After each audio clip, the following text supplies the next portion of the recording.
Dr. Alpha. Oh, I thought that was you. Look at you. We are live, my You friend. you have a body double now. You are laughing. We are live. Oh.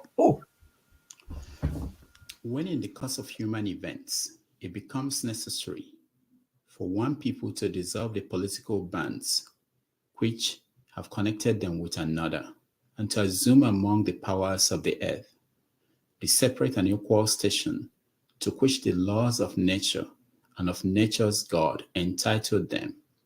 A decent respect to the opinions of mankind requires that they should declare the causes which impel them to the separation. We hold these truths to be self-evident, that all men are created equal, that they are endowed by their Creator with certain unalienable rights, that among these are life, liberty, and the pursuit of happiness, that to secure these rights, governments are instituted among men, derived their just powers from the consent of the governed, that whenever any form of government becomes destructive to these ends, it is the right of the people to alter or to abolish it and to institute new.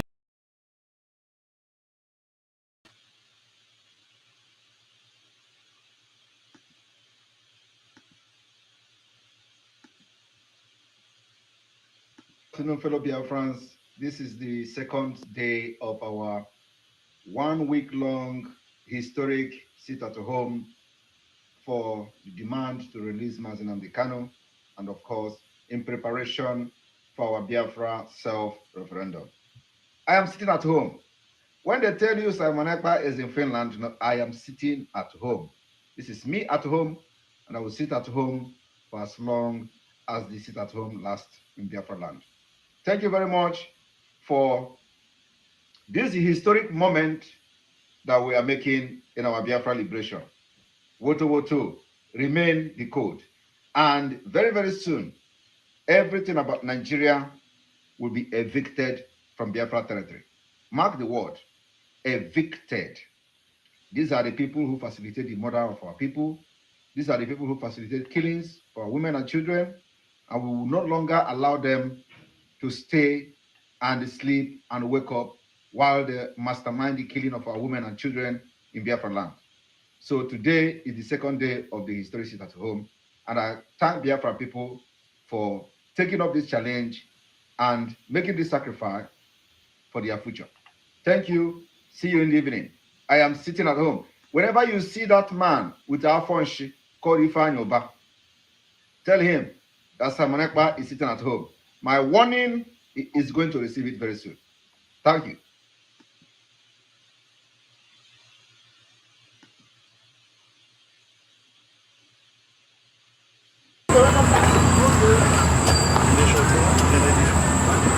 If you say something, We do something. if you see something, We say something. if you say something, We do something. thank you very much. Because going 2 years now, for good 2 years, we have observed every Monday as sit at home. But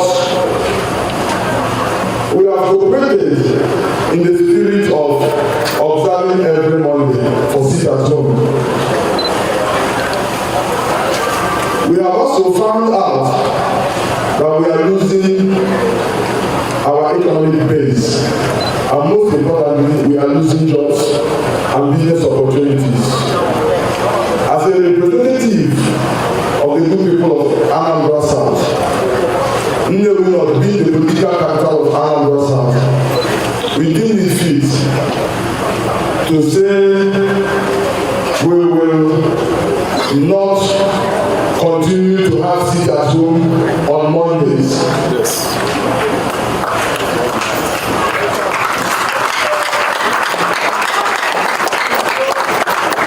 from this Monday, every business venture in Nnewi will be open for business.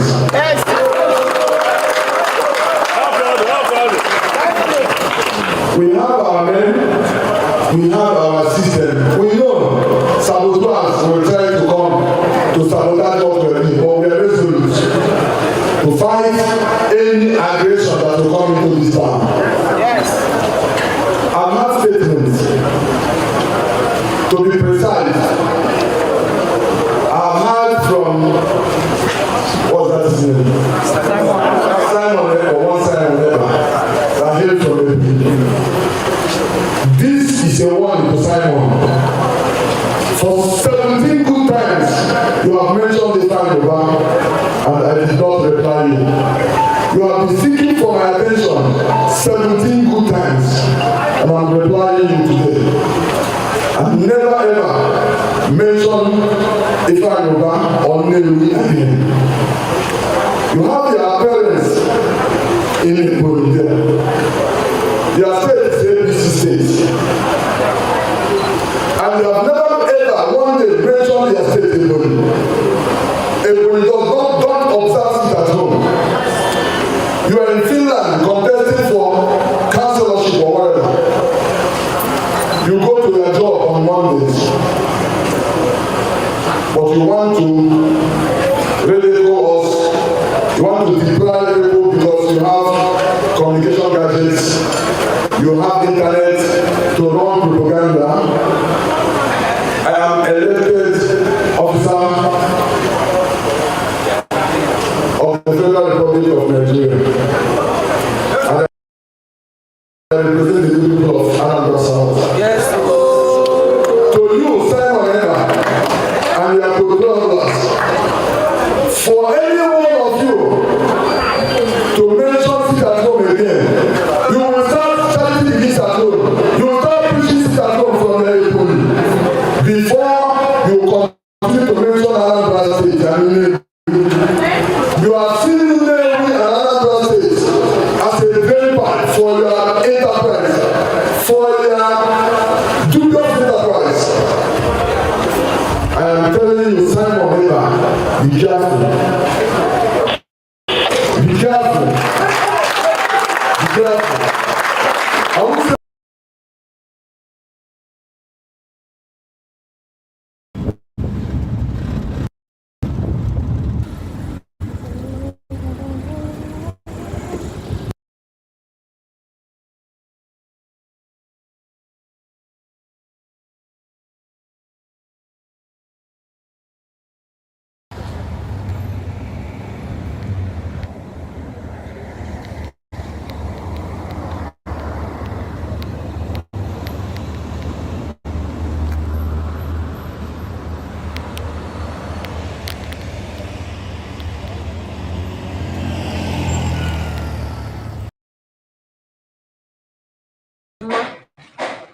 and the owner of these results. I went to Jam Portal to print these results, and this is what they gave me. This is the result here.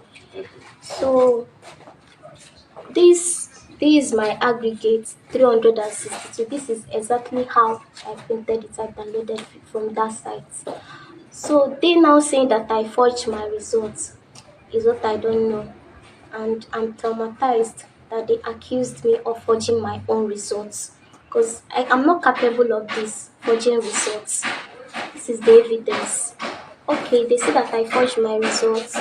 They scanned this QR code there, and it showed another name, a Yoruba name, Omotola Afolabi, 138. And that same person that got 138, they checked again, the person got 338. Meaning that there is problem. There is problem somewhere.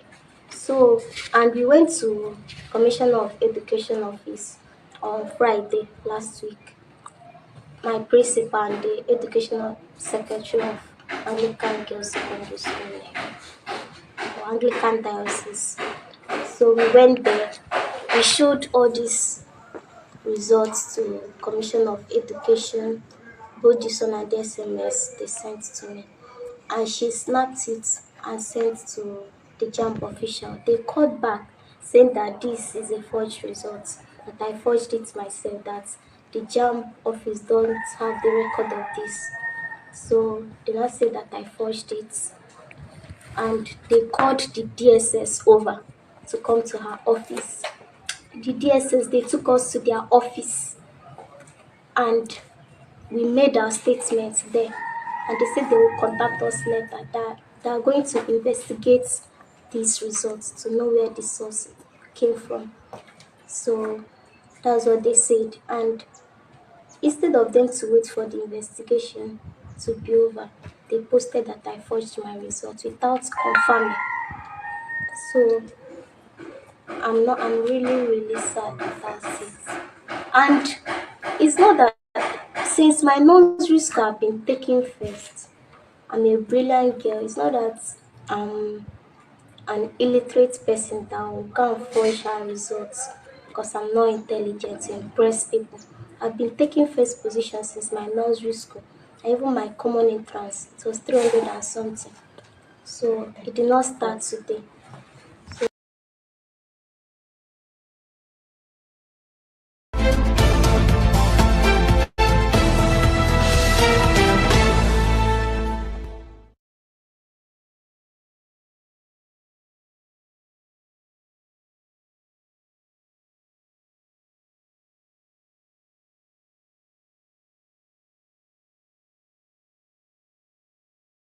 From New York City, wherever in the world you're joining us, welcome. It's July 4th, 2023. On this day, in 1776, the United States was formed. Basically, they approved the Declaration of Independence. We're going to talk about what does that mean to you, for you, and how do you understand independence for America too. We're also going to talk about the situation in eastern Nigeria. Of course, most of you might have known that Simon Ekpa declared a 7 day sit at home. He said it's for the demand that Nnamdi Kanu should be released, and that is for compelling the government to give a referendum to people of the Biafrans. So we are going to talk about that, especially in the context of the new challenge he has from Senator Ifeanyi Ubah, who represents Nnewi area in the Senate. He is insisting that the sit at home must stop and that it should stop now, and he's willing to put his name and face and resources into that effort. This is something that governors of Anambra State, Enugu State, and others have tried and failed to stop. That's the sit at home on Mondays, and we're also pointing out that today, in most markets across the eastern part of Nigeria, the people basically decided to go about their businesses because it's difficult to tell them to stay at home for 7 days in this economic situation. So we're going to have that conversation. We want people in Nigeria who can join us to please join us. We want to hear from you, especially those from the eastern part of the country. We played some videos that we got from Enugu today, from our people in Enugu, showing that people were moving around. People in Onisha also said that they had a normal day, business day. So we want to invite you to join us in this conversation. So let me bring in some of our friends who are here to begin the conversation. Ovia, welcome to the show. Man of Prestige, Thank you. welcome to the show. Thank you. And Kwesi, the Rastafarian, welcome to the show. Kwesi is, Thank you very much. Thank you very much, Oga. Kwesi is our Ghanaian brother who is familiar with everything in Nigeria and a veteran of journalism for many years. He was at Sahara with me at the same time. All right. So where do we start? Ovie, happy 4th of July. Same year, yes, indeed. Happy 4th of July. So everyone that I've ever heard the word America or United States of America, happy 4th of July to you. As I mean, is that what we should we go? I mean, Yeah, is it yeah, one of you? we're starting with that. Okay, I think you started by saying, what does America mean to Yeah, America, Um, democracy, yeah, independence in America. What does that mean to you?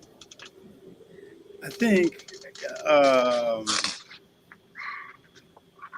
there's so many ways to describe what I think America is. So that's why I'm kind of it's not. I didn't even know this is going to be a topic, but I would say if there's anything that is impossible, if there's that word that they said impossible is nothing, right? I think Adidas motto, impossible is nothing.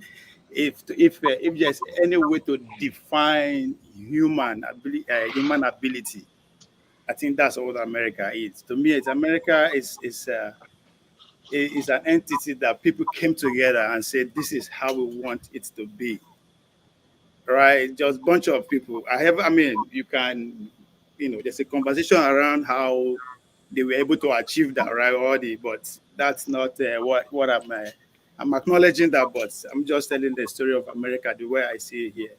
But for humans to just decide to come together from every walks of life and say, you know what, we want to change the course of humanity, and they make it happen. Were they thinking about humanity? They were thinking about themselves. They were not thinking about, They are human, right?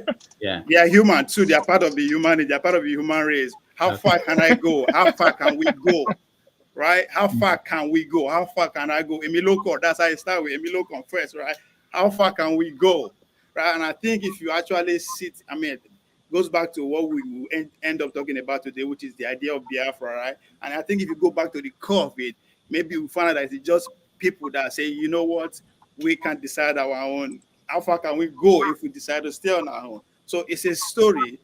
America is a story that is still unfolding, right? If this from that decision, they're able to raise the top of the world, change the course of humanity, and they are still on it. And as far as I'm concerned, I mean, I would say I'm a student of history. This is one of the most greatest civilization of all time so far. To All right. me. Thank you. Thank you. Man of Prestige, welcome. Yeah, good afternoon, good morning, good afternoon, everybody. I greet everybody on the platform. Yeah, it's well known about American, what up, being an independence there, has been traditionally recognized. I believe it started over 18th century ago, 1941, even beyond that anyway. So the traditional has been, you know, have been said famous according to the information I have. It was adopted by 13 colony, that declared independence. So, and I think the document was drafted by Thomas Jefferson.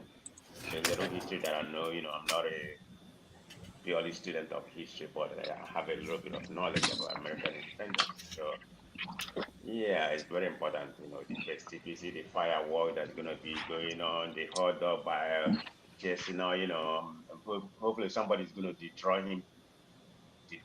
They say we come like we know how to eat the dog better than him. So we see what happened today.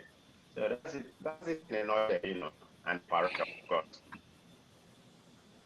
All right. Man of Prestige, thank you. I Your thought line if is one not of you very clear, but we're it's not happy. clear, Yeah, your line is not go ahead very and come clear. back.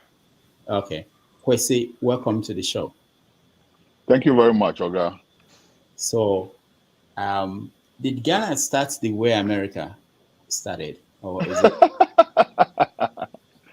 No, I think the only similarity would be that there was an independence factor, but other than that, it was very, very, very different. How? But it was very different in every aspect, But like I said, the only similarity is that a group of people were seeking self-governance, and they set out to make it happen. In the case of America, it was much more tedious. They had to venture into the unknown, get on the ship, colonize some other people's land and all of that. In Ghana, it was a completely different story. We were being colonized and we were trying to get out of that. So as far as that goes. But if I may, just you know, pick up back from where my previous panelists left off, I would say that America is possibly the greatest human experiment, the most successful human experiment, social experiment. America is a system, and it's a very successful system. It's set on a system of rules and all of that, and it's worked very well up till now. America is also an irony unto itself because it started as an idea to liberate themselves. They wanted to free themselves, only to go and put somebody else in some type of not so free environment, to other people's lands, all of that, and then all the discrimination that goes on with some people that live here, as if those don't have the right to be free or to all of that. So it's an irony, and for us who live here, we can give thanks for the opportunity to live here, but we mustn't lose sight of the fact that it is an irony. Okay, thank you. Mazi scribe, that I didn't know when that changed. Right. No, I said let me get closer to my roots. Very soon it's going to be in the scribe. Don't worry. Are you one of those that's competing for Mazi Nnamdi Kanu space? No. I think this is more in line. I was actually reading about how Mbono Ojike crafted the whole thing about, and it was very inspiring. So I decided to fall in line by using the title, to just replace it, Mr. Scribe, Mazi Scribe. But anyways, back to the question about what America means. I think I would explain it in three phases. The 1770, everything that happened to lead on to 1776, mostly bordered on life, liberty, equality, and fraternity, right? The right, the inalienable rights, like Rudolph put it in the opening of the show, that all men are born equal. But then transform into sort of like post 1865, and also the 100 years that came to the civil rights movement, and you will see a different America, America that's been called to question, an America that you know, on those ideals, on the ideas and ideals that the founding fathers were actually tested, and you would actually see that the belief, the ideology is far away from the actions. So, like what they actually did it's questionable. But how be it, no system as we understand it is perfect. So, they have made significant progress. Women's rights have been upheld. The minority rights have been upheld. Native Americans, I would say, to an extent, there's a lot of work to be done on all fronts. But America still stands as that beacon of hope. That's a country where you always look up to. That what is America doing? Everybody's always interesting as that pace setter. Look at what they've got. Great presidents, obviously. Roosevelt's of this world. It's actually exemplary the way they came out of the Great Recession, and what the president at the time did. And there's also, as I reflect as an African, the role that America has played in sort of like the neoclassical setup of I keep saying neoclassical, neocolonialists.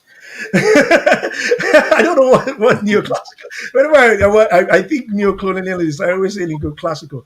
But the role that America, allegedly has played in the setup of neocolonialist institutions, and as I will put it in the words of Ronald Reagan, every country has the right to fight for her interests. So when you look at it, it's sort of like in two ends. America has to look out for itself. So kudos to them. But also, by looking out for yourself, there are people who have actually suffered, and most of us Africans would reflect on America and Some will see it this way, some will see it the other way. But all in all, happy 4th of July to every American out there. I hope this 4th of July represents something very, very positive in the principle and in the purest state of your founding fathers, which is life, liberty, egalitarianism, and fraternity. Happy 4th of July.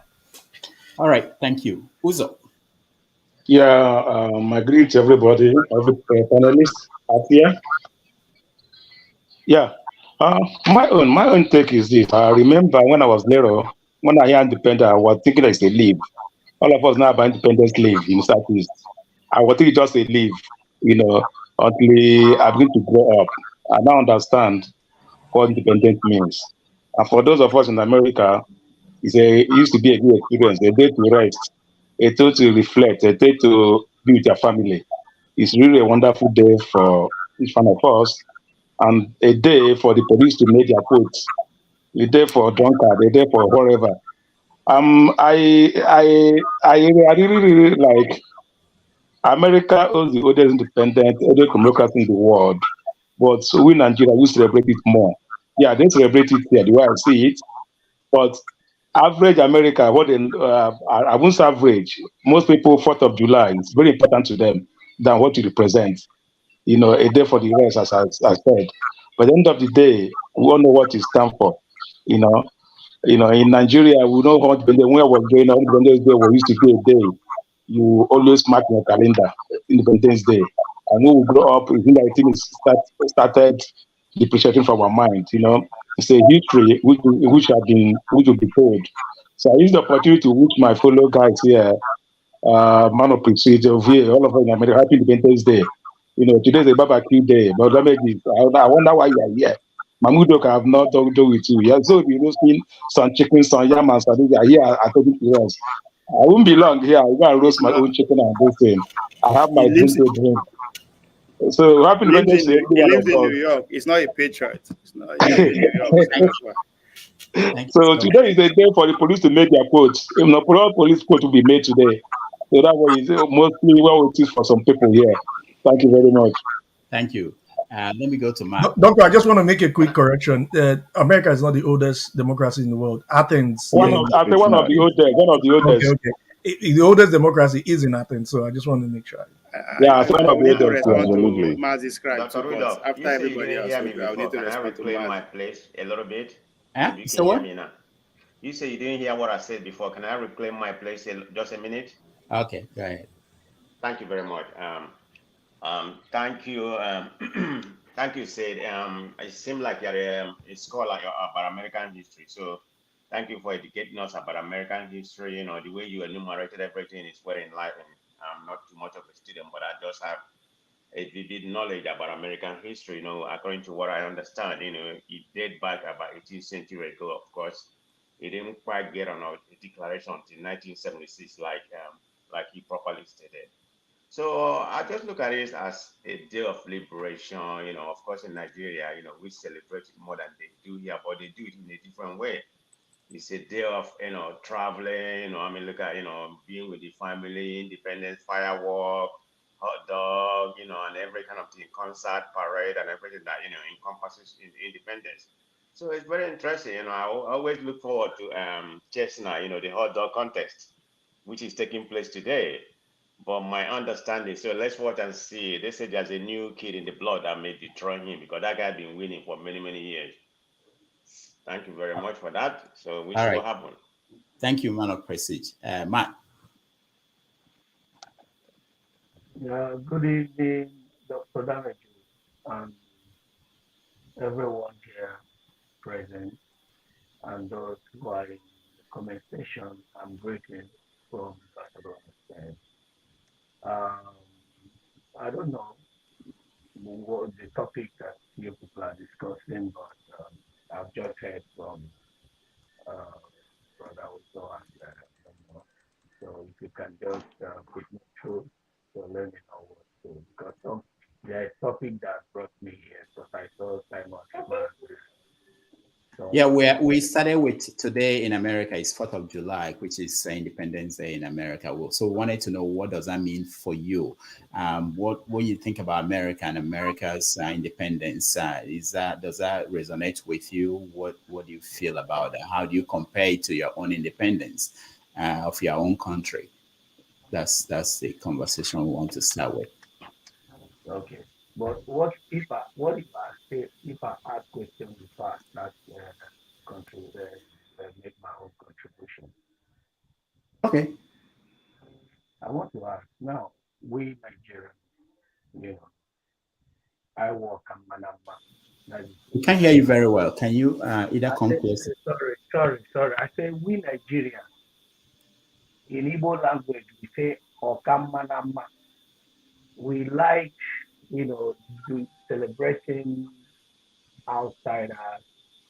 We like, taking other people's culture problems serious than, problems that we have at home. Even if I'm living in America now, I don't think I will celebrate their independence. I will appreciate them for allowing me to be there. Their independence is their independence.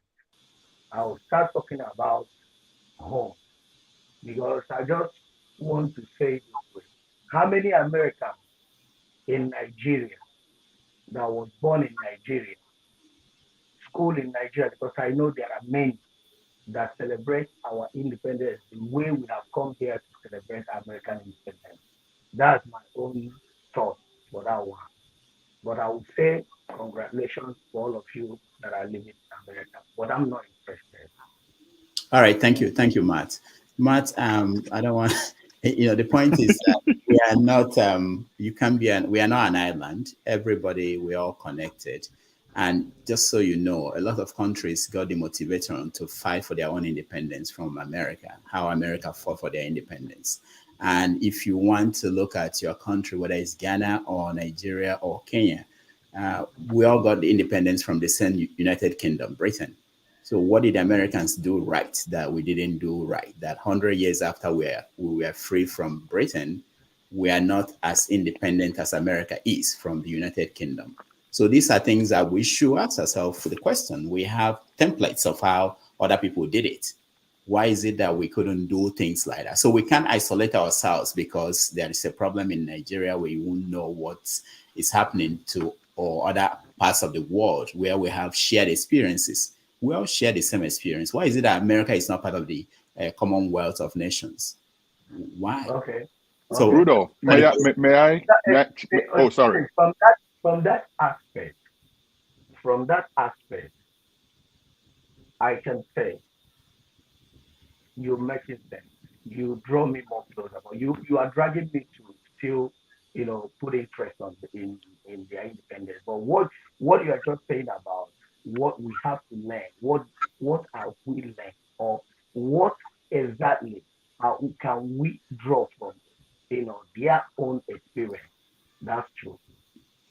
But where I'm looking at it in a different perspective, because you know why?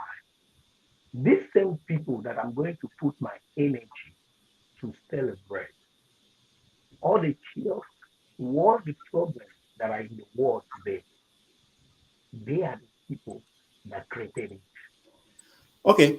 So let me stop So you there because I don't want us to that go. is if you watch Ukraine now, people are suffering there, people are dying. So I don't want to. There's a lot of things that I'll start talking about now. Well, now that deviate. So that's why I want to leave it for you people that are living in America to enjoy it now. Because if I contribute, maybe the mood you guys are now, the mood will change No, automatically. Because I have a lot of things to say. I have a you have the right to say those things. That's what I'm No, saying. but that's why I don't want to go in there. I want this mood of happiness that you guys no, have. there's no mode of happiness. Nobody's setting the mode. You can express yourself how you feel about America. Keep it up. I have a sister. She's there. I didn't call her. That's why I said I have a lot of things because a lot of things is bothering me about Nigeria now.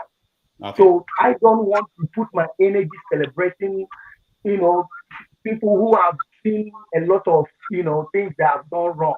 If All right. that they don't want to correct it. So you guys, I wish you guys happy Independence Day. I'm telling you from my heart. But I just Finish. don't. Thank you. Thank you. Rudolph, may I chip in a little bit though? Yeah, Kwesi, I go ahead. think that when I think that it's the wrong indicators or the wrong paradigm to compare American independence to any African independence. First of all, Americans originally, the founding fathers who came here, the Pilgrim Fathers, whatever they call themselves, they were of the same ilk, they were of the same stock, right? So when they came here, why are they not part of the Commonwealth? First of all, they were trying to detach from the crown system, so they couldn't have, walked back to that. Secondly, they got more respect than we did. Okay, it's the very fact that Black people are seen as human. It's a relatively recent phenomenon, so to speak, right? So the way England treated America when they broke away is different from how they would treat the African countries that they thought were their property, So I don't think that we can actually make that comparison too much, but that's just what I wanted to say, in reaction to what you were saying before. All right, Kwesi, thank you. Dan, welcome. Yeah, greetings to everybody and happy Independence Day to you guys in America. And I hope you enjoy it. It's been a long time since I came up, but today, fortunately, I'm at home, not working. So I thought, then it's a celebration mood.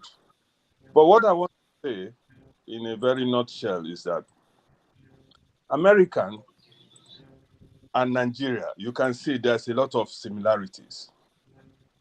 They have independence, Nigeria has independence, but in a big way, we are copying the American way of life in Nigeria.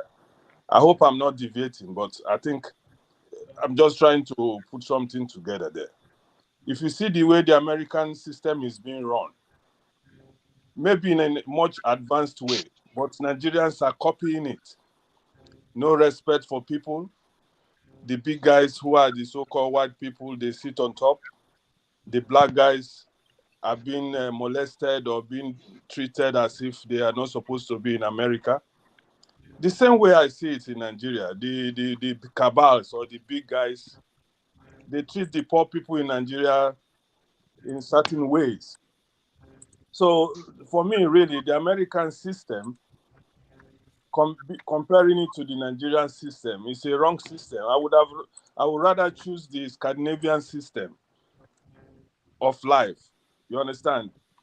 And I wish Nigeria could pick, or Africans could pick a little bit of the Scandinavian life, where there's a rule of law, where there's a respect for no matter your class. You understand? So sometimes, I mean, for you celebrating this American independence on your show today, it brought a little bit of, I don't know how I want to call it, maybe a little bit of, but why did this man decide to? Because you don't normally come up on Tuesdays like this. So I was saying, then it must be a special day. So I started now comparing it to Nigeria. Maybe it's a kind of idea for us to see the link between their independence and Nigerian independence, because this system doesn't really work for Africa. Let me rest there and listen more. Thank you. All right, thank you so much. Let me also emphasize other ways that this is connected to the topic of today. So we are talking about what's happening in the eastern part of the country, Nigeria, with the Biafran movement. And the Biafran movement is actually a movement for an independent state within Nigeria. And if there is a country in the world that Africans or maybe Nigerians in particular should study, it's America, because we fashioned our political system like the presidential system in America. And if you look at how they began. I'm sorry, Rudolph, but I'm not saying you can't just be. That was my analogy, right? When you were attacking me, I brought Biafra into the equation. When I was attacking you? Yeah, the best you can do is to acknowledge that first. That Oh, was that was the example I used when you were criticizing me.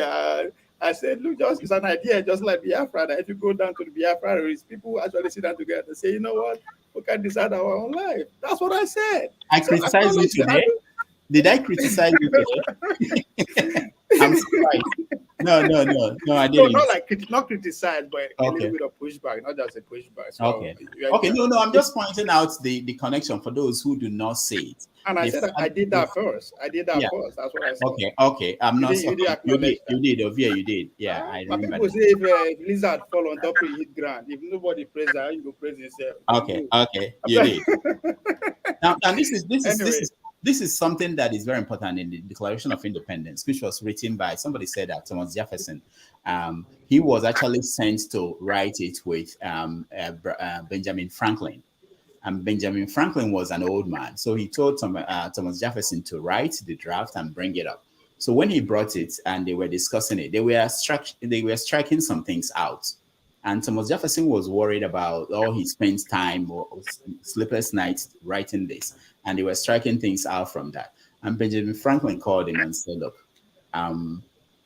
that this is like, just think about this, that you're about to start a business. You know, in the 17 something, if you want to start a business, you can put that you're a barber, you are a hairdresser, you are whatever you want to do. You just put it on the sign. There were no bodies to approve you, no organization to approve you, give you license. So he said you can put all these things on the sign post, and people can come and say you are not a good barber, you are not a good this, you are not good. Remove this, remove this. But at the end, it will still say Thomas Jefferson wrote the Declaration of Independence.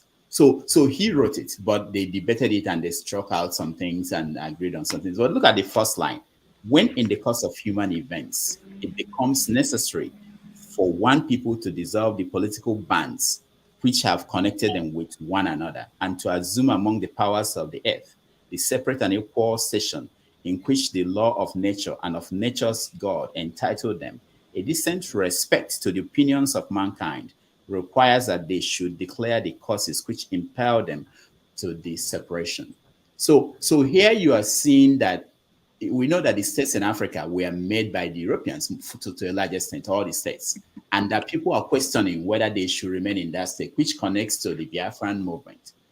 The first thing is that based on the experience of the Americans and how they decided to do it, that there is the need for you to come out and say, this is the reason why I'm demanding to be separate from the nation that you are part of. So I want us to now bring it home, connect it, because like Kwesi, I don't know about Ghana. Do you have separatist movements in Ghana?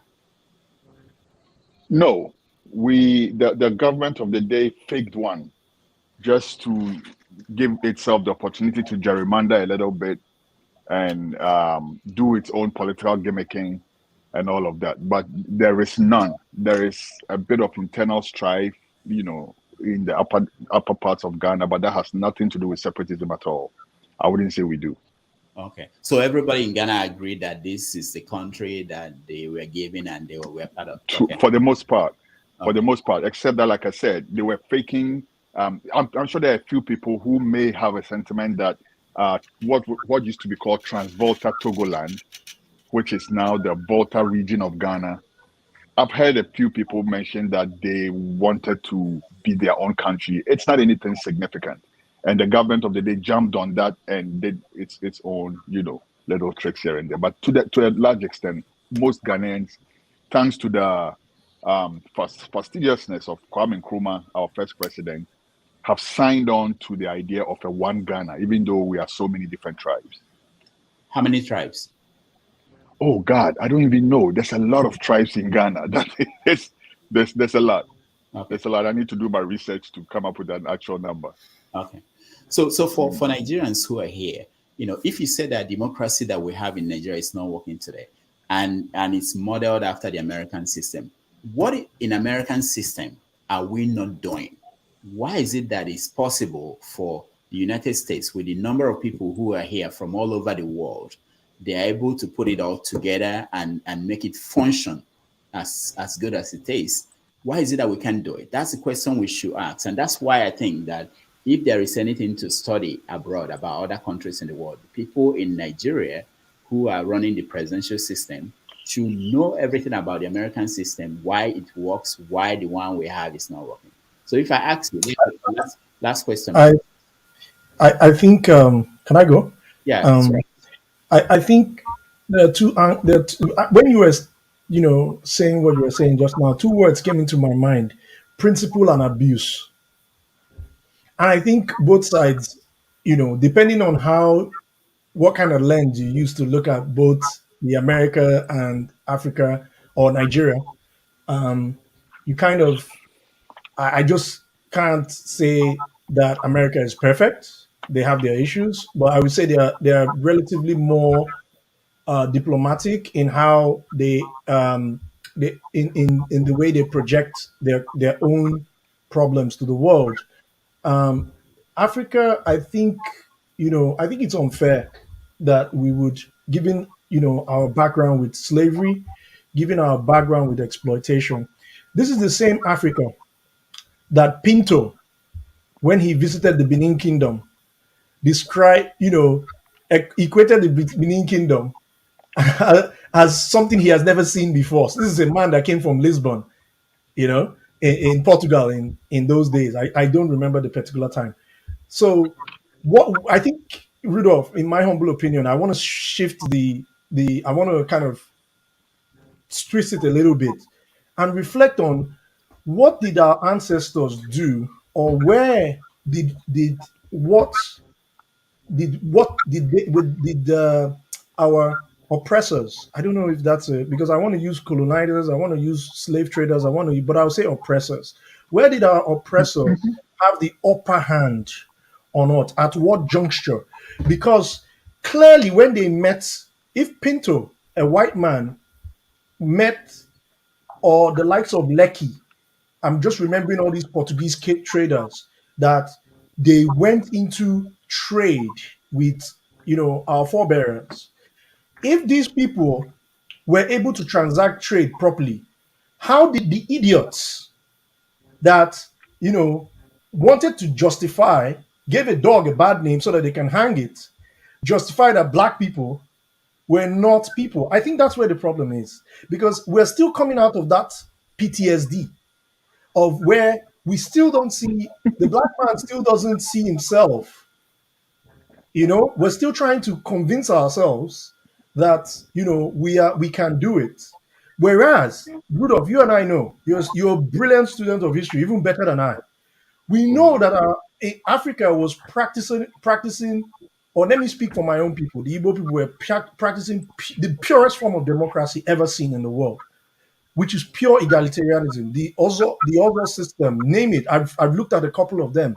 So I beg to kind of stray out a little bit, Rudolph. I may not have gone the line that you want, but I think in essence, it is not about what system we are practicing right now. I think in essence, have we really in the true purity of it, you know, become comfortable with who we are, and by becoming comfortable of who we are, then you know use that as a leverage to then describe how we want to live with each other, or how we want to live, describe a new ideology, even if it means adopting Western ways of this thing. But at least first, I think, in my own understanding and extra of history, I could be wrong. I mean, Ovia wants to take me to the cleaners on something I said previously. So please, Simon Jordan says that we should subject our thoughts. That way we may rinse it, or we could filter it and get the chaff out of it and get the wheat. And I suppose that's my angle. I know I've not gone the way you wanted. I crave your indulgence, but I think this thing bothers me when I hear things along these lines of thoughts. All right. Thank you. Let me just say this, that it's Thomas Jefferson said that I admire the dreams of the future more than the history of the past. Okay. And at this point, I will have less than 20 minutes on this topic. We want to go to Simon Ekpa and the other things. But at this point, I think I want to see if we can look at, for instance, if we have federal system, and we have federation, we have states who are the federating part of the structure of the country. But the states in America are operating differently from the states in Nigeria. That's one of the areas we can say that is different. We have the judiciary in America to some extent independent of the executive. How are they doing it? Why is it that the former president is being held accountable here in America? But it's difficult. But you forget one thing. The same Thomas Jefferson said something about holding public officers to or holding the truth. He said constant vigilance. I forget that it's coming back a little bit, but the same Thomas Jefferson said that if anything is going to hold, please somebody who knows this term, it's going to be by constant vigilance. And by being constant vigilance, Dr. Rudolph, I beg your pardon. By being constant vigilance means self-awareness first. So that's my line of thought. The black man needs to be self-aware, embracing of who he is, distant from the bad name that we were given so that we could be made to look as commodity. That's my line of thought. But All I right. do agree with you. Okay. That the dreams of our future, the quote you Dreams of the said future is about more Thomas important than the history of the past. But let me say, Uzo, I'll come to you. When Thomas Jefferson wrote that all men are created equal, okay, they had slaves. They had slaves. All those people that sat down there for that Declaration of Independence, they had slaves when they were writing this. And the people who fought against slavery used their words. They came to them and said, you say that all men are created equal. We are men. We are humans. We have the right to, we should be equal to you. And it forced them to change. It forced them to have to adjust and then abolish slavery. So there's something to be said about our founding fathers, whether they are in Ghana or in Kenya or in Nigeria, people who fought for independence. What did they project? What did they say? This is why we are fighting to be free from the British Empire. Because we are this. That's where it should have been defined. Did they define it? Because if it wasn't defined, the subsequent people who are next generation and the next generation, they don't have the foundation.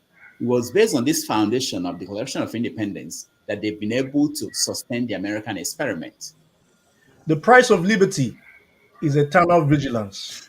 The same Dr. Thomas Jefferson said so. The Yeah, price of liberty it's not is in conflict. eternal vigilance, It's not constant in vigilance. conflict with the other one, is it? What? It's not in conflict with the other one about the history. No, but it further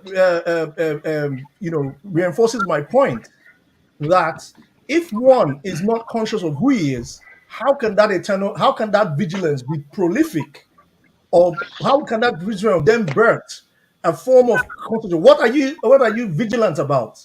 That's my context. All right. We round Rudolph, up. may I chip in really quick? Go ahead. So, I think that yes, you're right. Maybe the founding fathers, wherever they find themselves on the African continent, should have maybe set out, a detailed template on where they wanted the country to go. I think somebody like Kwame Nkrumah did that pretty much. But again, we have to realize that it was more a fight for a reset more than anything else. What do I mean by a reset? What I mean is this: human beings are human beings.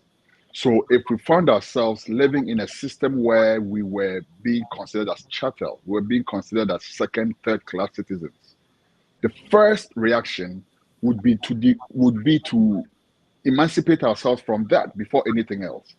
So I think that was at the core of the African liberation struggle more than anything else. We were not even countries like that, right? So it was hard to say, oh, Ghana, for instance, the people in the middle part of Ghana, the Ashanti people, for instance, wanted to have their own nation. Transvolta Togoland, I mentioned, wanted to have their own nation. But then the borders had been drawn for us, and Kwame Nkrumah accepted that and did a great job trying to bring all of us to sign on and to identify as a nation. So it wasn't very easy for them to say, oh, this is what we want as a people. It was more, let's find a reset, let's get our proper place in society as human beings, and then we will determine our own destiny.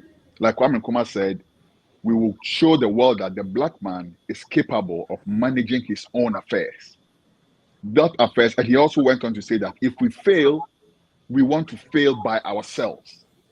We don't want somebody to determine how we succeed. We will determine whether we succeed or fail. And if we make an attempt and we fail, it's on us. It's our own destiny. So I just wanted to bring that in. All right. Rudolph, if you don't mind, can I come in here because I've been patient so that the 20 minutes will not elude me. If you don't Okay. mind. I'm not going to take you to the God. I will try to avoid that, right? But three things here. To me, both the direction that Maz described is coming from and the direction that you took and what Mr. Kwesi just alluded, these are three different conversations that we actually need to spend, if not days, maybe weeks on. But as I said, no, it's not the time for today. Now, I'll start by saying that Mr. Stripe and Dr. Rudolph, without, for lack of words, like I said, that you guys are naive, or you guys so have so much faith in humanity, trying to be on the opposite side of what I always believed, that human being had the most dangerous species on this earth. That's all. You don't understand the history of human, right? If the modern human has been existing for over 200 years, over 200,000 years, and America is just what, 234 years today, how on earth will you actually take those words to mean actually what they're telling us that it meant? It's too early. I mean, if you follow history, you understand that those are just rhetorics, right? If you follow the empire that came before America, the way they crashed, going back to even the British. That's where I tie it to the question that Scribe raised. At one point, right? At one point, do they start having advantage of over us? The question I put away, the way I've answered that is that the very moment they actually step into our shore uninvited, we accepted them, right? It was all rosy from them. They introduced education, they introduced religions, most importantly, their way of life, right? Don't forget, before, again, I will not tie to what Kwasi is saying about the dreams of Kwame Nkrumah and the rest. Don't forget that these people were already among us for over 100 years, studying us. Before we even start school, we need to liberate ourselves into this. Before they agree to live without actually struggling, that means they've already actually altered our DNA. In a way, that's also global the convention we always have a couple of days. Why are we even speaking the way we are speaking in the first place? We're talking about liberation. And again, when I accuse Rudolph of being not patriotic, it ties to what Matt was saying. There are two fundamental ideas you need to think about America: free and home of the brave, right? Land of the free and home of the brave. He's free enough to have a thought, and he's brave enough to experience it. I ever experienced it, let it be. You don't have to go after him, right? Everybody has criticism about America. How come the greatest civilization on here can still not afford to feed its citizen and house its citizen?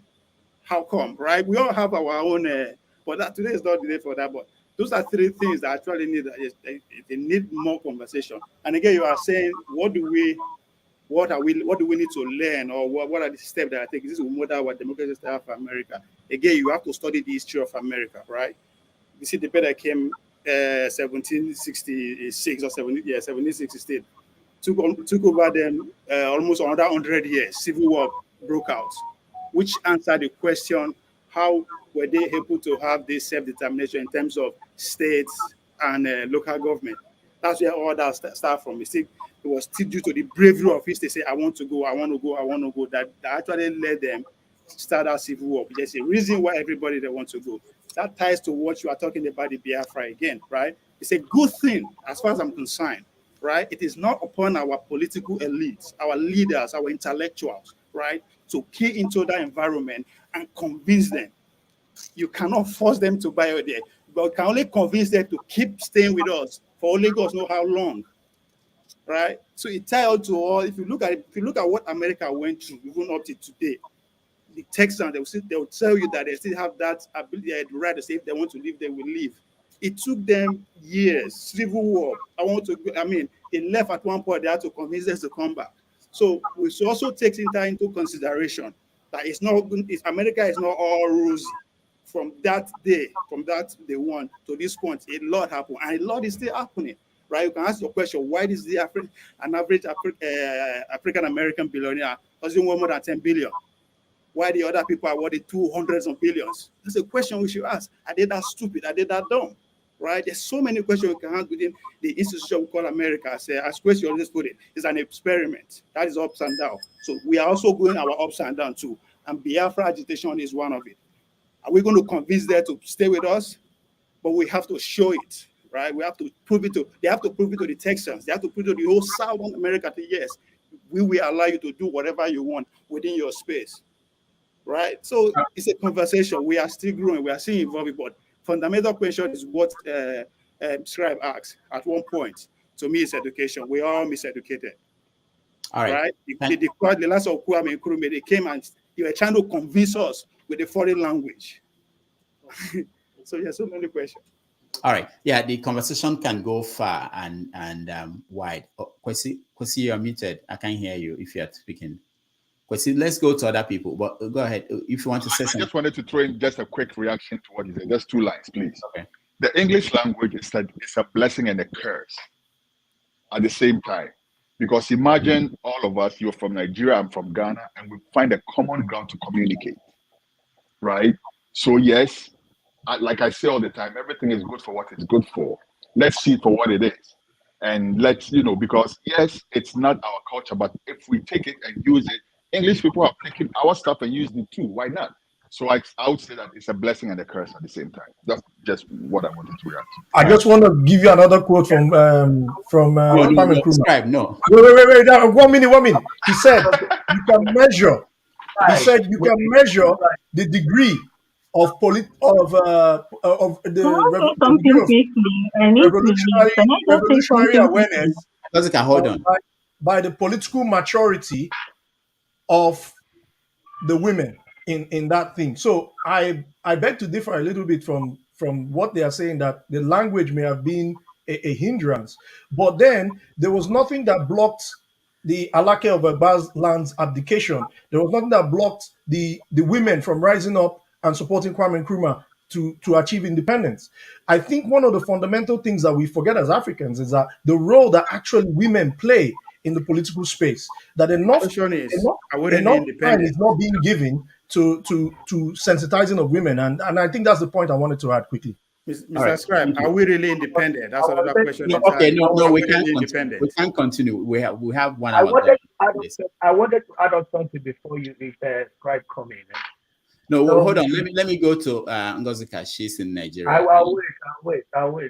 Yeah, Ngozika, go ahead. Good evening, everybody. Go ahead. Good evening.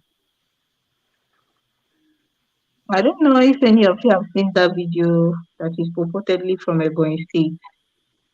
Yeah, I saw a video. I can't show it on this broadcast, but I saw a video about it. I can show it, and I don't know whether it's real or I not. get so mad when I come here and people argue endlessly, forgetting that it is human lives at stake here. I did mention on this platform some time ago when the governor of Enugu State told people to come out on Mondays or they will face repercussions, that he was setting people up. Dr. Damages, I sent you some videos. I had to walk. I played them at the beginning of. I had to walk. I was in a bus when I got off because I needed you to see that area that I made a video of. The last one is just a stone throw from the government house. What is happening in the southeast is not funny. There's nothing. There is no. The way I get really pissed when people don't break it down to politics. Maybe they don't. They told them to do this and they refuse to do that. Are you people serious? I'm like, I want to shake my head and are you people serious? Are you serious? Where I stay, I can count the number of people that I know that usually leave every day for their daily hustle. That didn't go anywhere today. We were home. And I was listening to a conversation just outside my window, the next compound. You know what they were talking about? Where the main market? Two people were dragging whether.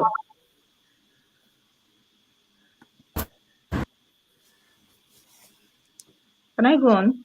Yeah, go ahead. Two people were discussing it. Apparently, one of the people in the next compound has a shop there, and she was unsure. It was today that I found out that since the day Mr. Peter Mba announced that there was no more sit at home in Enugu, or where there has been opened, he mandated them to be open, else he will close down the market. But the problem is people cannot come out.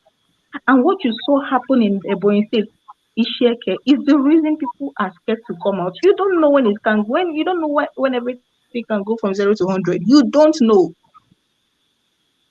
You don't know. You can just say, okay, you know what? These people can go to hell. I'm going to come out today. And then from nowhere, in a matter of seconds, red all over the place. It is not. It is not a political discussion. These are human lives. These are human livelihoods. These are people's daily routines being touted. I can go out right now.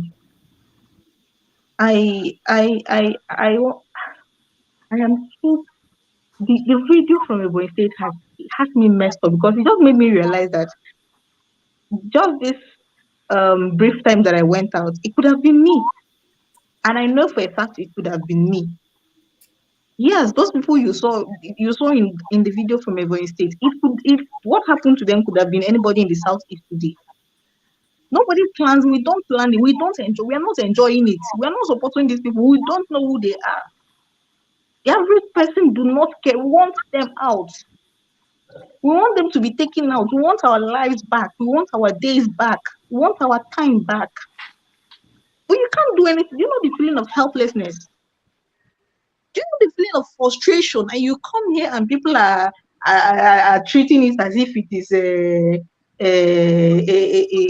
table of content. Okay, after set is this one. No, now this is people's life we are talking about. Can we treat it with a bit more seriousness instead of turning it to an intellectual discussion? That is what I came here to say. I'm really pissed. Really, really pissed. And you know the funny thing? They will make sure that the whole day is unproductive. That you are literally scared shit to come out of your house. But for some funny reason, in the evening, you come out and everywhere is moving. I'll go out in the next few minutes so that you see how everywhere is. The day is gone. You have achieved nothing. And if you're not careful, this one that they said 5 days, it will go on like that. It's not that you don't want to come out. You don't know when things can go south. And you don't want to be the unfortunate ones. That feeling of helplessness. Who do we want to? The government will tell you to come out. How many? The total number of policemen in Nigeria, how many are they? Even if we bring the entire Nigerian police force to the southeast, it will still not be enough. It will still not be enough. So when people say, if you're telling people to come and bring, even if they bring the entire police force to southeast, they will still not secure people to come out. It is going to come from within. And that is why I keep saying that anybody that has a platform or comes on a platform like this to speak for these people in their favor is an enemy to Igbo. You're an enemy to, that is why I do not take lightly to them whenever they make certain comments. Because the people they are fueling with their comments, the people they are fueling with their comments are those red wearing guys you see in that video from Ebonyi State. Those are the people they are fueling.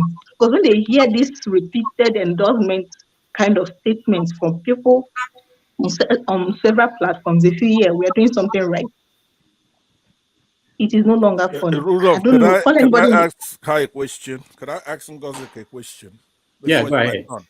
Go ahead. Yeah, Ngozika, Ndewo, you heard Asare Dukubo come out under the coat of arms of Nigeria to make claims that he was retained by Buhari and other actors to wipe out who they consider to be terrorists sometime in the Abuja Kaduna Axis Road and then in the southeast as well. He was an actor in killing and doing all kinds of things on behalf of the government.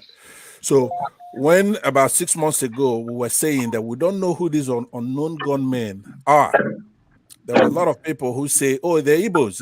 Oh, they're Igbos. They're doing it." Asare Kubo can speak Igbo with his group. So when you come out and you're making these statements, do you know for a fact who are these people? Are these IPOB people? Are these Igbos? Like you say, they are enemies of the Igbo. You can't have linear thinking. You have to have the facts.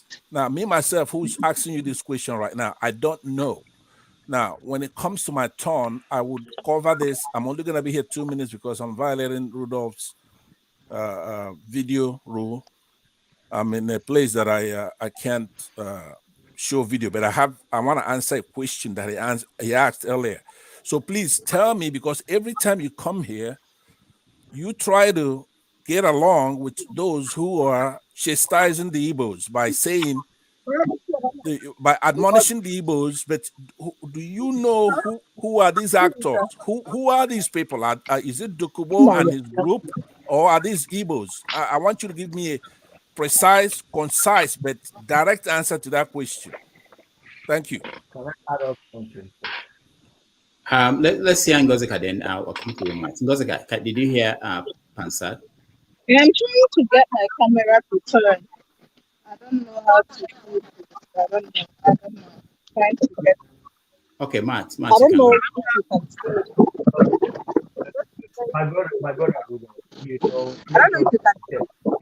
the reason why, because if I had just Can you said see it? This is a very busy roundabout. okay, Okay. Ishiba, I can allow her to go. Yeah, Ngozika, what are we seeing? What are we seeing, Ngozika? What are we looking at? You are muted, Ngozika.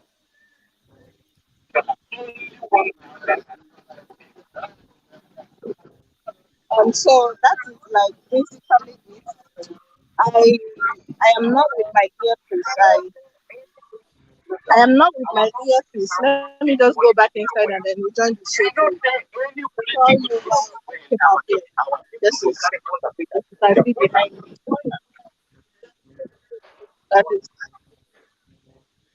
yeah. Does this look like a people that want to sit at home? Tell me. Let me just get in. All right. Thank you. Matt, go ahead. So, you know, at the first instance where we were discussing all these things that is happening, that was the reason why I didn't have that. You know, I wasn't having that. You know, strength to talk about people who, you know, that don't really care about what is going on, about my people, my brothers, my sisters, government, is back home. Matt, your line is not very clear. You are Okay, low. sorry. Let me go back. Let me go back to. I thought you were hearing me. Sorry. Let me remove it from here. Here, please. I thought you were hearing me. Sorry. Wait.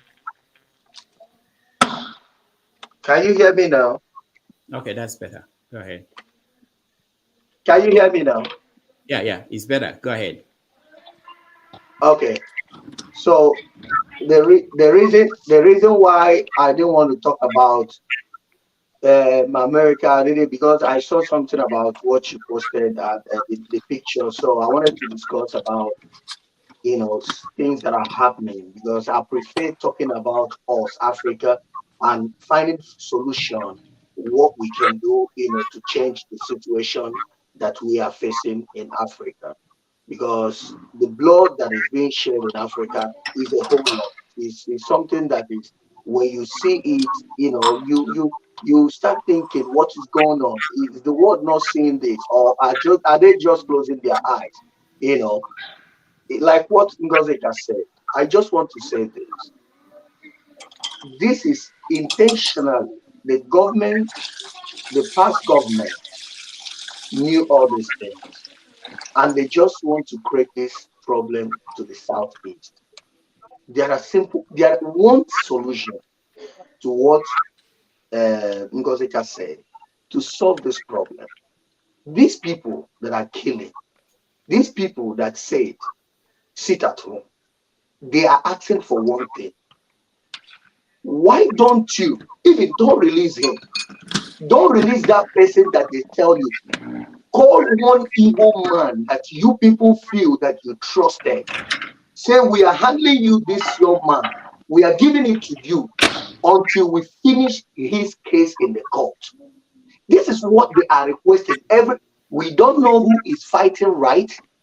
We don't know who is killing people because they just want to kill. We don't know who is stealing. We don't know who has other plan, but they are hiding under Nnamdi Kanu.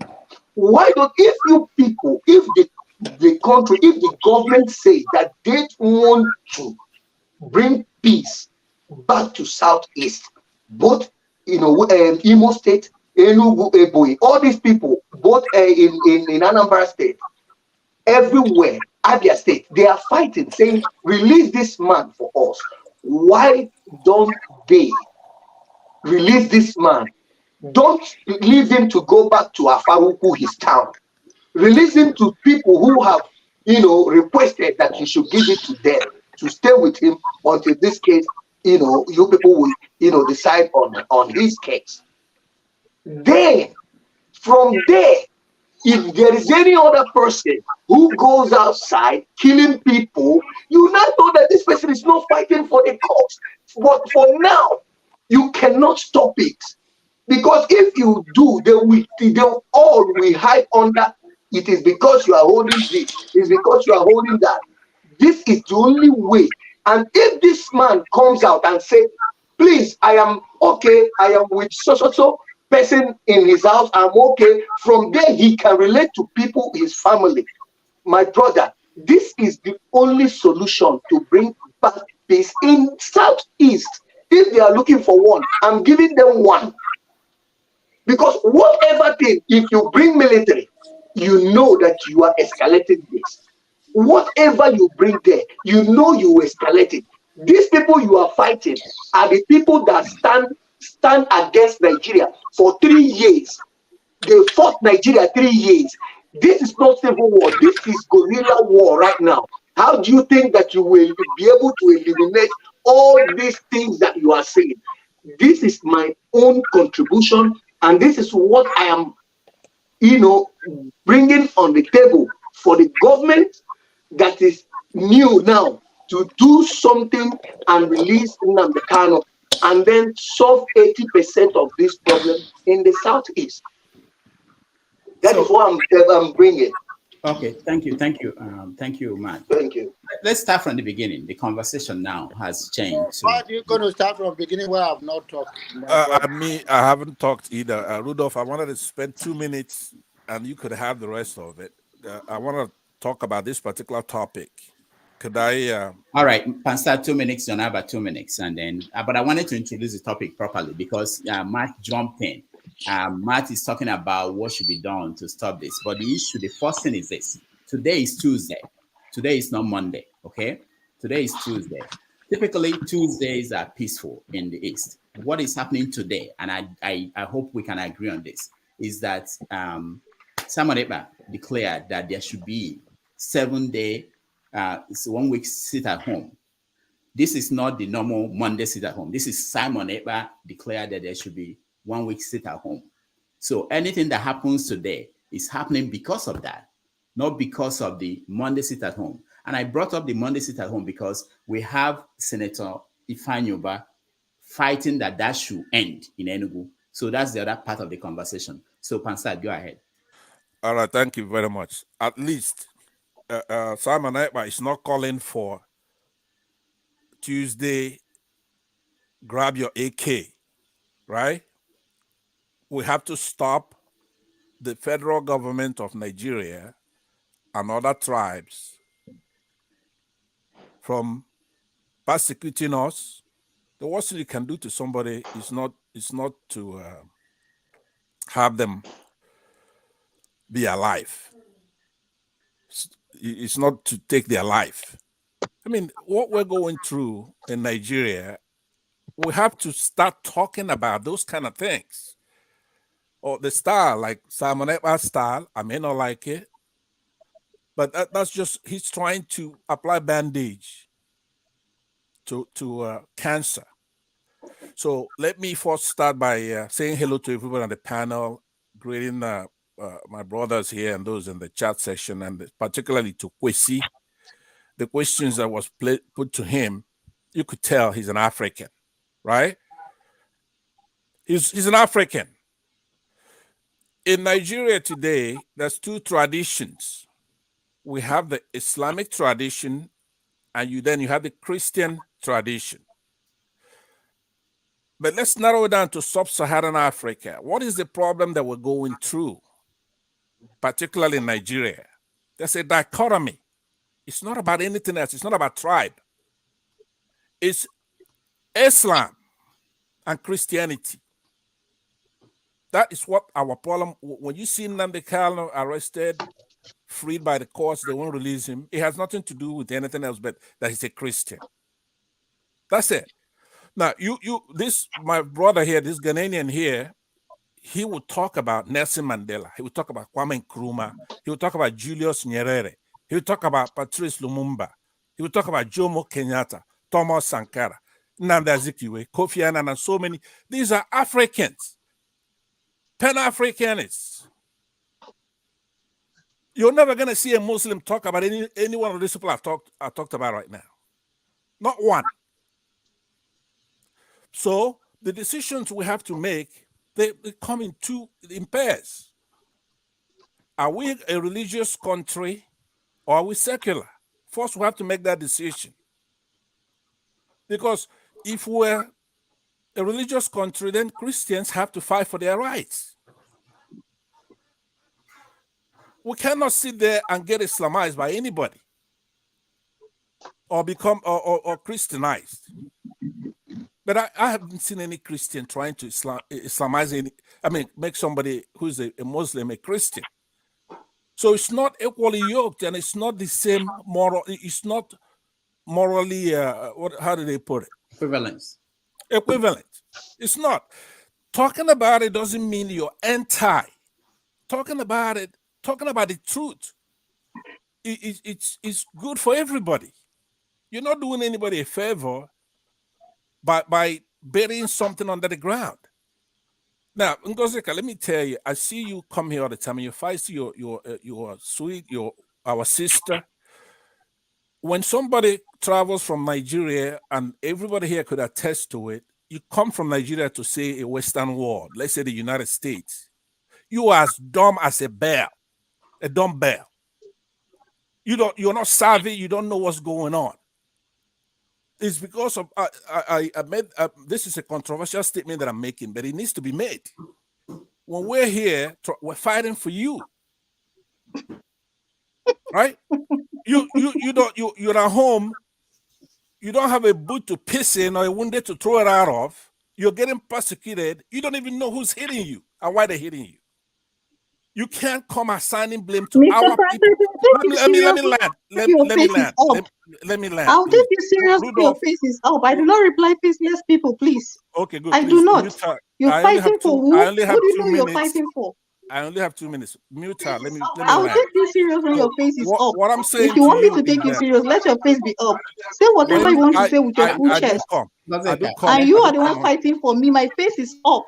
Okay, please. And you are the one fighting for me with your facelessness. Oh, please. When people, when it's because you have social media. So when somebody is talking to you from America, now you could just come in here and start running your mouth at me. I could have when I traveled home, not before social media, I could get to Nigeria, and all of you that are letting these people run over our country, I could tell you, get on your knees and you do it.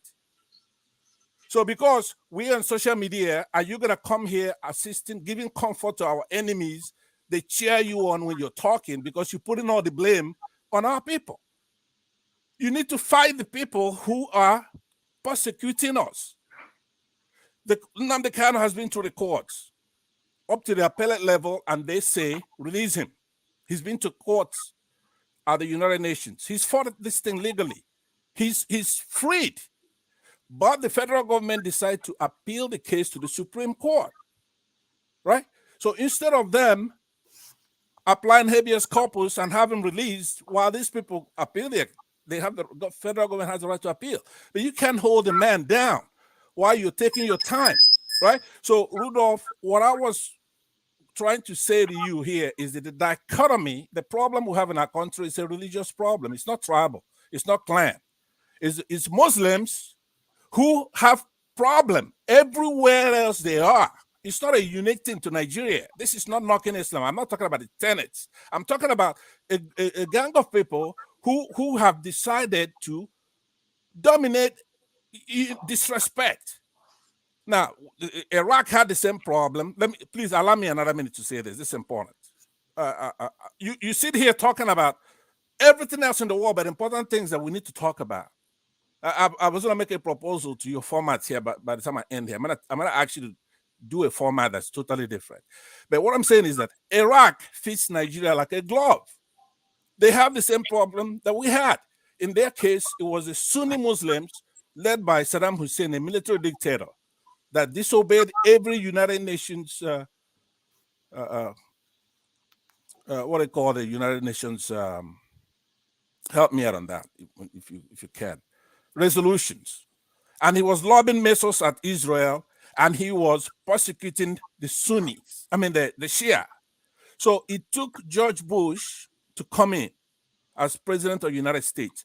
But now, this is where you come in, Rudolph, and Mazi Zuke and other Igbos in the United States to do what a Mr. Shalaby did, which was to talk to George Bush, do the diplomacy that's required to be escorted home to go and take their country back. It's not going to come from this Ngozeka and people in Nigeria because they have been completely consumed.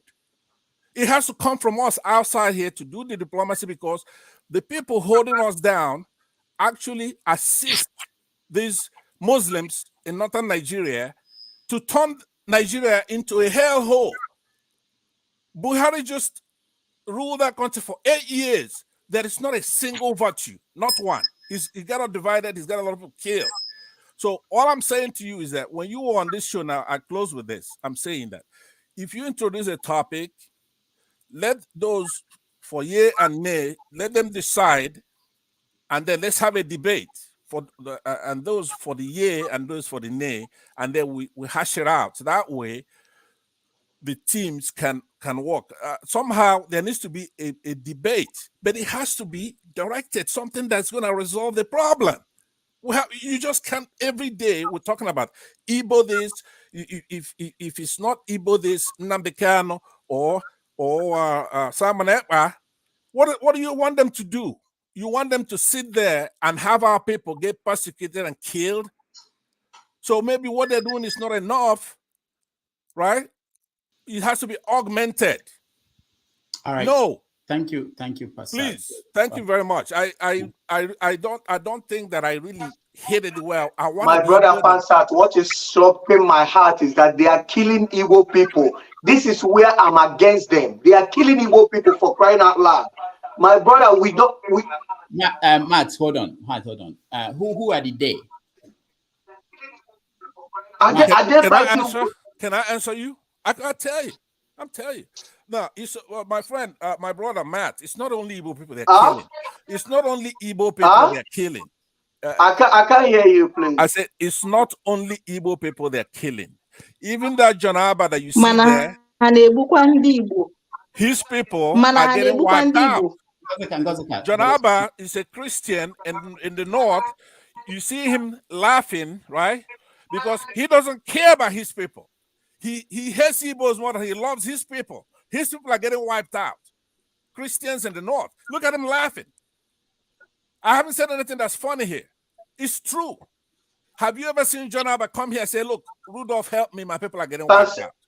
You're never going to hear it. Pansat, I want to tell you something. Just hold, just a minute. Do you know that if these people, they go to this market, use any means to, make everybody, that is to put fear in people, to make them to, run for their life, escape, they close the door, use key, things like that. Is a different thing. But every time this blood, this blood, this blood, this, that is why I'm pleading. Let the federal government do the needful. Let's know what these people are fighting. Because when you come out, when Nnamdi is out, then we ask you, what are you then fighting for? What Nnamdi is out now? my brother, What then Okay. are you fighting for? Matt, thank you. Pansat, thank you very much. Let's move hold on just 1 minute, Rudolph. I'm gonna Jonah, leave right now. Just hold on 1 minute. Jonah, I'm gonna say we yeah. don't have a federal government. Matt, I'm trying to tell you something.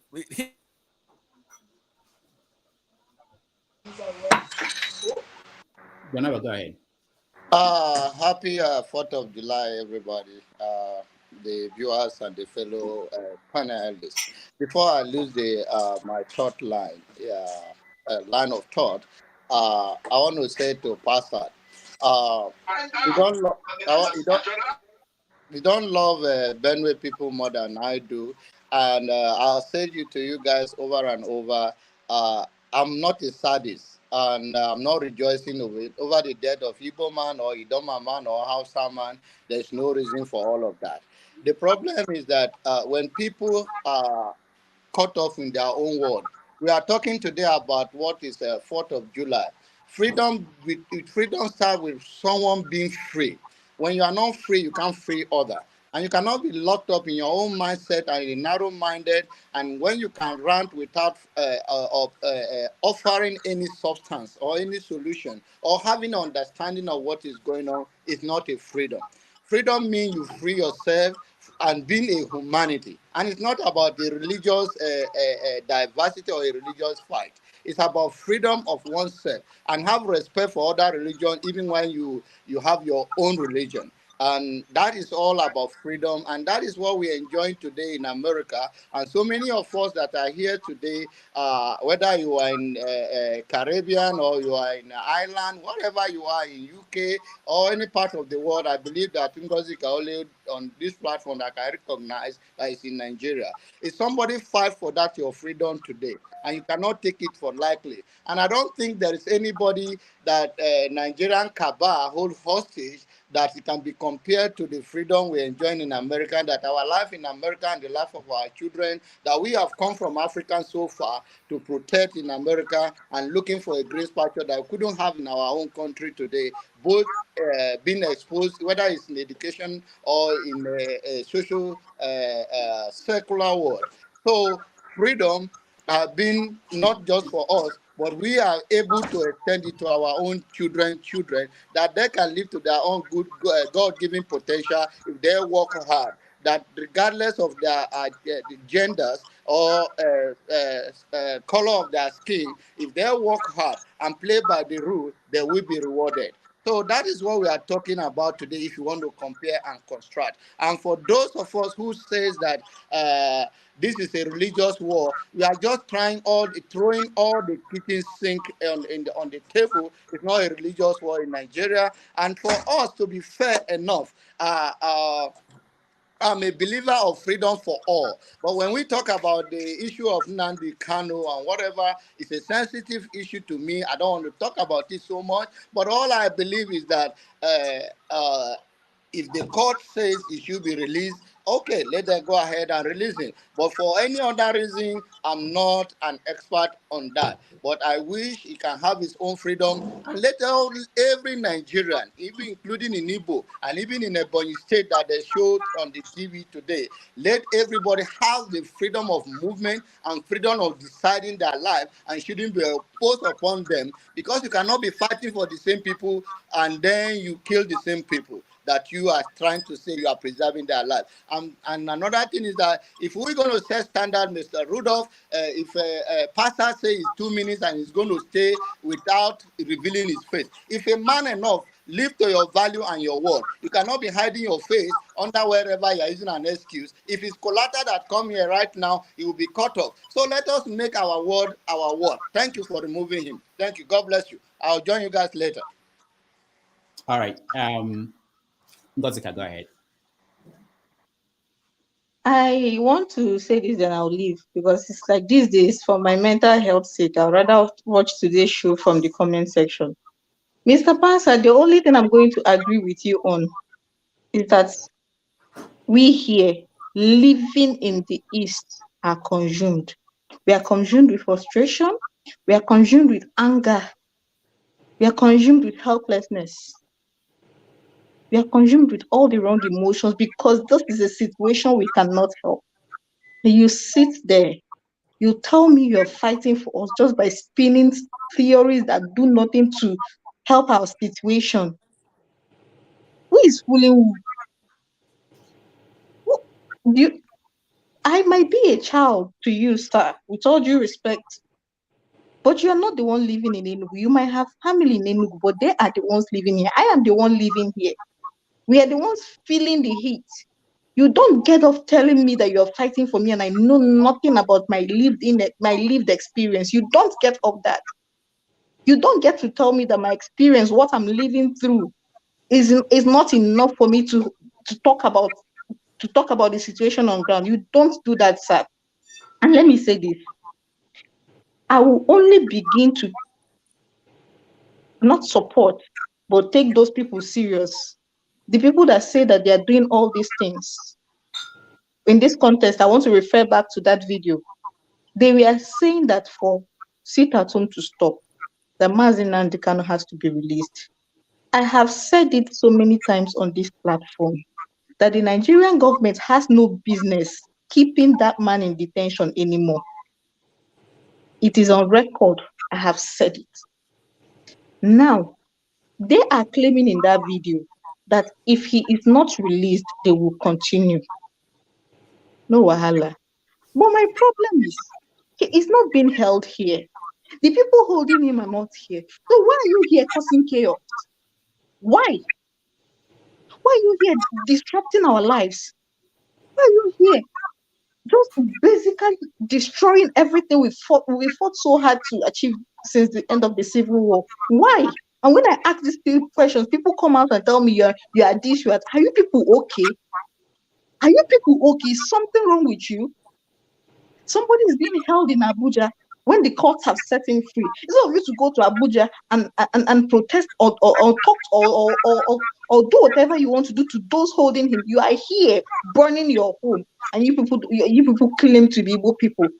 You don't know that it is only a foolish person that brings swords to his homestead. And when I say it, you tell me I'm a child. What kind of child do you think I am? I'm a child because I'm saying the truth. You're an elder because you're spinning theories that only suit one narrative, and you don't want to come out and touch the grass. And I'm a child for telling you what is happening. You don't get off that.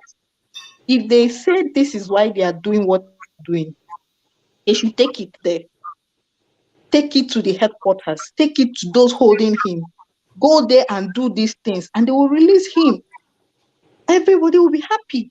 Don't come here and kill your own people. And before you start telling me those people in the video were not Igbo people, please save it. Please save it. This is Enugu, this is Ebonyi State. I know an Ebonyi State accent when I hear it. Please save it. Don't come telling me that the voice I heard in that video is not the voice of an Igbo man. Save it. It won't work today. Those people in that video were Igbo people, and they were shooting at Igbo people in Igbo land for somebody that is held in Abuja. And you're telling me to keep quiet. Please, I'll watch from the comment section. I'm tired of all this. All right, thank you, Ngozika. Let me go to Dan. Dan, go ahead. Yeah, thank you very much, Mr. Rudolph. But before I just make my little comment, I want you to follow the procedure that you laid down, because I remember you people made a rules. Let's go one by one. There are some people who have dominated the conversation, and we are just sitting down. We also have something to contribute, I think so that it goes round, so that other opinions should be heard, and it could really bring a solution. Anyway, let me go straight to my point. The problem of we were in America. Suddenly you asked a question, and Mr. Stripe just turned everything upside down. Suddenly we landed at Simon Ekpa. All of us has been confused. This is the problem we have in that Nigeria. nobody follows the rule. You ask a question A, somebody started from Z. And this is the problem Nigeria has. They release Nnamdi Kanu, for example, and somebody in Nigeria will tell you that they will not release him. They went to all the courts in Nigeria. Somebody tells you no matter what the court gives us, normally they say the court is the last man's hope. This is our problem. You ask a question, how is American system affecting, why the Americans, why are they following the judiciary and everything going well? But in Nigerian context, nobody follows nothing. Impunity. And that's exactly what is happening in this platform for the past 5, 10, 30 minutes. We were following line by line. Suddenly somebody will jump up, spoil everything. Even sometimes your opinion, you will lose your opinion before they call you. This is our problem. Ngozika is saying something there about what is happening, that we should go and fight them in Abuja. She knows that it's not possible. When they are fighting a guerrilla war, somebody is as a leader, Nnamdi Kanu, who every Igbo man, or let me forget Igbo now, any righteous Nigerian, any Nigerian who is living for freedom, when a court says, release this man, you bring somebody, they say the man has committed an offense. We went through, Buhari came up on the television and told us, my hand is not there, take him to court. This is our president, to number one person. We go to the court say, this man you brought to us, so we have looked left and right, this man is innocent. The same number one person who is supposed to uphold the rules of law in Nigeria, which he has signed when he was sworn in, he had testified to it. I, Buhari, have solemnly swear to uphold the constitution of Nigeria, which means anything the judiciary says, you have to uphold it. He refused to release this brother. And now his friends are fighting. I'm an Igbo. I was born in Igbo land in Enugu. But I'm a freedom fighter. I believe in the rule of law and justice. Release this man, you say no. And his soldiers are fighting, telling, okay, if they refuse to release Nnamdi Kanu, we don't want anybody to go out of on so day. Don't go out. This is a protest. So that maybe this will affect these people to change their mind. And then some people will decide to disobey them. They have to protest in some ways. Do you expect IPOP to go to Abuja? They will all be killed now. And they came back to their home and said, my people, if they refuse to release our ruler, our leader, on so date, let us protest. I believe that these people should really, they should respect that law. Okay, Dan, hold on. So yes, I like your narrative. You are following. I like someone who will follow the trend of what's going on. Okay, so if the people decided on their own, they did not consult you. Okay, that's what people are fighting about now in Nigeria, in the East. They are saying that the country is very hard. You are telling them to stay at home for 1 week. 1 week. Even people who go about their business all over in Nigeria are having difficulties making a living, that they cannot, that they want to go out there and make a living. And then what is happening is what we are seeing today. So who are you blaming? You are blaming the people who are trying to survive, who were not consulted, who did not vote to say that they are going to stay at home. Is that what you're saying? What I'm saying, please, just give me 2 minutes. I will round up with that. 1 minute. Okay. Just please, because 2 minutes I can round up. You see what I'm saying? The situation in the East is not a normal situation. Nnamdi Kanu is the leader of IPOB, being locked up. We hear a lot of things, that he's losing his hearing, he's sick, is this. They are really choking that man up. And the people don't know what else to do. The governor of Anambra State, or I don't know, have gone, pleaded. Ohanese have gone, they have pleaded. All the Igbo chieftains have gone, they pleaded. Even other people have pleaded. The United Nations has pleaded. Release this man. And it goes on deaf ears. So it's not a normal situation. So the only way now is, please, sit at home. Bear it. And if you don't listen to us, this will happen to you. So I don't blame, if anybody comes out because he wants to survive or because he don't want to listen to what they are talking, Let me tell you, Mr. Rudolph, please. Nigeria is almost in a war situation in some ways.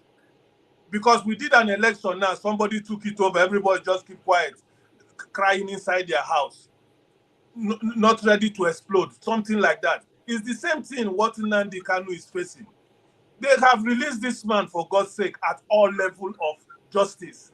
And some people sit there who selected themselves to be ruling Nigeria, and they are doing what they are doing, and impunity, nobody can do nothing, because when you do something, they kill you or they arrest you. So now, the only little thing these people can do as a protest is, guys, sit at home. This is the only solution we have. It's a form of protest, for God's sake. And anybody who doesn't want to listen to that protest, anything that happens to that person, I end with this one, is your handmaking. Thank you. All right, thank you. Jack. I'll come to you, KJ, you're next. But Jay, let's go to Jay first. Yeah. Hello, good evening, everyone. Good evening, Dr. Damage. Yeah, See, I just first did the background about this sit at home and see, I know call your nation Mr. Dan. Well, anyhow, see no verse as I want to put my own word. You see, one thing where we're supposed to look for this sit at home. If the Igbo people are to fight the leaders to go fight for Nnamdi Kanu, I think it should be easier and better, not to just put everyone's head, like everyone should just sit at home. Are there anything like now palliative they reign for Nigeria? Are there any palliative for this to give to people, other people who cannot be able to miss one day to struggle to put food for the table for them? So I think there is nothing for them. So you cannot just tell people to sit at home for one good weeks, a whole 1 week for waiting. Now what about those that don't even have water, that need to fetch water, and they don't have money to go and do this? See, all these things are causing a lot of problem in Igbo land. Since this sit at home started, if Igbo have to be truthful, how many people have died because of this sit at home? Because you are forcing people to stay at home. Some are even trying to force themselves to go one corner to find with it they will chop. Nothing there. You are still forcing them to stay at home. About Nnamdi Kanu, I'm just blaming the Igbo politicians. The Igbo politicians. Because when Mr. Ekweremadu has problem in London, right? All of them are pleading with the governor. London, I don't know. They are pleading with them to release Ekweremadu. Like, this thing is too harsh. If they use this muzzle for Nigeria government, let the leaders and the government officials in Igbo land stand up and say, no, enough is enough. Let this thing stop. I think it will be easy now to leave and for Mr. Akpan Abi, I don't know what is his name, in another country, remoting people in Nigeria to stay at home. See, no, they wise. People are dying for these things. More just Nnamdi Kanu, yes, it's not right. If you enter my Facebook today, you see several places when I've been praying for Nnamdi Kanu. I'm not the Igbo man. That man, they fight for his people, right? But if people they die because of saying Nnamdi Kanu, we are in now. Like suddenly they kill everybody. Who will come fight for them to come out? So we know if you continue like this, people know if you continue like this. If person wants to say, oh, this guy with you, the talk, this evening, no make sense. Go look my Facebook, Ojo Neji. You'll see several videos when I make they pray for this man. Midnight at the wake up, they pray for him. He did my Facebook. I know be Igbo person, but I love Igbo people. I like Igbo people. But this thing where they do to Igbo people, where people they die, say stay at home. You must stay at home. Then give them something for them to be able to say, okay, make them cook, stay at home. All right, Jay, thank you. KJ.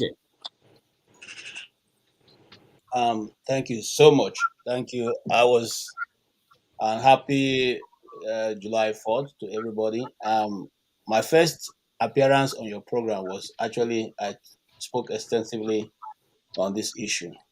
One of the things I like about America is that it tells you America is the land of the brave. To be brave, you have to have the ability to confront authority and to say a piece of your mind. whether the person you're talking to agrees with you or not. And that's what I've seen in America. They do not stop divergent opinion, and they not hold you content because you have said something that they do not agree with. It is here that a citizen can tell the president, I mean, what the hell are you talking about? Okay? And can I refuse to accept what you are saying? And it's not because the president means that you have become all knowing, you have become a god. Now, I want to explain certain things that people are mistaken when they talk about what is going on in the East. And we as Igbo people know that once you have soiled your hand in blood, okay, like the community where I come from, you must have to go back and sacrifice. You must do sacrifice because you will not be able to survive in that community if you have taken somebody's life, especially in the way that is going. Let's not forget. At least I forget. Let me come first. I condemn totally the move, okay, to say people should sit at home for 1 week. I have never accepted Simon Ekpa's method or whatever he's saying. Not that, I mean, I can't do what he's doing, but I don't accept his method. Okay? I totally accept the reason why sit at home came in the first place. And I said this with all sense of responsibility. I was a reporting part of this before I left. The first reason why Nnamdi Kanu even talked about the sitting at home was because he saw that people were being killed on daily basis for so many unnecessary excuses by the state security forces. Okay, and so he said instead of you coming out and then people will be dying, let us sit at home. Let us sit at home so that they will have nobody to kill. And that is why they decided to even introduce the sit at home in the first place as a form of civil disobedience. All right. Eventually, when he was captured, people started introducing all kinds of other sit-at-homes, which for me was not even in agreement with what Nnamdi Kanu have said. Many months ago, Nnamdi Kanu reintroduced and said, no more sitting at home. If they want to sit at home, let it be only when Nnamdi Kanu is going to court. Then they will sit at home in support of that struggle. But some other people, I don't want to call his name because invariably I don't know how he operates, has been the one, holding this fire. Okay. And they are giving other people opportunity to be the ones killing people. And I'll give you an example. And I've said this before, and I said it many times. And I'm still waiting for someone to rebuff me to say it. Luckily and thankfully, they are coming out one after the other. I said here that people who are killing people in the East, one group is the DSS, who come in mass faces. Okay, they term themselves unknown gunmen. We didn't know this until some of them, started being caught, okay, in crossfires. And when they take off the masks, you saw that their ID card and everything is saying who they are. Secondly, you have KJ. Yes, yes. Do you think that the DSS will decide to cover their face to go and commit this atrocity, and then they will put an ID card in their pocket? Why? Why do Okay, you I'm coming to that. If you ask me that, that's the same way I will ask you. Do you think that if the IPOB people are going to commit atrocity, they will go with their flag and they'll go with their ID card, so that when they are caught, their flag is displayed when the pictures are taken? It is the same thing. You see, there are many factors playing out. One of them just confessed last week that he has people fighting in all the states of the East. But when we talked about it, people said no, Sadi Dakuboda have no hands in it. But he has come out to say with his own mouth. We didn't force him to say it. We also know that Fulani herdsmen who are settled and brought into the army are sent to the East and given official government ammunition and arms to go fight in the East. I'm telling you what we have reported. Okay? And if most of them it's just like most of them who are there can tell you that they are there sent by different forces, and they are all doing the same thing, the work of killing people. Okay, the truth of the matter is that why will you burn people's homes? Why will you burn people's villages? If not because you have another Ostromo. If they are coming out because they are coming to buy food or make a trade. You burn their homes, you burn their communities, you cut them and harvest their organs. We know this. Where is the policeman who was caught, who was selling organs in Anambra State? What has happened to him? Which court has been taken to? The All people right. that killed Okay, KJ, let's refocus this conversation. So Okay. this is what happened in the last few days. Yes. Emma Powerful, I believe, the spokesperson for IPO, yeah, issued a statement saying that they are not the ones who are saying that people should stay at home, that they don't support Yes. it. The Nnamdi Kano's family issued a statement saying they are not supporting stay at home for 1 week.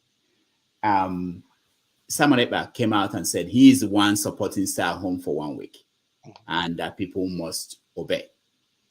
They didn't give any option for you to hang out, to decide not to stay at home. Okay. Then you have Senator Ifeanyi Ubah come out to say that he's going to make sure that he stops in Anambra State, even the one on Mondays. So this is what we know. This is not something that we are yes. guessing. So I was just going there. We know that if Simon did not issue that 1 week stay at home, Tuesday normally is peaceful in the Southeast. Today it wasn't.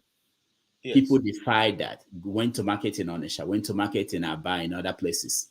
But yes, and not because of Ifeanyi, but because this is what the Nigerian the Igbo politicians do. They jump on the the tiger, the wave, and try to claim popularity and to claim to what they are not. Ifeanyi has, this is somebody who went to consult with, who said he had been consulted with Nnamdi Kanu, which he has never met Nnamdi Kanu, not in his life. Okay, and this statement that was issued by Simon Ekpa, he has issued this statement almost 2 weeks ago, and we totally rejected it because look at the suffering going on in Nigeria. I mean, as I'm talking to you now, like yesterday, some days ago on this platform, I said a friend of mine doesn't even have money to buy his high blood pressure medicine. Okay, because there's no money anywhere. So saying that the Igbo should stay at home for 1 week, it is crazy. Okay, and like I said, I've never supported his method. Okay, and this shouldn't even come at this point. At this point, it is critical. It is. I had to take a picture of the yam that Ngozi was showing us the other day that was costing 650. So in a critical position, you don't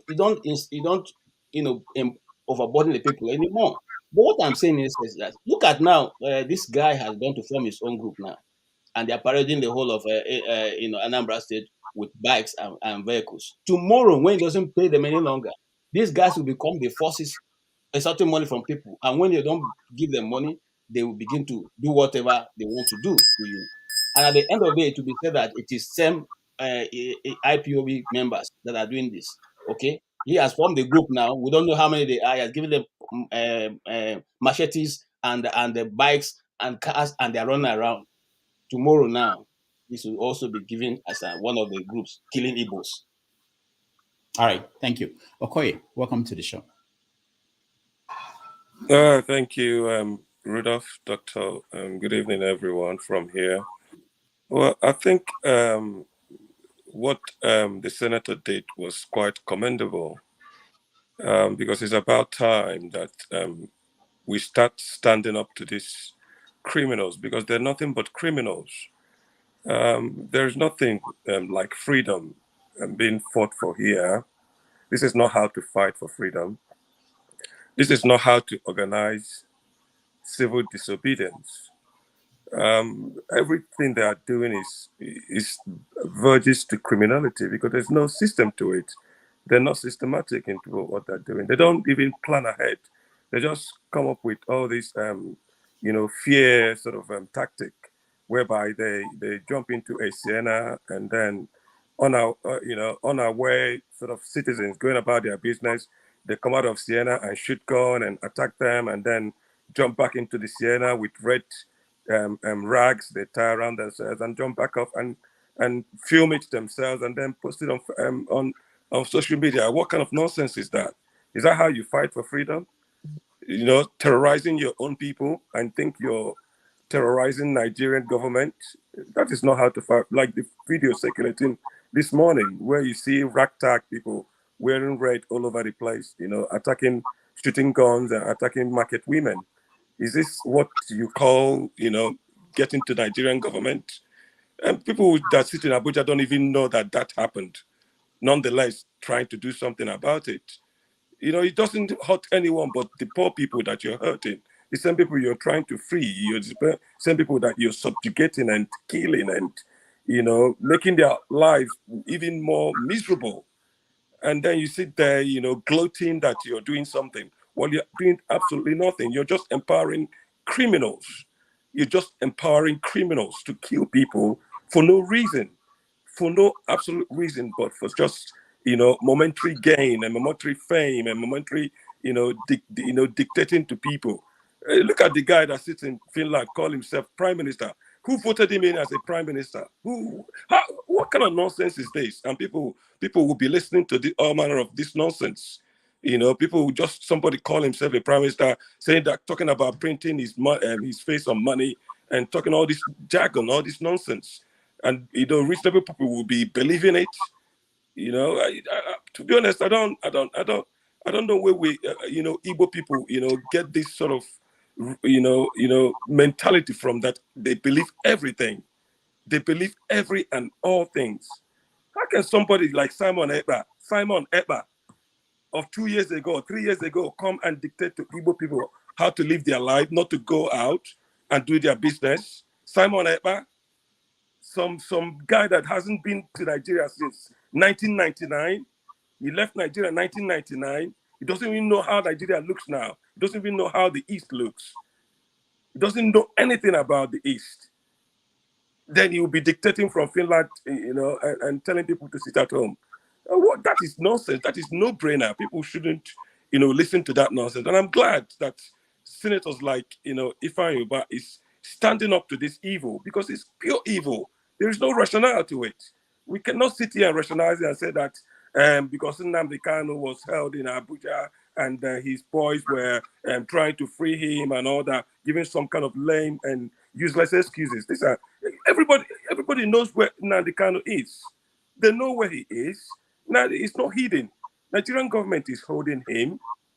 The case is in court. So why go and kill people? Why do you have to go and kill people to free him while you know where he's not dead? So why should people be killed while he's not dead yet? Even if he dies, his life is not worth more than any other person's life. So we shouldn't be justifying nonsense and evil and think that we're doing something. We're just doing ourselves. But all these things are just pure criminality and nothing else. Because Nnamdi Kanu has come out to say that he doesn't want this nonsense, that he wants the Southeast to be calm, knowing that criminals are using this sit at home to commit some atrocities in the East. They are using it to commit atrocities in the East, and people should not justify it.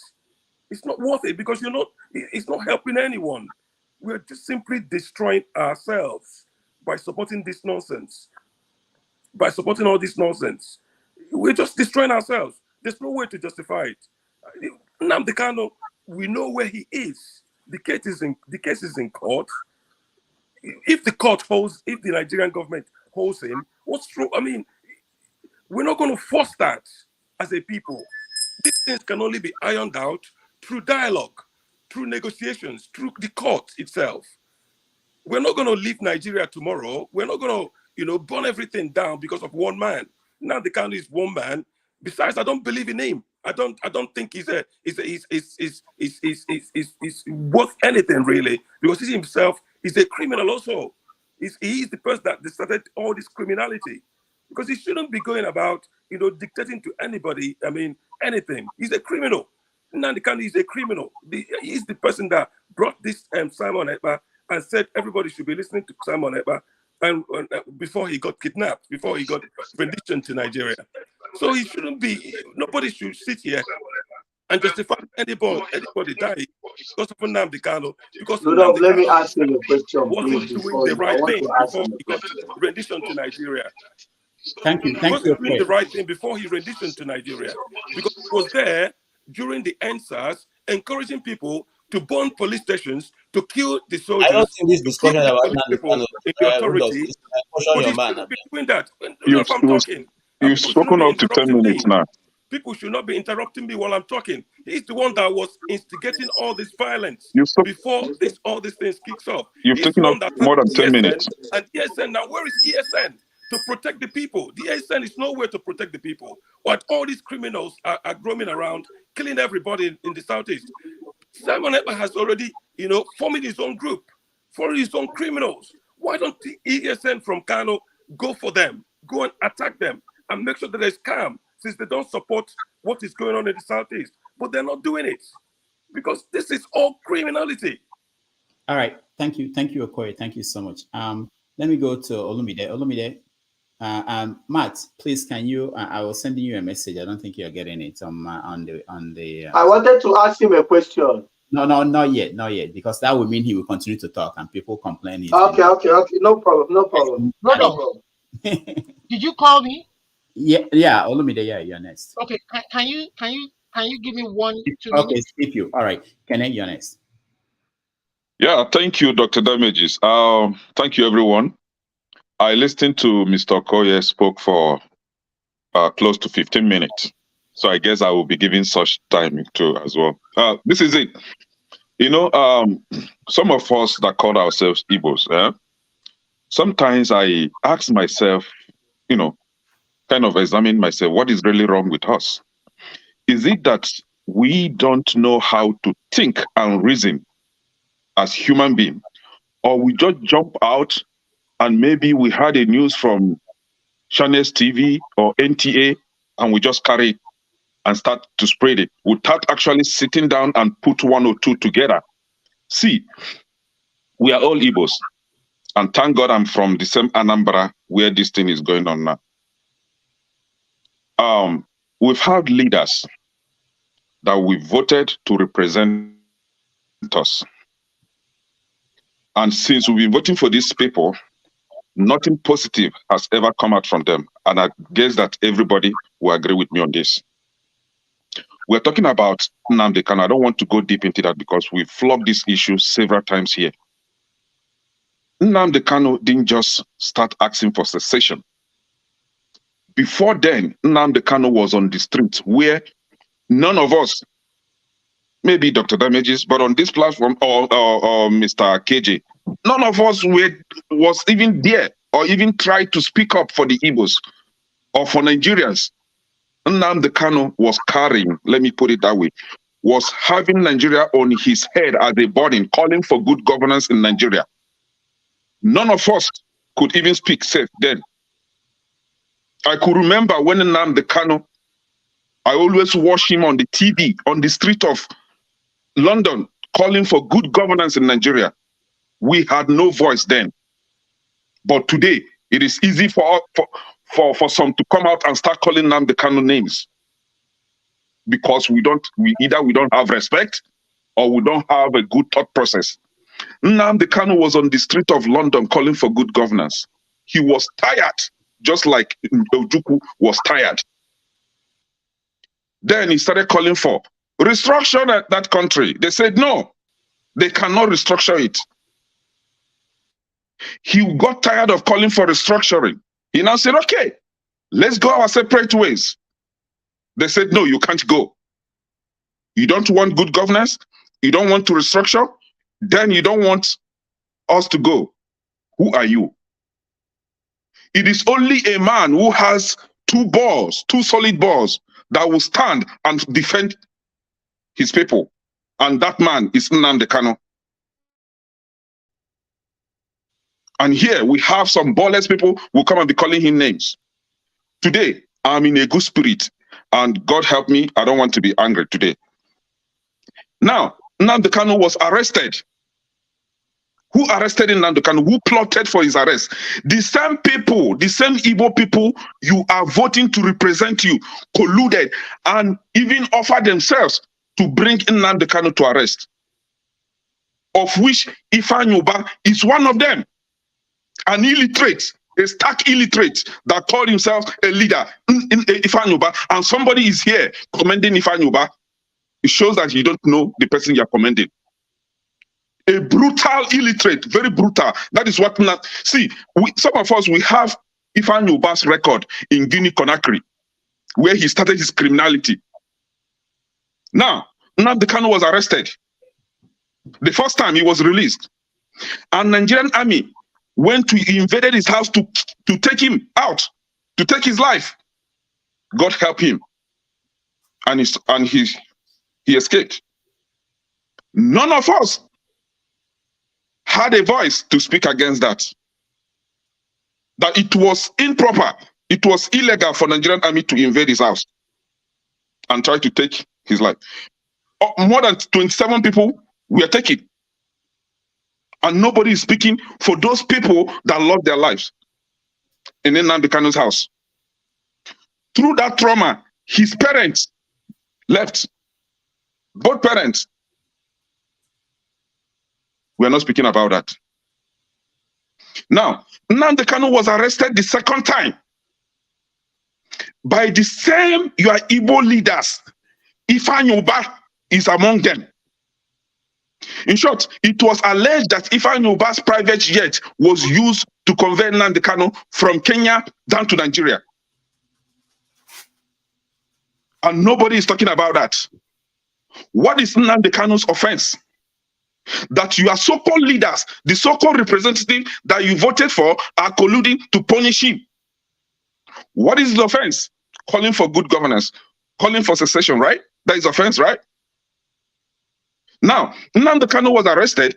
The court said, leave this young man, he is innocent. The same leaders, the same Igbo leaders went to Abuja. I will call their names. Dave Umahi of Ebonyi State, Hope Uzodinma, Ifeanyi Ubah, this Ifeanyi Ubah is among them, went to Abuja and said to Buhari that, see, if you allow this young man to come out, our party, APC, isn't going to win this election. So keep him there. They asked Buhari to keep Nnamdi Kanu in detention. The same people. Now, the followers of Nnamdi Kanu say, you know what? We don't accept this. We will go out and protest. They came out to protest. Their lives were taken. Young people's lives that were protesting peacefully. They were not being aggressive. They were not being destructive. Their lives were taken. None of us had a ball to come out and speak against this. But it's easy for us to sit down behind the camera and start spewing garbage against this guy. See, Nnamdi Kanu detention led to calling for sit at home, which I, Kene, am 100% in support of that Monday sit at home in the protest, because we have come out on the street and our lives were taken. Now we said, okay, let's devise another means. Let's sit at home on Mondays as a show of protest, right? What is wrong with that? Now, these people say, no, you don't have to sit at home. Dave Umahi came out on the live TV and threatened that since Mazi Ekpa is calling for sit at home, that they are going to push out their own opposition. That was when they created Ebubago. Ebubago wasn't that strong enough to combat with ESN. What is the function of ESN?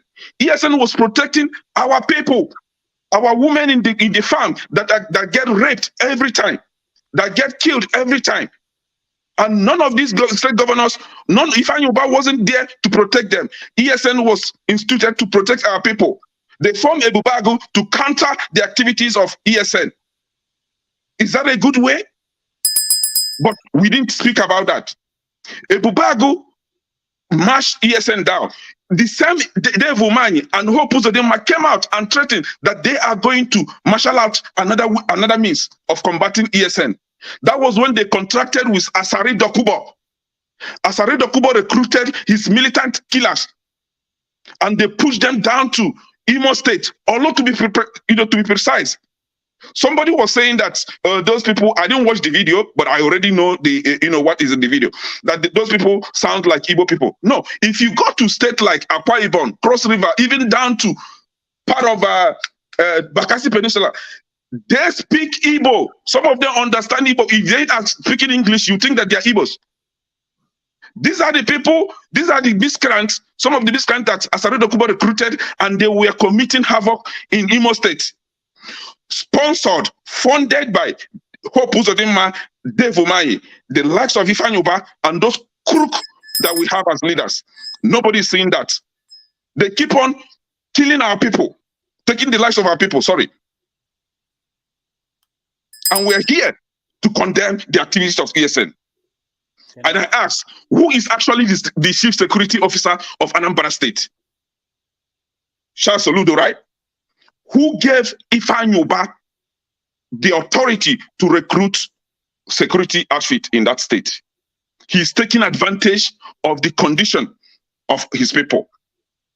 He's recruiting his own thugs. He's recruiting his own killer squad. And we are here applauding him. These same people, tomorrow, when they go opposite ways now, these young boys that he's recruiting will now stay on the street to kidnap our people, kill our people, or ask for ransoms. And we're here applauding him. Where is Soludo that he will allow this stark illiterate that call himself Ifeanyi Ubah to be committing havoc in our state? Who give him the right to do that? What are they even doing? Those security agency or outfit that Ifeanyi Ubah instituted, what are they actually doing? To go against sit at home, that is it? To go against ESN, that is it? While our women get raped every day, our people get killed every day. Last time, some were paraded on the street, and they happen to be Nigerian army. Hold on. They happen to be Nigerian army officers that come to our state, come to our region, and they were kidnapping our people, asking for ransom. Did you not see the video? Before you condemn our people, Igbos are not killing Igbos. Criminals are killing our people. Criminals recruited by Hope Uzodinma, Dave Umahi, the likes of Ifeanyi Ubah are the one taking the lives of our people. Okay, thank you. I'm not denying the fact that there could be Igbo-speaking miscreants among them that they recruited and get paid. But who are the people actually funding this? These three names that I mentioned and others that I might not know their names. All right, so please, if we want to condemn, let's condemn evil completely. Do not spare anybody. If Nnamdi Kanu is doing something wrong right now, me Kenechukwu will come out and condemn him. If Simon Ekpa is doing something wrong, I will be against him. I don't care where you are. Even if you're my father and you're doing something wrong, I will say, hey, Papa, order possible. Stop it. And we're here uploading idiots, criminals. Ifeanyi Ubah, as far as I'm concerned, shouldn't be parading himself on the street of Nnewi, spoiling the peaceful town of Nnewi because he put CCTV camera. People uploaded him. Then the next thing, he started recruiting his own thugs. Thank you, See, on this platform, we come back and you, those of you supporting Ifeanyi Ubah, you still come up on this platform and condemn him when they eventually begin to roll out their evil plans. Thank you. Thank you. All right. Olumide, I'm getting messages from my moderators that you are spamming the comment section. I'm not monitoring what's going on. I hope it's not true. But before you speak, let me play a little bit of this video. Okay. Why not allow me first? You have mentioned me 17 times, and I'm only replying you once. Try me, you will see. All right. Actually, Cisadi. And then observe it at home. Hey. All right. It's not. And then also, the father. Family, go and observe it at home in their village, and these other towns in Ghana. We the new assembly will resolve to give it a very serious push. I've started that push by having a meeting with the family of Nnamdi Kanu some few days ago. I'm in contact with the lawyers. We have been talking in the last 1 week. So what our resolve is that we are going to give it a new dimension of legislation and also push.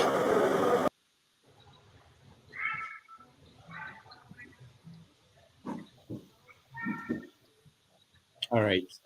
Just one moment. But for us, for 2 years now, we've been observing sit at home, and we don't really appreciate the economic value or downturn the sit at home has brought hardship to our people instead of fortune. So for me and my people.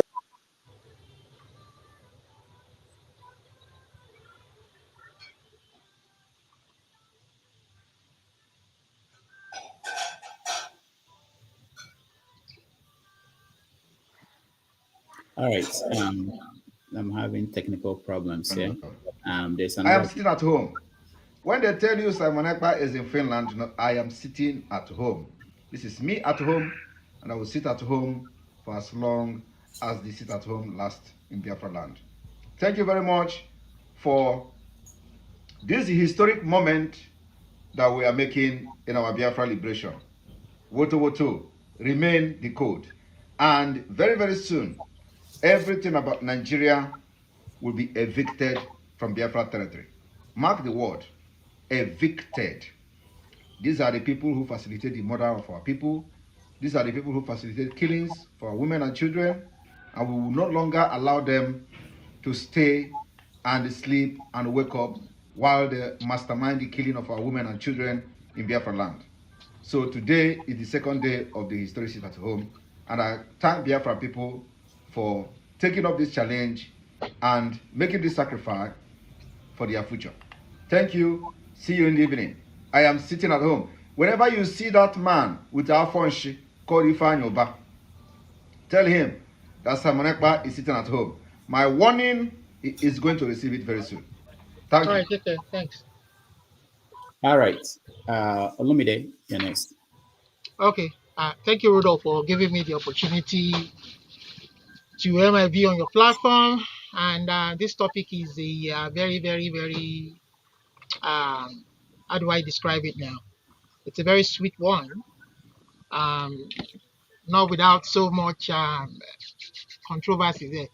But I want to start from the beginning when you were talking to Mazi Scribe about, you were quoting the Jefferson and why we're not following laid down rules. So I can draw similarities between, what is happening in the US and what we think should be happening back home in Nigeria. And there are so many. There is also a few things that are not very similar that we need to take into context. You understand? The Americans were one culture. There were British citizens who migrated there, started a nation there, a country there. They were paying taxes to the British people, to the British throne. And then because of an increase in amount of taxes or a commodity, I think tea, they revolted, and one thing led to the other, and then they decided to break away and form their own country. So they were one culture, they were one people, English people. And they sat down, a few of their political elites sat down to write a constitution for them. They had representatives from every constituency to draft the constitution that has today formed the foundation of what we have as the modern USA with 50 states. And they made laws from that constitution and made amendments and bylaws and whatever, regulations to help govern their conduct in the society. Now, the blacks that lived among them, it was a different situation scenario. The blacks were slaves. They were brought in from their original place of origin, their own place. You understand? At some point, the Civil War was about freedom for the slaves and broke the country into two. And eventually they fought that Civil War, and you had the Confederate and you had the Union, the American Union, and the American Union won. And since then, we've had people who have had to fight for the Black American to have more rights and be more, have more freedom in the country. Martin Luther King, Malcolm X, and the rest of it. Olumide, go to. You're going too far away. Go straight Okay, to. okay, yeah. So remember, freedom doesn't come easy. It doesn't come cheap. Martin Luther was murdered. was assassinated. Malcolm X was assassinated. Even the American freedom, the American free country as you know it today, didn't come cheap. They had to fight their way out of break away from the British throne.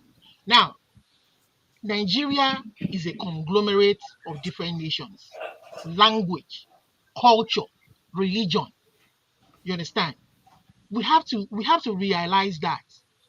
You understand? That the way they formed when we had our independence in 1960, there was that understanding. The cultures and the different regions came together with the guide under the guidance of the British. We wrote a constitution, but unfortunately, the military truncated it.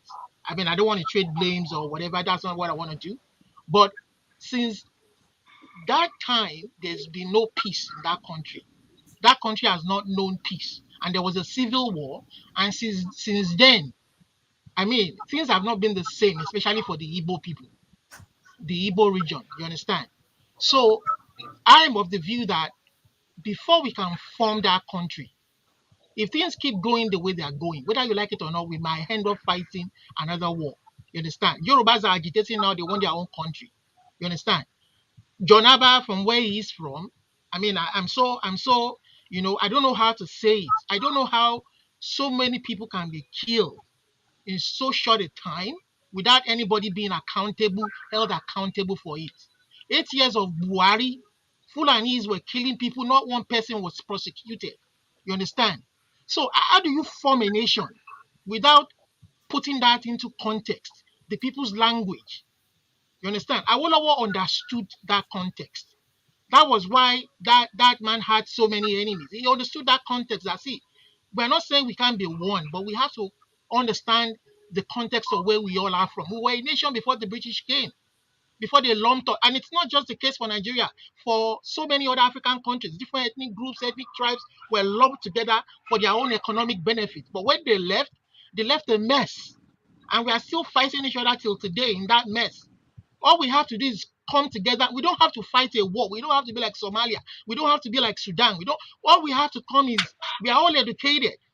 Let us sit down together and recognize all of these strengths and weaknesses embedded in that constitution that should guide us, that document that should guide us as a nation if we want to be one.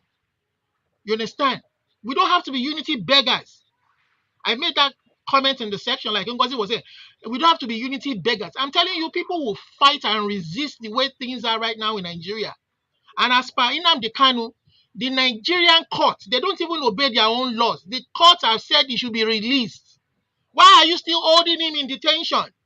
They held an election. They rigged it. They didn't follow their own laws. They didn't upload the results. See, I'm a Yoruba man, but I will speak the truth. You understand? The man there right now is not even the best of Yorubas. I mean, they even rigged him there. He's not the best of us. And I'm saying today that we will continue to have problems. It was the South the other day. Now it is the Igbo people agitating, the Yoruba people, Middle Belt agitating. This thing is going to explode in our faces if we don't reason. I mean, let us be objective. Let us open our hearts and let us remove all these biases and the rest of them. Those people complaining against the sit at home are people whose businesses have been affected by it.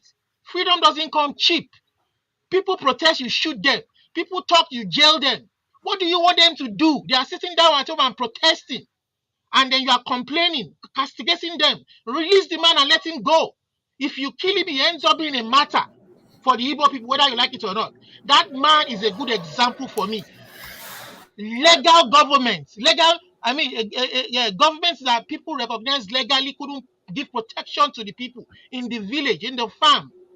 Fulanis killing them, foreign invaders from outside the country, killing them, and not one person arrested. And this man set up even though you can call it an outlaw outfit, protected the people there. I mean, the people that were being raped in the villages, are they not people? Do they not have a stake in that country, even if they are villagers? Must it be the people in the city alone? All right, thank you, Olumide. Let's go to CM. I'll come to you, Koye, to respond if at one point, but let me go to CM and catch. I want to catch Ife because Ife is from Nnewi, I believe, and Ifeanyi Ubah is from Nnewi, so I want to hear her view. Yeah, go ahead. Hi, guys. Yeah, thank you, Rudolph. From where I am, it's good evening or good night. I don't know. This is UK. Yes, actually, I came in because of the what I heard people say. You know, the thing about Nigeria, I have to be broad. Is Nigeria? People say the problem with Nigeria is corruption. I think I'm the only person. I want to stand on my conviction. The problem with Nigeria, I don't think it's corruption. The problem with Nigeria is hypocrisy. That's all. If it's the problem is somebody steal money and you know the person stole money, there's a law. Police get him arrested, take him to court, let him defend himself. He was found guilty. It ends. That is what obtains even in America, in the developed world, including UK here. Nigeria hypocrisy is that we know the truth. We know what made what can I say? We know how sand got into the garri. We know what happened. We know the reason, but we are afraid to say it. We just want to hide. It doesn't pay. It doesn't pay us any good. Anybody who want to discuss IPOB and then Nnamdi Kanu should go back to 2012. That is where you start. He said, "It's something happens before something." I'm a trained scientist. I probe, I analyze. You don't just come and tell me headline today. I would like to go back. What we see without you, all of us, most of us did physics. He said the body will continue to be at rest, dead, or of uniform motion in a straight line, unless compelled by external force to do otherwise. If you leave a dustbin full of refuse, it will continue to be there unless you remove it. What happened with IPOB is a case of if they are killing me, you will keep quiet. If they are killing you, I will keep quiet. Martin Niemöller said when they came for me, when they came for the Jews, I said, oh, it's only the Jews. Let them slaughter them. They came for the Christians. Oh, I'm not a Christian. Let them slaughter the Christians. They came for the Protestants. Of course, I'm not a Protestant. What concerns me? They killed all these people. Finally, it was left only Martin Niemöller. When they came for him, nobody to save him. Anybody discussing IPOB without making reference from where they started, Kene gave us a history. Nnamdi Kanu was at the street of London calling for good government, restructuring. Somebody who was calling that. The question is that if we are scientists, you will say, how suddenly the person did, what made the person to change? Something must be wrong. If we are not ready to interrogate it, then we better keep quiet. I don't believe in singing so that I will be loved. I'm not looking for contract. I can't go me hallelujah because of one Nigeria. I can never sing hallelujah because of one Nigeria. Yoruba man say, thank God Olumide is here. Yoruba man say, I can never call Malu my brother because I want to eat meat. Nnamdi Kanu was wronged. I want somebody to give me an example of somebody who was given a bail in Nigerian court and they used soldier to invade the person's house. Just one, and I think I will set £1,000. Tell me a person in the history of that country, a competent court of jurisdiction said, take your bail in May. We need you back here in September. Nnamdi Kanu went home. They used soldier to come and invade his house. Everybody kept quiet. Everybody. Nobody said anything. They kept quiet. Nnamdi Kanu had to run for his death. Assuming they killed him, but today we'll be talking about it. And now people are telling me, Fulani herdsmen were slaughtering people all over Benue and Medugri. Everybody said, why it's not for me. Yorubas, even they will tell you it's not for them. Until they started coming, Akeredolu barrister Oluwarotimi Oruayo Akeredolu Aketi, senior advocate of Nigeria, former president Nigerian Bar Association. He knows better. You don't know Nigerian law more than him. He is the chairman of Yoruba Governors Forum, Southwest. He said that the Fulanis has taken over their forest. They can't go to the farm. It's not me making it up. They started killing down to the east. Yoruba formed Amoteku. It took them 1 month, 2 months, and then the kind of was calling. Southeast, why can't you protect? Do what others are doing. The Middle Belt score their own operation. Is it something Fashaka? Something like that. Southeast kept quiet. Now they kind of said, no, my people cannot die. People were phoning him every time. What can we do? They're killing us. He formed the ESN. Go and look for the broadcast when now they kind of formed the ESN. Now they kind of said ESN is not after everybody.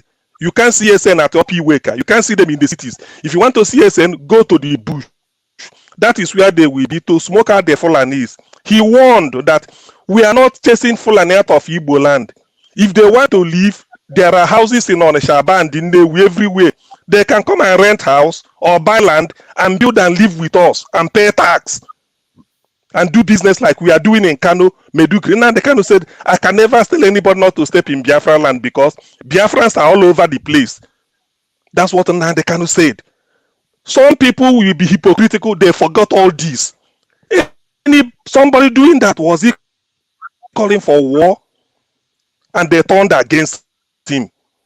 What happened? Somebody like Professor B. Onwabweze, who knows law more than Professor Ben Onwabweze. Nobody takes precedent in Africa before him.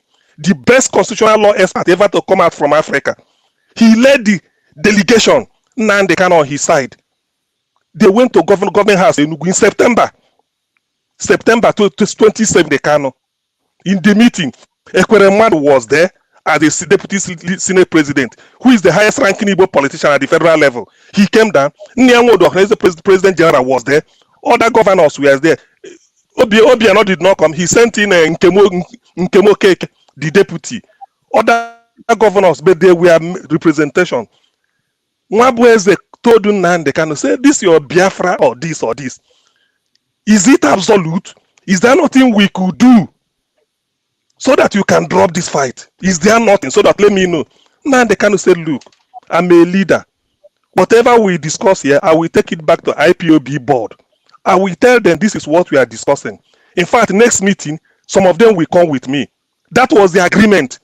When I asked again, is there nothing we could do? He said he has told them in a piece of paper.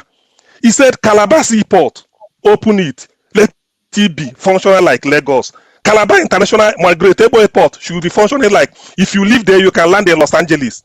The same thing for Enugu. The same thing for Port Harcourt. Warri Seaport must be open. Now they can say all this, and as it's written, it was broadcasted. When they now came back, they went to Abuja to go and report back to Abuja. They said that boy is dribbling us. Why must we told him to do? He must do what we said. 2 weeks later, they invaded in Nnamdi Kanu's place. Why I have to say this is that Professor Ben Nwabweze is alive. Elliot Uko is alive. These are the type of people you go and ask. Nwabweze is not a person that can speak flippantly. So Nnamdi Kanu was for peace. If you doubt me, go on YouTube, put Kadaria Ahmed plus Nnamdi Kanu. Kadaria Ahmed is a journalist with a Channels News, a Channels Television. Kadaria, Kadaria, Ahmed, Ahmed plus Nnamdi Kanu. Go and listen to the interview Nnamdi Kanu told her. Say, look, what we are fighting for is let our place be good. We are marginalized so much. They left all this. All of them left all this. They were asking, why must he be the person talking? But he is the person reflecting the feeling and the aspiration of Ndi Igbo. Every Igbo youth, they look upon Nnamdi Kanu as a God. Because the people you are calling Ohanes and everybody, they did not want to do anything. Example, when the Southwest formed Amoteku, what was the Southeast waiting for? They couldn't, and their people are being killed. Nnamdi Kanu said, well, if they can't do it, let us form ESN. Go and listen to the broadcast. The day Nnamdi Kanu launched ESN, he said everything. But when people are wicked, they want to be hypocritical, they consign that to history. Now let me ask them. There is nowhere in the world people protest by sitting at home. If you want to protest, you come outside, carry a placard, write your message. That is the standard practice. IPOB did it in 2012. They were slaughtered mercilessly at a war. No gun. Amnesty International had a video, had an interview with Buhari. They played it. Buhari doesn't even want to listen. National High School is a secondary school. They were there hoisting Biafran flags, doing praise and worship. They jumped over and slaughtered them. Did anybody say anything? What did they do? Because they were carrying placard. That's all. Now, when we say let us come out and protest, on January 20th, 2017, President Donald Trump was inaugurated in Washington. The eyes of the world were on Washington. Biafrans all over down to Port Harcourt, they said maybe Trump will help us. This is a good president. They were waving an American flag and Biafran flag. Nigerian army came there and slaughtered them. I'm not making it up. These are landmarks. Why should you kill? What did they do? Nothing. Now the Canadian said, look, since we come out, they slaughter us. Next time, if you want to protest, you sit at home. Let me now see who will come and break your door and bring you out. That was how sit at home started. But people know all these things. When they come here, they start to mention, just say something. I hate people who do not go to background. You interrogate issues. You don't, you were not born during the time of Julius Caesar, but you know that Caesar lived. That is the essence of knowledge. You interrogate facts. Why did somebody who was going east suddenly turned west? That is the question. That's what they taught you in physics. You interrogate matter. What is the force? What force made something going this way to turn the other way? If you do not know it, you can never know anything. Something must have to give. So when people come on a platform like this and start to just spew garbage because you hate somebody, you don't. Now they kind of said, look, call for a referendum supervised by UN. The day Biafran said no, he said I stop it. Somebody calling for referendum, is he calling for war? Where were all these politicians then? Did they do anything? In fact, I don't want to go into the other man of oil merchant. If you want to know why some people are acting the way they are acting today, as if they are good, go and read Ngozi Okonjo-Iweala's book. Fighting corruption is dangerous. You see the people that are oil thieves. They are the. So please, when people come here to come and insult our intelligence or whatever, I don't know the level of scholarship of some people, but for me, I interrogate fast. And everything about IPOB, I have it at the fingertips. I know how it happened. All these things they are doing is just a waste of time. Thank God that Sarid Okobo have now confirmed the role he's playing in slaughtering Indibu. People won't take it serious. They're only looking for Nnamdi Kanu is giving an order, not giving order. Let me say it before everybody. Nnamdi Kanu is Igbo. The whole people are behind him. If whoever doesn't like it, the person can go to hell. It doesn't mean anything. And if they are trying to do all this to frustrate him, it's a waste of time. By the way, have somebody heard about extraordinary rendition? Some of us went to school. Do you know what is extraordinary rendition? How many people has been renditioned before? 1984, they tried it on Omar Diko. That was when Nigeria began to use visa to enter UK. As at 83, nothing like that. It was because of that Britain said no, we can't do this on our soil. You can't. If you need Omar Diko, write us a letter. We release it. We release it to you. You can't come under the pretext of anything. So why do Nnamdi Kanu came into Nigeria from Kenya? How? People are so idiotic. They can't speak. They want to belong to Fulani Caliphate. I can never be a Fulani slave. My generation can never be cowards. My generation can never ever be cowards. It is either a Jindu Emegene, something must have to give. You can't rendition on Nnamdi Kanu and then be wanting to construct legality on a foundation of illegality. That's stupid. My father paid for my school fees, and I know exactly what I'm talking. Thank you. All right, thank you, CM. Ify, I feel sorry for you, but you're coming next. Oh boy, oh boy, oh boy. Everybody's angry. Calm down, CM. Come on now. Can I calm down? Calm down. Okay. I'm not going to say too much, but I'm not a fan of Nnamdi Kanu. But I believe that what is right is right. First of all, yes, Ifeanyi Ubah is from my place. But when I heard the statement he made yesterday, the first thing I asked myself, what is a senator got to do with the security of a state? I mean, he is a senator. This is not his responsibility. This is supposed to be Soludo's responsibility.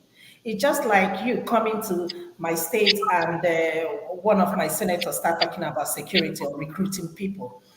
And this tells you that in Nigeria, anybody can wake up and say anything and do whatever they want to do and get away with it. Ifeanyi Ubah does not have any business recruiting security in Anambra State. Let's get that right. That's number one. Number two, I'm not sure how accurate this statement is that Ifeanyi Ubah, it was his private jet that they used to arrest, to kidnap Nnamdi Kanu back to Nigeria. I understand why everybody is so angry. He's talking about revenue, but even if you're gonna call off sit at home, what measures do you have to protect the life and citizens of that state? You can't just wake up and call a group of people and give them arms and tell them to protect the state. I've talked to people back home and they will tell you they're still afraid to get out.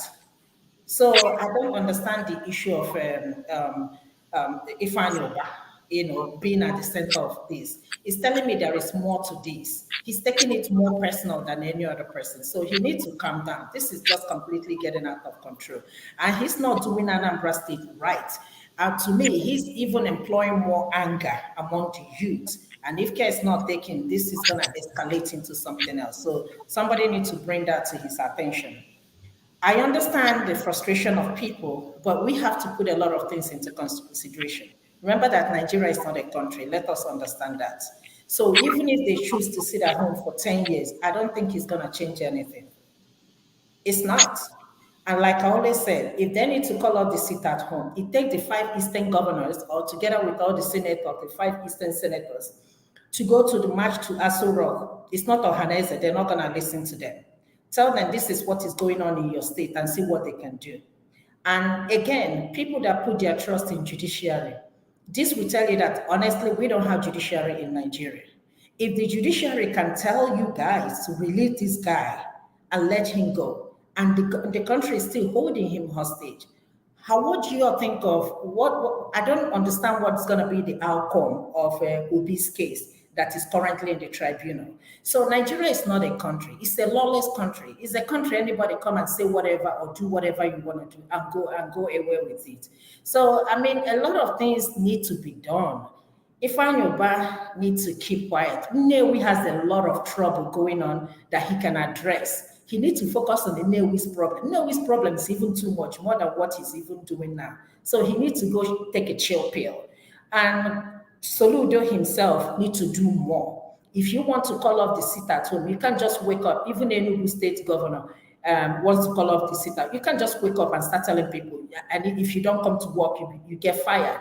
That is threatening the citizens. You can't do that. I don't understand why we can't even put things in order in Nigeria. Sometimes I even begin to wonder, is Nigeria a country? Of course it's not a country. Is it a state? It's not even a state. So let us call a spade a spade. I don't agree that the sit at home will continue. Honestly, personally, I don't agree because guess what? It's not about the resources or the revenues. The students are not going to school. Instead of going to school 5 days a week, they're going to school 4 days a week. Guess who is losing? It's the students. It's not Ifeanyi Ubah. It's not Ifeanyi Ubah's kids. Apparently, his kids are not even in Nigeria. Soludo's kids, I don't know. Apparently, they're not even in Nigeria. Most of these politicians' kids are not even in Nigeria. So I know that we are talking about the safety of Nnamdi Kanu to release him, but at the same time, we have to look at other stuff before we even keep talking about, let's continue with sit at home. All of us here, none of us here in Nigeria. I don't think any of us in Nigeria. So if you feel that sit at home will continue, why are you now abroad? Go home, continue to sit at home. So I'm kind of, indecisive. No, don't tell me down. If you want to continue to sit at home, go to Nigeria, go to Anambra State, continue to sit at home. But you cannot continue to sit at home when you don't have measures in place for these kids or for the people living in that state. Okay, thank you.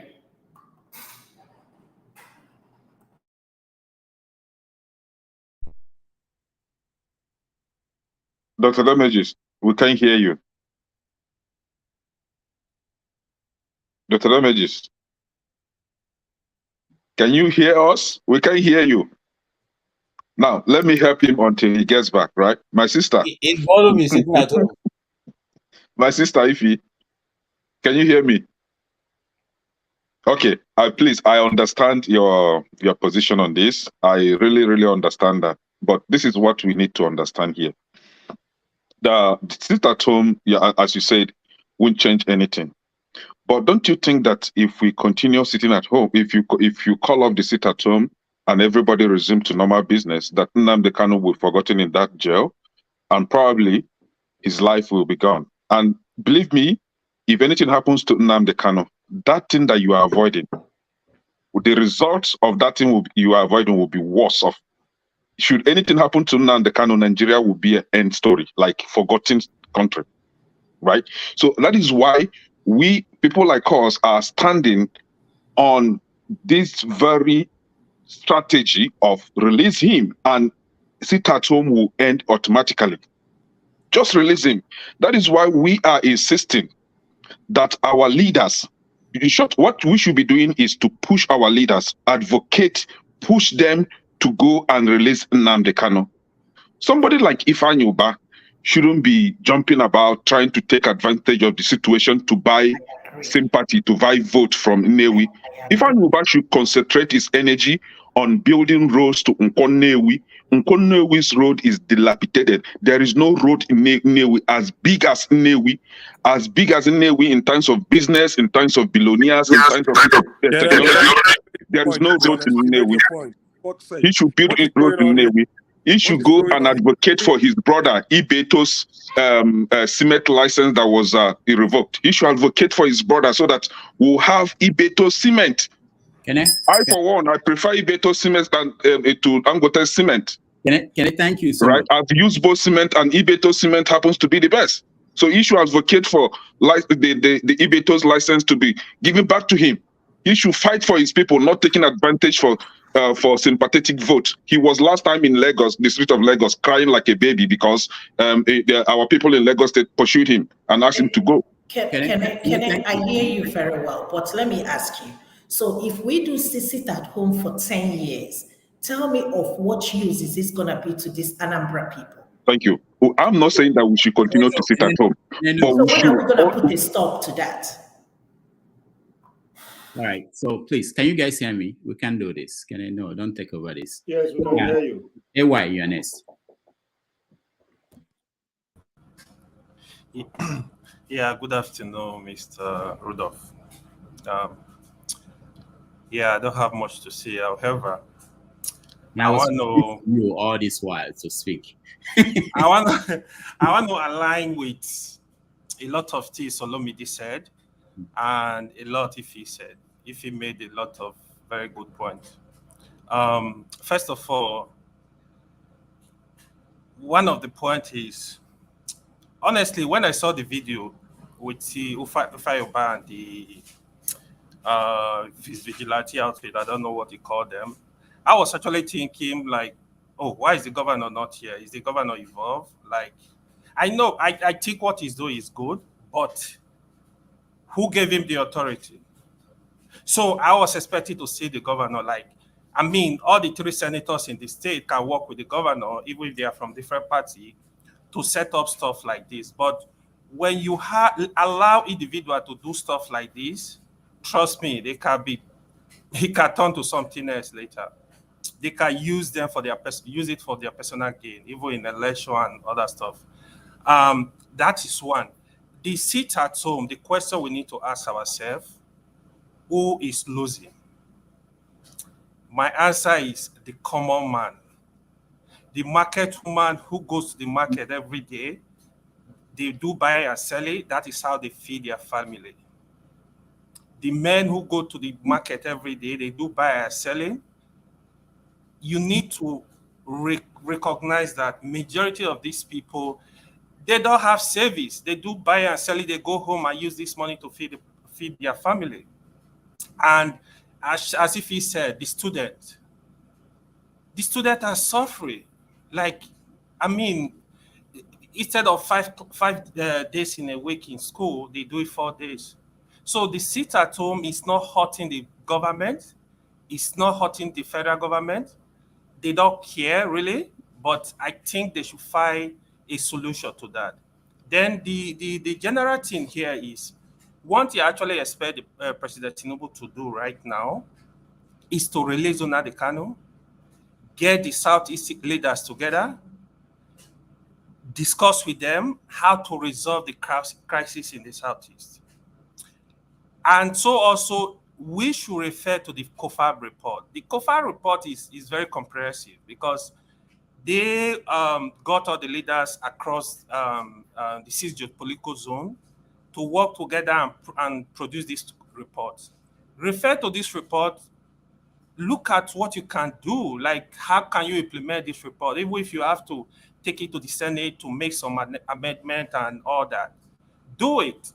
Look for peace in the country, especially as it relates to the Southeast. Call the Southeast leaders. Talk to them. We should also respect our leaders somehow. A governor of a state is a governor of a state. Even if you don't like him, you can criticize the evil things they are doing, appreciate the good thing. If they do any good thing, recognize it. And look, if we continue fighting like this, we don't have power to do anything to them. We have to look for a way to work with these people to remind them you are representing the people. The one of the hosts you invited, is it called? Is it Ozioke? You invited on Saturday. He showed us one video where he was like analyzing the bad roads in part of Anambra. If every state can do that, one question I wanted to ask him is, can you look for a way to go to the government and say, listen, the people are crying in this local government. Can you do something? This road is bad. These people don't have water to drink. Can you do something? Because when you produce this kind of videos, they might think you are against them. They go after you, But that was another good thing. But we have to look for a solution for Nigeria to work. We cannot always be criticizing. Thank you. All right, thank you, AY. Triple Man, I know you've been coming in and out, so I just wanted you to speak now that we have you. Yeah, good evening, Doctor. Good evening, everyone. Good morning, good afternoon, wherever you are. Nigerian issue is a fiasco. People are just playing politics with people's lives. Talking about Ifeanyi Ubah, if you remember, before the election, Ifeanyi Ubah went to campaign he went to Alaba Market to campaign, and they started singing Nnamdi Kanu is their savior, and he was chased away from there, and then he went to the court, just asking for his release, and all of that were just politics they were playing. And Nigeria truly is a scam, as many had alluded. And everything about the country, when we want to talk about this sit-at-home thing, that's nothing. But there is something I want everyone to understand. This is self-determination fight. This is freedom fighting. And what you're seeing now is just a part of what is coming. Nnamdi Kanu was not playing when he started agitating for this. And when, of course, he was the one who introduced it at home the first time. And what I want you to understand that this agitation is a serious issue. It is a huge thing that is on. And freedom fighting is not a joke. Sit at home is just a starter. It's just a starter pack. And you begin to see more of this. We are talking about sit at home and we are complaining. Go to Ambazonia, go to southern Cameroon, and see those who are fighting for their freedom and what it is like. Nobody's even talking about sit at home there. And that is the direction these guys are headed to. We are talking about sit at home for for the release of Mazen and the Kano, and people are when you begin to hear sounds like C4, what are you going to say? Do you think that these guys don't have them? You know. All right. So hold on, Triple Man.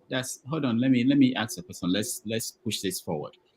For those who are here, just a sample of something. There's something that Simon Ekpa said in the video I played. He was making the emphasis that he was home. He was sitting at home.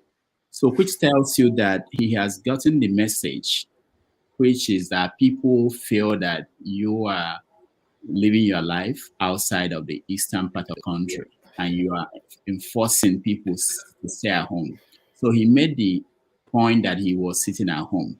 Even though, if you look at that video, the one he put out yesterday and the one he put out today, the only difference is that he said this is day 2 and then continue with the same video. But that's a different thing. But the point is that he's trying to give the impression that he's sitting at home. Let me ask people here who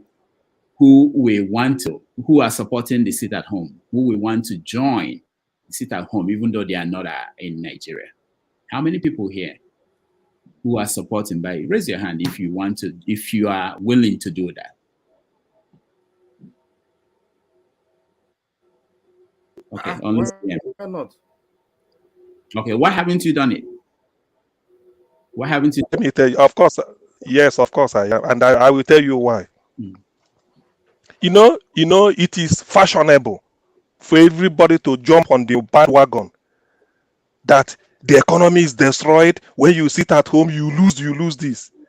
They say Ifeanyi Ubah made a voicemail going viral, condemning sit at home and telling people to come out.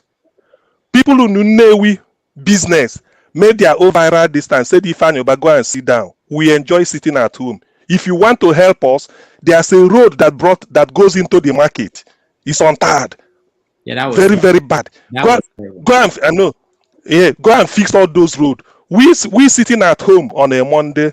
It doesn't make anything. We welcome it. We like it. So nobody can cry more than the bereaved. This is the aspect of the narrative some of you do not know.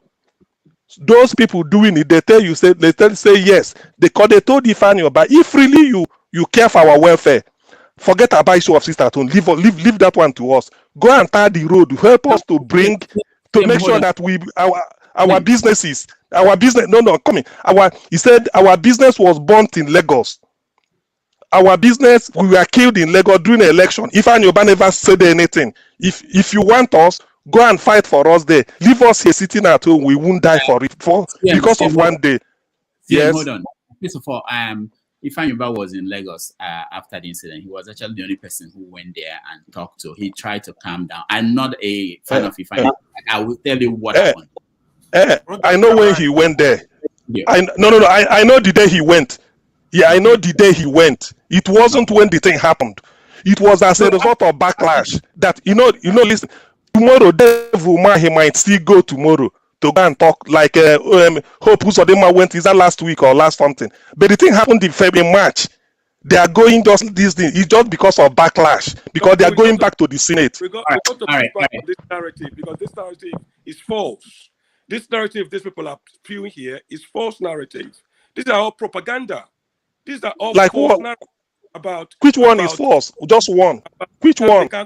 Kano is a barber in Peckham. He started from Peckham as a barber. He's a barber. Uwazirike is the one that gave him the platform to start. Somebody is here, but if I'm a cleaner. Listen. I'm a cleaner.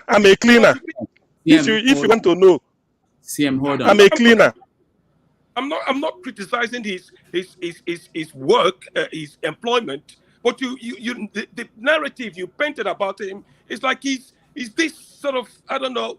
Everybody fights for their own. Nnamdi Kanu is not the only one speaking out the way Nigeria is. Everybody is doing that. We all do that. We know Nigeria is bad. So Nnamdi Kanu is not that savior. And one thing we Igbos got to understand is that we are not special. We are not special people. When it comes to special Igbos are special people. Every tribe is every tribe is special. Every tribe we are special people, Baba. If you're not, speak for yourself. Listen, we are special people. Is special. Every tribe has its role to play in Nigeria if Nigeria has to survive. What this was just These are just mumbo jumbo. All this bandwagon about Okoye, Kanu is a hero. Kanu is what lives have you saved? He has saved lives in the village. He is a king. Okay, stop. Okay, You sit your fat A there and you're doing nonsense. You're talking rubbish yourself. You're an idiot. All right. Okay.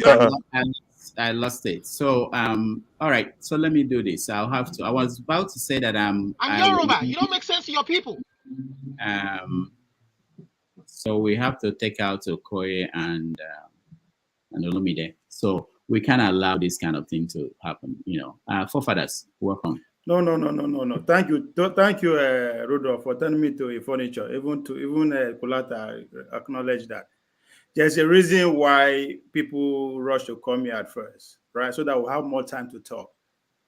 That's your point. You can't just bring somebody. I mean, I've been sitting here for I'm not just speaking for myself, I'm speaking for people who have been here for a long time. The whole point of us being here so that we can have multiple chances to speak. And anybody who's coming should join anybody who's coming should join the line. Tunaja can just speak. I allow Triple Man to speak because it's Triple Man, but Tunaja, no.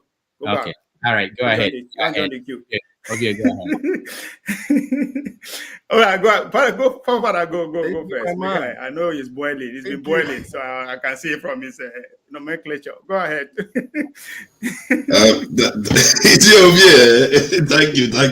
Thank you for allowing me. Greetings to Rudolph, everyone in the panel, the chat, and the viewers. See, we have to be truthful about things because I'm looking at the video here. I'm specifically referring to CM so that you address this because you said, Kano was not like that until the federal government did what they did. 2014, I'm watching an interview where Kano says if they fail to give us Biafra, Somalia will seem like a paradise. And he said the Nigerians, what they understood was force. And the people in the zoo, it was force that they were going to use to treat them. That he was referring to Nigeria like that in 2014 when nobody had arrested him and thrown him in jail or attacked him in 2017 in his property. So you can see the events that led to that. If you are in the UK here, you make that kind of statement about His Majesty's realm. You know what MI6, MI5 will do to you. You know you will disappear into a black site. They will not even let you get into jail yet. Also, Julian Assange, they just gave him document to publish. He's still in jail till today. After one trumped up charge after the other, he's still in jail till today. In the West, that we all like to cherish. These are truths. And when we pretend as if we don't know these things, look at what Peter Obi has achieved in 8 months. We know the path to achieve, to do the right thing in that country. So people choose not to do it, and they really cause the Southeast and the South a lot by approaching these things this way. Why are they not doing it? And if you said something made Peter Obi Kanu change before they attacked him, tell me what changed, because this is 2014 when he was saying all these things. Let me know, because if there's something that changed him before 2014, I want to know. That made him start threatening the country and calling people in the country a zoo, like a zoo animals. Please, just enlighten us on that. All right, thank you, forefathers. You don't want CM to slide. CM, no, hold on, CM. I know he was addressing you. You will speak, but let me hear from Obie, and then CM. I'll come to. Let me go that way.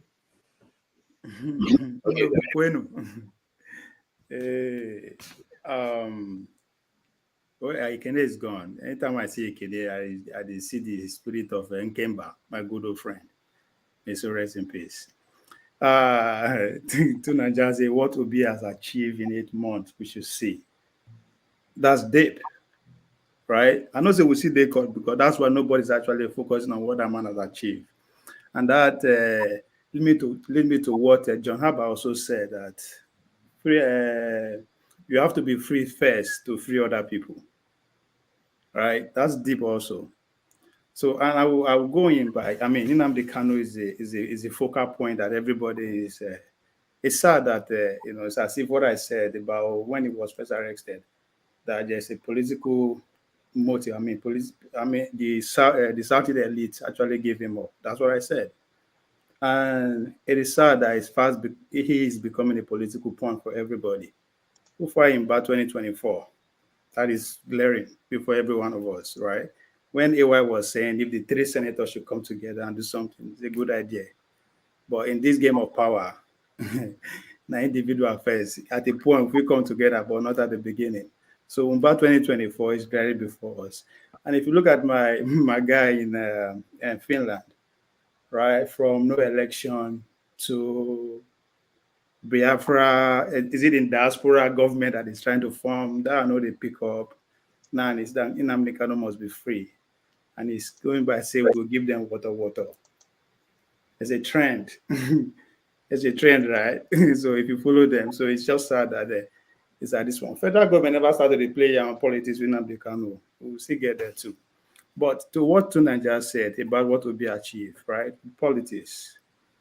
Reminds me of what people interpret Abraham Lincoln's speech during the midst of the Civil War, 1863.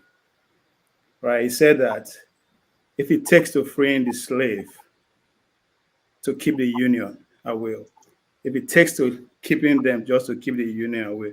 If it means to keep some and free some, I will. To keep the Union, I will. I'm not interpreting that literally, but to what Tufada said again, for us to actually achieve any meaningful development or peace within the whole country, within the region, the political elite had to start thinking along that line. For us to actually keep Nigeria in a progressive trajectory, are we going to let them go? Are we going to let them stay? That is a decision that our elites have to make.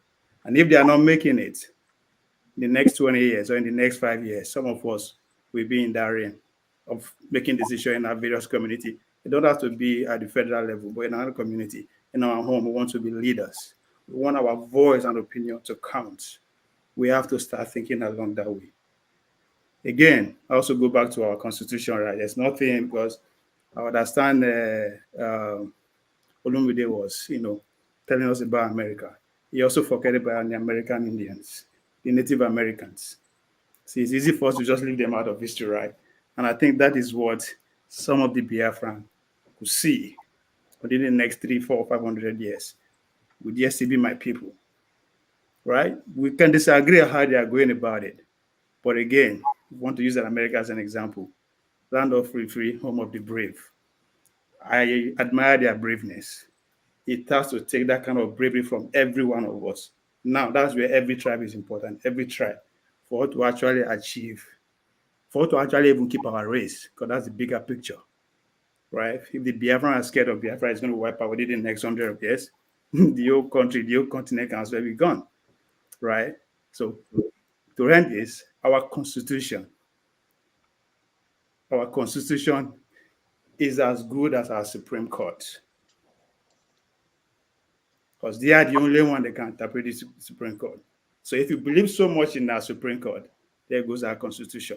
If you believe so much in our constitution, so that's where we are. And that's what America is. It takes that proclamation, right, to have the American that we have today, that the average Texan don't worry about federal governments, that the average somebody from the colony county don't have to worry about this Texas as a state, right? That's what led to that. So, but it's not, we all know the truth. We all know what to do. But again, it's our politics. Thank you, Uwe. KJ, 2 minutes. I have to time people now, so we can Okay. go. So it's 2 minutes starts from me. Yeah. Some night ago, I played back Nnamdi Kanu 2012 when he was having participating in a protest in London, actually, when he was speaking on behalf of Nigeria, and he was particularly speaking about the killing in the Middle Belt at that time, and why they need to be good governance. I'm saying it because forefather, you keep referring back to radicalization of Nnamdi Kanu. And before he started making those statements, he had been doing other things behind. Before he came to the point of asking for this, he held meetings with the governors of the East the 5 governors of the East, and they told them this is what the people of the East are looking for. We're not necessarily looking for division. We want our place to be better than the other places. Why can't there be a federal presence in the East? Is there any problem with that? Why can't there be a seaport that's functional in the East? Is there any problem with that? Why can't the East-West Coast Road be developed? Must we go through Benin to go to Lagos when you can go from Port Harcourt to Lagos even closer? So those things are some of the things that were in discussion, okay? And then some of the leaders of the East started to sabotage his efforts. Why am I pointing that out? It's easy to jump at what he was saying at a later time, when he was saying that. But before he got to that point, there was some precedents. And I'm just going to touch on few Please points. provide the link of the evidence of this video that you talk about, because I've never played seen it. Now this I showed you. I put please, it on. Please, if you can put it in the backstage so everybody can see, because I've never seen it once. Now, when Jonathan was in government, I'm still talking about the unfairness that happens. And the Boko Haram thing was becoming very hot. And there was a chief of army staff called Hejirika. And the Boko Haram people appointed, we don't remember that, do we? That Buhari was the one who was the chief negotiator of Boko Haram on behalf of, against the government. Now, the North, led by the Southern of Sokoto, got their chiefs, and they came to Jonathan and said, Ihejika is killing our people. He's killing our youths. He's doing this, and this is a genocide. He's seeking to revenge what the Biafran war against the North. If you don't remove him, we will not vote you in. Okay? I'm telling you what went on. Jonathan removed Ihejika from being chief of army staff. Okay? Now, when Nnamdi Kanu started, the leaders of the East, the elders of the East, got together and went to Buhari and said, you know what? Release this guy to us. He's our son. We will handle him. The first minister of aviation in Nigeria, what's his name now? And he's late. He said, this is the last thing I'm asking of you, because I know that very soon I will leave this earth. Release this guy to me. He's my son. I will deal with him. Okay? Sorry. Is my time up? No, it's time. Your time is actually up. Yes. And it was rejected. Buhari said, you think about it. Then later some days he said it's for the court to decide. Then the appeal court said this guy has committed no crime and ruled that he should not be prosecuted in any court in Nigeria, because even the way he was brought into the state, into the country, was totally wrong, and you don't build on nothing. That's a I don't want to go into that since I'm not a lawyer, but that's the ruling. Now, if all this have been happening, I want to ask a question: which is easier to say since the East have accepted that if you release Nnamdi Kanu today, he's able to bring everybody to order? Which is easier for the politicians like Ifeanyi Ubah to do? Okay, sorry, Ifeanyi Ubah to do? Is it to go and ask for his release so that the peace can be there, or to begin to amass another set of boys to go around, okay, to control the people? Let me tell you something. When we talk about this sit at home, we don't refer to our people. I asked my uncle, why people sitting at home, okay, every Sunday, every Monday and all that? Is not, are people being forced? He said they're not being forced. How many are members of IPOB? It is what each region said they will sit at home. They've already lost everything. What are they going to lose any longer? So it's not about the enforcement. And I do not support, just in case I want to put on record, I do not support Simon Ekpa asking people to sit at home for 1 week. It's unrealistic and it's wicked. Anything can happen within that time. People don't even have money now to be able to keep and be buying food and keep in their houses. So you can't tell them to stay at home for 1 week. All right. So why am I pointing out all these things? So that we know that when the Igbos are complaining, it's not because they just want to complain, as some people want to make it look like. There are precedents, both in the government side and the side of the leaders of the Igbos, that have not taken into cognizance the happening of the ordinary man in the East. In the East. KJ, I have to stop you there. I know you want to speak more. But let me go to CM 2 minutes, and then I go to the new people who are here. They've not said anything. CM, just make it 2 minutes. If you want answer, I'm thinking you want to answer somebody. I don't remember who said something. Go ahead. Well, let me see. 2 minutes is quite a, but let me sort of squeeze everything in. What Nnamdi Kanu said, according to Professor Michael Zekome, he said, you don't prosecute somebody for an intention. You prosecute for action. That somebody said, I will do this to you, I will do this to you, is only sending a warning so that you can put him on watch list. You cannot arrest somebody and take him to court. Why are you here? He said he will do this. Has he done it? He hasn't. That's why people from the first time they arrested the man, people say you shouldn't have touched him. Jonathan had all those things under 2014, 2015. He ignored it. Jonathan had a sound legal advice. But Buhari came in and felt that people say you have to crush them with military distance, 97 versus 5%. And this is where we are. So let me just be as brief as because of time factor.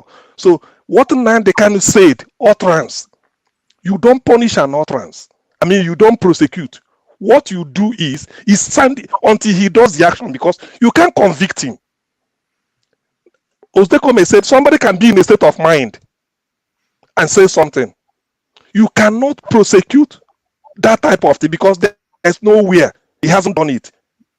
I will score an own goal. He hasn't scored an own goal.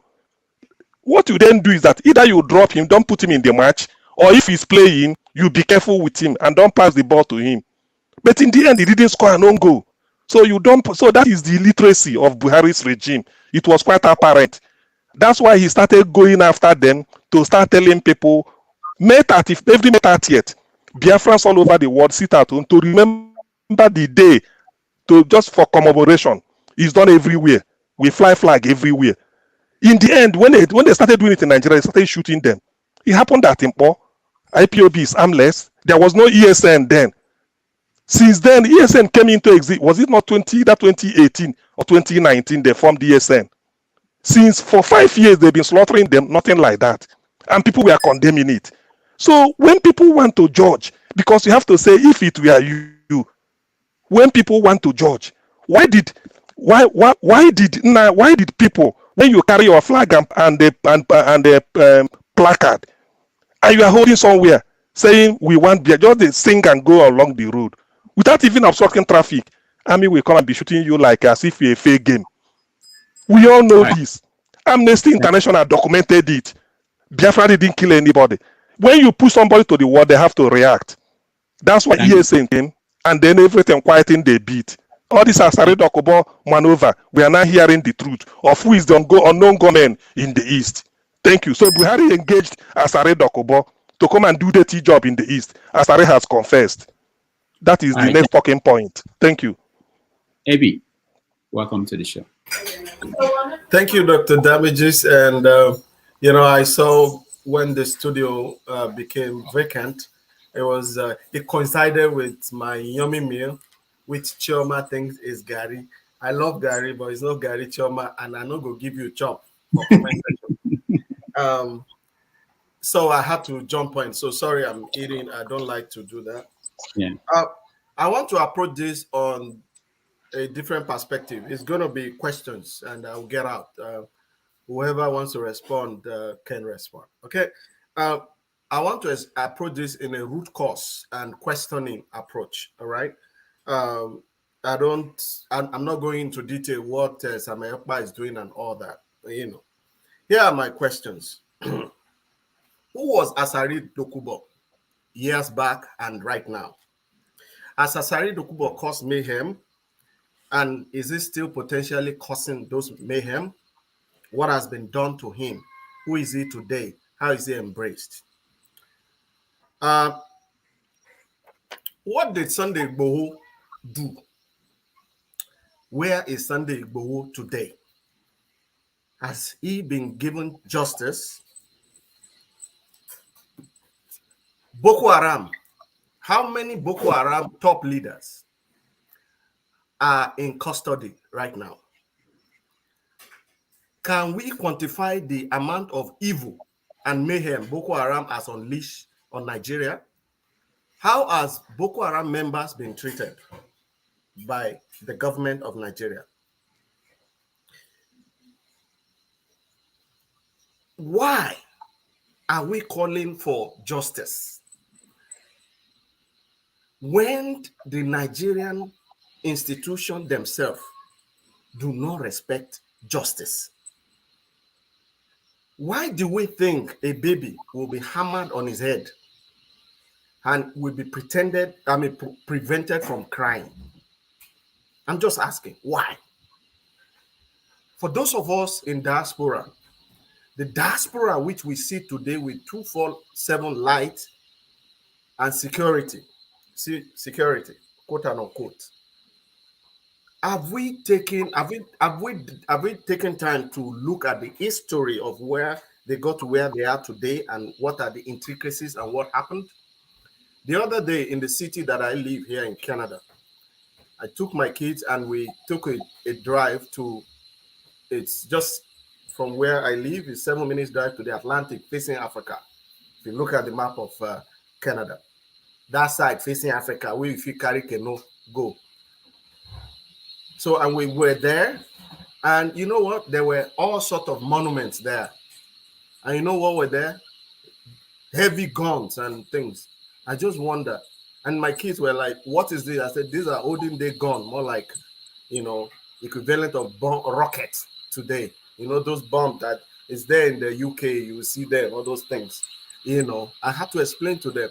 And they were like, why? I'm like, there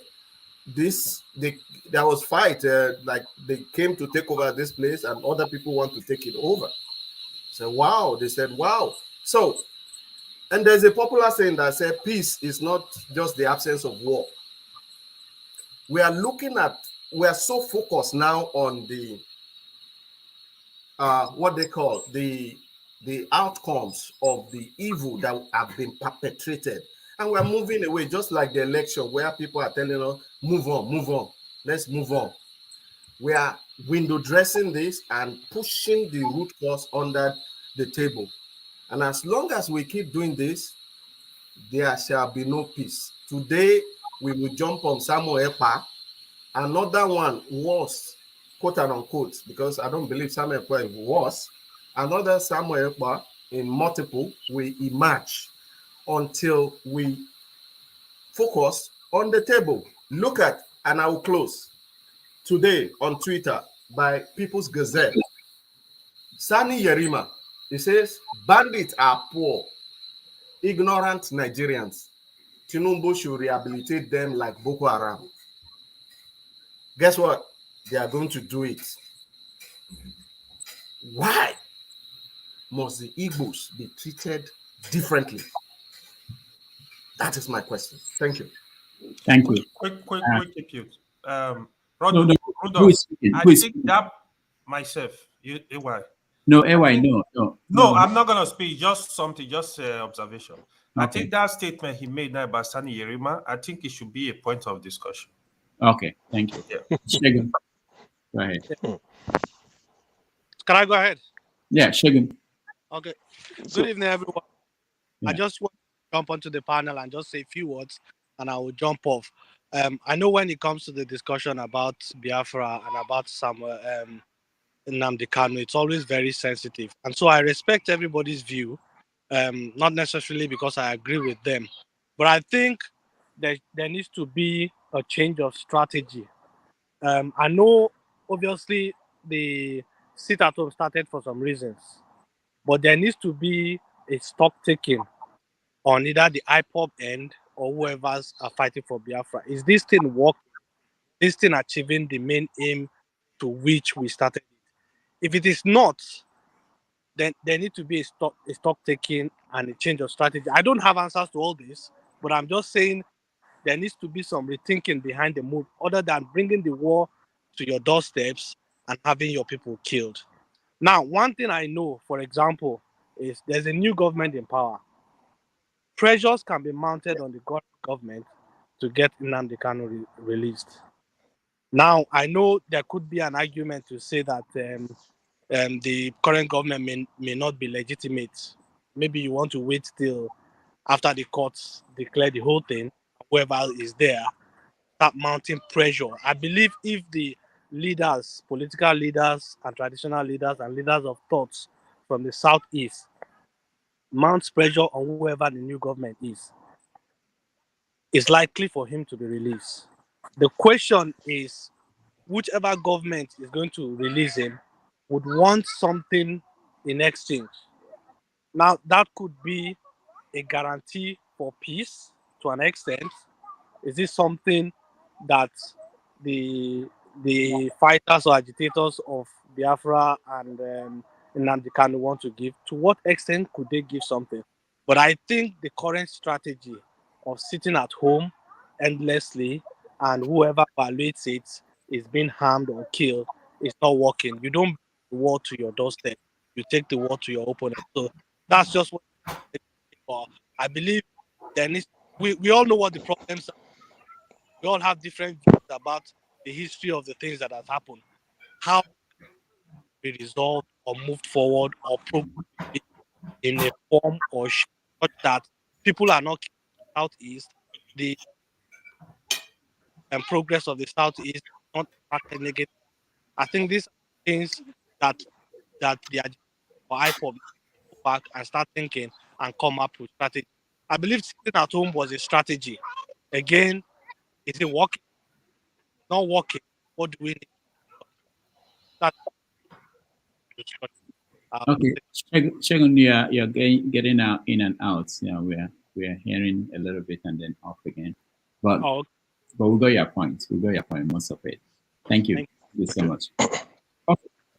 So what we're going to do now is I want us to think about solutions, and I want to maybe we can reframe the question. There was something that Matt was saying, that the solution, and I've heard it from other people, that the solution is for the government to release Nnamdi Kanu and things like this. But I want us to think about, if that doesn't happen, what is the next best solution? And for the Igbo people here, I want them to also think about this. And it's unfortunate that Janaba is not here. I always wonder the killings happening in certain parts of the country. If this were to happen in the southeast, what would be the reaction if we had this kind of the number of casualties that we see in other parts of the country? What would be the kind of reaction? And then the other part is this. I think that maybe deep inside, if you go into, I'm guessing I live in Yoruba land, I don't. But that they have probably the same number of people who feel that maybe they will be better off not being in Nigeria than being in Nigeria. But have we thought about the approach to this struggle, their own struggle with Nigeria, compared that to our own approach, the Igbo approach? I want Igbo people here to think about this. These are conversations that probably maybe needed internally. Not externally, but I go first. Okay, go ahead. And I will second CM. And then the other thing, So, the last one, hold on, one last one before you go. When I framed this conversation, I said we did Simon Ekpa overreach this time. I mean, this is not the first time that he ordered for 1 week stay at home, considering the whole environment, the state of the country. Because if you're a leader, whatever group, you don't want to push the people. I had somebody say that they talk to their people and their people say that they enjoy staying at home.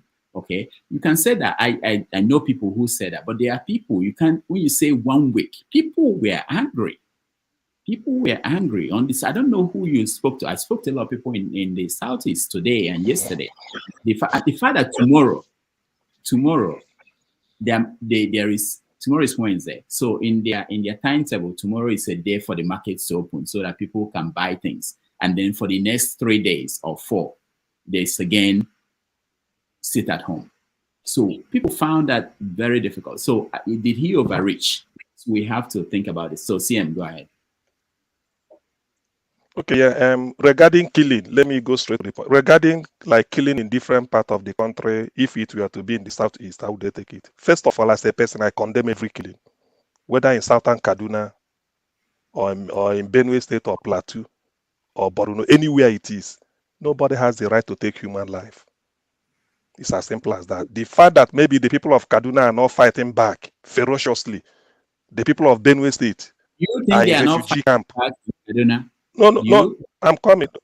I said ferociously, you know the way I mean. They have to do something, but probably not in the scale and the dimension people must have expected it, given what they are going through. Now, but one thing I will use to answer it is this. The basic fact about Nigeria is made up of different civilizations. I won't call them ethnic group. And not all the ethnic groups, they have different experience of being a Nigerian. If you ask Urobo man to tell you his experience of being a Nigerian, Urobo nation, he will tell you.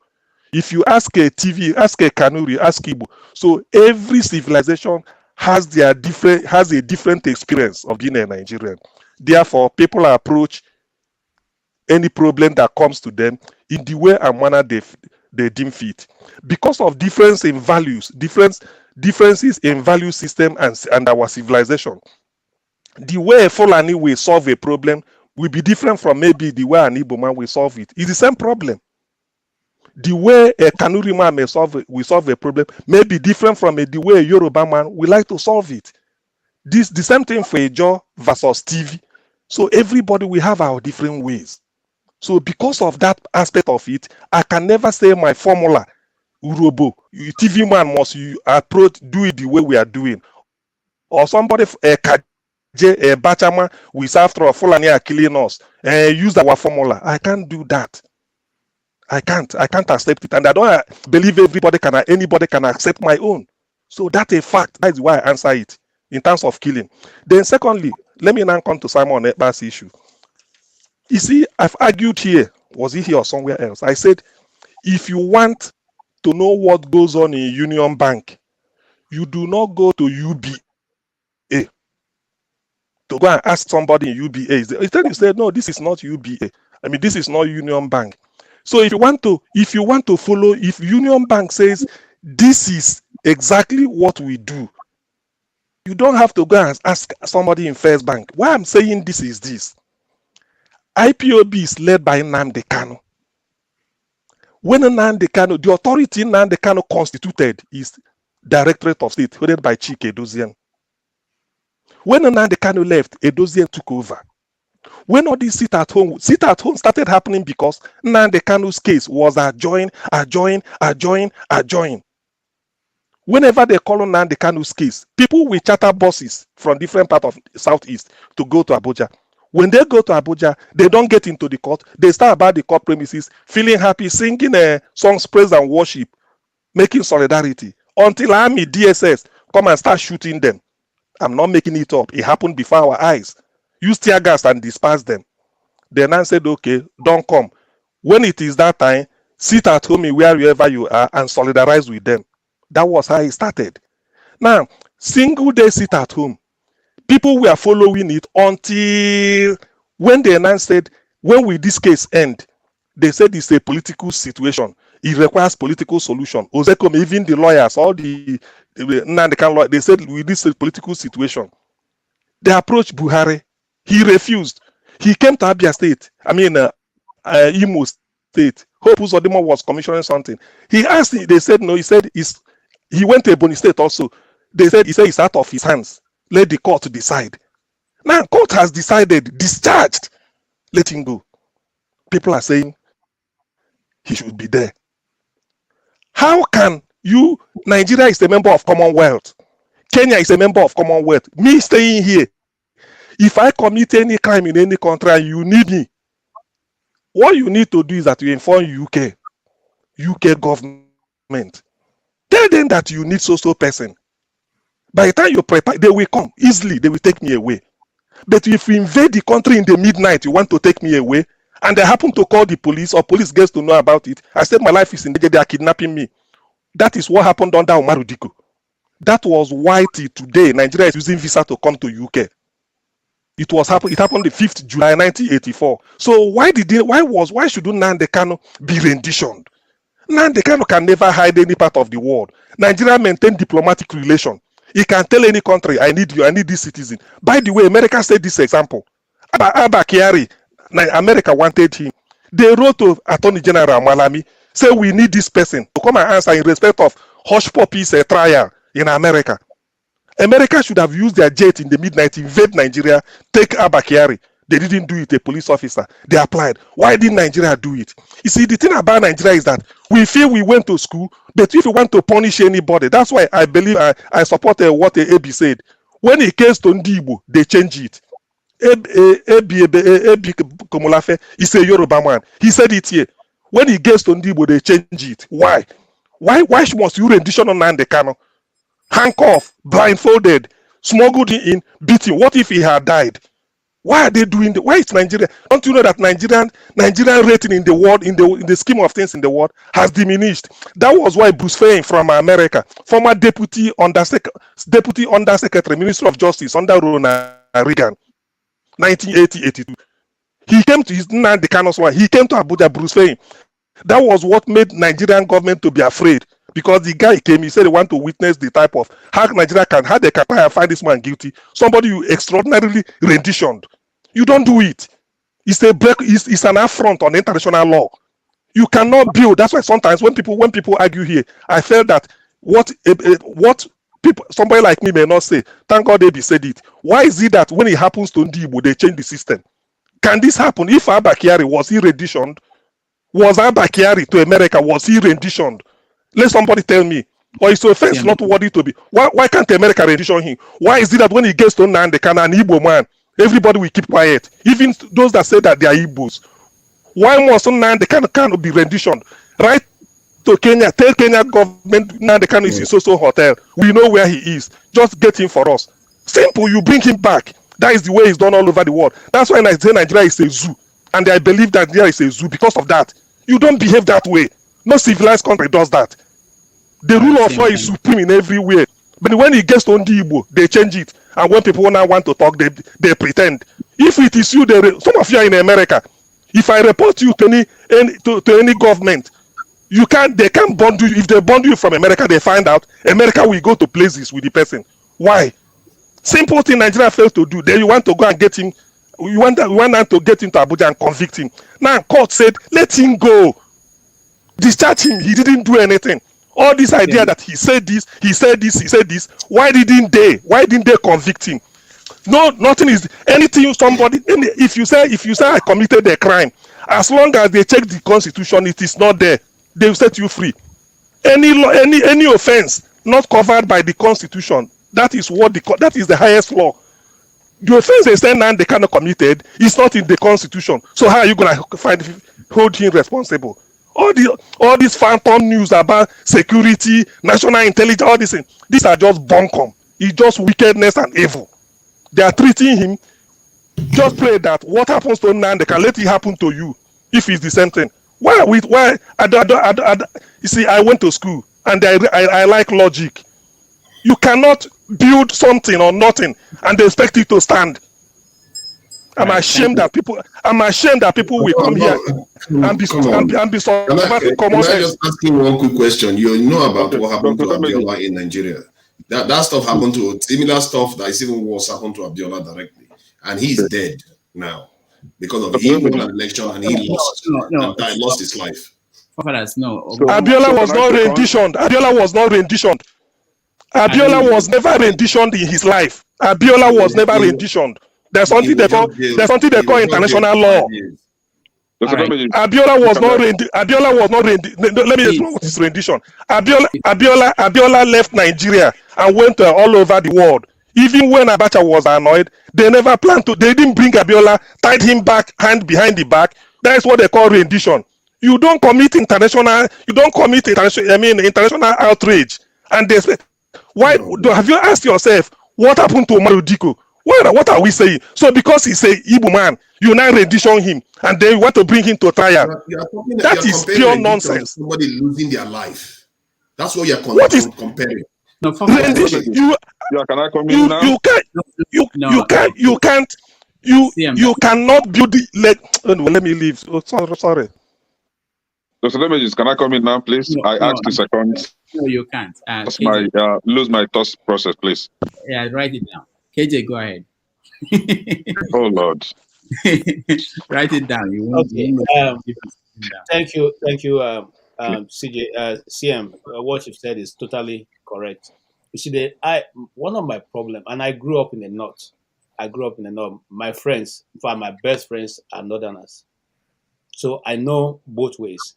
Now, what is the difference between why those things, when they happen in the north, doesn't carry as much weight as it carries in the east? The northern settlement system are not as large as the ones in the east. Okay, the northern settlement systems are not as large as the ones in the east. Sometimes you go to a community, they are less than 500. Okay, they are also not as aggressive when it comes to taking a stand as you have in the east. Now, the place where you find some level of aggression is between Benue, Taraba, and going downwards. And that is why when those people, those Fulani herders go to some of those communities, especially the thief communities, they don't go deep in the places where they have the thief warriors, because those ones will stand their ground. Okay? Now, but if you go towards the Idoma section, most of the places where they've gone are also those who are somehow friends with the Fulani herders. If you go places like Agatu towards some part of it, they have settlement where they settle between Benue and Ebonyi. They have Fulani settlements there. Okay, and those people take advantage of that to do harm to these people when they are sleeping. Now, is that we approve of anyone? I've done a lot of stories in this area. I did a story on the Dogona Hawa where 500 were bad and they had a mass grave. It's a small community. When they've taken 500 out, how many people are remaining? Who is going to retaliate? So what those people do is they move away. They move to another settlement and join their people there.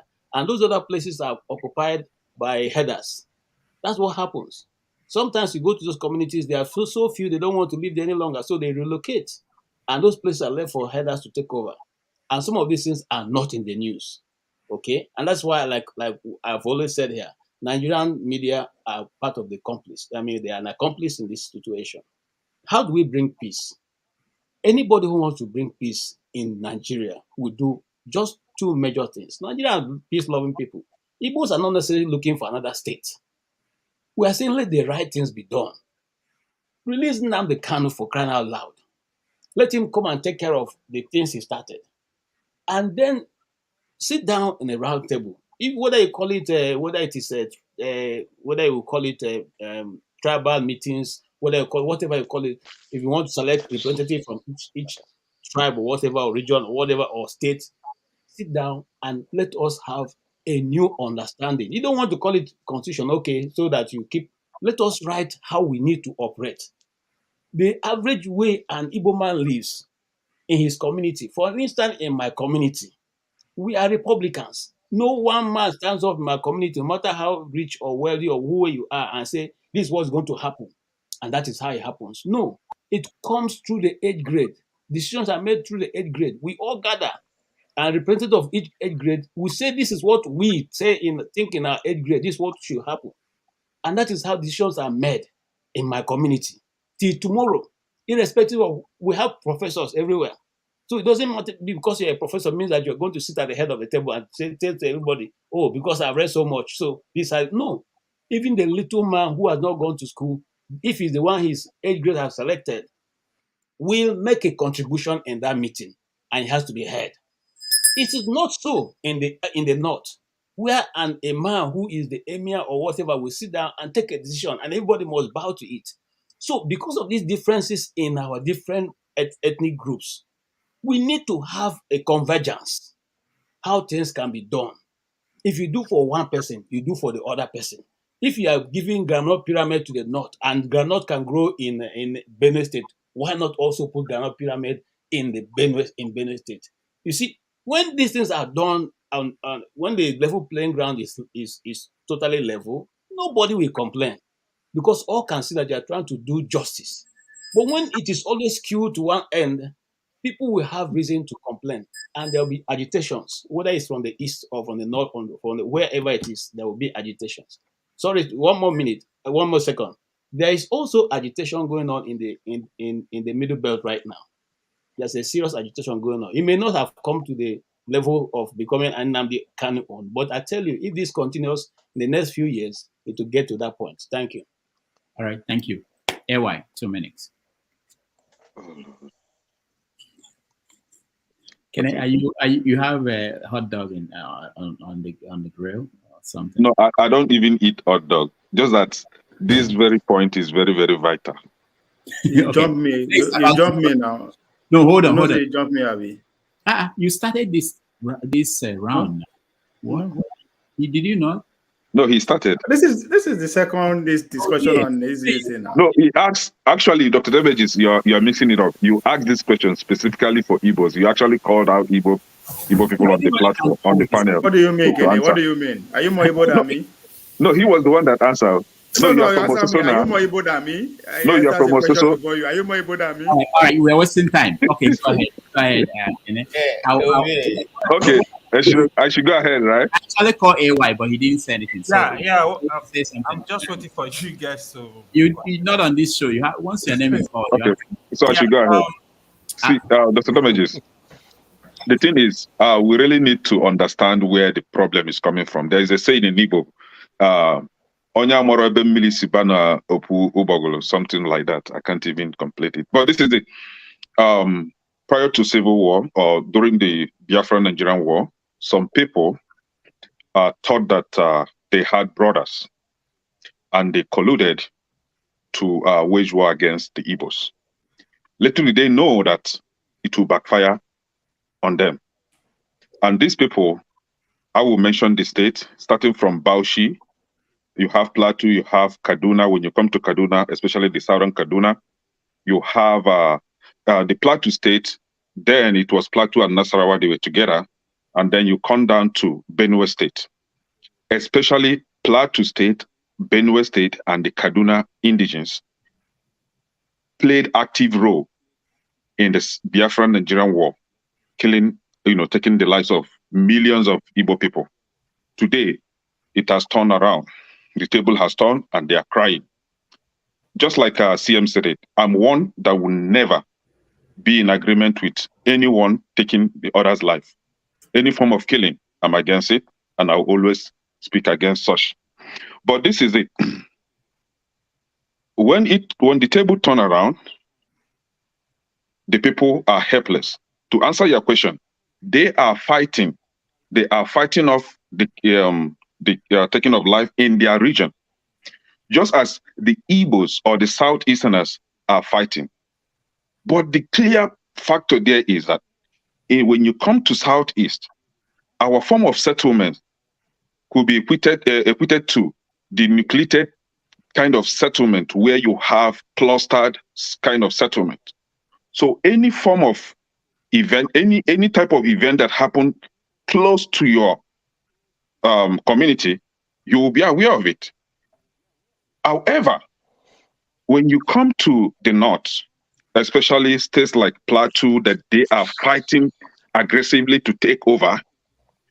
Of course, they've taken over Nasarawa State. They've taken over Bauchi State. They are fighting seriously to take over Plateau State and part of Kaduna, which is the Kaduna South. The settlement there is kind of a dispersed form of settlement where you have, houses in scattered areas, right?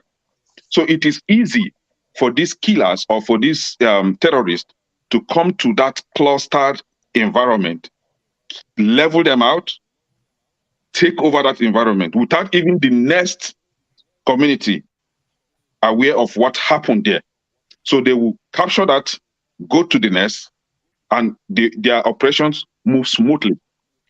And again, on the other hand, they have a good support from their state government. For example, Kaduna State, they have a good support from the governor, El-Rufai, the sponsor of banditry. Now, this is one factor that we should look at, look into. My brother KJ and CM have given us one. The form of settlement, dispersed and nucleated, is what we should be looking into. Now, another reason why it is more pronounced in the South is because our culture does not support taking of life. Onye biri, ibiye biri, egbe belo, ugo belo, nke si ibiye bena, nkukwaya. Let's all live. That is our slogan. That is what we believe in. You don't take another person's life. You are not a giver of life. You should have no right to take it. That is our culture. We believe in that. And that is why it looks as if we are more deliberate with, fighting off any form of killing in our society. We want to live as much as God gives us, time to stay on this earth. Somebody was saying something here. I think Dr. Damages, when he mentioned he was calling on John Aban. Unfortunately, he has left. See, I really feel sorry for the people of Benue State with what is going on in Benue State right now, where hundreds get taken off every day and nobody is standing up for them. And I will urge my brother or my elder brother, John Aban, to begin to speak for his people instead of keeping mute or instead of trying to call for fake peace that would never happen in that country until there is justice. If there is no justice in that country, see, let's talk from now to thy kingdom come. The problem will instead enlarge, keep on going. I believe my brother, I thank my brother CM for reminding us of the first law of Newton's first law of motion. And I also want to give us the third law of motion. For every action, or for every action, there must be equal and opposite reaction. So you don't keep killing a people and they will sit and watch you while you kill them. They have to react. They have to protect themselves. And that is what the Southeasterners are doing. And we continue to do that. Nobody has the right to take us prematurely off this earth. Thank you. All right. Thank you. You, Janaba. Janaba, you left when I was about to call you. Go ahead. Okay. I just want to bring a different perspective to this. We're all harping on about how Igbos are this and that, how we are being, marginalized and being done in and all that. But there's something I wanted to say. There's a fact here that Nigeria still remain a sovereign state, and no one here will dispute that fact. Nigeria is a sovereign state, and when you have individuals, say even organizations, try to subvert this sovereign state, try to destroy it, that state will not fold its hands and let you do that. They will not do that. Now, somebody was harping on about now the kind of being renditioned, who does that and all that. The United States, where you are, attacks sovereign states. They went to war in Iraq on false pretense. How many people were killed in Iraq? They went to Afghanistan. How many people were killed in Afghanistan? They're fighting a proxy war with Putin in Russia. They're now doing it. What are you saying about that? So when you say that what they did to Nnamdi Kanu is wrong, I'm not speaking for Nigerian government, but Nigerian government, whichever way they see somebody try to destroy the state, is within their right, as they see it, to be able to curtail that, to bring it to an order. All this thing that we are shouting and dictating, it's not going to get us anywhere. It's not going to get us anywhere. Say, for example, God forbid, Nnamdi Kanu dies today. Nothing is going to happen. Nobody, Nigerian state will not be destroyed. All we have to do is shout for 2 days, and people will demonstrate. More people will be killed, and everybody will die. Everything will die. I know some of the people here wouldn't go back to Nigeria to protest. They will still sit here and let the people that will go and die. They will just sit there and let people go and protest and die. So let us calm down. Most of these things can be actually sorted out by diplomatic means. We can only use dialogue. Even when we fight till the end of the world, we still have to come back to discuss it. You don't just, dictate to a state that you must do this and this and that. You cannot do that. If you're really a thinking person and thinking that that state will listen to you, they will not listen to you. Now, Nnamdi Kanu has cases in court. Somebody said that the Supreme Court has dismissed his case, which is not true. The Supreme Court is still to make a determination on Nnamdi Kanu's case. So we have to be a bit, level-headed when we come to this issue. Nnamdi Kanu is just one man. I don't have anything against him, but the way people are promoting him as if Nnamdi Kanu is removed, every other Igbo person should die with him. That is, to me, and I don't know. I don't want to use abusive word here. That to me is absolutely wrong at all level. We all deserve, that dignity as human beings, and nobody should die for any other person. Nnamdi Kanu, yes, is fighting on, for a better Nigeria at one point, and later turn to Igbo, this Biafra agitation later on. But that in itself doesn't make him, be all, and everybody should be worshiping him, and people should be dying every Monday because of Nnamdi Kanu for his release while he's still in court. He's still alive. Now the solution is by, dialogue. We can dialogue. He's still alive. After all, Mandela was in jail for 27 years and still come out and become the president of South Africa. What is going on with Igbo people? It's like we are, listen, Zobo, it's not getting us anywhere. We've done it before with Ojukwu. It didn't get us anywhere. We ended up with 20 pounds in our pockets after 3 or 4 years. Now we're starting the whole thing again, destroying ourselves for no apparent reason. Are we going to be the people that is dying for Nigeria all the time as Igbo people? We mustn't be doing that. Nigerians don't.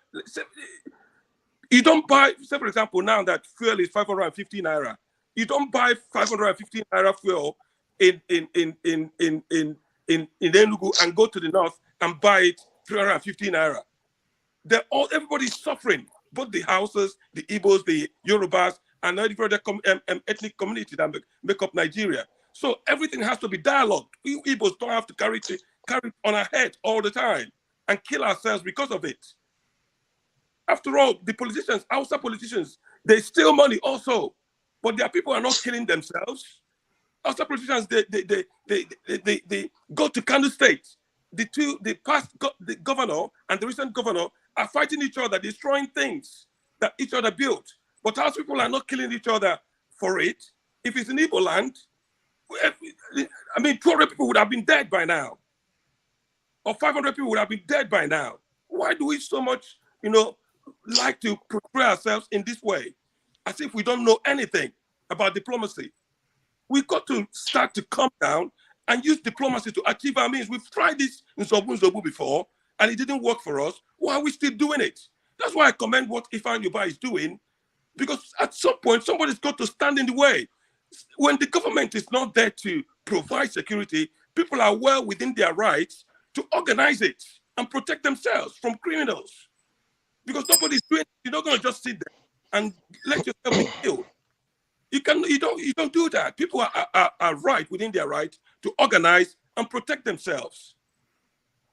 Thank you, Okoye. AY. So can I talk now? Thank you. So, thank you, Rodolphe. So my point is, sometimes I feel kind of sad because the way some of us put us wrong information out there. One of it, we need to see how we forefather say something.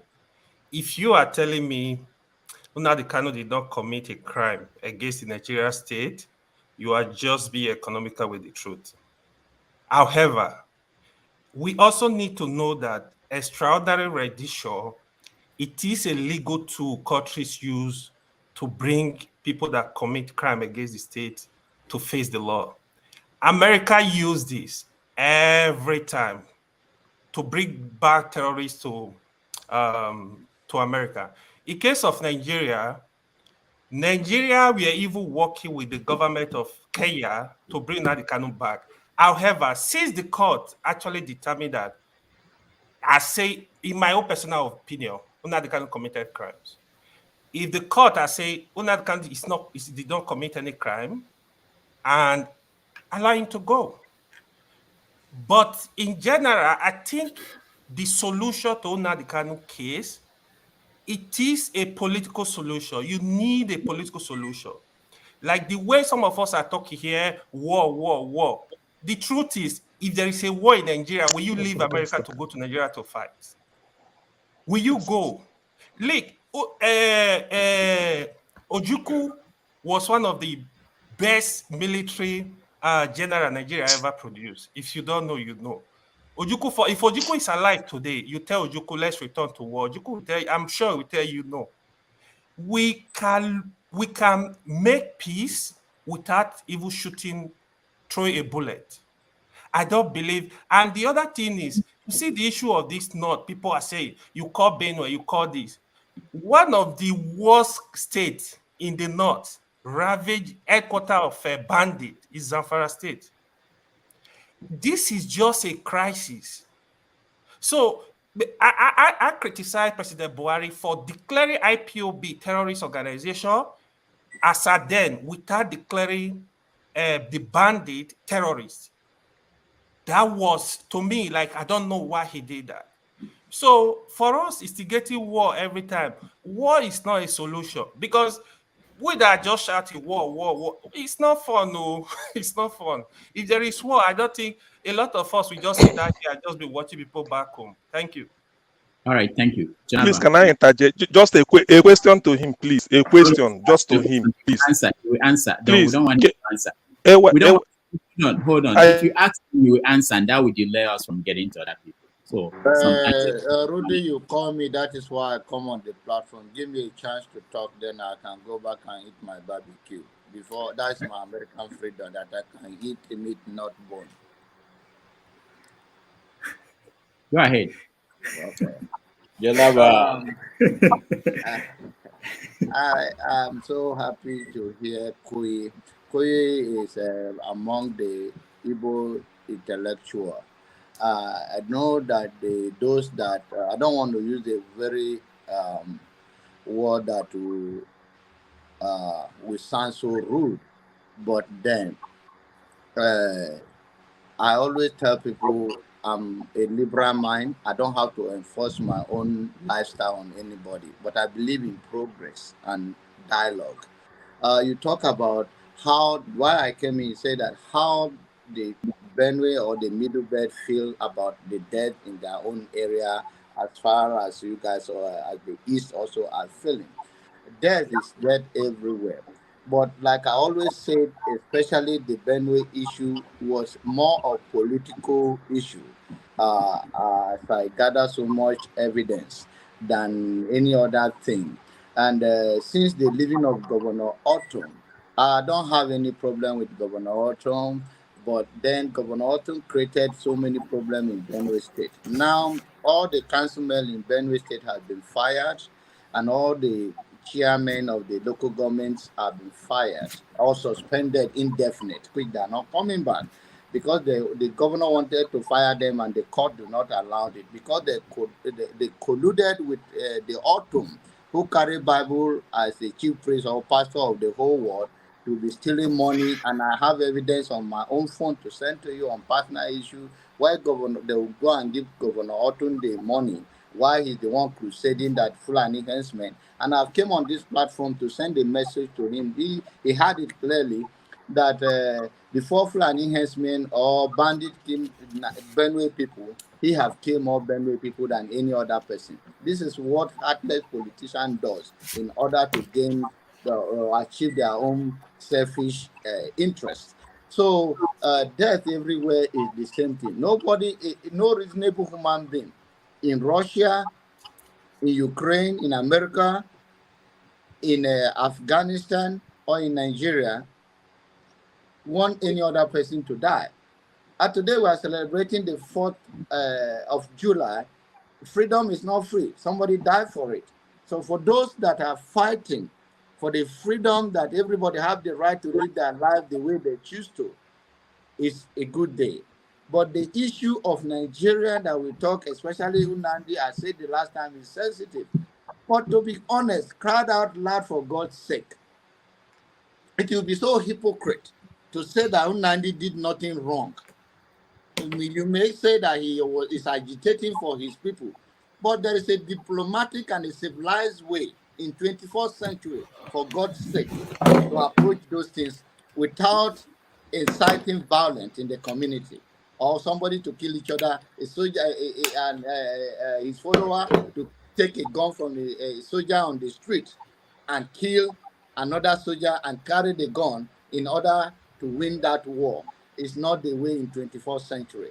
And I pray that all people, all the lovers of people and all humanity, all Nigerians, whether Hausa, Fulani, or Kanuri, that knows that this life we are all living, everybody need to live it to God-given potential. I'm from a very religious background. In my family, if my brother comes from New York to visit me, we talk all night long about what is freedom, and what they see is a religious that, oh, nobody's supposed to be a gay or whatever. I say nobody is saying whatever, but everybody have the right to live to their own God-given potential. So death is dead across the world, and death is not supposed to anybody. No one's supposed to take anybody's life. But Nnamdi Kanu have done more havoc in the East. And some of you that come here say, oh, I'm not in support of every life supposed to live. But you are not condemning what this guy has done in the past or what he's doing in the present. But may he get, and then you are being hypocrite, or maybe you don't understand. The court free him in some things, but they hold him in other stuff. So it's not a total freedom if you go and look at it. But in any case, I also believe that if court clear him of every wrongdoing, it should be free. It should be free. But court did not free him of every other wrongdoing. And let's put that fact out there. And anybody can go and look for those facts and know that. But all the things you are saying, oh, God say Nnamdi should be free completely, that's not true. If that is the case, we look forward to see the new administration free Nnamdi, and then he can go free. But Nnamdi, of course, more havoc even in Igbo land than any other place. Thank you. Yeah, can I ask John Aban a question, please? He said something very wrong. No.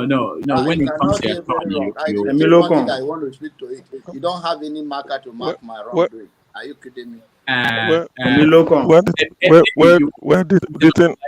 thing about this is that if people put anything here and then run away, how then do we continue? How then do we sort of interrogate issues? Somebody can come and put anything down and then go. I'm not talking about that. I'm not calling you. I'm not talking to you, please. You are not the first person to speak here. So I didn't mention your name. I said if people. So don't. Look. I don't have your time, please. You should be able to respect your age. Please, just respect your age. I'm just trying to make a general observation, and he jumped on me. What are you talking about? I did not jump on you. Imagine. See why I try to control things by not encouraging this. And I'm trying to bring a suggestion. Then he jumped on bandwagon and started attacking me. Okay. What is it? Did I mention your name? Me, I attack you, CM. You are the least person in my calendar. Please. You are the least in my calendar. I attack you for what? Because I can see your face too. All right. So I know questions are high. Yeah. I wanted to look at Triple Man. He's been out there in the all right, let him go. Yeah. Go Triple Man. Triple Man, go ahead. Well, you asked a question about if what was happening in Middle Belt happened to happen in the Igbo, what would be the position? What would happen? So, and few people had given some of the narratives about it, and but my position is already happening and has happened. The killings at Izombe. There were killings in Hamufu. There were killings in Osihitoko, in Olu. And some of these places are in their dozens. So these killings has been happening in Igbo land, and they still, no one is held accountable or prosecuted for all of these killings. So it's been, to answer that in my position, it's been happening already. Now, one of the reasons why I said that Nigeria never worked and will never work is because of the system that we have, especially from the key major tribes.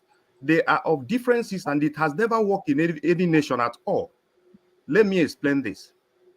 The North practices a kind of a feudalist system, and the Southwest practices their lifestyle is a monarchic system, and the old Eastern region, if I may put it that way, are Republicans by nature. And this kind of three people can never form a nation, so it will never work. Now, talking about the sit at home and the issue with, this election, let me say that, that before this election, let me point out something now to us. Before this election, there were some prominent Nigerians that had been calling for this election not to happen. That we need a national dialogue first. People like the Ifeanyi Ubah initially were saying that Paya Adebanjo and his group were that no election. There were quite a number of people that were saying, let us sit down first and discuss, let the indigenous people of the country come together round table and have a discussion on how we can carry on with this union. We need to discuss the basics with which we have to carry on with this union. And there was a reason for that. So, but eventually, Ifeanyi Ubah themselves decided to support P2B. And there is a reason for that as well. The reason why Ifeanyi Ubah decided to support Obi is because the P2B, they had the conviction that P2B would restructure Nigeria. That is the basis with which Ifeanyi Ubah began to support P2B. And now things went the way it went to. And unfortunately today, nobody is talking about a restructuring of Nigeria again. We're talking about dialogue. How, till when? For how many decades now have we been in this condition? So until that is done. Triple Man, what's the solution now? So dialogue, you don't think will work? What should happen? Well, for me, until the indigenous people of the country come together to discuss the way with which to restructure Nigeria. Let me say to restructure. I know that a lot of people from the Southeast were talking about freedom. And I really have a lot to say in line with that, but you don't have that time for me now. So if we have to restructure the country, and that is the basis with which a lot of people are standing now, to sit down, restructure the country, to continue moving forward. And that is what P2B were going to do. And that's why there's no way they will allow him to continue, to get into a sorrow. Because these strongholds, these people who are holding the country down, would never allow that. Because we know what restructuring of the country means. So, I mean, to restructure the country whereby according to regions, if we have to go back to regions, or let each state be able to manage its resources, and then contribute to the center. But no, they wouldn't allow that. And we continue like this. We keep on talking and having these kind of conversations, even in the next 20 years. I rest my case. Thank you. Thank you. Thank you so much. Pick up the case. Can I come in, please? I've been asking this for a while now, please. No. I've been asking for a while. Please, I've been asking for a while. No, hold on. Just 2 minutes. I know the counts. Hold on. I'll come to you. I'll come to KJ and CM. Ovia, go ahead. If I give Kenny my time now, I go use and they say Nigeria no go work. Please give me. I will say Nigeria go work.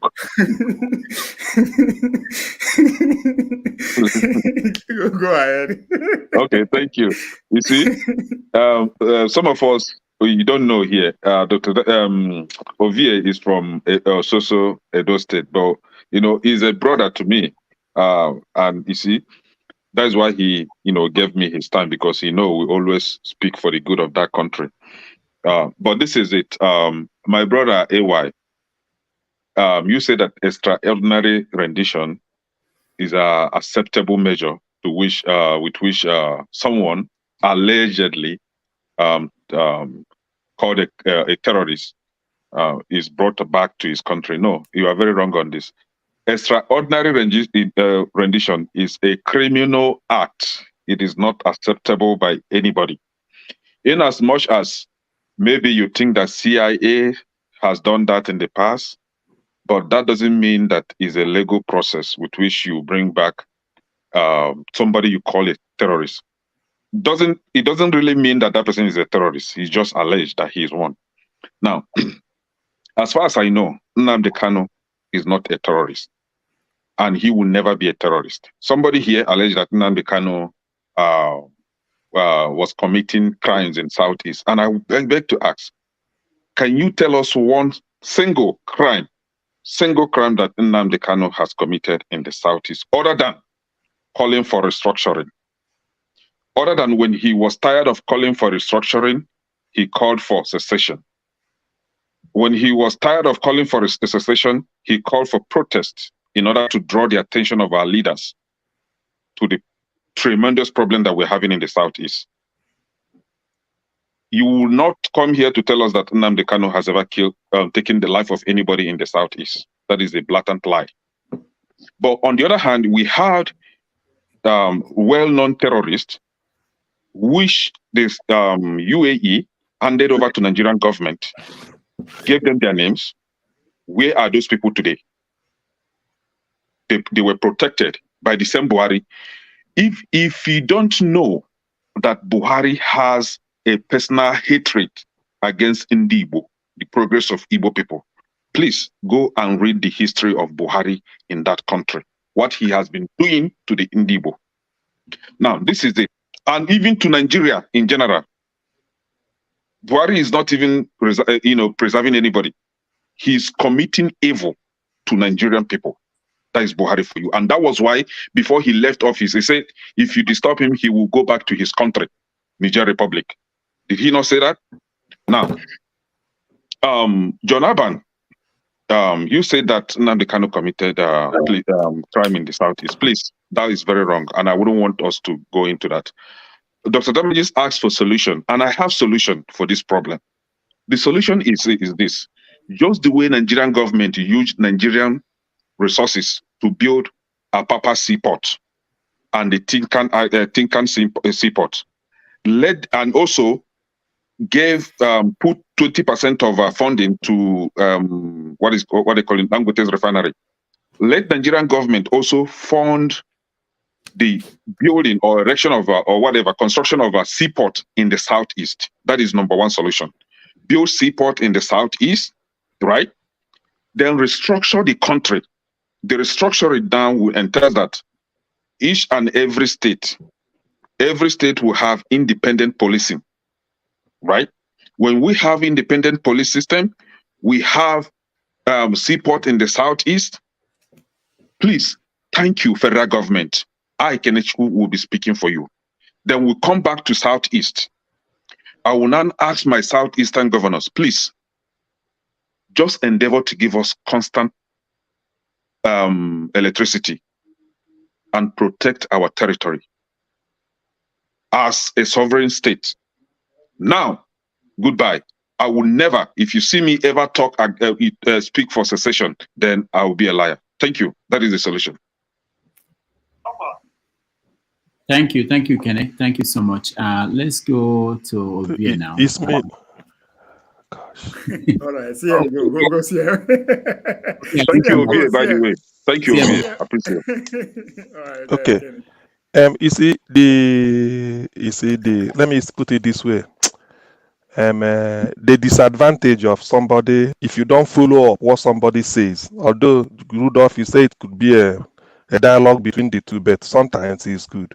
When AY was here, I wanted to ask him when he said people are talking war. I've been here for the past 30 minutes. I haven't heard anybody talking war, that you go to war. I didn't say it.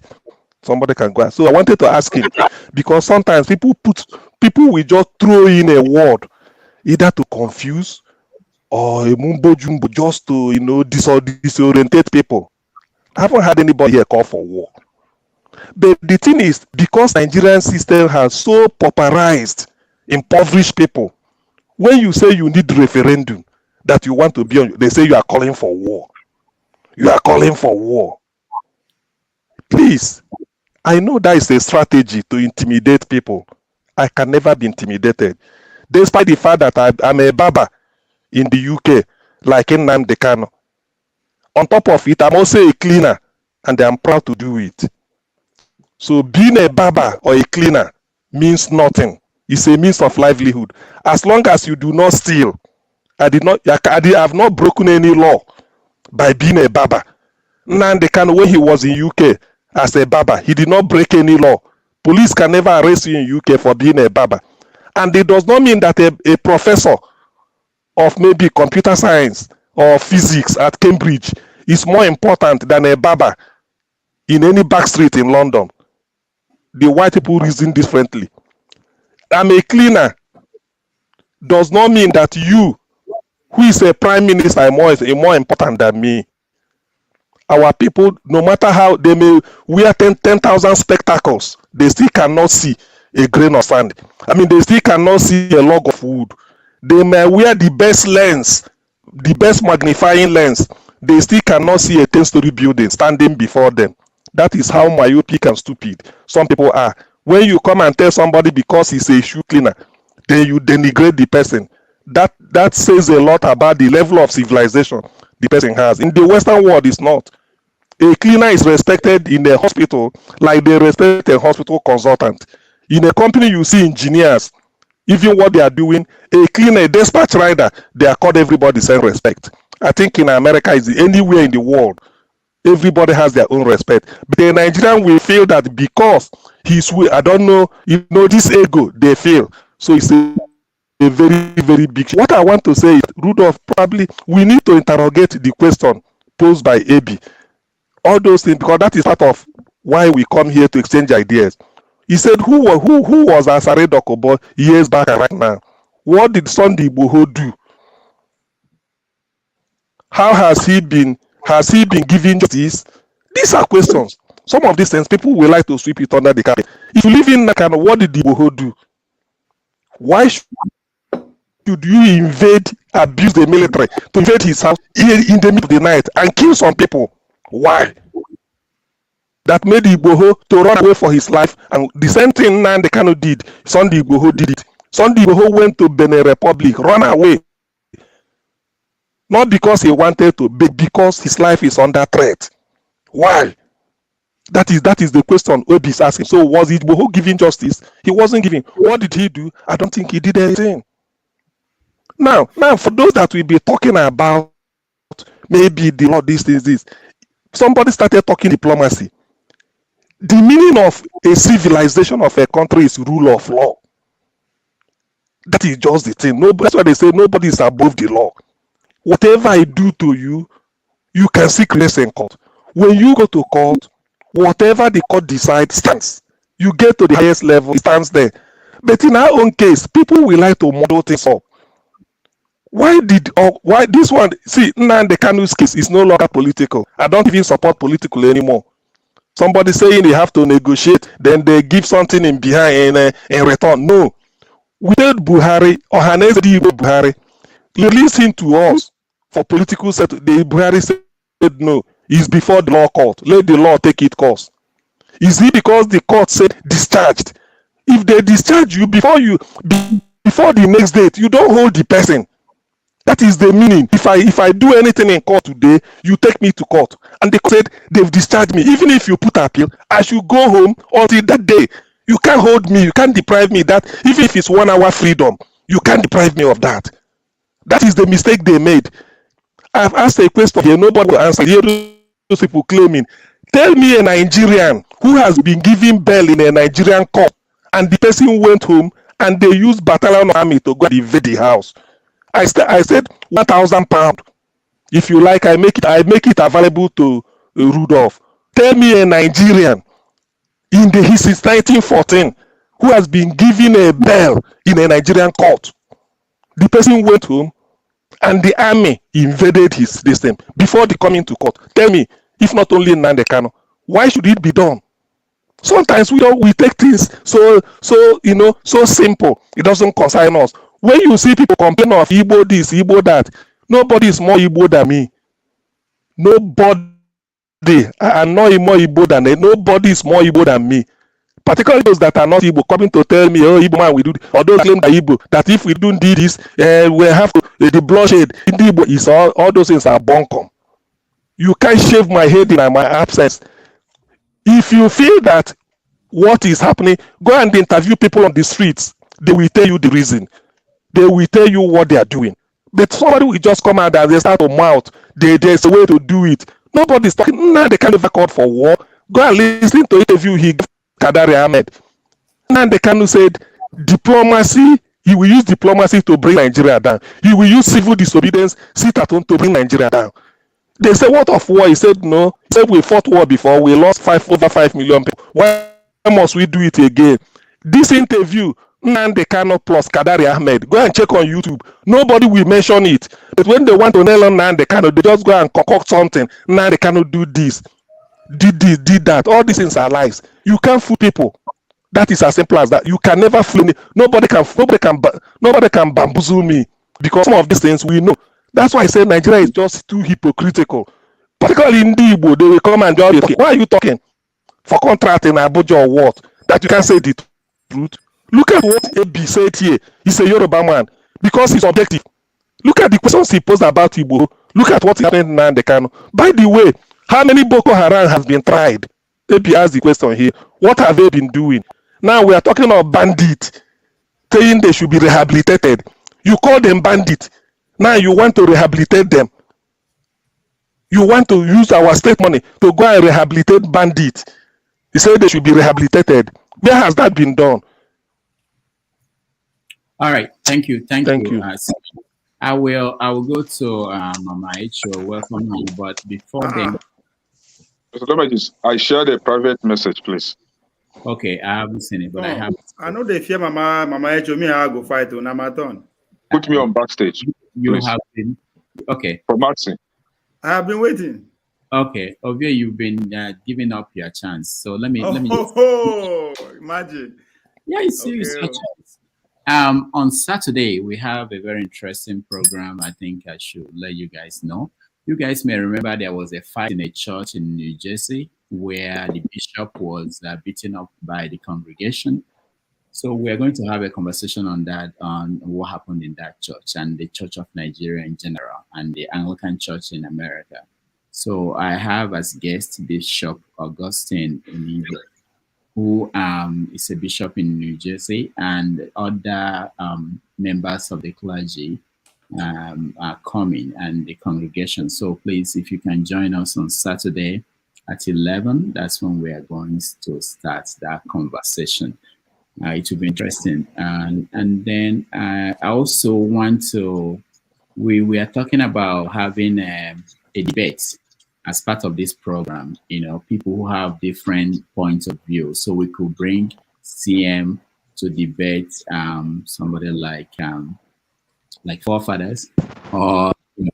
So we played around yesterday night or late night, I think, you know, playing some names. But I think the first one we may have is Pansat and electricity.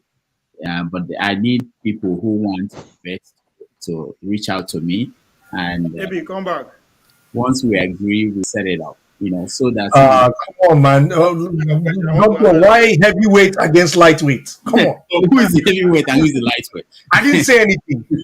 so that would be an interesting addition to this program that we do here. So I look forward to people to volunteer to debate. Pick your match. Kulata, we can pick him and debate him. We can make exception for that day if he wants to come on with us. Will Kulata show his face? Can they actually picked you? Somebody picked you in the conversation. But, that would be awesome, actually. so we just give you guys 20 minutes to say anything, fight, and whatever happens, we see it. All right. So I have to, unfortunately, I have to run. I worked last night. I just want to hear Mama Icho, and then wait, Mama Icho. Me and Mama Icho get 10 minutes between us. So let me use 2 minutes and give her. I'll give her 8 minutes. Let me use 2 minutes. I give her 8 minutes. How about that? Okay, go ahead. See, it's all about bargaining, right? Nothing is impossible. It's a give and take of a thing. To answer AB's question. No, because I know answer you, so you don't win. No. To answer AB, to which CM actually reiterate all those questions that AB asks, I think the simple answer to that is power. It's all about power. If you have power, you have everything, including violence, right? And I think all these guys understand that, including Nnamdi Kanu. Every one of them understand that. That is why he agitated for whatever he's agitating for. Power. And we keep mixing that with a lot of things that they throw at us, right? And this idea that we are Republican, we don't have this, we don't have this, an age group thing. The question is, how is that working? Because in this game of power, you can only make do with what you are given. Is either you accept it or you whatever, but that's what is entitled to you if you are not in power. And that is what our northern people understand. And the idea that only one person dictates what goes on is ridiculous. If that is the case, the Emir Sanusi Emir will not be able to be removed as the #1 citizen in that state. He would have dictated everything. Doesn't play out like that. They understand power. And since the inception of Nigeria, either they are #1 or they are #2. There's no way you can do without it. We don't understand that. Power, all this, Rudolph is asking why so many people dying, all this. What is at stake? It's about what is at stake. So those are the things we need to. So the idea is, we don't listen to anybody's age group thing. It's a good thing, but in reality, it doesn't work. Unless it's working, for as far as I'm concerned, it hasn't worked for the past 60 years. It hasn't worked. So we need to put that into perspective. It's all about power. Yes, people will die. Now people, they pursue power now. They're not animal people, human being. It's about whatever it takes. And that power is blind. You don't know who is coming to get it. It doesn't understand a Muslim, Yoruba, Igbo. No, it's blind. Go get it. And once you get it, whatever you do with it, it's up to you and anybody above you, which is God. And that's what goes on. If you look at every crisis around the world, some people say it's class of civilization. You cannot advance your civilization without having power. There's no way. So these men understand that. That's nothing to do. Me and you will come and die and go. And today, 100 years, they talk about 100 years from now, they're talking about today. They're not going to measure me and you. We will not go make the cut. We're not going to make out if we don't put ourselves in Nnamdi Kanu shoe or Bola Tinubu shoe. Because those are the only people that their name will be measured. Trust me, even Obi's name will be omitted. Because all the matter of time before they forget about it, because he never got to that power. So when you hold that power, you do whatever. If you say half of Nigeria made them perish, guess what? Unless anybody stop you, you will achieve it. All right. That's just so if you know the power, whatever they give you, take it. And politics is the way to get to power in the modern civilization. And that politics determines who suffer and who enjoy. Period. There's no in between. Thank you. One of the debates that we're looking forward to is Mama Echo and Thomas or Samuel. So that will happen. But let's to Mama Echo. In as much I don't like what the federal government has done to Nnamdi Kanu. But if we say he didn't do anything wrong, I think we are wrong here. He did order the killing of military men and burning down is that not something wrong? The military men, they pledge and alleged to protect us.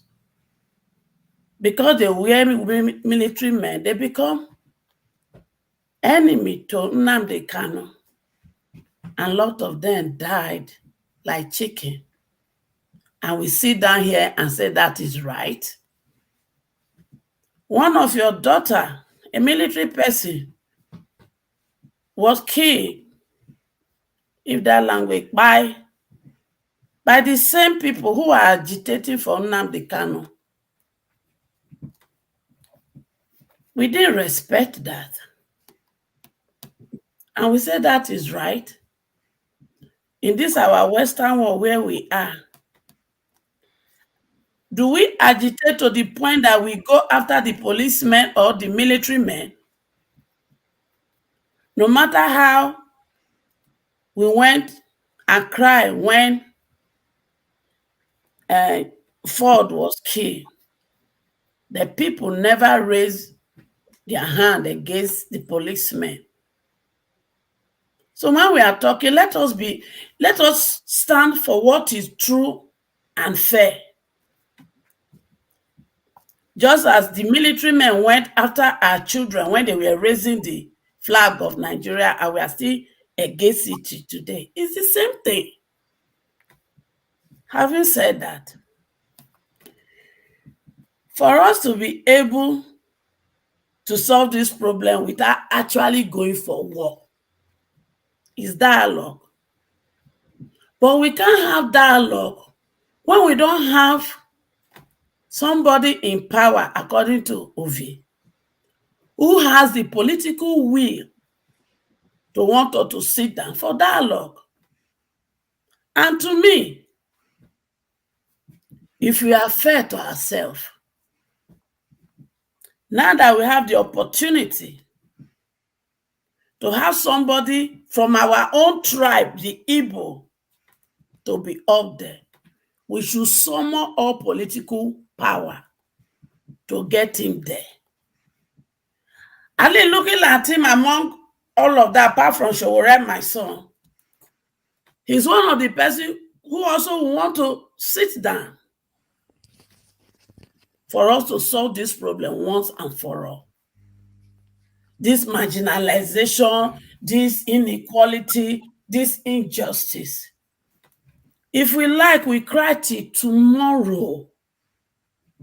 If we don't have somebody up there in power that has the political will to want to do this dialogue, the only answer we are looking for is war. The question is this: are we ready for that? And if war even happen, how many of us here go carry our kaya, say we dey go Nigeria, go fight the war? Let's be sincere. Because there are only two options. We either resolve it in peace or in pieces. So which one do we choose? So instead of coming here every day, every week, singing the same song, let's come here and choose which route do we want to use to solve this problem. Because the inequality, the killing, and everything is everywhere. The injustice, the unfairness is everywhere. I think it is high time we dedicate one Saturday to think which way out. We should choose one. Because until we choose one, we will not agree to work towards that goal. So let's choose. Do we want to go through war? Or we want to go through dialogue?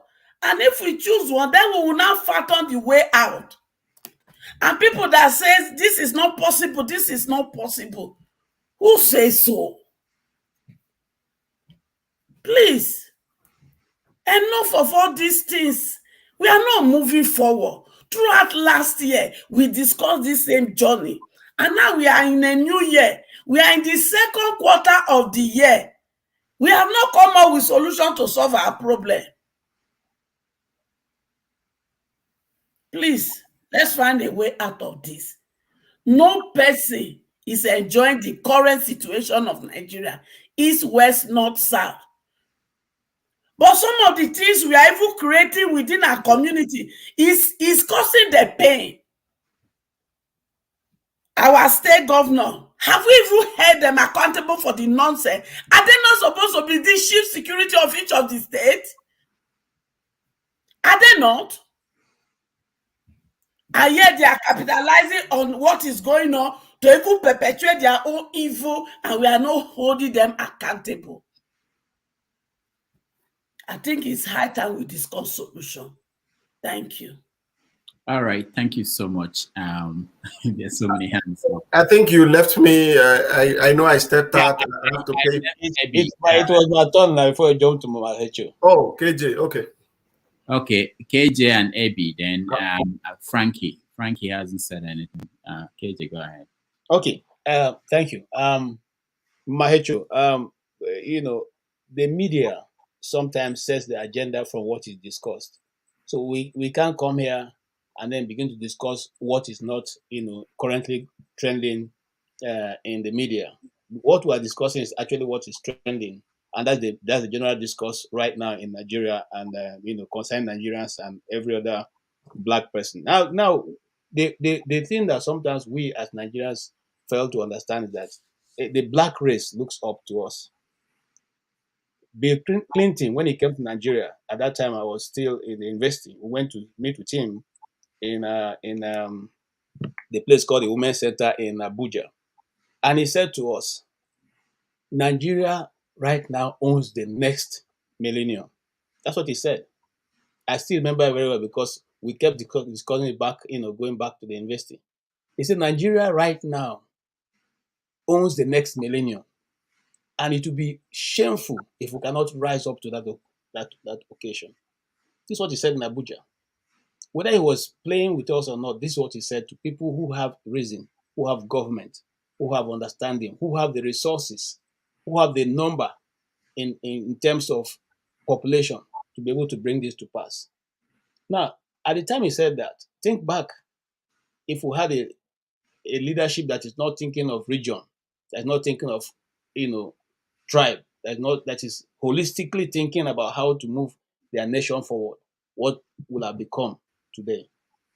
Okay. Now the question again is, and I try to put it up here. Why sometimes you look as if the Igbos are complaining the most? No, because we are the ones feeling the more hot than the rest. I put it up here. How much is extorted from the East in a year? 100 billion.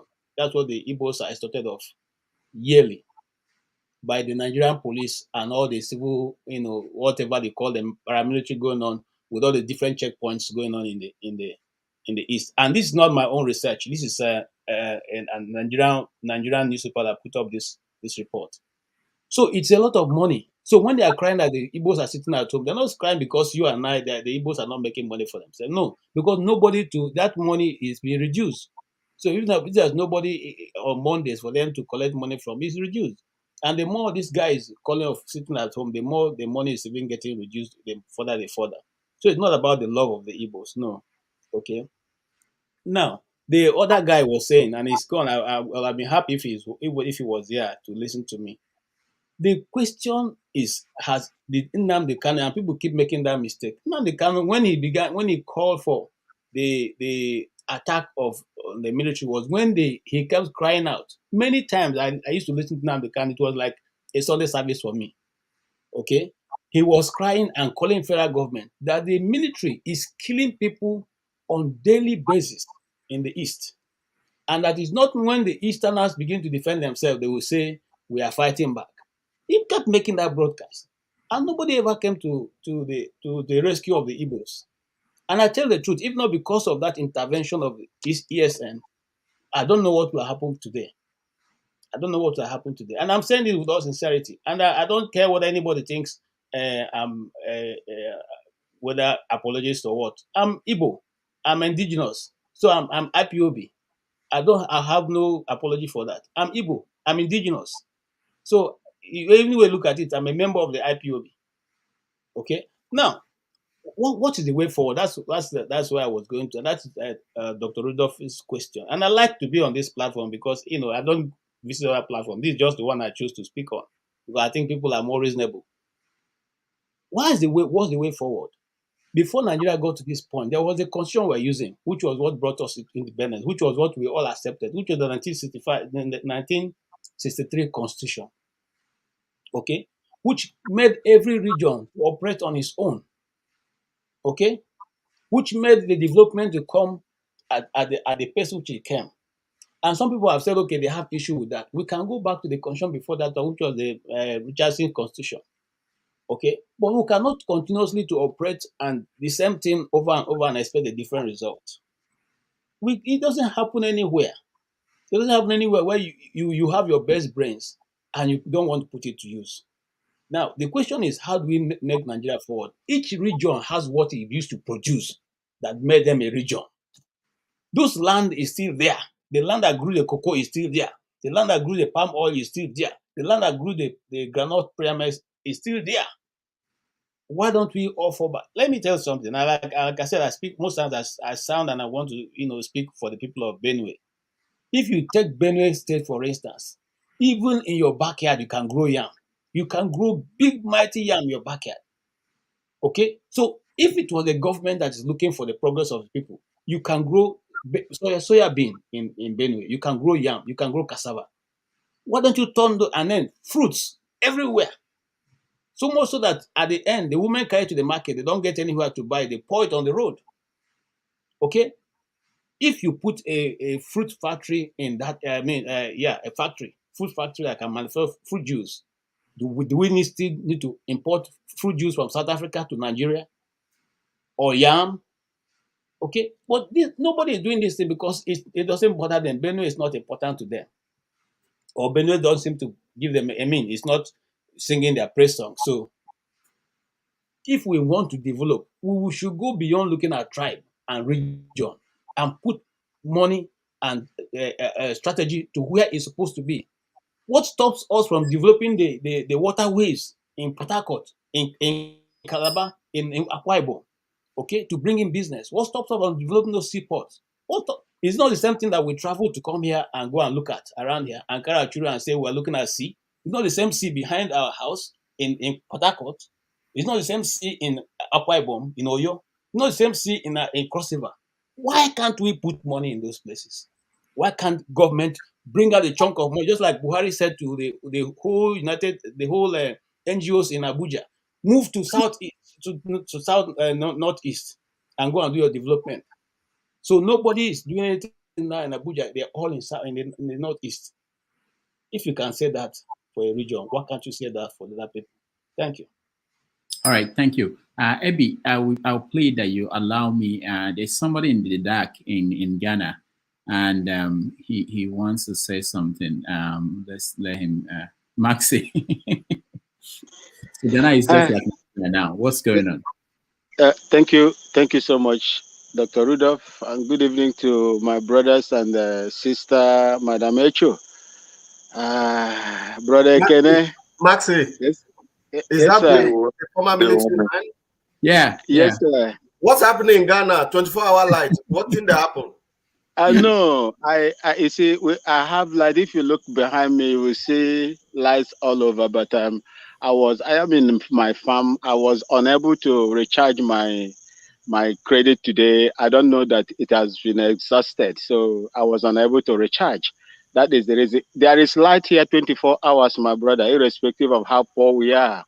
We have, good light. And Dr. Rudolph, I told you the other day that we are going in for a by-election. I don't know whether you heard how that by-election worked. No. Nobody was killed. The ruling party gave out money because they are controlling the wealth of Ghana. But the people say, who we want to be there is the person that we want. And they collected their money and voted their own person, the person they want. And their votes counted.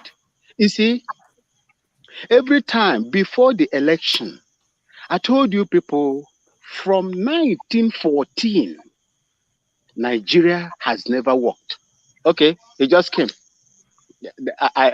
They just restored my. This is who we are. You can't get this in Oh, Nigeria. Maxwell, they do your way. At all, How you at take all. recharge now? Where you down? So don't mean they take light. You say you light it 24 hours, no recharge. How light they come? You just recharge. You not Nigeria, we know you. So carry go. See, once you apply, then they will send it to you. So I was not able to, do it earlier on. So I dial it on my phone and it came direct on my meter. It's a prepaid meter that we use here. You see, since 1914, the truth must be told. Nigeria has never worked. And I don't think there is any magic that will make Nigeria work today. When I was in the military, I didn't kill anybody. I refuse stupid orders to go and kill innocent people, especially in Southern Kaduna. I was deployed in 1 Mechanized Infantry Division, Kaduna. We never killed anybody. These things that they are using your soldiers now to do, most of us didn't do it. We said we cannot do it. If you cannot protect people, when people decide to protect themselves, why will you go and kill them? Is it not your responsibility? Is it not the government's responsibility to protect people, the vulnerable people, especially in the north? You allow non-state actors, empower them and supported them in line according to what Tiwa Danjuma said. And what are we discussing here? What are we discussing? Where is the peace in Nigeria as we speak today? Where is the peace? People can no longer go out. People are afraid to come in. People that struggle to come in, they buy them. These are some of Nigeria cannot work, Dr. Rudolph. I said it here. People, especially my elder sister, Madam Echo, said, go and get your PVC. Did your PVC work today? You voted, but they selected. You voted. Everybody knew that Obi won that election. People asked for him to come in. But your votes were not counted. Maxwell, why are you stealing my script? I'm talking after this. That's what I wrote. You just said it. I'm sorry, sir. You see, it has never worked and it cannot work. Nigeria is on a parallel line. They will never meet, irrespective of how you try to mend it. It will never happen. You have diverse cultural values, value systems that can never meet. Why are you forcing it? Mazen Nnamdi Kanu, like somebody said here, that Mazen Nnamdi Kanu wreaked havoc in Southeast. Before Mazen Nnamdi Kanu decided to do what he did, what was the meeting he had with the Southeast governors? Go and develop Calabar Wharf. Go and develop. Use your influence and develop Port Harcourt Seaport. Why is it? Is it a crime for the federal government to do or make all these seaports in South and Delta as well, and Anambra to attain international standard? I told you here, when I import cars in Ghana here, if the tracking system they will give you, they will pass through Calabar Wharf, Port Harcourt, Delta, to Lagos, Ogun State, to Lagos. That is the tracking system. Why can't those ships bath in Calabar Wharf? Why? Why are you doing this to these people? And when people come out here to speak it, people will just, embellish it and look and throw it under the carpet. That is not right for a country like Nigeria. I want to tell you today, the terrorists in Nigeria has exposed Nigerian military, the Nigerian armed forces. It has exposed them. If you look at the Nigerian army, it is not even third most strongest army in Africa. I'm talking of Africa, not even in the world. With a population of over 200 million people, with the enormous resources that you have in that country, you cannot lead. You can't lead. You can't lead African continent. Then how will you lead your own people? People are being killed on daily basis. People are being killed on daily basis. There is no peace in that country. How can you create employment, development, where there is no peace? The reason why you see all these things are happening today is the inefficiency and incompetence of your government. I said it that Nigeria will not work, and it will never work. The solution here is this. Mazen Namdekan say, give our people referendum. Is that call for war? Is that call for war? That is not call for war. It is not only war that will give you freedom. Dialogue with these people. What is so difficult for the Nigerian government to dialogue? What is so difficult? In other places, it's done. Why is it so difficult for Nigerian government to call for dialogue? Ask the people that you are leading, how are we going to live in peace so that everybody will say what they want to say? Without that, we will continue to speak, like I said before. I told my brother CM, I asked my brother CM, my brother CM, I will ask you this question today. I said, in case they replicate what they did in Imo State, we know that Peter Obi won that election. In case they do what they did in Imo State, obedient, what will you do? What are you going to do? You will do nothing. The Nigerian power will be vested on you. They will unleash the army on you if you do anything. That is not a country, my people. My own solution, as long as you have tried Nigeria since 1914 and it's not working, why can't you tell people to leave? People that don't want to stay in that contraption. Why can't you allow them to go? As bad as the 1999 constitution, what I called a military constitution that give right to a particular ethnic group than the others. As bad as it is, there is no place that is stated that agitation for self-determination is a crime. Mazen Nnamdi Kanu was discharged.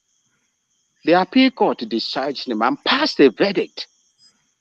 And nobody is talking about it. Have you people asked why Mazen Nnamdi Kanu is still kept in that prison? Nobody wants to talk about that one. But people will come out and say, oh, he committed havoc. What havoc did Mazen Nnamdi commit? Are you not forgiving, terrorists in the north? Are you not giving them presidential treatment?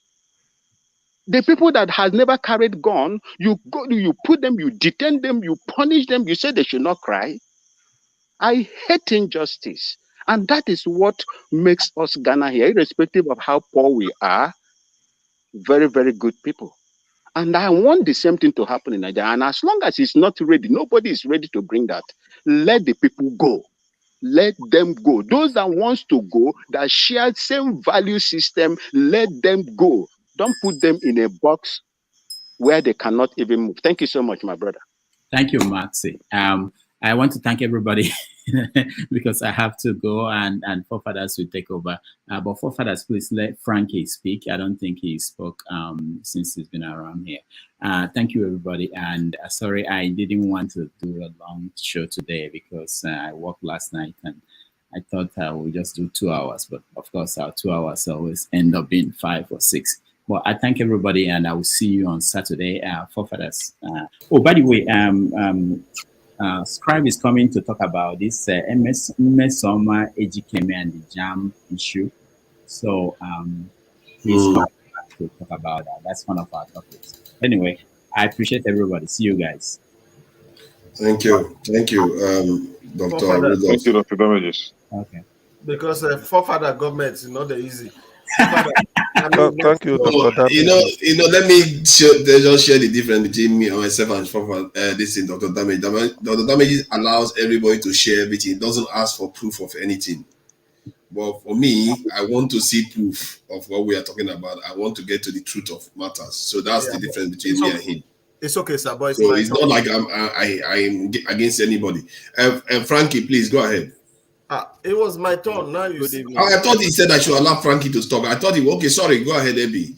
Because he said Frankie, so that's why. Okay, I'll soon yield the space, in fact, in the studio, and I'll jump and meet Chioma and Kulata in the and all the rest in the comment section. Me too, I think. Yeah. So talking about again, I'm continuing with a few of my rhetorics question. I will not delve into anything. I will just be asking questions today. So talking about approach, we have heard so much. This is bad. That is bad. He kills soldier. He do this. I want to ask again. What was wrong with Sore's approach? He's not even asking for Biafra. Where is Sore today? Ken Saruwiwa. What was wrong with his approach? Where is he today? A man that won an election, MKO Abiola, because I heard you mention it, forefather, that you were actually countering yourself by using MKOs as an example, because what you're telling us is that even if you go the right way, it's doomed still. Whereas MKO is rotting there in the tomb. All right. So get people into power. Maxwell just said it for me. How about the last election? With Apple. We talk solutions. I'll just mention one out of barrage of solutions that have always been proffered. Where is the report of the 2014 Constitutional Conference that is widely accepted by practically all the region, that I smell, and I went through the PDF when I got it, and I look at it and I close my eye? If it was implemented, Biafra will be wiped out, as in terms of the agitation, because the Biafra that these people are asking for, it's not really that because they don't want to mix. It's because of prosperity. If you look at the 2014 Constitutional Conference, they report the resolutions, do this for this, do that for that, cut this.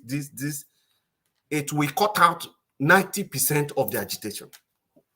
People like CM will come here, or Kene, they will hunt down any Igbo that is, they'll say, calm down, beg, see, waiting, we don't, waiting, they find. All right. So why do we keep asking for solution when there are so many on the table already? Thank you. Thank you. Thank you, Abia. Thank you so much, sir. Yeah. You didn't say anything controversial. So let me let Frankie go, please. Frankie he hasn't said anything for a long time. Please go ahead, Frankie. Good evening, everybody. Good evening, forefathers. Thank you so much for the opportunity. This is my first time here. I don't know if they do anything to celebrate that, but I really appreciate accepting me here. Thank you all. Yeah, the man with the bell, Baba Doka is left. Maybe next time. All right. Your questions. To celebrate you. No, it's okay. Thank you so much. The questions you asked, I didn't prepare for them, so I cannot respond to them. Now, the notes I just made, I just want to say here. One of them is that misinformation and propaganda have done a lot of damage to us in this country. Fake news, blown up issues that tend to affect the emotions of people. People know that our brothers in the Southeast are sensitive to something. They do something to put that narrative there, and it hurts them, and at the end of the day, it's blown out of proportion, whether it's true or not. And the truth is that it does more harm than good. You just need to go to Facebook, for example, or any social media and see what is happening there. For example, this Asari Dokubo issue, that video, he was responding to IPOB members who were insulting him. Not he was threatening the whole Igbo race. But when the news came out, Asari Dokubo is threatening Igbos. That is how they put it. This is not fair. This is not right. It will keep on causing more damage to us than good as a people in this country. I've listened to this program many times, and I see people having emotions. They are not happy, and I don't blame them for it, because it's actually they have some element of the feelings they have. There's some element of truth in it, but they see a lot of misinformation in it. That is one aspect I want to make. I was listening to our former soldier, much respect to you for your sacrifice for the nation. And I feel so sad because we as a people, we need to try to remove this negative mindset we have about Nigeria, because it will never be good. Even if Tinubu is the best president, even if Tinubu takes fuel to 1 naira today per liter, no, people will still not see anything good in it. Because we already have that mindset that Nigeria can never be good. So what is our contribution to make Nigeria good? What is our contribution to make Nigeria good? Mr. Ekene talked about electricity. Electricity bill has been passed that states can generate electricity. Have you met your governor and asked him what is his blueprint for generating electricity in your state for the next 5 years or 10 years? Have you done that? I don't think so. We should be holding our own elected members from the local government chairman, our councillors, house of responsible. Because even the seaport you're talking about, it has been released. It's no longer in the concurrent, it's no longer in the exclusive list. Electricity bill is no longer in the exclusive list. Your states now can generate electricity for you outside the national grid. It is truth. It is the truth. It's the truth.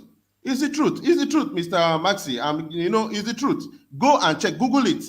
Your state now can generate electricity in your state. Profathers, can I correct him? No, let me just land on what I want to finish. Then, Madam Ife said something like, I was talking about Ifeanyi Ubah. Ifeanyi Ubah cannot do that thing on his own without consulting Soludo. There must have been the way states work. The way states work, like I said, we just see news and respond to it. States, me and you don't know how deep states work. Soludo has also tried to stop sit at home. He couldn't. Ifeanyi Ubah must have gone to meeting. Soludo, what do we do? Let's form something. Let's do something. Let's make awareness. It's not that he's going to challenge ESN or challenge unknown government. It's just an awareness that, we can come out. If we come out, let the people come out. Anyway, I'm not here to attack people, but I just want to allow us, allow our emotions come down a little bit about this country, Nigeria. Because the only solution. Can I go, please? He called me, and that was very wrong. What he accused me of, right? Even if let him finish. Let him finish. No, I didn't accuse you, sir. I didn't accuse you. I didn't accuse you, sir. I only said electricity bill you mentioned. Electricity bill has been passed. It has been Buhari signed it before he left office that your state cannot generate electricity. If you think I'm lying, Google it. Go and search it. You will see it. You will see the news there.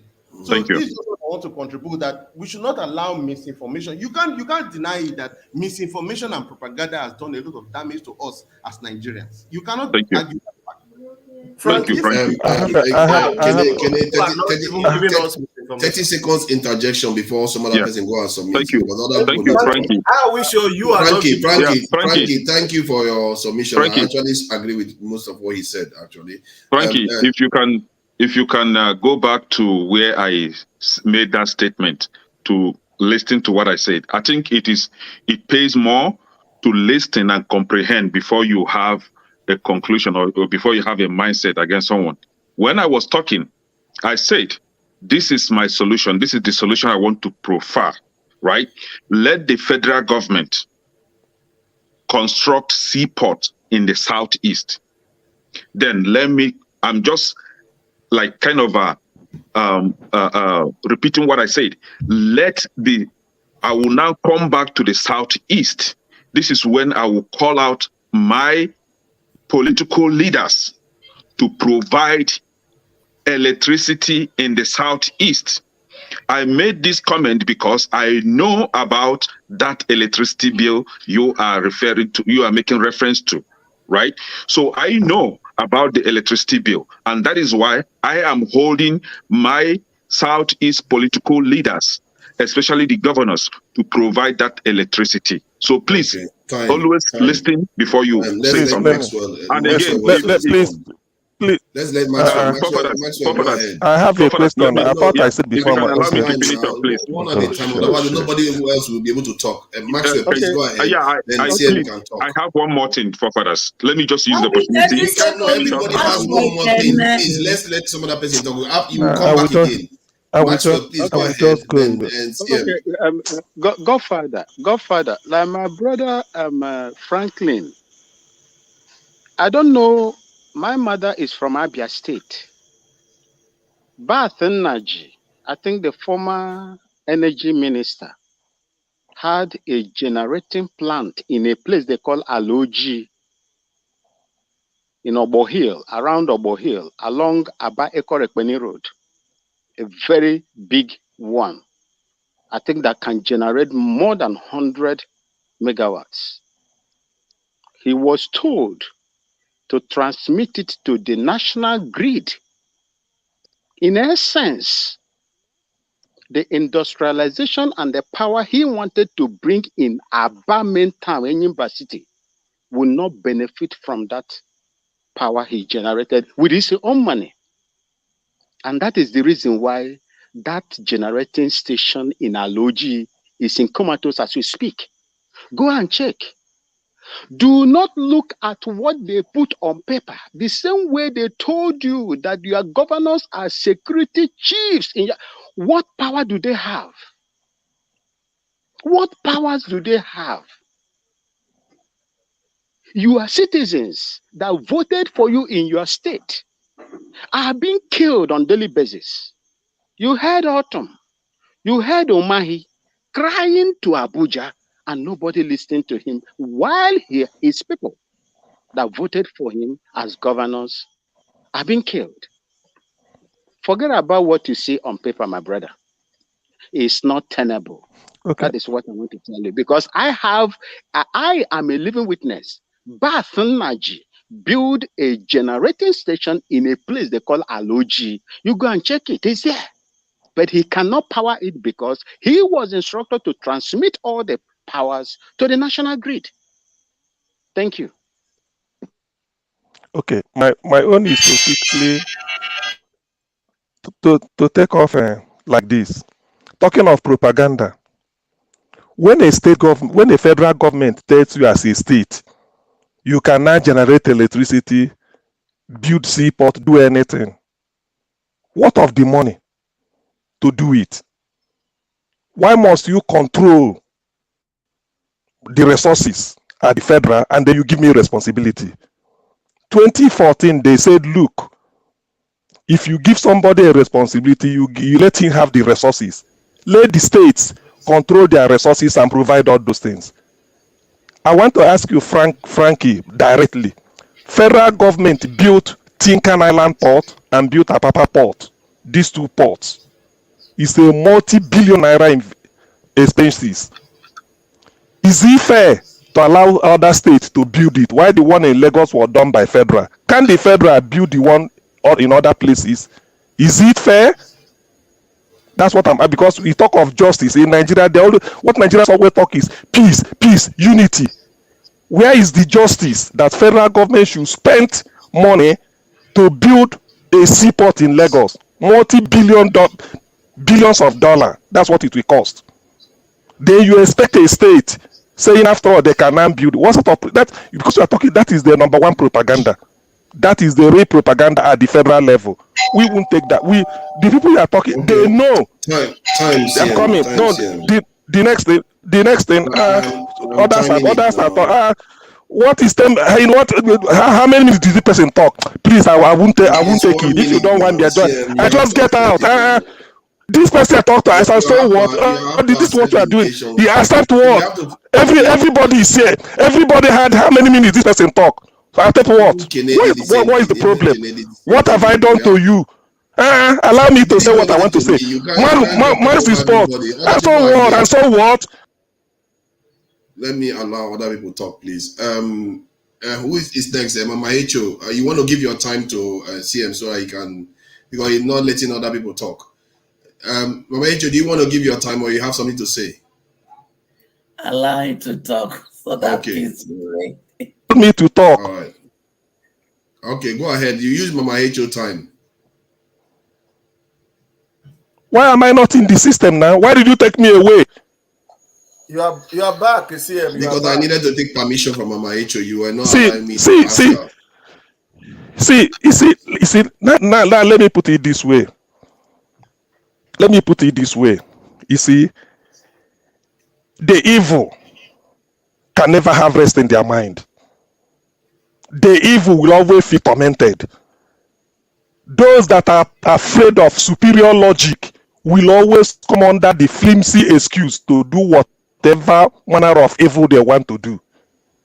And beyond that, you put me backstage telling me to talk until I told you I'm backstage.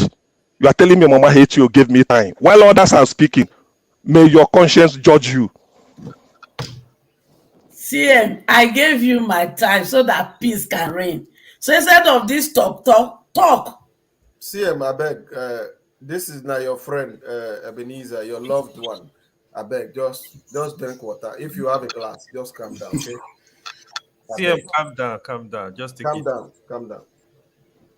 Okay. This is not the first time. Let me put it this way to everyone to know. This is not the first time. Are we going to allow? Do you understand? This is not the first time. You can. Okay, let me this is not the first time. I'm telling you, this is not the first time. That's what we want. This is not the first time. I won't answer your question. I can never answer your question. Moderate. Ask your question, babe. Ask your question. Let me ask everybody. Should we allow? What are you? What really? Is he just to moderate? What is he moderating? Rudolph gave me the right to moderate. I told him no, I wouldn't have the time. Give to another person. Let it not be as if we are Igbos controlling it. Rudolph gave me the first person. He called me. This is last day. I said no, Rudolph. Let another person. In fact, I suggested most of these names. What are you talking about? Just to moderate something, and you are proving. Can I ask the question? You see, ask your question. Ask your question. Let it not be. Ask the question. Ask. Okay. Calm down. Ask. Should we allow everybody to be able to talk indefinitely without any timing? Or you we have never allowed people so that yes, the answer is indefinite can be from now till 1 million years to come. That is still indefinite. Indefinite can be from now till the next. I'm answering the question now. I'm answering the question. Am I abusive now? Indefinite can be from now till the next 10 minutes, till the next 10 hours. It can be from now till the next 1 million years. So what indefinite do you mean? Okay, yeah. Other members, please. Do you think we should allow? Because then you will have to wait for one person to finish before it goes to the next. Otherwise, somebody can. If we do that, somebody talk for 10 minutes. 1, 2, 3, 4. By the time somebody comes in, they will stay for 1 hour. They will not say one word. So we have to time, don't we? So, and we have to respect this in the timing process. No matter how much idea you want to put out, just stay. Your turn is going to come again. This is the beauty of this thing. I don't regulate it that much. Even I allow people to just interject as they see fit, but just allow other people to contribute too. Okay, but if you want to, let 10 minutes be 10 minutes for everybody. Let it be equal for everybody. My thing is that 1 minute, if it's 1 minute, let it be 1 minute level. If it's 2 minutes, let it be. Don't bring favoritism. Mine wasn't up to the time others used before you interrupted me. That's what I'm trying to explain. I'm not against being fair. I like justice. That's what I'm saying. But in your own case, you have been unjust to me. I have to put it out there now. And so what? CM, listen. I can do the timer here on Forefathers. Yes. I will greatly appreciate it so that it will not be like I'm being partial to anybody. Yeah. 5 minutes. It's even good self. Let another person time. Let another person do the timing. That is even the best for me. Let another person do the timing because you can never know how evil manifests. Let another person do the timing. I so much welcome it. CM, calm down. Okay. Forefathers, how many minutes do you want to give everybody to speak? I think 3 minutes is reasonable. 30 minutes at most for anybody that comes in to be able to wait to get their turn to speak. So 3 minutes is reasonable. At most, people can interject and talk. We just want it to flow so that it doesn't look like only one person is talking forever. So 3 minutes. Let's go with 3 minutes. If you don't do me PDP, I will take you to court. Can I say something? Then I leave. Yeah. I have to go home now because Yeah, it's go about ahead. Go ahead. After all, you are it's ex-serviceman. We have to, give you a little bit of privilege here. my brother. When you look at, like I said always, you people are doing great job. Everybody's opinion is well respected by me, and I believe that everybody, even in the comment section, will respect my own opinion. You see, I will repeat, and I will continue to say that there is no way Nigeria is going to work with the current system that Nigeria is operating with. That system is barbaric. That system is demonic. That system is anti-democracy. No good person will ever work with that system and make Nigeria better.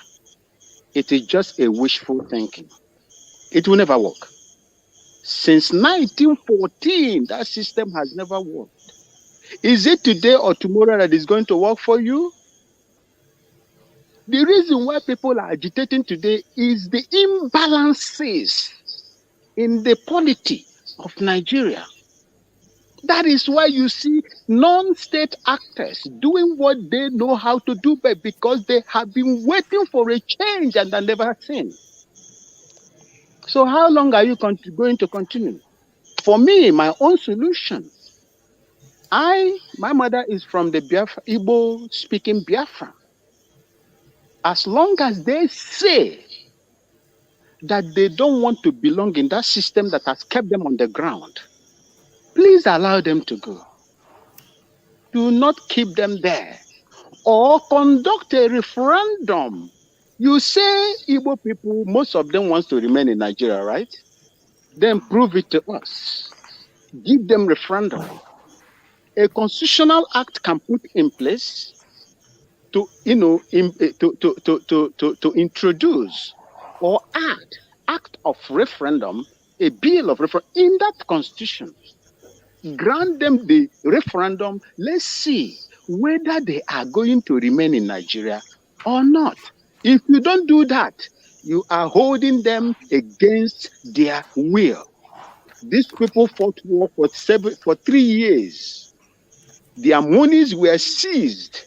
And when we begin to talk about this, and people will accuse us of being emotional.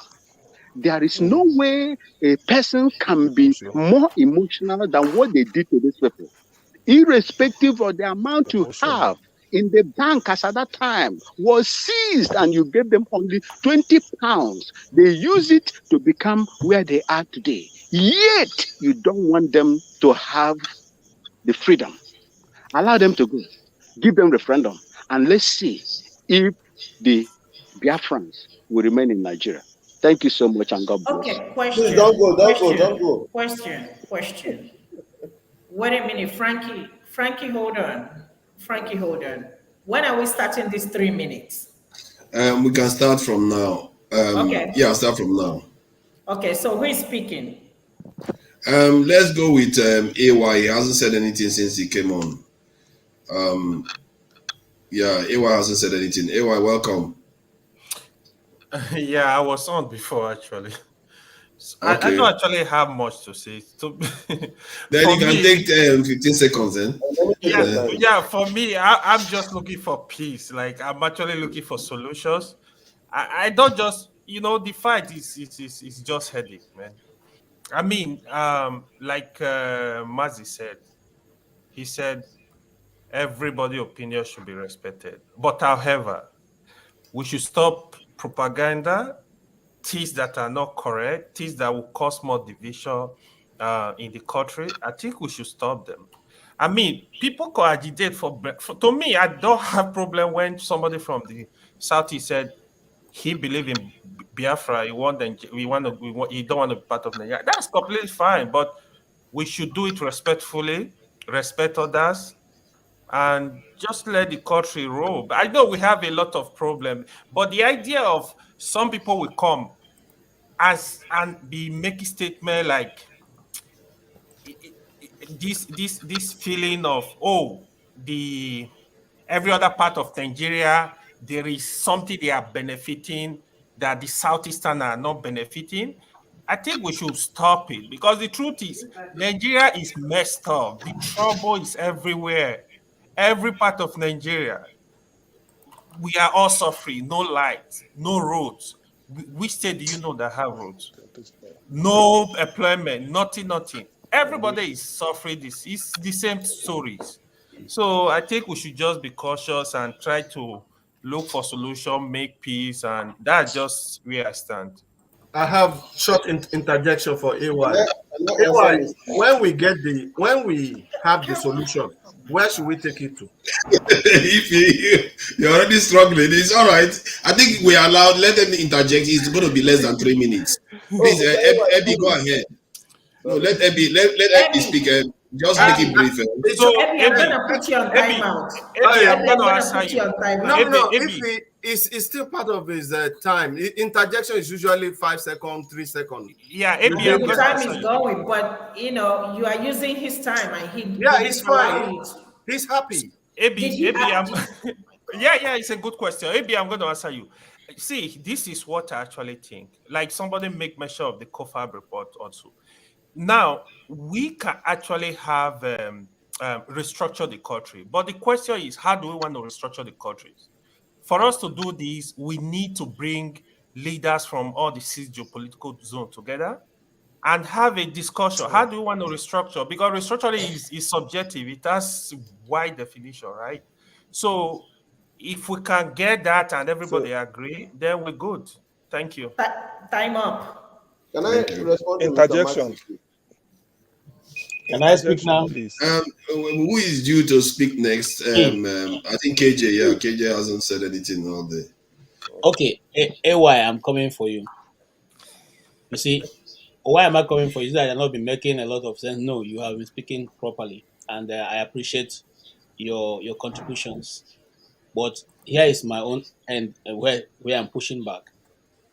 You see, we have gathered before to make decisions, to bring ideas, but now you're asking us to do it again. The problem we have right now, especially for those of us from the East, is that a disconnect between our politicians and the citizenry. I heard one radio program. In fact, that I don't usually get angry when I hear people speak, but when I listened to this guy on it was on Twitter, what he was saying that people are not begging, they are not been going around, and if you want to show that the situation in Nigeria is hurting you, then you should go stand by the line, and when he sees you passing, then you know you're a beggar, and so he can now look at you and call you a beggar. So you then, because that means that you stay there and collect rations of food. And he was giving an example of America and other places where people stand to get rations of food. In the society that he's referring to, do they call those people beggars? See, that's how myopic and uninformed and uneducated people who are leading, especially the Igbos, that's how they are. Okay? So when it comes to, if just like you have said now, let us gather and select leaders who will go and represent us in that discussion. The leaders are going to select for the Igbos. Are they going to be representing our interests? The question is no. You see, if you ask the Igbo person, for instance, for me, who is an Igbo leader, I would look for people like Obito Kiwe. Have you heard that name before? Have you seen him talking before? Obito Kiwe is somebody that if he stands talking Igbo land, they will listen to him. Okay? So the Igbo leaders, which we know, are not the ones people are referring to as Igbo leaders. Because those ones are the ones who have kept Igbo land where it is. And we have gone beyond them. If those people were active, there will be no Nnamdi Kanu. If those people were active, they would have been the ones demanding and not allowing people like Simon Ekpa to be making decisions. They would have been the ones discussing and asking what should be done and why Nnamdi Kanu should not be held.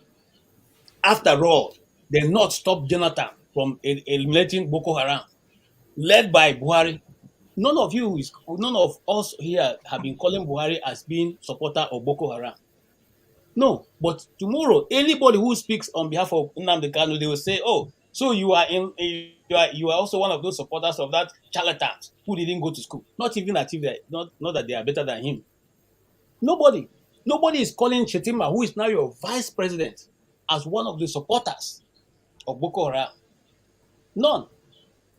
And just like somebody Eddie asked earlier, how many leaders of Boko Haram are in Nigerian prisons who have maimed, killed, and done all Time kinds of up. things Time against up, people? KJ. 1 minute, I'm rounding up. KJ, no, Okay. time up. No, KJ, no. Thank you. Thank you, KJ. Thank you, KJ. Who is next? Who I has love you, I thought KJ, we do but let's keep interjection. to the time. Do we not do interjections? Do we not do allowed to blow interject. up? As long as it's kept brief. This issue where you bring in hard though. But I'm very happy. We have to salute her for the work she's doing, because she's no. I keeping support, it. but may we modify the constitution? Do we interject because we were allowed interjection? Yeah. Because when you do that, that's when you're Is gonna it not? disrupt Because I everything. said interjection, they ruled it over. The people interjected here.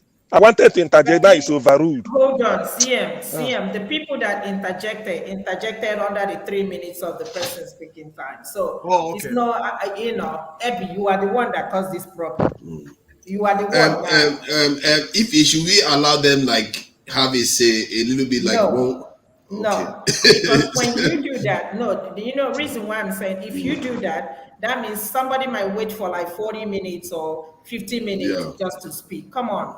If we said 3 minutes, when it gets to your turn, you can respond with that 3 minutes on your own time. They're already giving you a name again. You see what they're already calling you now. It doesn't take long at all. It doesn't take long. So, who is next? Whose turn is it next? Hold on, Fofa. CM, can you talk? Okay, yeah. What I want to say is this. If I say I support IPOB, they will say, oh, you people are the people, terrorists, you are terrorists. Why did Boko Haram say Buhari should go and negotiate on their behalf if Buhari is not their supporter? Has anybody queried it? I'm throwing it in the open. Has anybody queried Buhari? You are a supporter of Boko Haram. If Boko Haram should say, Ebi, go and negotiate on our behalf, it means Ebi is a supporter. That is the meaning. Has anybody done it? But when you come here and say something, people will tell you it's propaganda. See, AY, I don't know the area of Nigeria you come from, so I can't really address you properly. If I know your ethnic group, because I know what people are talking about, Southeast is Igbo. So if I know the area you come from, I know how to address you. I'm from Edo State. Okay, so you can go ahead and address me. AY.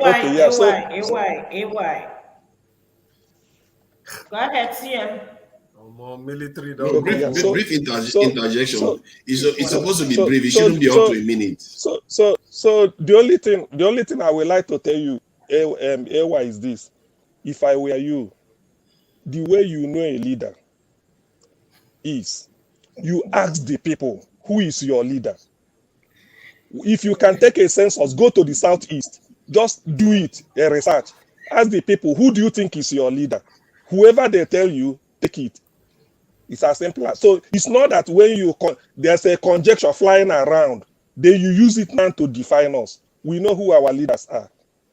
KJ said it, at least to that extent. I'll quickly answer your question. I'll give you a good example. In Anambra State, the people of Anambra voted for Soludo. Are you going to tell me Soludo is not a leader? Because the people voted for him. That is the definition of a leader. No, that is not the way we Igbos choose our leader. Soludo is a governor. He has a term. After 4 years, he goes. A leader leads a people. A leader leads a people. Probably till he died, people will stop seeing him as a leader. People started seeing Awolowo as leader of Yorubas till he died. But Awolowo was in power only as premier of Western region. Yet they still see him as leader. So leadership is not a question of constitutional tenure. Did you consider listen? So that's what I'm telling you. Alive? Listen. Did you consider who your leader when he was alive? Did you consider Ojukwu a leader? I said till eternity, till I die. When he contested for a presidential election, why the Southeasterners refused to vote for him. Why was that? Southeasterners voted for him, but majority, maybe majority didn't vote for him. No, But we remember, that is Iwuruwuru. Hey, listen. That is Iwuruwuru election. It's not the type of election we have today. Time up. Okay, Frankie, please just interject so that Dan can have something to say. Okay, I will use just 1 minute. Thank you. My own here is just to bring information, current things that are happening in the country that people don't know because of this misinformation and propaganda that has changed the emotions and thinking and judgment of so many people. Now, somebody made mention of a referendum just now that is not going to be allowed. During the last dispensation, there was a constitutional review or amendment. There was a clause led by Ovio Omagege of Delta State, where I come from, that referendums should be inserted into the constitution. A word that Aguiyi Ironsi removed in 1967 or 1966 or something like that in decree number 34, to insert it back into the constitution. No single Southeast senator voted yes. If you doubt me, the logs are there. Go and check. Go and verify according to with all due respect, it's a misinformation. No. CM, so CM, no interjection. No. You can go and check decree number 34 of 1964. Go and check it. Google it. And check what it means. So, like I told you, that bill was raised. Frankie, your point has been made. 1 minute is up. Thank you, Frankie. I really appreciate it. I gave him 3 minutes. Oh, you gave him 3 minutes. Okay, yeah. Go ahead now. Since she gave me 3 minutes. 3 minutes, Frankie. Okay, thank you so much. So that bill was there and nobody voted for it. My suggestion is that there is nothing Nigeria will do that will appease many people, a lot of people, not only IPOB, many people from all over the country. There's not, because a lot of things have messed up with our minds. A lot of things that they have done wrong have messed up with many people's minds that they cannot believe in the country anymore. So what we are advising is that you supported the country when the appeal court asked that Mazi Nnamdi Kanu should be released. You liked it. You support it. You call it every day that yes, the court have said so. So why don't you go into the political system of Nigeria, so that those were leaders that didn't agree to vote yes for referendum to be put into the constitution? Why don't you change them and make them vote and go into the political system, vote people that are reasonable, that will vote yes in whatever you want, so that when they get to the Senate, if the whole Southeast caucus is saying yes to referendum and the North is saying no, it is something that they will challenge. It is something that they will challenge, because a whole section of the country cannot say yes and one section is saying no, so they will challenge it. So my suggestion to the solution to this is that people who are agitated, who are not happy, should go into align themselves into the political system of the country, so that their voices can be heard. Because like somebody said, I think Mr. Okoye, you cannot dictate to a sovereign state. It's not possible. You cannot say there must be referendum and they will just give you referendum. It's not possible. Put your people in the National Assembly, all of them. Put your governors, 5 of them, all of them, to be your people. I am telling you, your voice will be heard in Nigeria. Thank you. Time up. Let's let down. Let's let down. Just a reboot. Let's just allow down. See, it's not everybody against you. I think soon we're going to have a debate where you debate one-on-one with somebody. So that will be a different this in day. Dan, please, what have you got to add to this? Yeah, good evening again to the newcomers. I came up before, but I can see some of my people admire Mama Eshu and co. Good evening. No.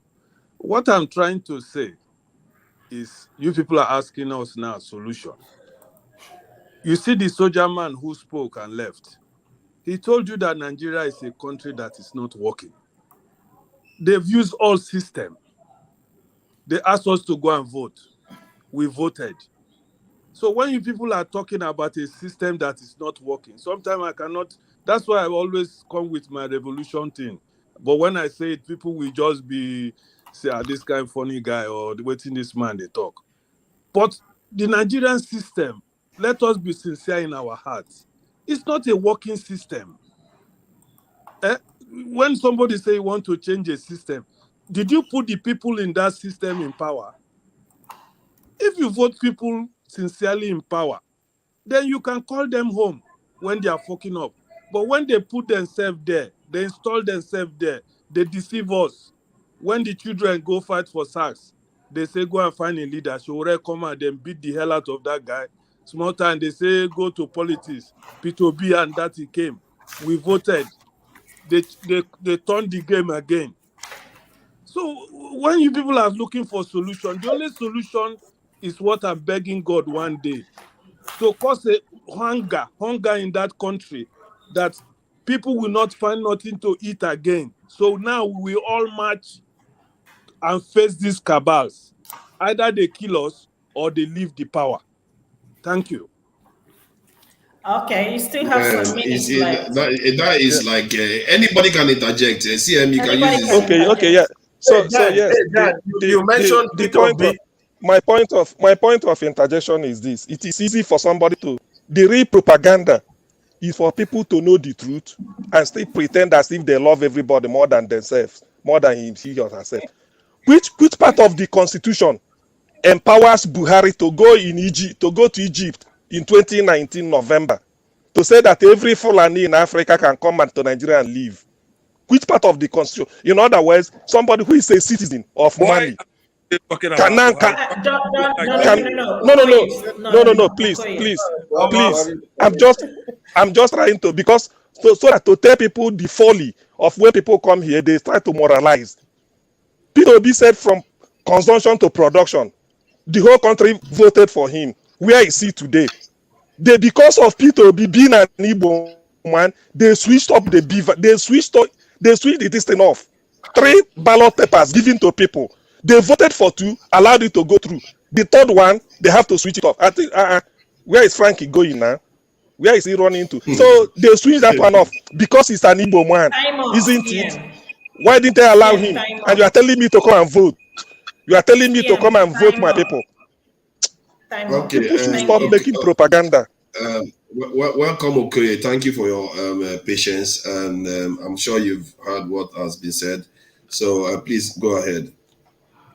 Thank you for that. I think Nigerian solution can only be solved holistically. I don't think any region can solve their problem in isolation. You cannot solve Nigeria problems in isolation. If you take out Igbos and say, okay, go by yourselves, we'll still continue killing ourselves. We still continue doing the same thing. Because even as the states were sort of demarcated as it is, Enugu state people wouldn't allow Anambra state people to come and work in their state. Yeah. In order to Imo state people would allow other states from the same southeast come and work in their states. So how are you sorry. Why are you saying are you Enugu or this thing? No, it's true. See, the exact look at Sudan. All the way from the south. Are you not from the southwest? Stop interjecting now. No, I found it funny the way he was like, yes. So please go ahead, I'm Okoye. gonna give him extra minutes if you keep interjecting. Yes, please. We talk Go about ahead, this as if Igbos themselves are this, peace-loving people, controllable people. We just have Biafra and everybody will just go home and Biafra will just emerge and, the country will build up and Japan of Africa will then emerge. It's not like that. I mean, Igbos are very, very, tribalistic people, within our own tribe in Igbo. So, I mean, these people that is using Nnamdi Kanu and IPOB to agitate for whatever, I don't know, because there's no state of Biafra. There's never been a state of Biafra. And there will never be a state of Biafra. I mean, people are just dying for nothing. People are just making noise. If Nigeria is a sovereign state, if you make too much noise and carry arms, they'll come and kill you, destroy your place, and nothing is going to happen about it. the only way we have to go in order to achieve anything is through dialogue. If you don't go by the way of dialogue, then you can go the highway. You can never buy more arms more than Nigeria. You can never buy, more propaganda more than Nigeria. This is a state, a sovereign state that has all the power you can. After God, there's the state. After God, there's the state, and there's nothing you can do about that. No matter how much you shout from now to the end of the world, you have to come back and use diplomacy and use dialogue to achieve what you want in any state in this world at the moment. You cannot force it. So our people, the Igbo people, has to start, rethinking of a different method to achieve what we want. Because what we have been trying for the past, close to 40, 45 years, it's not working. Like what? Like what, Okoye? Because you said this before. Hold on, hold on. Ojukwu tried it. Ojukwu tried the civil war. It worked. Ojukwu had million souls that got wasted on that civil war with Nigeria, and nothing was achieved by that war. And why are we trying to fight do the same thing over and over? The same result. Time up, Okoye. Okay, yeah. Okoye, time Thank up. you, Okoye. Thank you, listen, Okoye. I think back to the top, Mama Echo and Ebi. Ebi, I will take away 1 minute from your time. No problem. Everybody knows that you're against me. In fact, I'm sorry. Let me just add something. If you please allow me now and again to come in with 30 seconds to 1 minute interjections, because as a moderator, you want to also steer a conversation in certain direction. When you do that, that's when another person wants to interject, and before you know what is happening, argument and fight will start. So if you want to comment, Rudolph does that. Rudolph will be like, let me say something. Allow me to be able to. No, Father, let it flow the way it is flowing now. Hold on. In other words, you are saying I should not say anything. That's not going to work. Let it flow the way it is flowing now. But Rudolph is allowed to talk. You are trying to censor me. There's nothing censor you. You don't almost reach my time now. You don't want to come with your confusion. Let it flow the way it is flowing. You are going to be able to talk. Yeah, you're going to be able to talk. I'm just saying that I should be allowed to interject 30 seconds to 1 minute now and again. So that's all. So it's my turn, and I will say whatever I want to say. Forefather, when Dr. Damages was living, it was your name they mentioned. Here, you are hereby the INEC. Switch off the beavers of, just appoint somebody else. Just give it to EY or Koi. No, I like to be very, very extremely transparent. That's why I was very quick to hand over power, to share power. She's already timing my 3 minutes now. She removed 1 minute. I haven't started. Anyways, I still say that,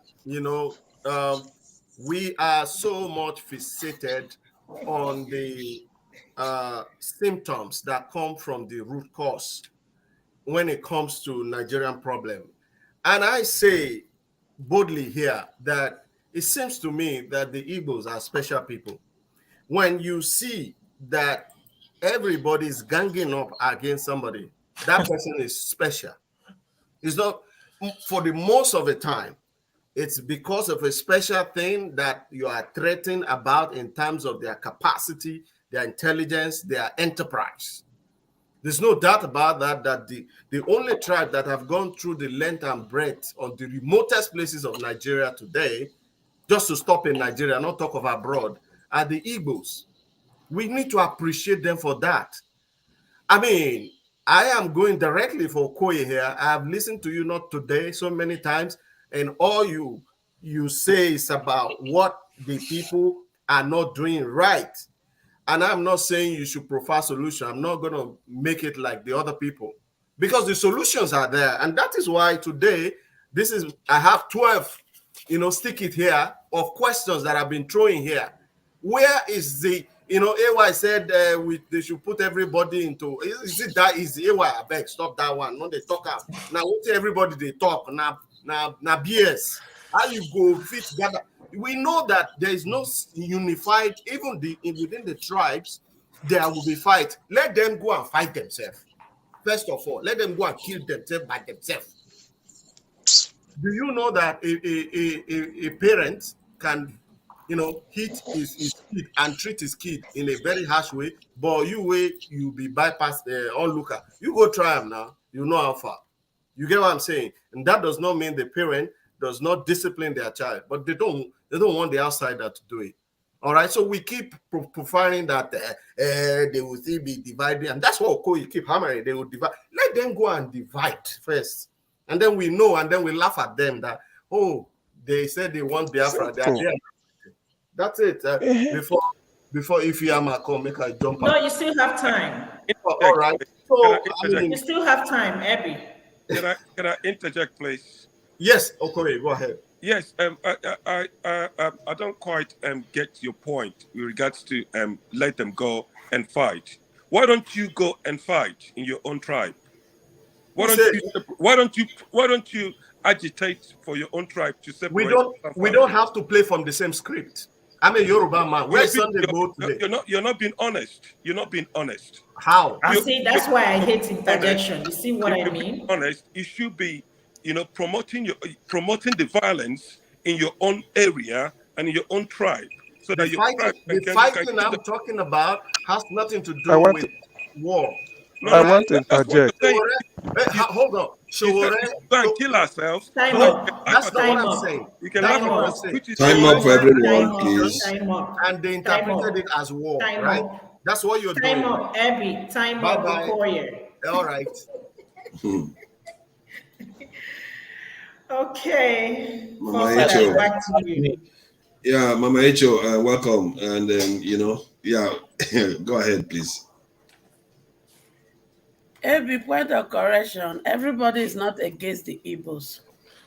The problem we have is the Yoruba, the Hausa, and the Igbo that call themselves majority that are killing themselves in Nigeria. So you people should put yourself together and class yourself as the trouble and the pain of Nigeria. Having said that,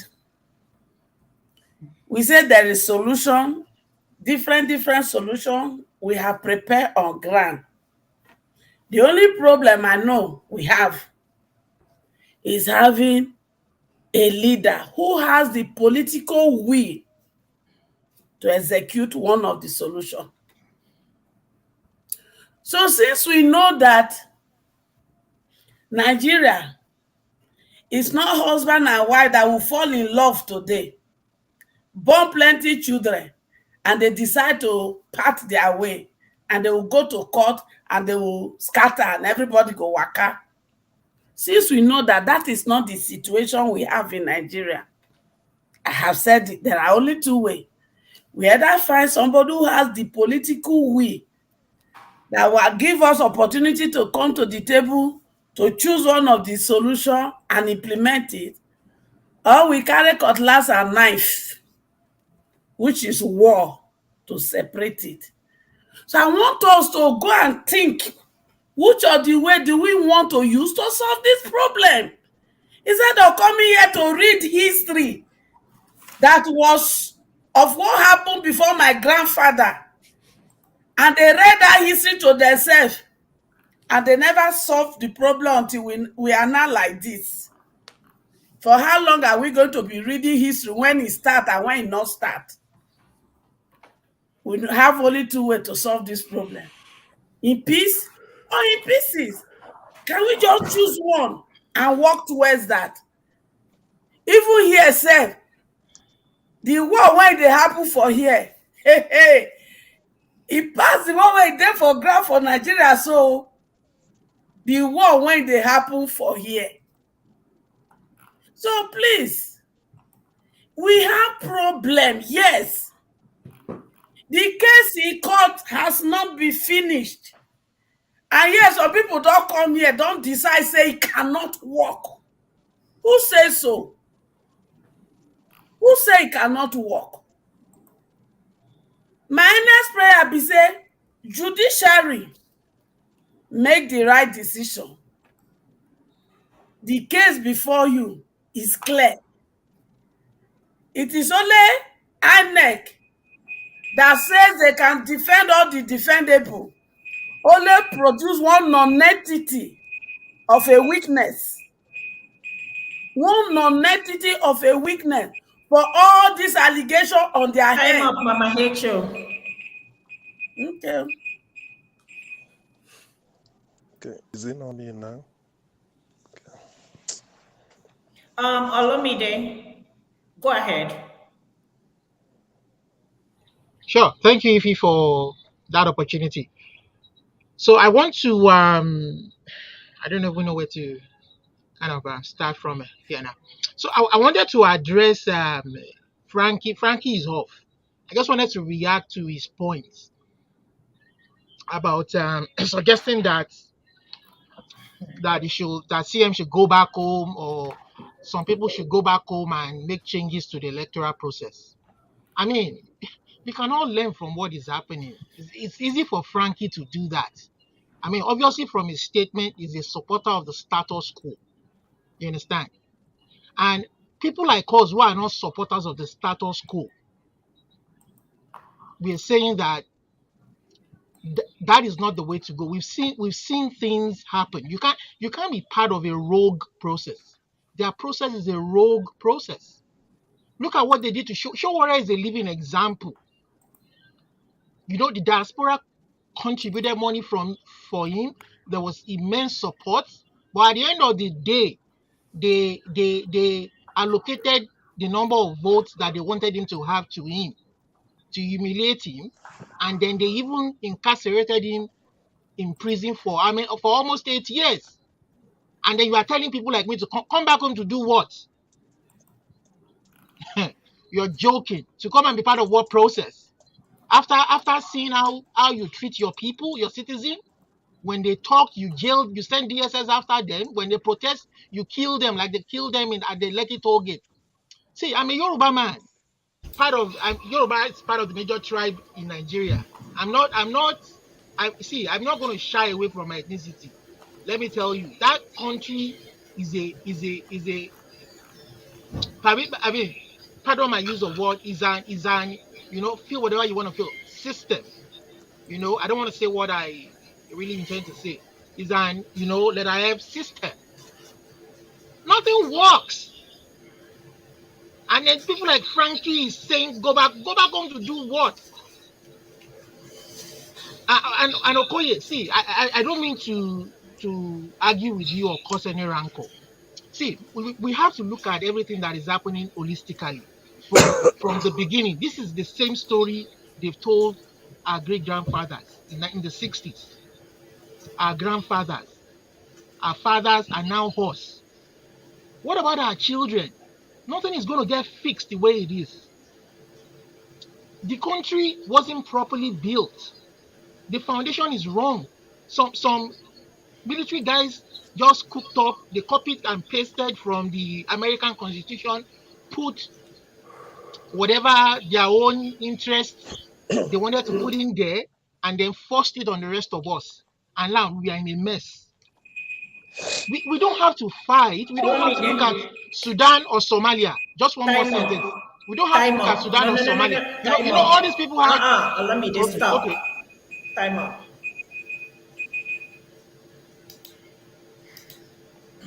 So that we allow that people speak. So I'm circling people in and out. Okay, KJ wanted to say something. Let's just let him contribute briefly. Thank you. I am reacting to again my brother Okoye. I think your view about the Igbos is totally wrong. You are the first person I hear that the Igbos are tribalistic. I'm married to a person from Shikiri. My elder brother, just the two of us in the family, he's married to an Edo woman. I'm married to an Ishan woman. And you know that Ishan language and Shikiri language don't sound anything close to Igbos. And we don't talk about tribe. If you go to my extended family, we have people who are married from the north, from Yorubas and all that. So I think, and then if you look at the policy, the way that Igbos live, you can go to some certain community and have only one Igbo person there living and doing business and living, comfortably with the people. If it was tribalistic, I don't think they'll be leaving the east to go to those places. So I think that is totally wrong. I don't know why you have that view about the Igbos. And I think, from what I'm looking at, you have lived beyond 30 years on earth. You should know better, except you have been living in England. Okay, having said that, yeah, except you have been living in England. Having said that, see, do we have solution? Yes, we have solution. It's not hard facts. It's not rocket science. We don't have to reinvent the wheel. Okay, the Igbos have a proverb: when a person wake up, that is his morning. Now that we have come, this consciousness have developed. Let us sit down and have a round table and discuss the way forward, or go by the constitution. The same way some few people sat in 1979 and altered the original constitution, which they gave to Obasanjo to operate. The same way we can sit and reverse what they altered so that Nigeria can develop better. And look, see my fear. My fear is that now we are dealing on this issue of tribe. And let me not even go far. I'll give you an example. A friend of mine has a case. He imported something into Nigeria 2 days ago. Yeah, like a week ago, and it was seized by the police, the customs. Okay, and he asked the wife to go there. He's married to somebody from Benue. Okay, he's Igbo, and when the wife was going, the wife has a brother who is a police officer. So he said, "Okay, let me go with my brother." So he was going with the brother. With the moment she called her brother, and the brother was coming to join her. The brother told her not to write her husband's name on the form they're going to give her. She should write her maiden name, which is Ogbe. Okay? And when everything was done and finished, he asked the brother, "Why didn't you want me to write my husband's name?" He said, "Because if you are writing your husband's name, they will make it difficult for you to get that. You may not even get it." This is the unwritten issue, law now going on in Lagos. In Lagos, just this year. I'm not talking about last year. This year. So when people say that they don't see what the Igbos are fighting, I don't know whether they are not Igbos. Okay, I stop. Thank you, KB. Who is next? Is it AY or CM? It's me. It's me. Okay. Because I really, it's me. Are we still doing It's me. We have a new person. I think let's just let Lexi speak, and then we make it a little bit looser, so that since we are all here, welcome, Oga Lexi, and you must have been listening. So, welcome, and please go ahead. Okay. Good evening, everyone. Alexi, hold on. Good evening, sir. I'm timing everybody time 3 minutes. Yeah, good. Hold on, but I'm gonna give you a few more minutes extra because you are an elder to us. So let's go. How many minutes extra? Thank you. So to be specific. I'm gonna do Pasha. I'm the tribunal today, so I'm gonna do. What is the partiality? If you go for 10 minutes, it's not going to be fair on the there's Frank in the background. I'm just joking. Go ahead. Good evening to all of you. Indeed, like Forefather said, I've been listening, and I wanted to just be entertained by the various ideas being shared tonight amongst you all. But the moment that Okoye spoke, my spirit said no.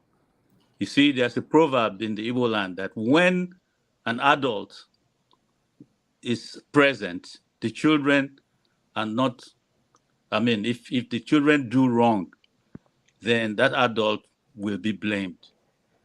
I've never had it this heavy before in the accusation of who Ndibo are. Let me use 4 cardinal proverbs. I hope I remember the 4th one, but I was thinking about them.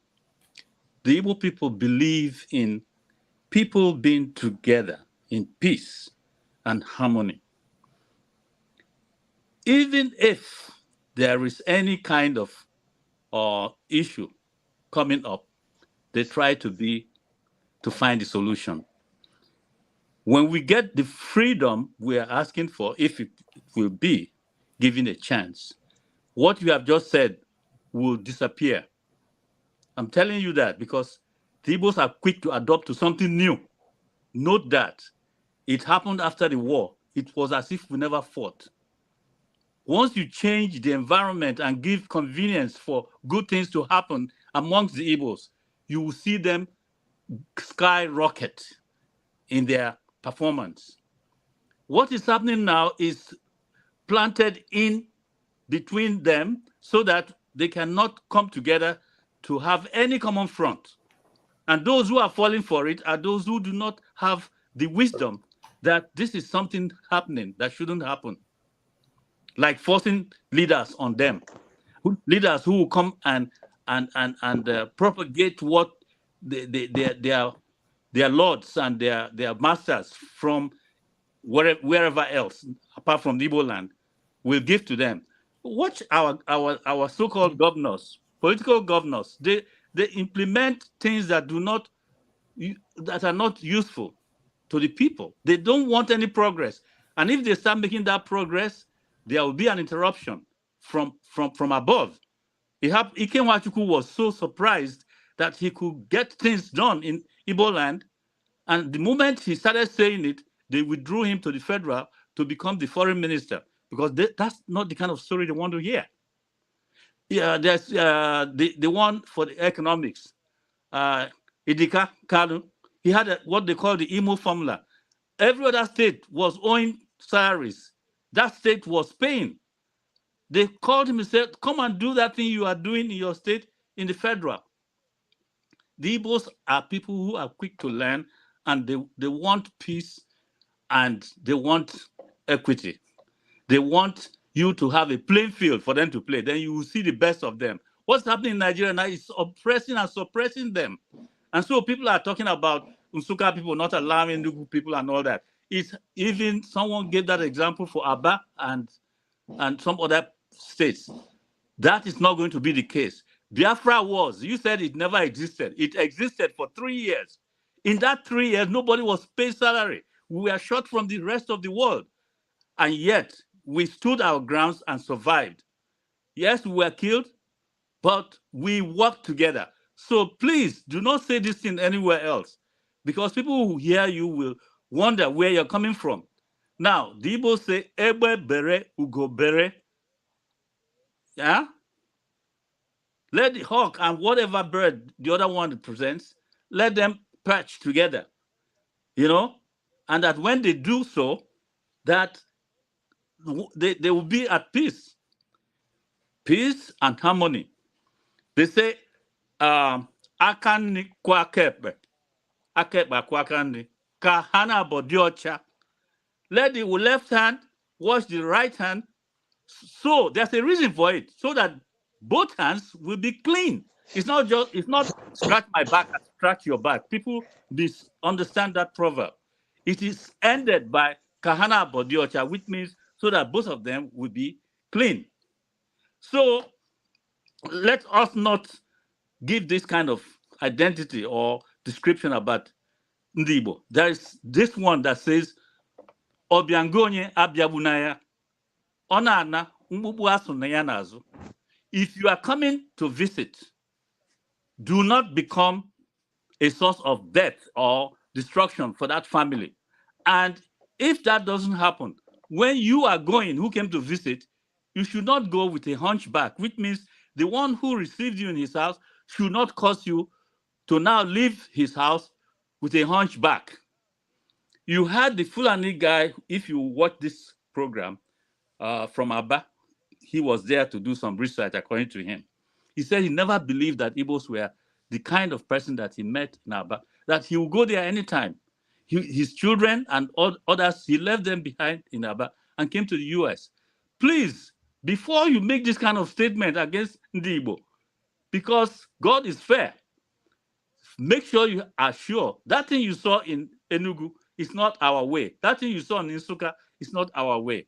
So Time I up. ask you to be more careful next time. Thank you.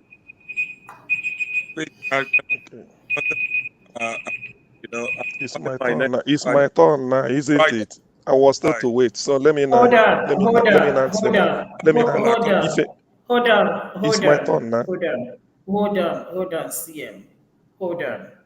Are you responding to what Palesi said, or No, it's you want just your my whole own 2 turn to minutes? speak. I'm not Go responding ahead. to anybody. Okay, go ahead. Yes, that's my own. Okay.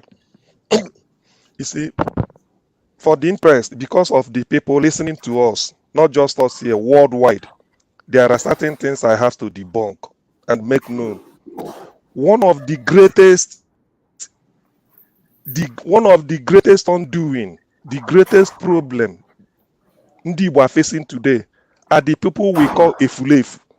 Efulefu are people that, because of the trauma of civil war and everything, they were fathered by people that are not Igbo. So it's really that mixed blood is giving us problem. You see them in different platforms, they come there, they even deny, they even pull down their tribe in the hope that the other people will love them. When you say your brother cheap, the buyer, the person you want to impress, will look at you and then feel ashamed. Biafra existed as a country recognized by Ivory Coast, recognized Ivory Coast as an independent country, recognized by Ivory Coast, Gabon, Tanzania, Zambia, and Haiti. We had our own currency. We had our national anthem. We had a head of state and their parliament, despite being the war. We had a chief justice. We had a geographical boundary. So Biafra existed, and that's a fact of history, cannot be changed. No amount of Efulefu, people whose mother was pregnanted by people that are not Igbo, there are many of them. They are the people causing us all this problem. They are the people behaving like the enemy within. You see them in every platform. They come there, no matter how they look, they can talk nonsense. Ndi Igbo are not tribal by nature. We are not tribalistic. A Fulani person came here from Adamawa. He was given title in Abia. He said a lot of things. I was shocked. And surprisingly, I worked with the senior uncle, Dr. Nasidi, at National Vaccine Production Laboratory in Yaba. In fact, he had to mentor me. I was shocked. I told him, Abdul Rahman. So for somebody, everybody attested to it. Ndi Igbo are not killing themselves. Ndi Igbo, if you give them chance, they need freedom. They need freedom. When they are free, their creative ingenuity will come to the core. It's only an Efulefu, somebody whose mother was pregnanted by somebody who is not an Igbo, that will be talking nonsense from one platform to the other, putting his people down in the hope that the other people will love him. There is nothing wrong with the Igbo. There is nothing wrong with the Igbo that cannot be corrected with what is right about the Igbo. No, this is my time. I don't, please, I'm informing the world. I'm just saying the word. I'm not interested in, I'm not responding to anybody. I'm just saying, please, don't eat into my time, and I will take it back. I will take back my time. So what I'm trying to say is this: there is no amount of what is wrong with the Igbo that cannot be corrected with what is right about the Igbo. Please, no, please, I will take back my time because I keep quiet. No, CM, I've given you 13 more seconds. No, we're done. That's okay. Can I just add something while this has been going on? I've been quiet for quite a while. I need to speak. There's a lot of attack. No, it's okay. It's okay. You get your chance. See, some of the things we are saying here is not very helpful. Saying people are mixed, and their mother is, it's not just because of what. Yeah, I never called it. I can give you an example. I can give you an example. I have them. Calm down. I have them. I'm calm now. Calm down. We are trying to have a civil conversation here. Forefathers. Okay, let us stop. This is a platform. No matter how much we agree and disagree, there are some things we don't say, to be honest with you. Let us put a stop to certain things. I don't agree with forefathers. Yesterday, he was very mad at me. I had to log off. He said something, but I'm not mad at him. We are here, I always say, to have fun and see how we can move our country forward. You don't like me, that's fine. But let's not go that far. Talk about somebody else's parents or siblings or something. That is too extreme. Please, let us put a stop to that. Please, that's not right. That's not fair. And just for the records, Okoye has been blameless and spot. That's for me anyway. I believe every single thing he said is actually accurate. I've been saying the same thing. We have this. I wasn't talking to Okoye now. No, nobody said I wasn't talking to Okoye about the general conversation. Okay. I'm not Thank talking you. about general Thank conversation. you. It's not Sometimes, about you, but just some things we say. Let us be. Okay, thank you. Sometimes we forget that many of us here support P2B.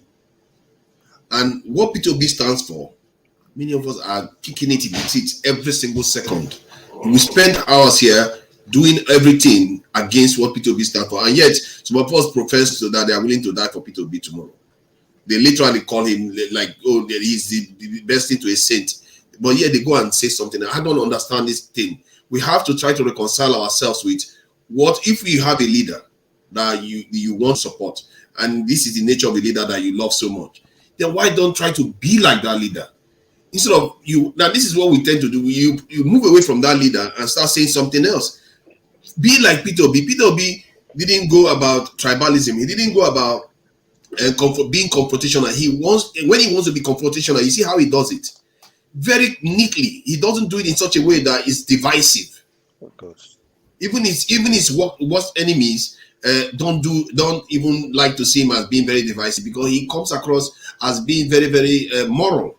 You can understand where he's coming from. From all the way from here to Sierra Leone, people are following P2B's examples. This is a great leader from the southeast, but yet we spend most of our time talking about someone else that has brought only destruction, poverty, and bloodshed to that region. Leaders come in their own fashion. Okay, the Mandela that we praised today was results. not a gentleman. Results matter. Mandela got his result with a different approach, right? Right. Yes. Martin Luther King was not a gentleman, was he? So yeah, they were actually. We forget the other. They didn't go about causing this. They didn't go about causing genocide in their regions. People. This is getting it out of hand. Please stop. It's my Emilio put your time out. Okay, let's allow Frankie to go. I think he hasn't said anything. His 3 minutes has not been done up. Frankie, please go ahead. Did you not see my hand up? No, is it wrong to put hand up? Mama Echo, you know. No. Is it wrong to put hand up instead of interjecting? No, Mama Echo will go turn by turn now. Okay.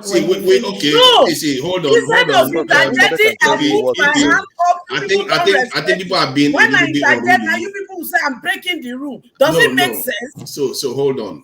Let's try to be reasonable. We are trying our best. There's nothing like trying to be reasonable. People have been interjecting. I choose not to interject. I raise up my hand for you to recognize it, and you don't recognize. I'm sorry, I didn't see your. Listen, you remember I was talking, so I didn't see your hand raised up. If I saw it, I will let you. Have your say. Please have your say so that Frankie can go. You see, when we come here and carry tribe on our head, it makes me wonder. When you were to be born, which of you take permission to decide which tribe you want to come into this world? Thank you, Mama Show. Why? We all find ourselves in a different tribe, not because we make decisions about it. Then when we now come to say somebody is born by a Fulefu, who is a Fulefu? A Fulefu is an Igbo law. I will explain it to you. It's an Igbo word. I will explain it to you. Don't interject, please. No, don't interject. A Fulefu is an Igbo word. Yes. Maybe your mother is a Fulefu. Maybe you don't know the meaning. Maybe it is your own.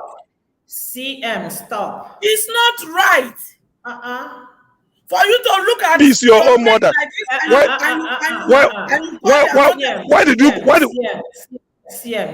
It's not right. CM, stop. You call my mother. CM, stop. Oh, they call your mother. So it's painful when they mention your mother as a Fulefu. But you're calling your fellow people's mother here a Fulefu. No, it's not right. Mama Hecho, calm down. Continue with what you're saying. The truth is this: from every indication, you have been angered from yesterday. And you sleep with that anger, and you came to the platform since morning. The same anger. Even when some people say something that will bring your anger down to be able to address your fellow panelists like yourself, no. Please go and sleep. It is time for you to take a break for yourself, Oga. Every person I hear looking for is it one particular person that is suffering in Nigeria today? When they remove fuel subsidy, is it the only Igbo that are suffering it? Is it the Yoruba that are suffering it? Is it the Hausa that are suffering it? Is it not everybody in Nigeria that is suffering it? When they hack tariff of electricity, is it not all of them that are suffering it? Is our problem Igbo, Yoruba, and Hausa? Is that our problem? So every day we come here, they look up to us to say things that will help to solve, bring solution to the problem at all. We don't discuss that. We fight, and so then we now come here, begin to call some people who they are. Come, whoever that gave birth to whoever here is a woman. Did you understand? However, your father get that your mother to be pregnant to give birth to whoever here is the same way. So why are we here rubbishing things that doesn't make sense? If somebody did not express your opinion, you don't come here and say to his mother it's a fulefu or what and this. And I mention it about your mother now, you want to blow everywhere, but you were sweet to be calling your fellow man's mother a fulefu, and we should clap for you. Please, the problem we have at home, for the Igbo tribe that are marginalized, your brother is fighting for his mandate. By what is going on, he will get his mandate. So let us begin to think, if he gets his mandate, how are we going to contribute to have this referendum we are talking about? How do we work in the constitution that is dividing us? These are the things we should begin to even think and discuss. But here, some people will come with the hammer of authority. Nigeria will never work. Okay, there are two ways to solve the problem, peace or pieces. Choose one. Una not feel both also, okay, now wait till I want be this. But we come here, we fight ourselves. Oh, hey, we have a problem. Our people are suffering. I don't know how many calls you receive a day, but it has doubled. Time up, Mama H. Thank you, Mama H. I appreciate your Can I talk? contribution. Olumide, to get to your turn, Maska, welcome, Maska, and thank you for joining us. I'm sure you've heard what the discussion has been about. So you can go ahead now and let us know your thoughts.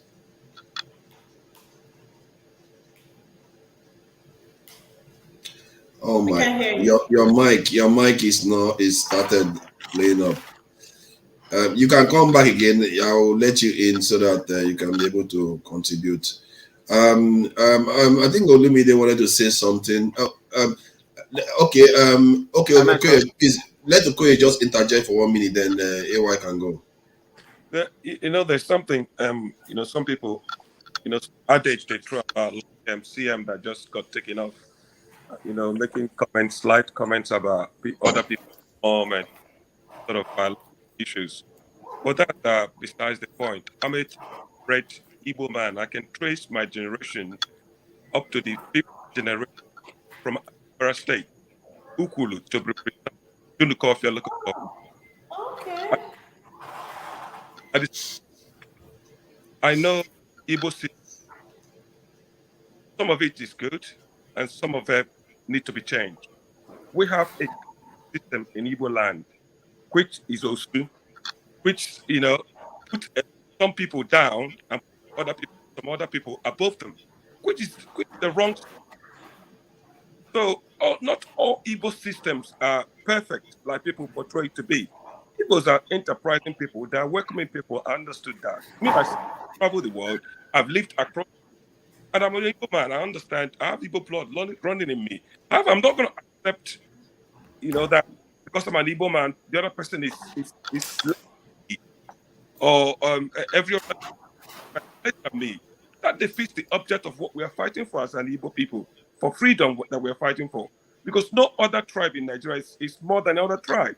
Everyone should be equal, and everyone should be speaking for an equal justice. We cannot say, like somebody was saying here, let them go, and then they want to kill themselves, let them kill themselves. What kind of statement is that? What kind of how do you, Thank you, Okoye. First of all, I just need us to thank Ife for helping, moderate, the timing. I'm sure. Yeah, I just want to start thanking from now. The idea is that it saved me a lot of trouble, and a lot of people would have accused me of all kinds of things today. So I really appreciate that. I really appreciate it. AY, please go ahead. Yeah, okay. I think thank you. If you can see your That tag, should be the nurse will let me know who that need to be. if you can see your name tag. So for me, so honestly, I can't respond to what he said. Okay.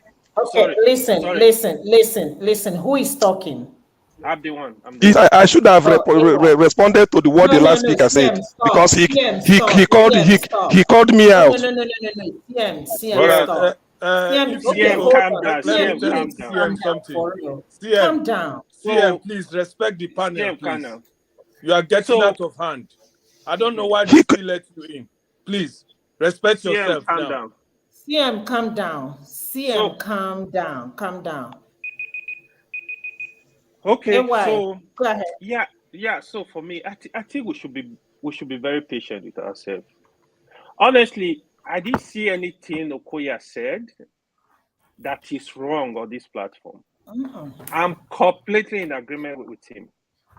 The only statement he made when he said, if they are giving like Igbo nation, like they're gonna start crisis. This is just basic human behavior. The truth is, the moment you create Igbo country, a country for Igbos, is there you will hear Anambra State will tell you Imo are not Igbo. You will hear these are lies. So this is just basic human. Even a local government. It's actually local government. Sometimes people discriminate against each other. It's just a problem. But what we need to know, like what Mama Echo has been saying, we need to listen to is the problem of Nigeria is not Igbo, Hausa, Yoruba, Ijaw, or whatever. The problem is between the poor, the oppressed, and the oppressors. The problem is a general problem. So when I see some, for example, Igbo don't have this. My question is, the other region, do they have all this stuff? Which state can boast of standard schools? Which state can boast of standard hospitals? Which state can boast of standard roads? The problem is just general. But when you see this problem and see general problem, then we'll be looking for solutions. If you want to look at the people that mess Nigeria up today, the question is, where are they from? Are they from a particular tribe? The corruption in Nigeria, the people that are involved in this corruption, where are they from? From different parts of Nigeria. But all we need to do is, okay, now, like Fofana was saying, we have Peter Obi that was, coming out. People see him like, he can give us a better direction. A lot of people supported him, the youth especially. It's not even because of Peter. They just want something different. So by the time you push this idea, other people hate Igbo or Igbo hate other people, it's not helping anybody. So we just have to work together and see ourselves as one. You can't use one particular brush to paint everybody red. Look at President Muhammad Buhari. His state was one state in the north. crisis, banditry everywhere. He was the president. So the issue is, let us stop fighting ourselves. It's from here, it's from here. It doesn't matter. We should see ourselves as one. We can be different. Nobody is saying just start as a Yoruba man and say, oh, this is what we want. Nobody is saying don't start as an. You can do it successfully. Thank you. Thank you. Okay. Yeah, brief interjection. Okay, CM, I will allow a brief interjection. 1 minute, please. See what I want to say is this: when somebody is speaking and I'm called out, it's natural that I should be given the right to reply when the person finishes, and not when my train of thought must have left. Later they will not say it. When I talk here, I don't call people names, but when people call me out, I have the right. I should be given the privilege to reply. That's all I'm asking for. All I could hear is CM, calm down, calm down. Everybody raining CM, calm down, calm. I'm not burning. I'm down. Please. That is insult. That is insult to me. CM, calm down. Everybody will be hearing me all over the world. CM, calm down, calm down. As if I'm a volcano. They want to calm me down for what is happening. Please, it's an insult. I hate being patronized. I don't like it. I do not. Please. And on my bended knees, I'm begging that let that not happen here again. No, CM, no. You don't talk to us like kids. We are not kids. We are adults. But you people were telling me, calm down, everybody raining down on me. Calm down, calm down, calm down, calm down, calm down, calm down, calm down, calm down. What did I do? Calm down. CM, calm down. Oh, that's CM. Calm down. Bloody hell. Could you see? Sometimes we lose perspective. So when people say that, you should ask yourself: it's not only one person that is saying it; it's multiple people that are saying it. Maybe you are not seeing something they are seeing. That is the reason why. Don't take it personal. But I kept quiet when they were doing it. Is it not like this? And they are still saying calm down when I've already kept quiet. Calm down. CM, calm down. Kulu temper. CM, please be patient, man. KJ, go ahead. Okay. AY. It's like today is me and you. Here is what you said. You see, and I hate to say this, but when people say you don't see what the Igbos are complaining about, I really should. Did the president say to the Yorubas, "You people know what we did to you in 1996 and 1996, sorry, 1966, and we can do that again"? Did he say that to the Yorubas? Did he say to the Yoruba nation, "You people are a dot in the circle, and we can wipe you out. You have nowhere to run to"? Did he say that to the Yorubas? Did he say that? You see, let's be realistic when things are done. Okay, he didn't say that. When the president said to the nation that Boko Haram is not a serious thing, they're not what do you call it, terrorists. Did he say that about the Igbos? No, the IPOB that was carrying flags, not killing anybody, were banned. Not even by the law court, by the Nigerian army. It was the Nigerian army that first pronounced them banned. So you see, when you write your jam, the scores were coming from the south, especially the east. It's not much higher than the people coming from the north, especially Sokoto, Zamfara, and the rest. Don't you sit in the same class with them? Let's be realistic. If we are going to okay, I think sorry, the 1 minute is up there. I'm not it's an interjection. I'm not interjecting. I'm making a point. Okay, go ahead. It's your time. Go ahead. Yeah. It's not an interjection. So let's be realistic. And then somebody says that the Igbos, whatever. Look, if the Igbos are left on their own, I'm not saying because we're demanding for it. We can hold our leaders accountable. We don't have to. When Ekuremadu have been misbehaving in Nigeria and got the opportunity to go outside, the Igbos treated him the way they wanted to treat their leader. Okay, we see, whether you like it or not. If you don't see anything, you don't see We are not putting any tribe down. We are saying that we are a special people. And if the other people are not demanding to have an opportunity to be self-governing, to be able to control their affairs, if they're not feeling cheated, that's okay for them. You don't have to tell me to keep to that because the rest people are not saying that and they are suffering, or they are suffering in silence, and so we should not also shake this thing. How long? How long? My father was telling me this thing. My father is long gone. I'm 53 this year. And I will say that to my children also and leave them with the same problem that I'm left with. No, that's not going to happen, my brother. You know? So it's about either we sort it out now. Okay? We can't continue to live in that.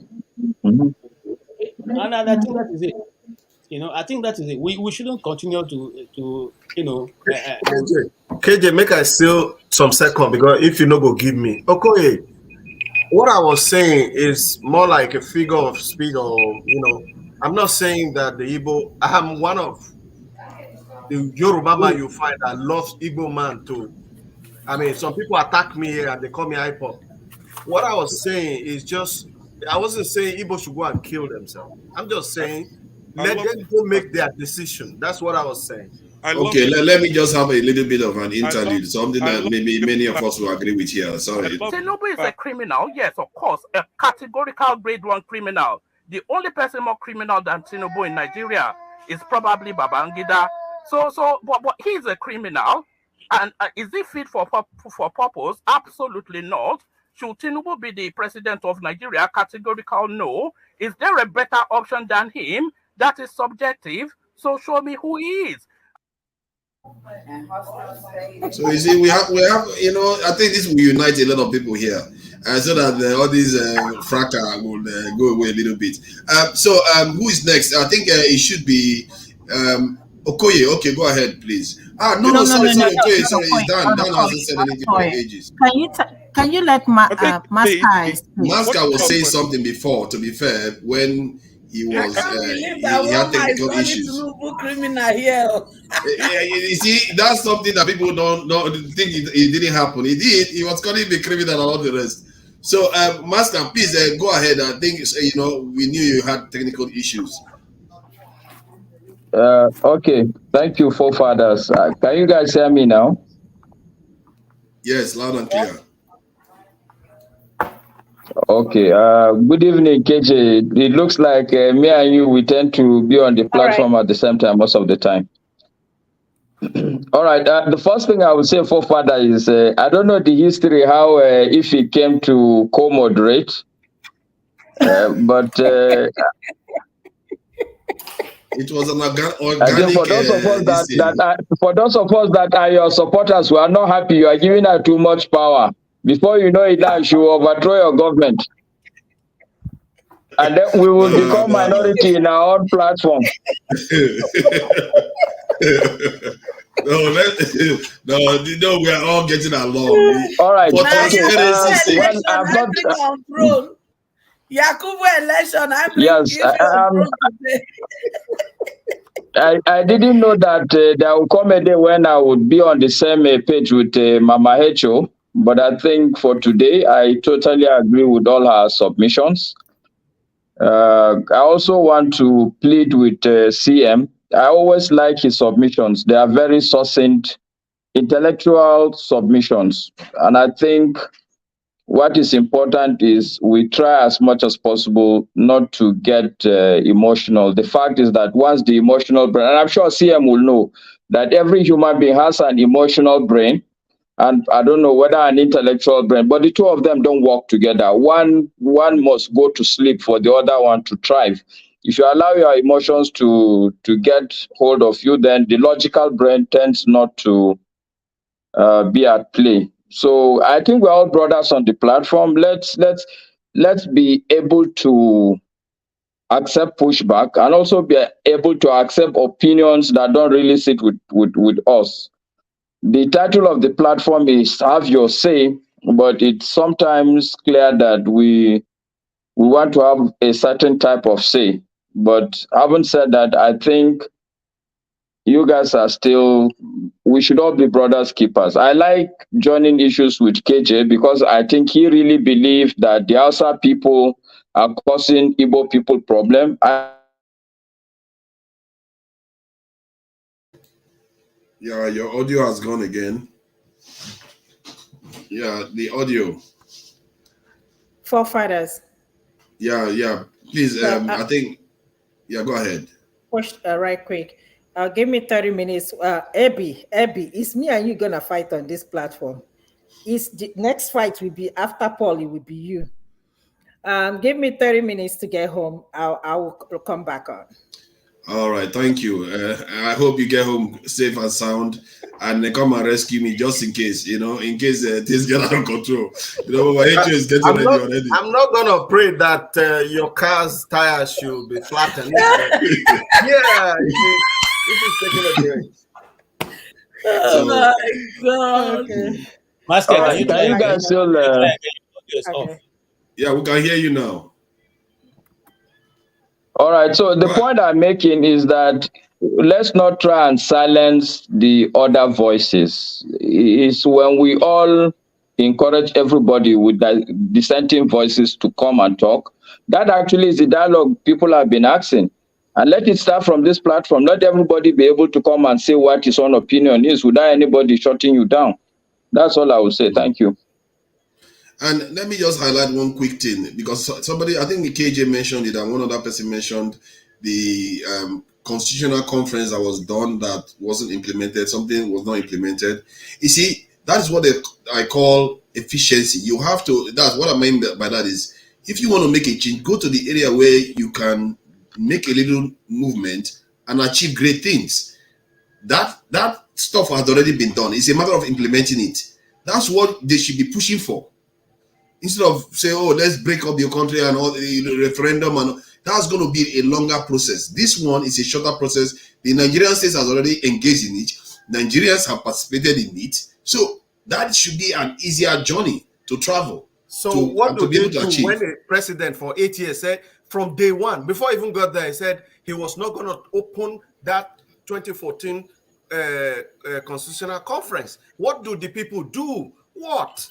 See, what you do is persevere. What you do is persevere, because when what's his name? When Buhari was supposed to remove the fuel subsidies, he didn't do it until Tinubu came in. When he was supposed to do the student loan thing, he didn't do it. So sometimes even this thing, the what they call it, the energy stuff that was now put to the states, it started well before his time. So sometimes it takes a longer period of time, but I believe if you agitate for that one, you are more likely to get a result on that than go for the bigger this one that leads to a lot of problems on the street. We're talking about sit at home and all the rest. Bro, but when they do that now, they don't get, then you will switch again that it should have been that one. This is but you go for the easy. See, they say low hanging fruit. That is the most efficient approach to me. If you want to achieve something, you go for the one that is already there. Nigerian state is already participated in it. It's already complicit. See, forefather, if they wanted low-hanging fruits, when these people met with them and said, "This is our demand. This is what we are Guys, looking when I at." don't deviate from Those the low-hanging rules. Yeah. Okay, that's why I say let's not. Our eyes don't open now. Let's let Mama Ejo have. Let Mama Ejo add. Then Pascal will finish. Then Dan can go ahead. You don't do it again. You see, Please, Mama Ejo, go ahead. with what is happening in tribunal, we are hopeful. We are hopeful to get the mandate back. And if we can achieve that, I think we've moved a milestone. So we can begin to use the new government of the day to request for the implementation of what has been worked down. I have not read it. Some of you have read it. You said it cut around everybody. So let's be hopeful. At least there are signs. The CJN, if he stand by what he asked the judges to do himself, because he has to live by example. Because when you listen to that statement, you will know he's under serious pressure. Watch and pray, Mama Echo. Watch and pray. The same Hello, CCN. see, there's No, always say they no I obey Nnamdi I Kanu. don't agree for you, but wait. if Obi I'm don't not, enter, I dey Guys, come wait, your make una house. respect the law now. wait. I Respect dey the come rules, your please. Can you When guys let CF me talk now, now go finish one my bite am. point? Make una respect the rules now. Fathers, you are allowing the thing disintegrate. Oh. There's Yeah, I always know, I know. there's always what they call once upon a time. Every story in this life, every milestone of a nation or individual life, you always start with once upon a time. If you listen to the CJN, you will see a man who is also tired of the situation in Nigeria. How can INEC, who perpetuated all this evil, only brought one so-called witness? Witness who claimed he has worked in INEC office for 24 years. Witness who couldn't say, did they run the test or what language did they between 6, 3rd and 6th? He said no. It's 4, not between 3 and 6. Only that alone is enough to give judgment. They asked him, and does Amazon, are they able to see all this? He said he doesn't know. What don't you know? The people that you bought something from, the people that are running what that has the finance of what they gave to you, you say you don't know. So that if the INEC has told us today, they cannot even defend their own result. So we are waiting for Tutu and Mr. Boko Haram to come and do their defense. So let us be hopeful. Look at in fact, we should be learning. All of us that are coming here with this load of anger, frustration, and all. Can't we just see the facial expression of the person that is even carrying the load? Peter Obi, is there nothing for you people to learn? Is there nothing for all of us to learn from the way he's handling the issues?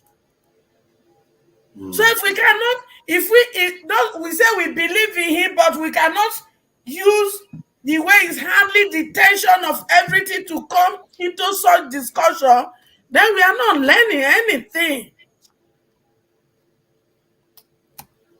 Yeah, So thank you. let's be hopeful. We'll be able to have a place to start this journey of repair, of justice and fairness to every one of us who come from that country. Thank you. Amen. Thank you. Mama You Icho, see, amen. be like the leader you want to have. I say, if you want a good leader and you value P2B, be like him. Try to be like him. This in Masca, please complete your submission. You were interrupted. Okay. I'm timing you, I hope so you you guys have can hear me. about 1 minute. Yeah. Okay, it's a short one. Look, I'm going to address my Igbo brothers directly, and I think I'll single out KJ because See, the moment you mention KJ, it goes away. Yeah, maybe you should leave KJ out of it. It's God again, and the author is God again. Yeah. When you want to submit, just go straight into it. KJ is causing glitches or something. So yeah, the audio is gone again. Dan has had his hand up for a long time. Dan, sorry about that.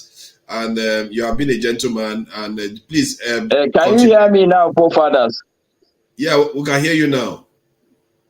All right, so it's a quick one. It's a short one, actually. To my Igbo brothers, yes, I know that there is pain in the heart, but I would make bold to say that whatever pain that we all feel, the truth is that man and society is a dynamic affair. Things keep changing. Let's hope for the best. And I'm really surprised again.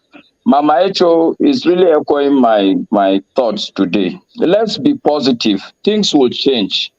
Let's put everything in the past behind and let's see if we can bond together. That's what I would say. Thank you. Right. You Thank see, you. no KJ, no glitch. It's all good. That's proof for you, scientific proof. Dan, Dan, please go ahead. Yeah, thank you for this opportunity again. What I'm trying to say, I want to start my maybe this is the last one before I disappear. You can see this platform, how the confusion sometimes comes around. This reminds me of my Nigeria. Everybody have his own argument, have his own stand. Some people will never change their stand. Where they stand, whether things are good or bad, or they will stand there. Whether somebody steal or not, they will stand there. This is Nigerian problem. Now, they say go to court. We have been in court. We are waiting. Like Mama says now, we have hope because those that will give us this victory or deny us this victory, they themselves now, self-consciousness, guilty conscience, mind reading is disturbing them now because they see what is happening on the ground, the sufferation. That is really, I mean, sometimes you judge through what is happening on the ground. Nigerians are suffering. So when I see my brothers and sisters come on a platform where we are, in fact, the arrow is pointing to one side. If we are not concerned about Nigeria, I don't think many of us will come here and sit for hours. Today was my off day, but I've not gone out. I've been listening to this almost 6-7 hours. I'll just sit down listening because of the concern. I want to hear what Nigerians think, whether we fight each other, whether the arguments meet together or not. But we are concerned. This is why I come in here. I see that people are concerned. Will Nigeria be good or do we continue in this? Sometimes I give up hope. Sometimes I regain hope. But what I'm trying to say, Yoruba, Igbo, and Hausa, they are claiming that they are the only Nigerians. For me, it's wrong sometimes because there are a lot of Nigerians who doesn't belong into these three groups and nobody talks about them. And the sufferation is going around to everybody. Igbo man, I'm an Igbo, but I would not come and say Igbo is marginalized, then that's all. Me, as a man, what I know that is wrong in Nigeria is the rich and the poor. This is my own basic argument. There are some Igbos that are rich. If they see you as a poor Igbo, they will spit on you. I'm telling you, they will tell you that Ibakanachu size. So this is not between Yoruba, Igbo. Igbo might, in the big boys now, the Igbo might be claiming that they don't give me one post. They don't give us this. They don't give us that. But me, generally, as a hustler that has been hustling for more than 30-something years, our problem is between the rich and the poor. If it those way you get them and the people will no get. I came from the side that didn't have anything. And I know how they treat us. And now it has gone to many people. The middle class has been eliminated now. That is why you hear some people making noise. When they were eating, they did not say anything. No. But now that the boys have selected big from the big, they start talking. So for me, I just pray that judgment will come from the court. But I don't want to see a judgment that will give Tinubu the chance to continue. Because I don't know what will happen. Forefather, I asked you one day, what if they give Peter Obi the chance and then Tinubu refused to go? I remember your answer, that will not happen. But in the Nigeria I know, it will happen and nothing will happen. Because it will destroy Tinubu completely. It will destroy Tinubu utterly if he doesn't leave. Yeah, so but they will not go. Instead of going, they will prefer to kill more poor people. No, Dan, you should know one thing. The day that Buhari term was ended, the military, they know who is in turn. So if God pronounce Peter Obi the winner of this election and swear it in, the people guiding him now, they will know that is no longer their master. That is the bitter truth here. So what of this Supreme Court? They will say they will still take the case now to the Supreme Court. What will Don't happen worry. If they take it to Supreme Court, don't you see? Is it not the same this thing? Where they are looking for technical ground, but they can't even defend the technical ground they are looking for. See, the situation we are right now, it is either the judges do it right, or they will set the country on fire by themselves, and they know. Okay. I think KJ 30 seconds interjection, then Masca. Then Okoye can have his turn. Okoye hasn't, then we'll go back to turn the Blackstone. Yeah, I just want to ask Masca, what did you say as I did? I didn't hear what you were saying. Masca, can you hear me? I think it's delayed. KJ, I can hear you. Sorry. Yeah, what did you say? I can hear you, KJ. Oh, no, I'm just.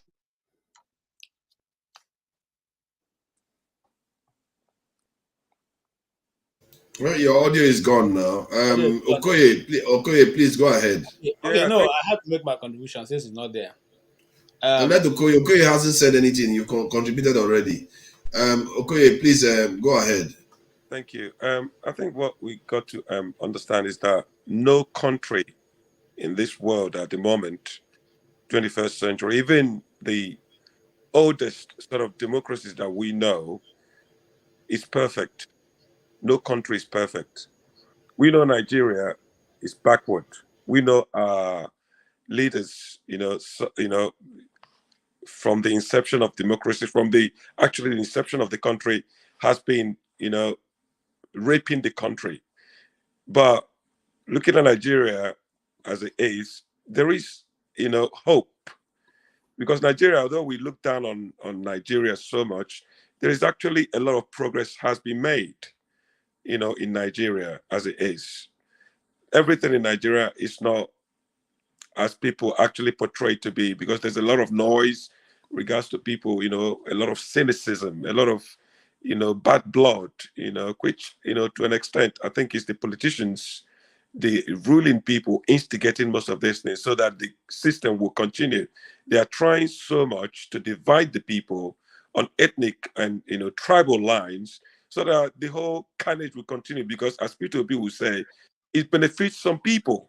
A lot of people makes a lot of money from what is going on, the carnage that is going on, because the people are divided like, Igbo, some of our Igbo brothers, they carry their flag and their pots running around everywhere shouting, and the Dudua people are shouting on their own side, and some other bandits are in the Nasarawa area in the north. The people in the center, that little Abuja, will be just taking the money and, laughing at you. At the end of the day, you are the people that will be suffering and dying. So it's about time the people actually calm down, stop shouting so much, and try to use some kind of, reasoning and, strategy to attack what is before us, as a group, as a people, as, looking at the bigger picture, not just as an ethnic group, because at the same time, we have to think about the larger, I think it's Ovey that mentioned it here, about the larger, progress of the black people, of the black race. We might be talking about our own little Nigeria and our own little enclave as a tribe and as an ethnic nationality.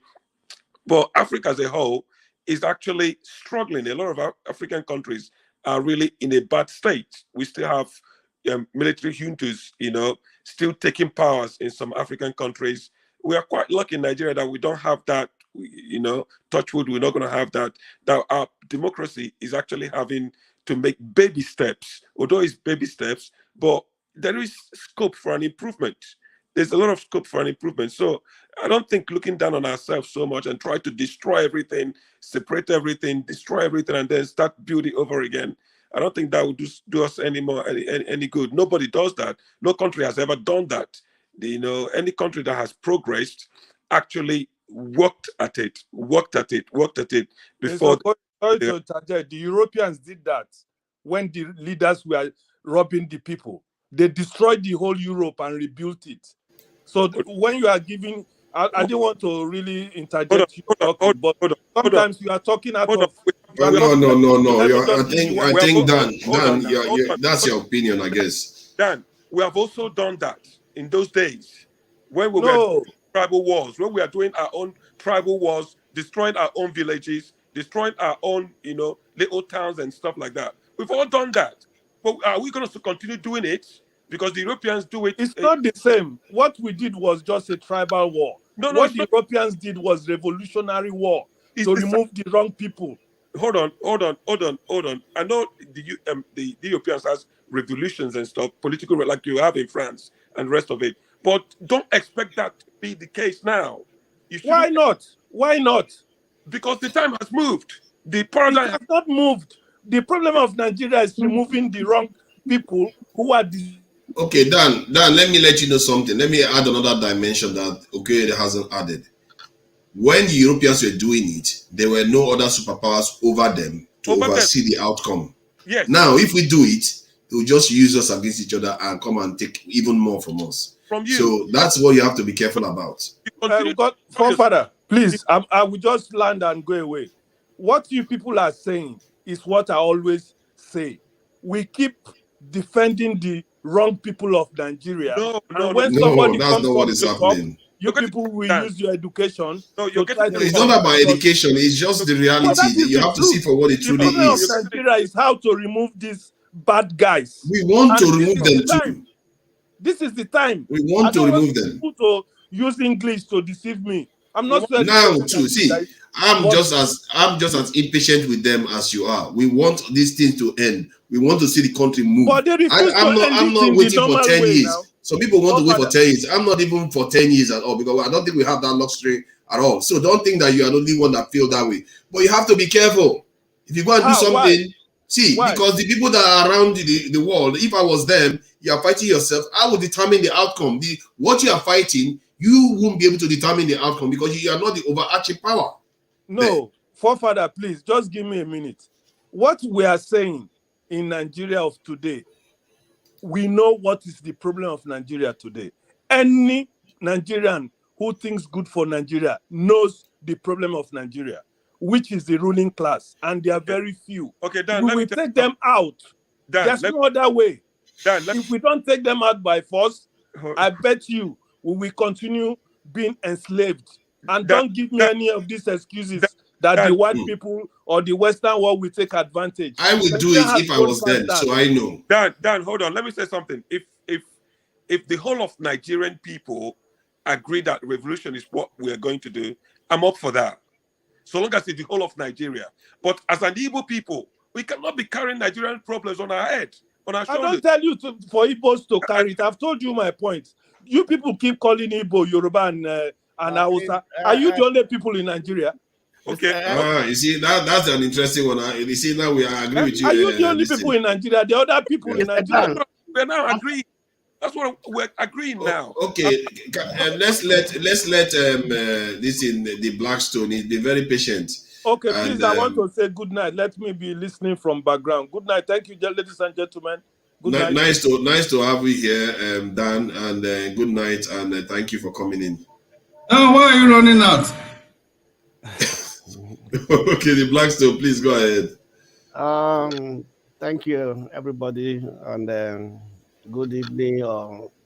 Happy Independence to those in the US. All right. So sometimes I wonder why we are comparing apple to orange. When we are comparing Nigeria situation to the situations of other countries who were having the same problem maybe in the 19th century and things like that, you cannot compare a kingship and democracy. The revolution that happened in Europe, those are the time when they were kings ruling them. They were in democracy. And if it was a democracy, it wouldn't have happened the way it happens. So let's know that it's quite a different system of government. You understand me? Even when we are talking in the US, California has been crying to have their own, to secede from the US. for years. They have been taking signatures, be taking finding people support, but they're not getting that support. Why? Because it is democracy. So when we are talking about Nigerian problem, like you said, Mama H will say, it is the issue of the elite and the poor. So and these things have been caused even by the poor people, because when we continue to respect and to praise those who has money, who has on big cars, what do you expect them to do? They begin to march on the head of the poor ones. So they are also the cause of all these problems. So all these things are just what it is, but it will take time. It will take a real political will of a ruler to begin to clean Nigeria, to begin to break down the evil ones. And what we are saying today, the government, in whatever is happening in Nigeria, the government is involved in it. Oil theft, corruption, and everything. They are the people who are there. They know it. The government knows it. So that is why it is very difficult for somebody who's coming to fight them to get to that power, because they are going to fight that person to prevent that person. I can tell you that why do they ring out Peter Obi? Because he made it clear what he was going to do to these people, to the corrupt establishment, So they're going to prevent him because they know that they have somebody who's also corrupt like them who is coming in, so they will support their person. You understand me? Can I ask you quickly? So, do you think that this 1 week sit at home is a good idea or a bad idea? For me, I've always been against the so-called sit at home, even the Monday sit at home. I have most of my friends are Igbo. They all live in the East. I know what they go through. I know what they cry. Sit at home has destroyed, has contributed to destroy the East economy. Do you know how much they lose every Mondays? The schools are no more. On Monday, school doesn't go, nothing happens. The economy on that day is grounded. So it has not been for the advantage. Okay. Okay, one thing I want to bring out is this. Sometimes when we talk about the situation of the Igbo people with that part of Nigeria, but we have the way I see it is that the major problem is trust factor. Most other part of Nigerians, tribes does not actually trust the Igbo people, and this is a factor that is only affecting the Igbo people also, right? And when you see people that are industrious, commercial people, wherever they go, they always build up themselves. I see Igbo's business method as the Turkish business method. So as the Turkish business method, wherever a Turkish person go, or like the Jewish business method, where one Jewish person is in one business, it brings us people in. The Turkish do the same thing. The Igbos are doing the same thing. So at the end of the day, they try to dominate that sector, and it becomes a problem, So it can create trust. You understand me? And also the Biafra war, that trust is they have not been able to eradicate that is from the mind of Nigeria, that they can trust them, that if they are giving let me say free hand, they will not do the same thing again. Okay, just to be clear, you are not from the Southeast, eh? No, I'm not from the Southeast, no. Okay, good. I just wanted to confirm that. Yeah, the same thing also happened. If you remember the history of Germany after the Second World War, for many years, Germans were not allowed to have weapons.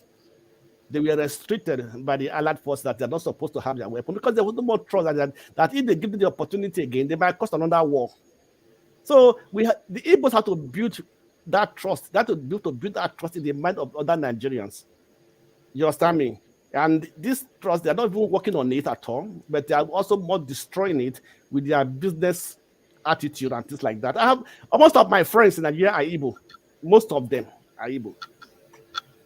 Let me say 95% of them, my friends, are Igbo people. I do business with them. I communicate with them major friends, not business friends. Everybody, most of them are Igbos. So I discuss with them all the time, know what it is. So let's Igbo begin to work on that trust factor. Let them begin to build up the trust, that people begin to trust them. When that trust is established, all these issues we are talking about, it will die away. That's the Blackstone, very, very one-dimensional perspective. Yeah, Abi hasn't said anything for a while. Have you got anything to add, Abi? Yeah. Go ahead. Well, please. I yield. I still hold my thought for, I think Olumide, KJ. I think Olumide should go for take my turn. Okay. Olumide be nice, eh? Why are you trying to step me when others have had 4 rounds, 3 rounds? That's not fair now. Because you were driving, and the phone was once in your pocket. I'm not driving now. Your audio is a bit choppy at the moment too, so I don't know what you. No. Okay. I'm okay. They can hear me. Everybody can hear me. So go ahead. I just want to pick up from where Blackstone ended.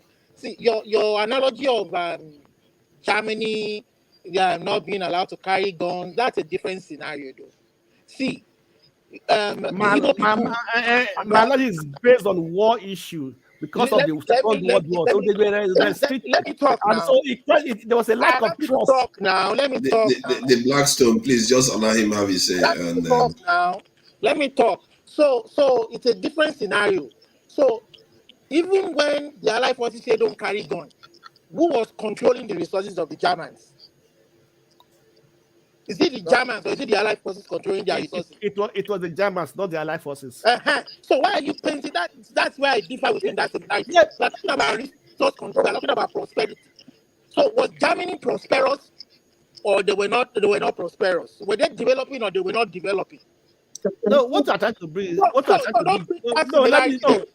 Let me answer you. Let me answer you. No. You have your report out. So that's one. That's that scenario there. Then the other scenario I want to paint is see, Mama Echo, I'm not against Nigeria. I'm not against Nigerian being a country. People like me and my other Yoruba people like me, what we are saying is that we have had enough of Nigeria. We want to make progress with our lives. We want to develop our nation. We want to make progress. And we don't think Nigeria, the way it is right now, can give us what we want, can give us that dream. So we are not against Nigeria. Nigeria can stay the way it is. And they can continue to be, Obasanjo can continue to be your ex-president. What we are saying is that as a Yoruba people, we have waited too long to be in this mess. But there are some Omoalis, like CMO mentioned, among us that they want to stay with the status quo. See, I value what the Obedience did. They tried to take back the country, and they were hoping that there would be a free and fair electoral process. But at the end of it all, they lost. You know, they lost, and now they're fighting the battle in court, and we are praying and hoping that Jesus Christ will open the justices' eyes and let them see the truth, which is okay, which is fine. So let me ask you: do you support the 5-day this 1 week sit at home? See, I know it is very hard. This is the way I'm going to answer it. It is very hard and tough. Freedom is not served on a platter of gold. You have to fight for it. Mandela was in prison for over 20 years before they one day came to knock and say, okay, this man refused to give up. He refused to sign any concession for his people. And at the end of the day, we would have believed that he would come out to be even the president. But it wasn't the entire South African black people that were jailed. The question is, do you want? Do you support the 5 day, this 1 week, this thing? I'm just trying to tell you that freedom, whether it was through one man, wasn't served, is not served on a platter of gold. The Southern Eastern people are not denying the fact that economies they are suffering. I'm not denying the fact that they are going through pains. I'm not denying the fact that some innocent people are losing their lives. But what is wrong with the government meeting them halfway and releasing Kanu and bringing him to Aso Rock like they did Asari Dokubo, like they are giving amnesty to Boko Haram, people that are killing our Nigerian soldiers that have Okay. died in West. Olumide, then Let me you said talk. Let me amnesty. talk. I'm trying to ask you straight question. I'm not I'm answering preventing you your from talking. question. There's nothing wrong I'm in it. not preventing you from Listen, talking. I just want you to clarify I something don't now. see anything wrong with civil disobedience of sitting at home. See, There's nothing wrong. That is the Olumide, answer you we are want. trying to have a civil conversation. I'm not trying to Yes, block I'm you. saying I'm saying what you are saying. I don't see anything wrong. That is my Calm answer. down. Yeah. Let me just ask I'm not you. gonna paint anything for you. I'm not gonna Hold paint. on, don't paint anything. I'm just trying to flesh out some of the things you are saying. Yes, So flesh it out. if you want the government to give Nnamdi Kanu amnesty, you use the term amnesty. I'm You not know, saying amnesty. I'm not saying. I say okay. meet him halfway. So you don't want amnesty. I'm not saying give him amnesty. Has he been found guilty of anything? Okay, so you don't want amnesty. What do you just wanted to release him? No. I'm not. Don't put words in my mouth. Don't try to be smart there. I didn't say amnesty. I'm saying release him as the court directed. You Release are the him one as the that court used the directed. term, but it is also the court that they are using to hold him now. So The question amnesty is is, your own word. Don't choose words for me, please. I said release him as the court said. You understand? okay, so no conditions. But you said they should invite him to. If the Hold on Nigerian now. government have evidences against him for the crimes they said he You has said they should committed. invite him to Aso Rock like Asare Dokubo, That's right. whom was given amnesty. Hence So, whom was given amnesty. And what I'm trying to get to is that if you want amnesty, is it not just to ask for amnesty? What amnesty involves is that you don't carry on in the same mode of operation. So, like if they pardon Boko Haram this in the fighters, you don't say, "Oh, I give you amnesty from Boko Haram," but you can carry on when you get back to go and start attacking the country. You see what I mean? I know where you're going. Exactly. I know where you're going. So Asari Dokubo kept quiet because he was given contract by the government of Nigeria, but his people are still suffering. And Kanu made us to know that Nigerian government offered him so many juicy stuff to keep quiet. He refused. And all he's saying to the government of Nigeria is that I want my people to be free and be able to determine for themselves how they use their resources and control their resources. But what people like us are saying will solve the problem is for once and for all, for the government to grow that courage to bring everybody to the table. So that if the Igbo people keep quiet today, it won't be the South coming back again tomorrow. It won't be the Yoruba coming out. It won't be some other minority tribe coming out tomorrow. Who knows what mineral resources they are going to discover in that unknown minority tribe or out of 300 ethnic groups that is maybe not more than 10,000 in population. Who knows what mineral resources they will discover that they will go and these people will say, no. We want this, we want that. So why don't you just solve it once and for all and bring equity to the table so that everybody has a sense of belonging? You understand? I applaud what the Obedience have done. They've tried to fight to get back the country from the elites, because there's a particular set of people who have installed. They've made rich people of all the ethnic groups, Yoruba, Igbo, Hausa, Fulani, and they've used them, and they know how to replace them every 4 years. They know how to so that they can subdue the rest of the population. But we, the Yorubas, some of us are saying that we have had enough. We want to make progress. We are not saying Nigeria should not be one. No. But over 60 million people with their language, their culture, their religion, their own internal diversity is saying that please allow us to go. Forefathers, can I ask Unlimited a question? Yeah, go ahead, Maska. Go ahead, please, Maska. Okay, you are all right, but you. I can't hear you.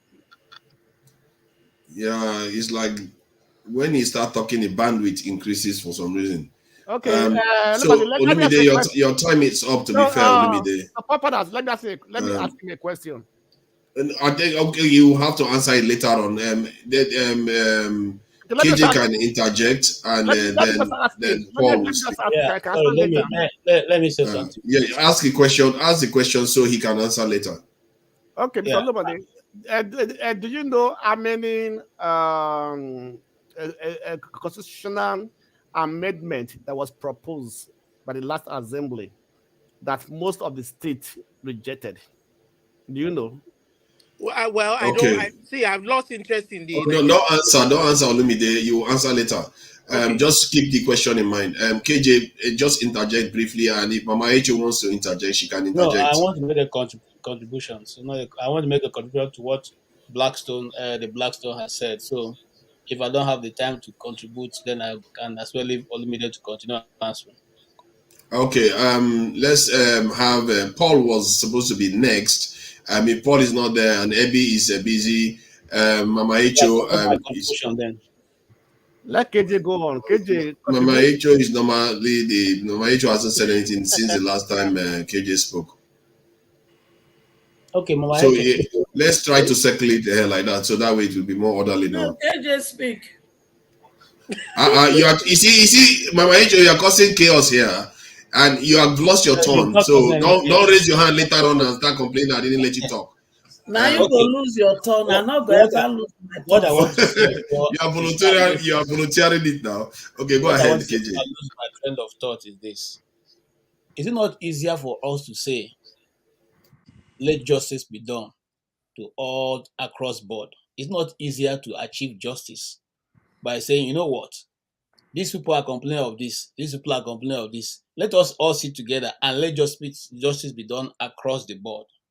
It's not that easier than us going from one level to the other. And I want to make, when we talk about, somebody have said here that there is no provision for referendum in the constitution. What was the provision that was given to Obasanjo when he gave out Bakassi to succeed Bakassi to Cameroon?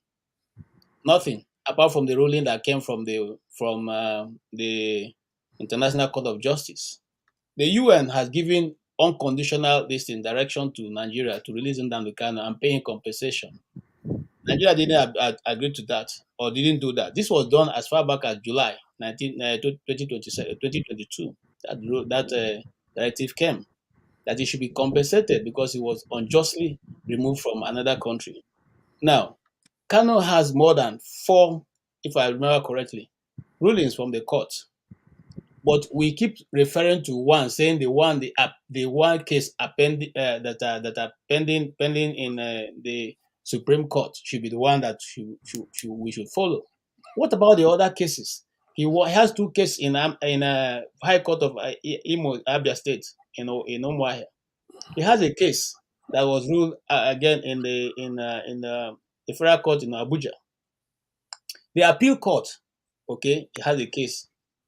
All right. It's the first time in the history of Nigeria that a court of competent jurisdiction, the same court of the same level, will reverse itself because the government got some people to reverse whatever the appeal court has already ruled and said they are pending.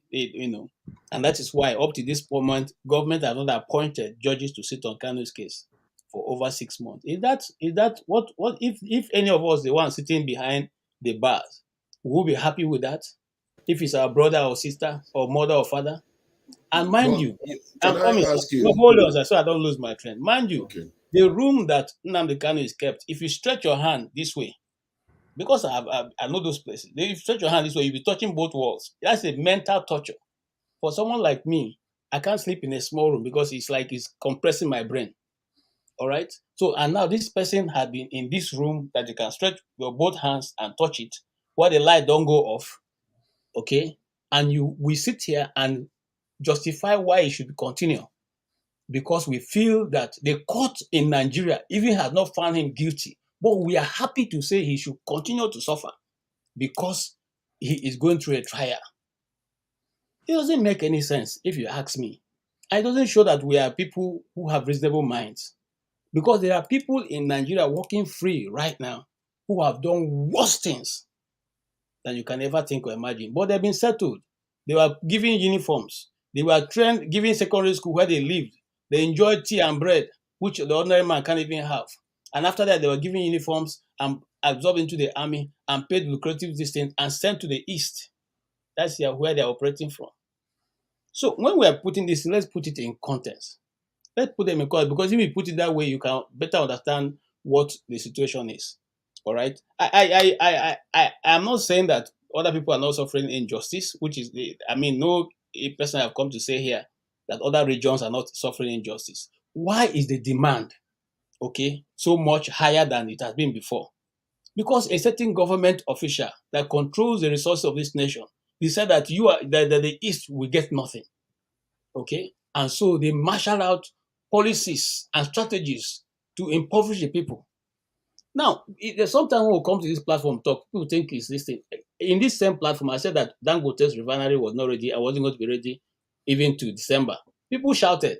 But now you people see the video that is trending. There's nothing in that refinery that is even sure that's going to be ready in the December that I talked about. It's there, out there. But the government has gone ahead to tell you it will start producing in July. Okay? So this is the kind of, we are dealing with a rogue people in government. A rogue government. KJ, so you don't continue on that. I think it's about 3 minutes now. Mr. KJ, that issue of Thunderstone. I think let me just say something. For me anyway, because I've not said anything for a long time now, because I've let people go on today. This thing that we keep saying, something has to be in the 6 or 5 states in the southeast that is landlocked. There's Benue, there's other states that are also within the middle of Nigeria. As if the southeast has a special place that something has to be put in there, specially. I don't understand that logic, because the south city right next to you is going through hell. They are destroying all their neighborhoods. At least your area is not being polluted by crude oil, where your livelihood, your farms are completely destroyed. The same thing is happening to everybody. When we keep making it only about our region, that is in a way quite the main definition of being self-centered and tribal. Your approach. Instead of you to advocating for the entire Nigeria, you're advocating for only one area. Sorry, Mr. Forefather, I think you are wrong in that, if that's how you see me. Well, that's how it's coming across now, because you're talking about only your region. Hold on, sir. I've done stories about the Southeast. I've been to, what if you know Warri very well, I've been to Big Warri, which is Ide Shakiri, that's the real name. If you are from that place, you should know where it is. You go 30 minutes by the flyboat to get to where I'm saying. That's the first place that Christianity came to Nigeria. And I can still remember myself standing on the cross that was the ground there. 300 years before it came to Badagry. So I am not somebody who is just talking from, maybe I want to make, I don't have anything to achieve here. Yes, and secondly, you brought International Criminal Court into it. International Criminal Court and UN actually asked for Julian Assange to be released years ago, completely ignored. And there are many people like that. It's not of no significance for International Criminal Court to ask us to do something. Then it shouldn't bring it. It shouldn't bring it in, because what you are not realizing is that this is not. Hold on, now let me just make my point. Other nations act even more aggressively towards people that behave like this. That's what you don't understand. If Kanu said some of the things he's saying, like when he said that if they don't give them Biafra, that Somalia will be like paradise.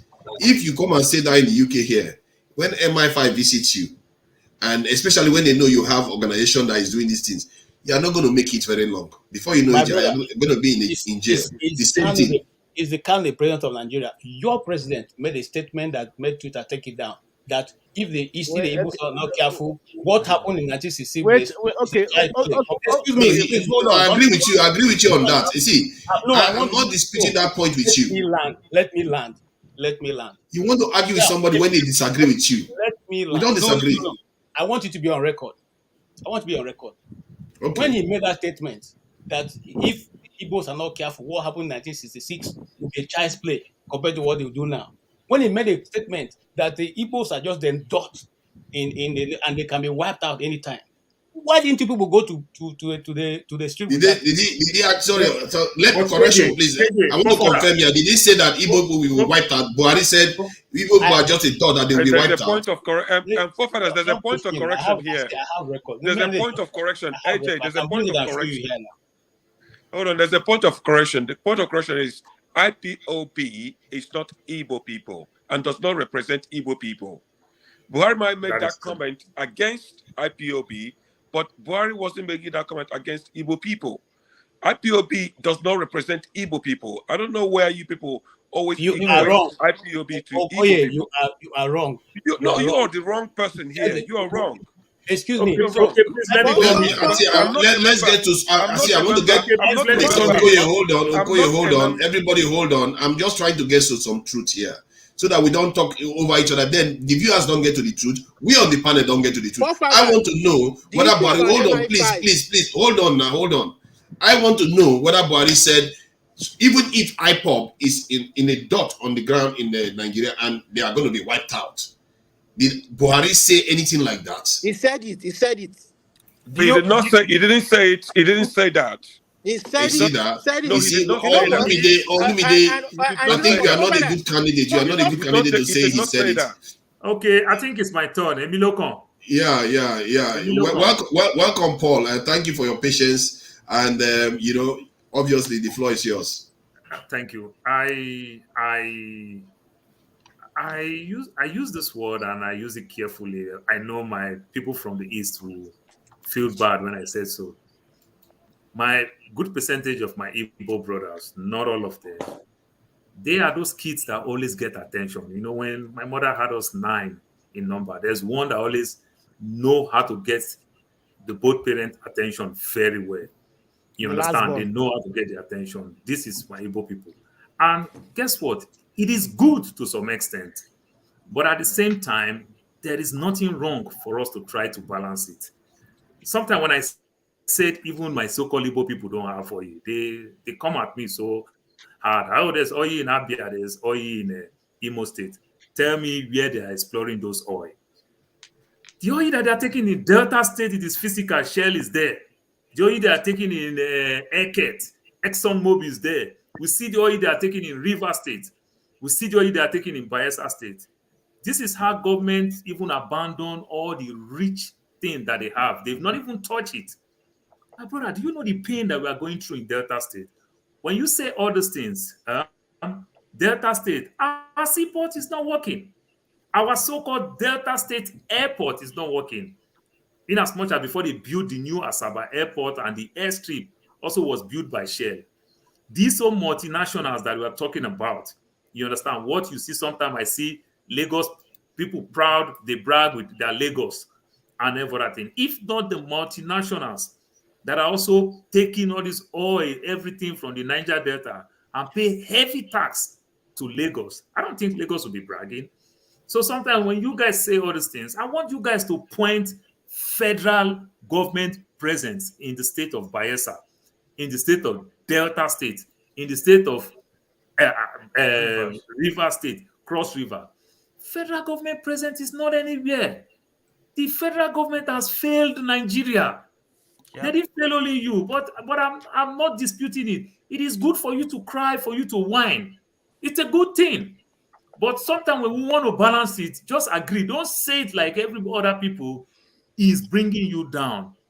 Tell me, all the oil that are taking in Delta State, tell me federal government presence in Delta State. Tell me. Well, it's quite unfortunate that has to happen. Okay, tell me federal government present even in Lagos State. You know, it's from the past glory that this is just the last one that they are managing. You don't know federal government present in Lagos State? Now, yes, even in Lagos State, they're only trying to micromanage since this new democracy since 1999, or even since in the 70s. Tell me any new project that federal government put in Lagos State. Muritala International Airport has been there. The Apapa Port, Lagos Port has been there. Tell me the that last major project was the third mainland bridge. That was the last. That was the last. Exactly. So them trying to manage the last thing that they have. So when you really look at it very well, you discover that our government has failed every one of us. So before you want to say your papa no train you, train the rest. Go and look the type of training that they train the rest. Exactly my argument. It's catching up with every one of us, my brother. Like I said, it is good for you to cry. It is good for you to call this attention. Paul, hold on. Olumide, hold on. Don't call the attention like you and an Igbo man is calling the attention like Hausa man is trying to punish me. If you want to say so, then I will tell you that the president, you understand, the so-called military head of state that is from Mina, he's also punishing the man from Adamawa State. He's also punishing the man from Nasarawa. He's also punishing the man from Taraba, because the North are even living in abject poverty compared to the South. What did Buhari did in his own state? Exactly. You understand? So I just want us to correct this part. The system failed. And what makes it so? I don't know. They will just say they make it look like it's only them it's happening to. You know what? Exactly what I've been saying. What is this? What kind of attitude is this? Where our people just act as if everything is only happening to them. I want to ask you now one question. For how long I want to continue in this? Though, can I ask a question? How long do we want to continue in this? Wait, now can I ask a question? Please go ahead. When Obasanjo was president, how many roads he repair for Ogun State? Yeah, good. Ota, we're in farm day. You not do the road for 8 years. Which better road lead to Ota? He didn't do it for 8 years. When Jonathan did there, what did he do for? Is it Bayelsa. Not no road, one no water. bridge. What did he do? So that's exactly the issue. When would they whine? Mama, waiting Buhari do when he there for government for Kasina. Exactly. The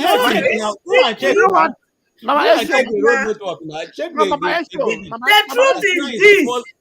There are only 2 tribes in Nigeria. Which don't go sabi that one? No, Mama, it shouldn't be so. We misunderstand what is a federal system of government.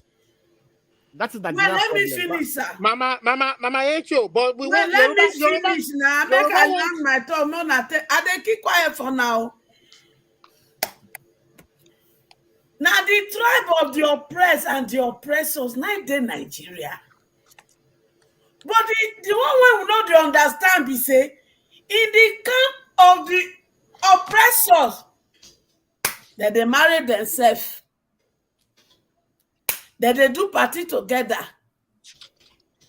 Not only handbag, now the oppressed qualify to carry for their wife an umbrella. And when they reach party, their wife they go seleke, policeman go begin to dish food. Mama Echo, I won't come out. What I want to talk about? Wait, make a round up first on Olumide. So, instead of for to really understand what it, now when it reach election time, now they go tell you, say you be Muslim, you be Christian, you be Igbo, you be Hausa, you be this. Then we go begin to fight ourselves. We go rig them into office. Not be we rig them into office. Now their children rig them into office. Now their wife rig them into office. And now when they come, when they serve the breakfast, so everybody know the chopper. Why they not give those when rig them into office different filling station to go buy cheap fuel?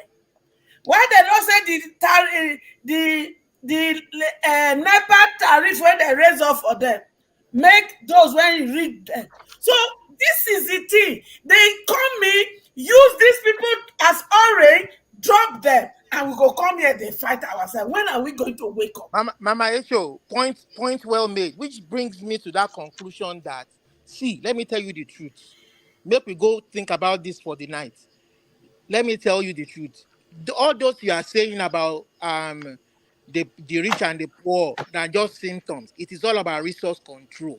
Waiting consign Northerner, where the boundary end at Jeba with Easterner, where they far east about their resource control. Waiting consign them, reach that level.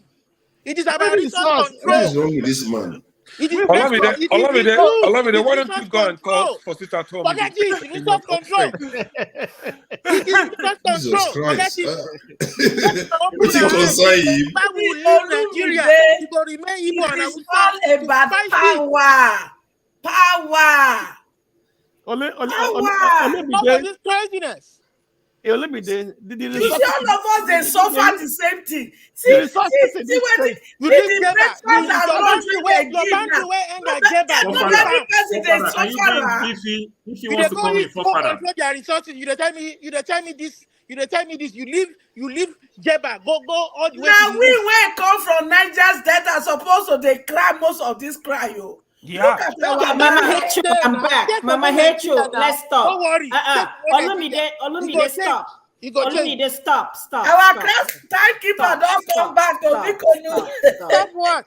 If It's you my 30, turn. No, if calm you, down. if you 30 minutes, you spend 3 Calm down. hours, we will find you. Mr. Blackstone, how far now? Good evening. Good Buddy, evening. you'll be surprised. I was even thinking about you this evening. Can you believe that? Really?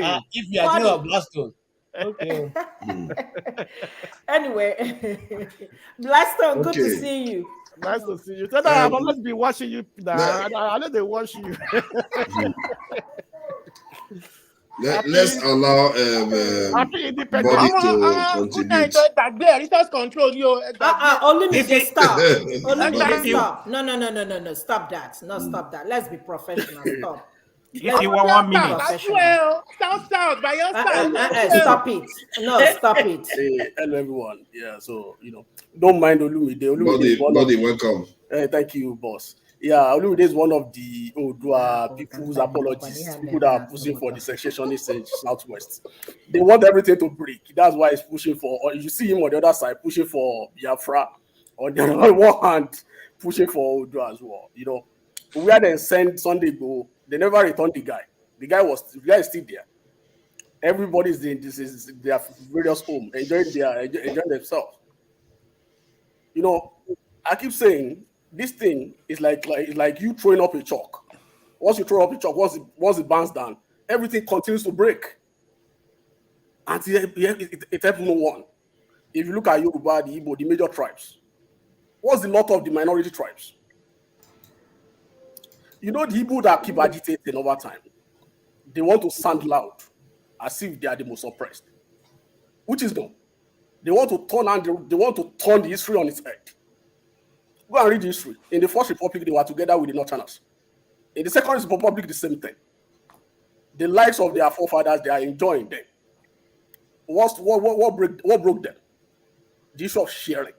That's why every time you keep hearing the word sharing, we haven't have this, we haven't have that in their words.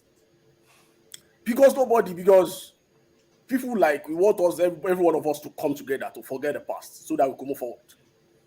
There is nobody. Go and check history. If they tell you how your forefathers were defeated, it's always come to your mind like, oh, let's come around together and fight that battle again. If you want to get into enough of a Yoruba man, tell them how they lost the Ilorin to their Afanja and their Alime. It will be unto them like, hey, let's go back and fight the war again. That's a stupid mentality. The Islam will even tell you, let's go back to region. The state that you have today, what have you done with it? I was in Nigeria for over 3 weeks. Those state governors, the set of state governors that we have right now, they are becomes. If you want to be a state governor in Nigeria today, you have to have a business-like mind to operate, to be successful, because there is no revenue in Nigeria today. You have to raise that money. The civil service is in shambles. Nothing is working. And I keep telling people, we run into a problem when we started democracy in 1999. Everybody, every person become a politician. I could remember in 1999, far back in 1999, I could count the number of Okada in my junction. They are now up to 3. By 2000, 2003, through the political empowerment, the Okada in my junction rose to 300 or 200. People that are leaving secondary school, they don't want to do any other thing at all. They're looking for daily money. Right now, we have what they call population explosion. Everywhere is bombarded. Mr. KJ was saying the other time, people come here, they don't say facts. They tell lies. Somebody asked a question the other time, where are Boko Haram leaders? The question, where are Boko Haram's leaders today, if they want them to send Nnamdi Kanu to the same place, you won't be calling about release of Nnamdi Kanu to have been dead by now. Ask about where Shekau today. Where's Yusuf today? And other Boko Haram leaders. They've been bombed. Asari Dokubo that you are talking about the other time. Asari Dokubo have his day in court as well. Body time up.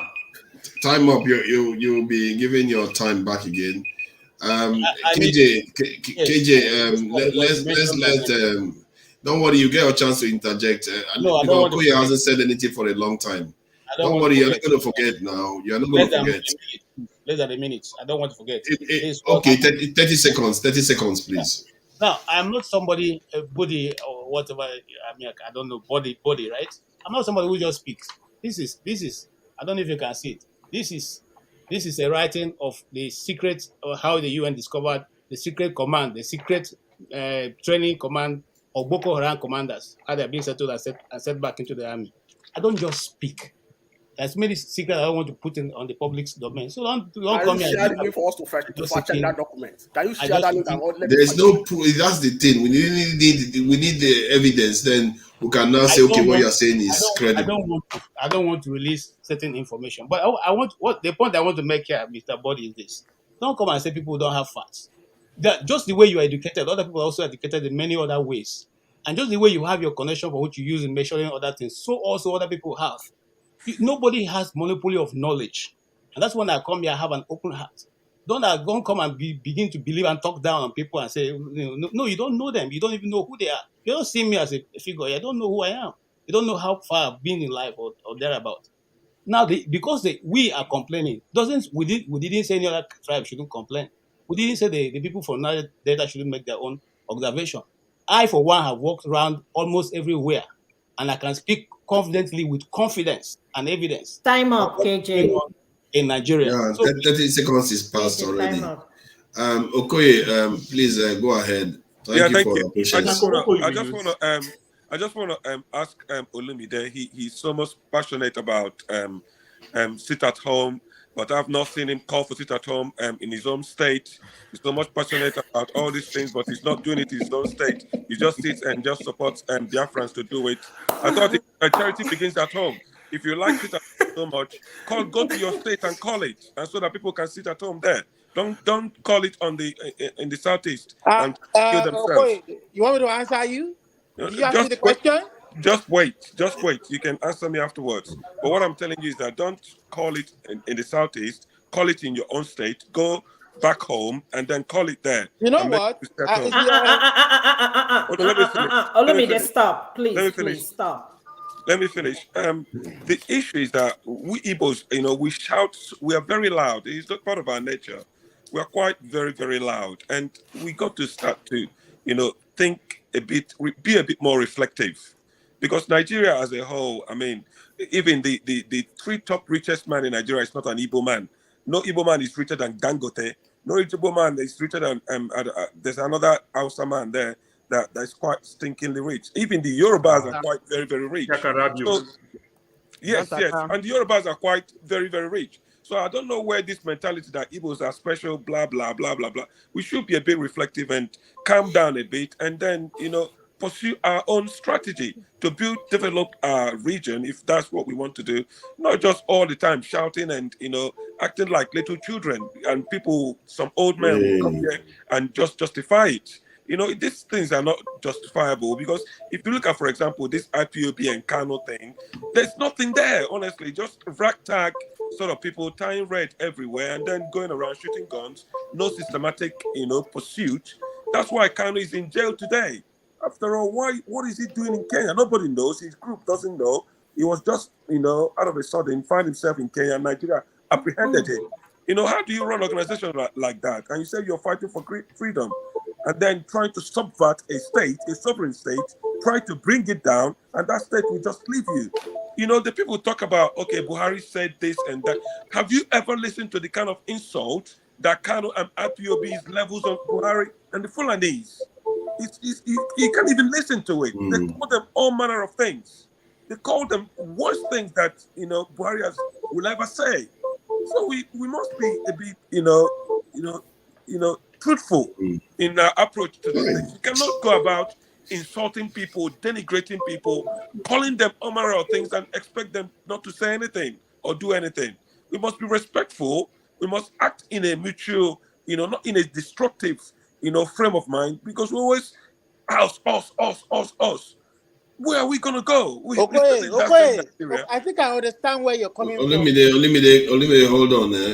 I really appreciate. I think what Okoye said just now is a special submission, and in terms of although I don't subscribe to him calling people acting like children, let's try to be this. But his submission is very, very apt. Okay, I think Olumide, you need to stop. You really need to stop. No, stop. You think Nigeria is a normal state? Stop. Nigeria is not a normal state. No. Olumide, stop. You're not the only person here. Stop it. Yeah. Be respectful. And the idea that what he said about that the way we relate to each other, we know things that have happened. Like he actually talked about some of the way Kano refers to Nigeria and calls other members of the country.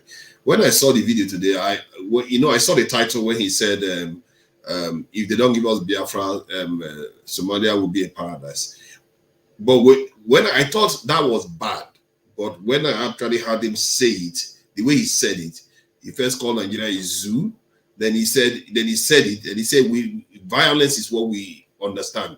That is what needs to happen to the country. So this type of statement, somebody makes this type of vicious statement about a nation, and some people just say, it's nothing. And they just forget about it and go on as if nothing happened. And it's not just statement. Things have happened on the ground.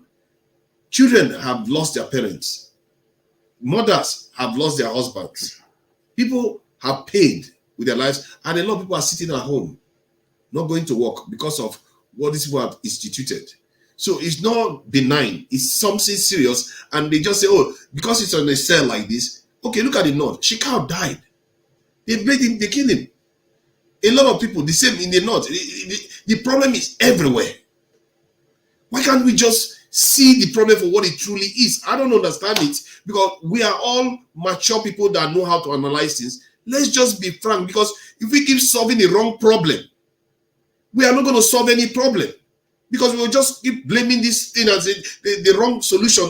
We're going to be reaching wrong solutions constantly. If we realize that the problem is affecting all of us, we have more power to solve it, because now we have more people involved to solve the problem. And that's why what Mama Echo said, people don't understand how powerful that statement is when she said it's all about the oppressed and the oppressors. This is true, not only in Nigeria, globally. That message, if you forge it and use it to craft any ideology, it's a powerful one. And it is true. So please, who else? Who is coming next? AY hasn't said anything for a while. Hold on a minute. Olumide. Honestly speaking, you are, completely getting out of hand at this point. This is not the first time. This is like everyday thing for you. You need to respect other people's view. Okay? Everybody must not agree with you. Like I said yesterday, forefathers, I was mad at him yesterday. I had to leave. You don't have to want to respect other people's view. You don't have to agree with me. I'm only giving a rebuttal. But stop interrupting people. No, but Olumide, don't interrupt now. Just take your time. Don't interrupt. Stop it. Let people speak. When it gets to your turn, you speak. Yeah, I can try and do that one, but no.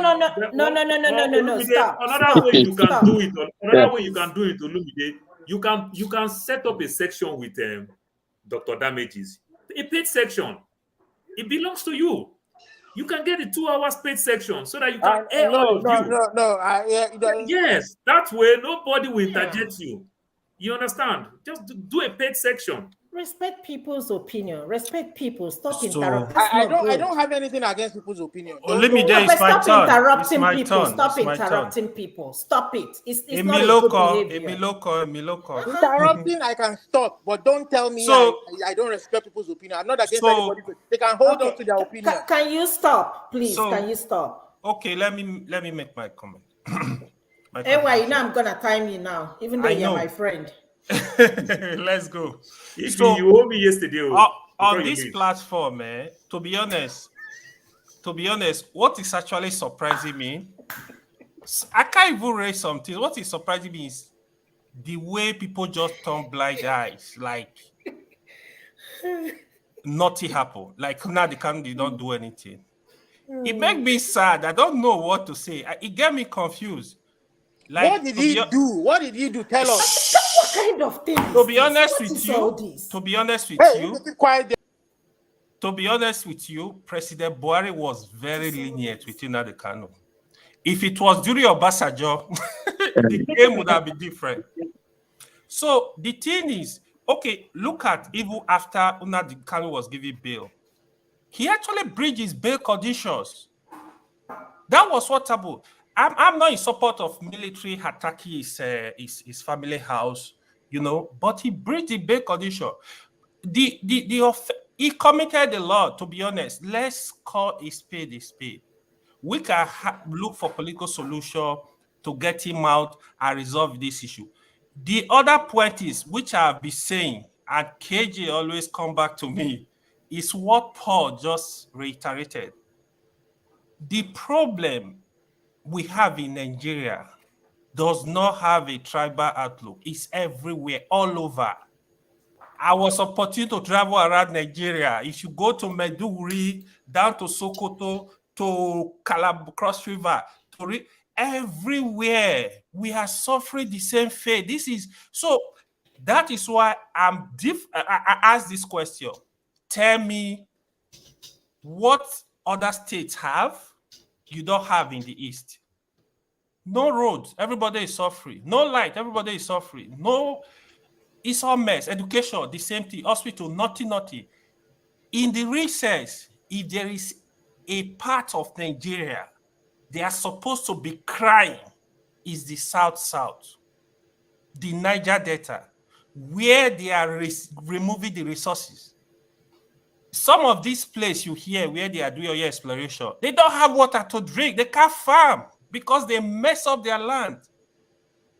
So when you hear the agitation, that's why, like, when I hear people, some people like just talking, oh, it's only Igbo. We love Igbo. Igbo love us. Those that feel it's about hate, they should continue with their hate. I don't have problem with anybody in Nigeria. The truth is, we should, Mama Eto just said it again. It's about the oppressor and the oppressor. This is the way I always see it. Because the people that share the resources of Nigeria for years, they are from all parts of Nigeria. It's not only outside, it's not only Yoruba, it's not only Igbo, it's not only Ijo. All of us, we all participated. So we should stop deceiving ourselves. Thank you. Thank you. Who is next? Let's see. The Blackstone hasn't said anything for a bit. So and then Masker. Yeah, Masker. Okay, KJ, you have your turn. Masker. Okay, I will give my floor to Masker asked me a question that time. KJ. I haven't answered. Okay, KJ, please go ahead. Okay, here's what I wanted to say. Injustice is done in Nigeria by many people. And when I speak mostly for every. KJ, your network is frozen. It's very rare his network freezes like this. Okay, so maybe Masker can come back then while since he still is in Stein. Okay, let me say something. Masker, no go take a turn. It's Masker. Okay, Masker. Your audio is gone, Masker. Okay, since it looks like two of you are twins now, I told you not to be bringing KJ in. Anytime you bring him in, your audio goes. It's all right. The problem we're having now is this majority ethnic group. So can I answer Blackstone's question? You had a question for me, and you haven't addressed that one. Okay, take this in 1 minute to address it. Then we'll go to Blackstone, please. So okay, Blackstone, can you please repeat your question? My question to you was that do you know how many amendment was proposed for the Constitution by the last House of Assembly? So okay, I'm not. I really don't know, but I want to answer by saying I'm not surprised. If nothing works there, I'm not surprised. You understand? So Despite that, so many amendments have been made since 1999. How has that changed the life of the people? That's my own question back to you. Okay. And then before you answer, AY, I have a question for you too. So you said Kanu John Bill. They carried a whole battalion to arrest one man and they killed people in his house. And you are saying he shouldn't jump bail. No, Okay, before then. you've asked your question. AY, hold on. So they You have asked your question. You can't keep going on. You've already asked your question. Okay, he will answer you. Olumide, I think just since answer your Master is question, not don't using give the his answer. time. AY, who was he asking? Let me Okay, go ahead, answer you. answer, please. Answer quickly. Bye to one Nigeria, Jare. What I said, Kano Bridge is bail condition. When Kano was released, he was asked, the one I can remember, he should not gather any crowd and address any crowd. I think of a certain number. That was one of the one that he kept doing broadcasts, he kept holding meeting.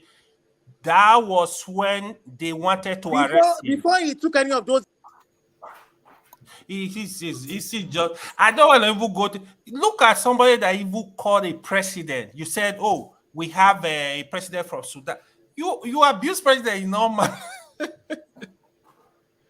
No, he did a lot, to be honest. Okay, so thank you. Everybody wants to respond. Let Blackstone have his say, please. He hasn't has his say, so that we can move it around. There are other new people joining again, and please, Blackstone. I'm KJ. Thank you for the link. I'm checking it out, and obviously, if I find if I find anything that lends to arguments, obviously I will state it here openly so that people will hear it too. It's only fair. Leave the one I can now. I have enough of it. Okay. The Blackstone, where are you now? I'm here. Go ahead, please. Welcome. Okay, thank you so much. You know, the issue of Nigeria actually is a big issue, and let's not tribalize it. The people of the eastern part of Nigeria has their own issue, and just like every other part of Nigeria. So let us not try to amplify that it's only the Eastern and the Igbos has problem, or they're even marginalized in Nigeria. How about the minority? What about us that can't talk? That's the biggest marginalization that we have. The minority doesn't say anything in Nigeria. You understand me? So I think that the issue with the Igbos is that they have not had the opportunity to sit in that office of the presidency. We have known many Igbos who have been appointed as ministers or in different high political positions. You understand me? Only one thing they have not had, it would be a president in this present democracy. And which I think that you people, the Igbos, also fighting against themselves, also denying themselves that opportunity right from the very beginning, right? And then if you have the opportunity, if you fight for it, you will get it. It's not given in a platter of gold. Every part of Nigeria, every single person in Nigeria want to sit on that seat of the presidency. So it is everybody's right to fight for that seat. If the Igbos, you are a major group, you have the population. If you can come together, let me even bring Obi in. I was listening to Obi Dati station that day. It is even the Edo people, Edo State, that pioneered the popularity of Obi, and it was they took the Obi the obedient movement, they put it in their head. Because whatever they believe, they go for it. But even some of the Igbo ally was even against Peter Obi, coming out to the public, disqualifying him, talking down on him. What do you expect other people to do? So when you have an opportunity, let's grab it. You understand? So you have a chance. So let Igbo people work on themselves. Let them work on their self. Let them come together as one people. If they come together as one people, they will be stronger. They said there's unity. In unity, we can stand stronger. It's not by complaining. Everybody have issues in Nigeria. Not by complaining, not by coming saying they are denying me this. No, everybody is being denied one thing or the other. Even the natural resources we are talking about. Every state has some natural resources. You don't expect the federal government to come and tie the road on your states. The federal roads, we know it. We know the state road. Why must there not be roads in our states? Let's first of all face our governors. Let's face our government. They are supposed to be doing what they're supposed to be doing, but they're not doing it. And we are blaming the federal government. So let's try to change our mentality. This is democracy. It's a federal system of government. The federal government has its own responsibility, and the state also have their own responsibility. Let the state do their responsibility, and let's see if there won't be a change. Time up. Thank you. Thank you. And who is next? I think let's let Paul. Paul hasn't contributed for a while. AY, you have said something recently, haven't you? Paul, Yeah, please. It's my turn. Yeah. Go ahead, please. Whose turn? Paul. Is this your turn? Okay. Yes. You know I'm gonna be on time. You don't speak more than 3 minutes. No, Paul have 2 minutes. I want to use my turn to first of all fight my age mates, and we share birthday the same time. And we arrange it that he's going to do this year, I'm going to do next year. John Abba did not even give me one biscuit. Not even Bobo. He be really wicked, man. They laugh. That very way, man. I said they be. Paul, your time starts now. Thank you. So, talking about Nnamdi Kanu, I've been on this program since morning. Beside, I can say I try as much as possible to come in. I said no, because I don't want any problem for myself. You know, I understand the way people take this thing very, very passionately. But going forward, we should also understand that probably the way you are seeing it, there is nothing wrong the way my Igbo brothers will see it. But also understand that there's nothing also wrong the way some of us too from outside will see it.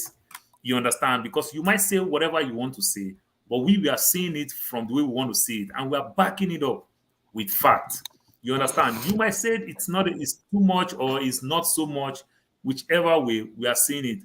So let's learn to manage this thing. Nigeria have failed everybody. Nigeria have failed everybody. We've lost illustrious son in our land, in the Niger Delta. People who also fought for all these things. So my brother, let us take it easy, because it looked like the man called Nnamdi Kanu is being loved by his Igbo brothers. My Igbo brothers, you people should take it easy so that we will not lose him. You understand? But if you want to say so, because people even look the references that they are giving you from the north. I can equally give you the same thing. It's the same fight that somebody like Ken Saro-Wiwa fight. You understand? Where is he? Ken Saro-Wiwa, after Ken Saro-Wiwa was spied for almost 5 years, Abacha still put military people. They pour acid where they buried him. For the family not to even bury him, they deployed military people to stand there till Abacha go completely. The family could not give their son befitting burial. What is he fighting for? This same fight that Nnamdi Kanu is fighting for. You understand? We see what also goes on in the north. So many people. You might not know names because these are not non-state actors in Delta. Young youths that came outside that fought for the same oil thing. They lose a lot of them by the military in Delta, in Rivers. This is how all these things started coming. You started hearing court. Because they understand that divided we fall, united we stand. That was what brought these shenanigans, where parents will start putting all type of voodoo in their kids' body. You understand? All these things also started because of the federal government failed them. But I get to understand now that the federal government did not only fail the Niger Delta, the federal government even failed themselves. They failed themselves. They fail everything. Everything. So my brother, let's take it easy. It is good. Like I said, my Igbo people are very good. They whine, they cry for this thing. It's a good thing. You understand? But why you are doing it, Please don't name another tribe that is that tribe that is causing your pain. That is a lie. Thank you, Paul. It's a lie. Thank you. Thank you, Paul. Tone, Paul, thank you for your submission. Tone, welcome. And I'm sure maybe you've been here before, but I've not seen your face here before. And thank you for your patience. And yeah, you can go ahead and share with us what you think about what you've heard so far. We're gonna And give you him are more muted. minutes because I think this is the first time. Let him confirm first whether it's the first time. For all we know, it's just a new face here. You are muted, Tone. Okay, can you hear me now? Yeah, loud and clear. Are you new? Yes, it's my first time. Okay, if he will give you extra time, so take your time. I think there's a feedback. I don't know. Have you? I can hear you fine. No feedback on this end. Oh, It look like you have your two systems on. Take down your YouTube. Just use only the StreamYard. Okay, hang on. Let me see. Let me. Yeah, just one. Yeah, just 1 minute. Just pause your YouTube. Okay. Yeah, I think this is better now. Okay. I've been in the background and been listening to everybody speaking and talking. Some people were referring to Nnamdi Kanu as being a criminal, a terrorist. Anyway, my simple take on this is Nnamdi Kanu at first. What put me off IPOB was the militant stance, the name calling, and the what I see as aggressiveness. Because at the end of the day, see this fight, we can shout from now until tomorrow. You can't effective change. You need to be cerebral. You need to have a strategy to address, like what Mama was saying earlier. I mean, we should look at the way Peter Obi is approaching these people. You have to be patient, and they don't. And when you're patient and calm, they wouldn't know your next move, and they follow the due process. Now, if you want to go, if you want to say you want to be militant, how many of us here are ready to leave our comfort of Europe? I believe that most of us here are outside Nigeria and leave and go and pick up guns and all that. You get killed. You just get slaughtered anyhow. You get slaughtered.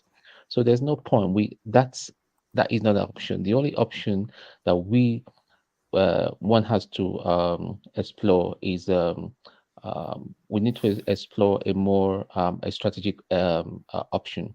Now, somebody was saying earlier, Blackstone, I believe, he was saying about the minority, that they don't have a voice, that they are not talking. Well, it's your choice not to talk.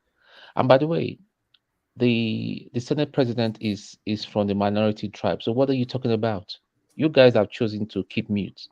The Niger Delta people, with all due respect and all that, have chosen to go commando and all that. I mean, when they first started, that was their way of expressing the injustice meted out to them by kidnapping and killing people. Now, the idiot from the Niger Delta, Asari Dokubo, has taken over and playing on both sides and all that. I mean, I saw a video. I don't know whether any of you saw it, about the sit at home thing, where some guys were in red and they shot at some people. I don't honestly believe that an Igbo man will kill a fellow Igbo man. This is just a psychological warfare. Asari is behind that. Most of the people in Asari's army speak Igbo very well. You cannot differentiate them from the southeast. Most south people speak Igbo very well, and they have their ancestry from the Igbo people. So that's part of the problem. The situation is a very complicated issue. If you ask me, it's a very, very, very complicated issue, and we cannot just keep saying that. Yeah, we've got to go. See, these people, that the rich or the influential people that are ruling Nigeria right now, it serves best for them for us to remain together, Because if we all split, all these big time fraud that they are perpetrating will not, it will not pay them any longer. So it serves them best for all of us to remain as one Nigeria. And the only man that I believe when he gets there, and that is why I support the obedience movement, the only man that can change the narrative in the long run is Mr. Obi. It's just as simple as that. It's not because I'm from the southeast or from south or whether I'm a Yoruba person. I care less. I mean, the obedient movement is a movement. It's not about a personality. Um it's a movement that believes that um, Nigeria's got to start doing things right and all that. And that is why the people, the cabals, the people that are that want everything chaos to reign in Nigeria. That is why they don't want Mr. Obi to come. But it will be very interesting to see how the matter pans out at the end of the day. So this is just my humble Okay, contribution. thank you. I think let me address one point KJ raised about this in the Nigerian government kind of working secretly with this in terrorists. That is basically a kind of amnesty program which is quite well known. Maybe they started it off secretly in the 2014, which I actually think it wasn't going to work, because I know that those terrorists, they have another agenda. They don't care about peace. However, regarding this in the in terms of them recruiting people to kind of get them to convert and get amnesty and get them jobs and all those things, that is the normal process. And this is why but in the case of Kanu, when we say Kanu should do that, you say no, they shouldn't give him amnesty, but you just want him to be released. It's like, what do you want? And I must say, welcome tone, but some of your submission, you are basically focusing on the South and are targeting them and saying you are basically accusing the South of being the problem in the Southeast. This is the kind of stuff that leads to that region never progressing. Because Sari Dokubo is doing what he's doing, doesn't mean it's the South people that is causing all the problem in the Southeast. That is impossible. For your own area, your whole area, people from the South will come there to come and cause your problems. You see, Father, that kind of stuff doesn't help. can I just stop you there? Don't worry, you will go. I will let you talk. I will let you talk. Let me add one more so that you can add. I will give you more stuff to talk about. Then you said that they should. Why didn't they go and argue for themselves? What people are talking about is that they are arguing for themselves already, but don't make it look like it's only Southeast that has problems. Because sometimes when we talk about it, you say the entire Nigeria is against you. Actually, if you look at it empirically, they have been far more subjugated and decimated in terms of you just name it, politically, environmentally, resource-wise, name it. They have not gotten as much out of Nigeria compared to even the Southeast. So I don't understand why you feel like they are the problem of the country. The problem of the country, they've said it earlier on, is between the oppressed and the oppressors.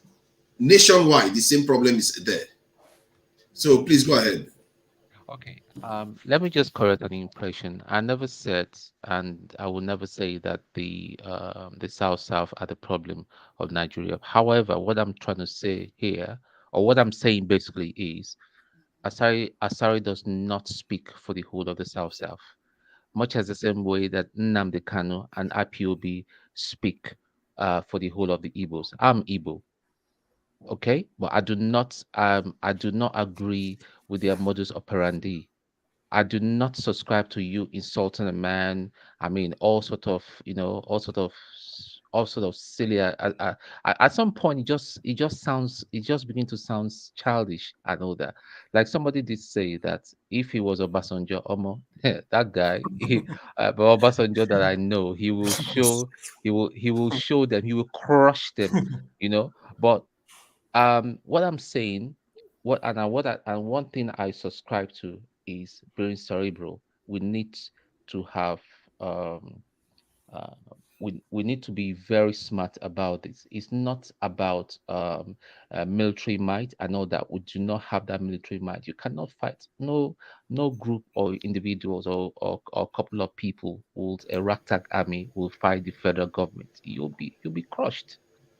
It's Okay, as simple as that. You can. thank you. Let's let KJ respond so that John Abba can go. KJ, I'm sure you want to respond to what I said about the evidence you submitted. Please go ahead. Yes, and I'm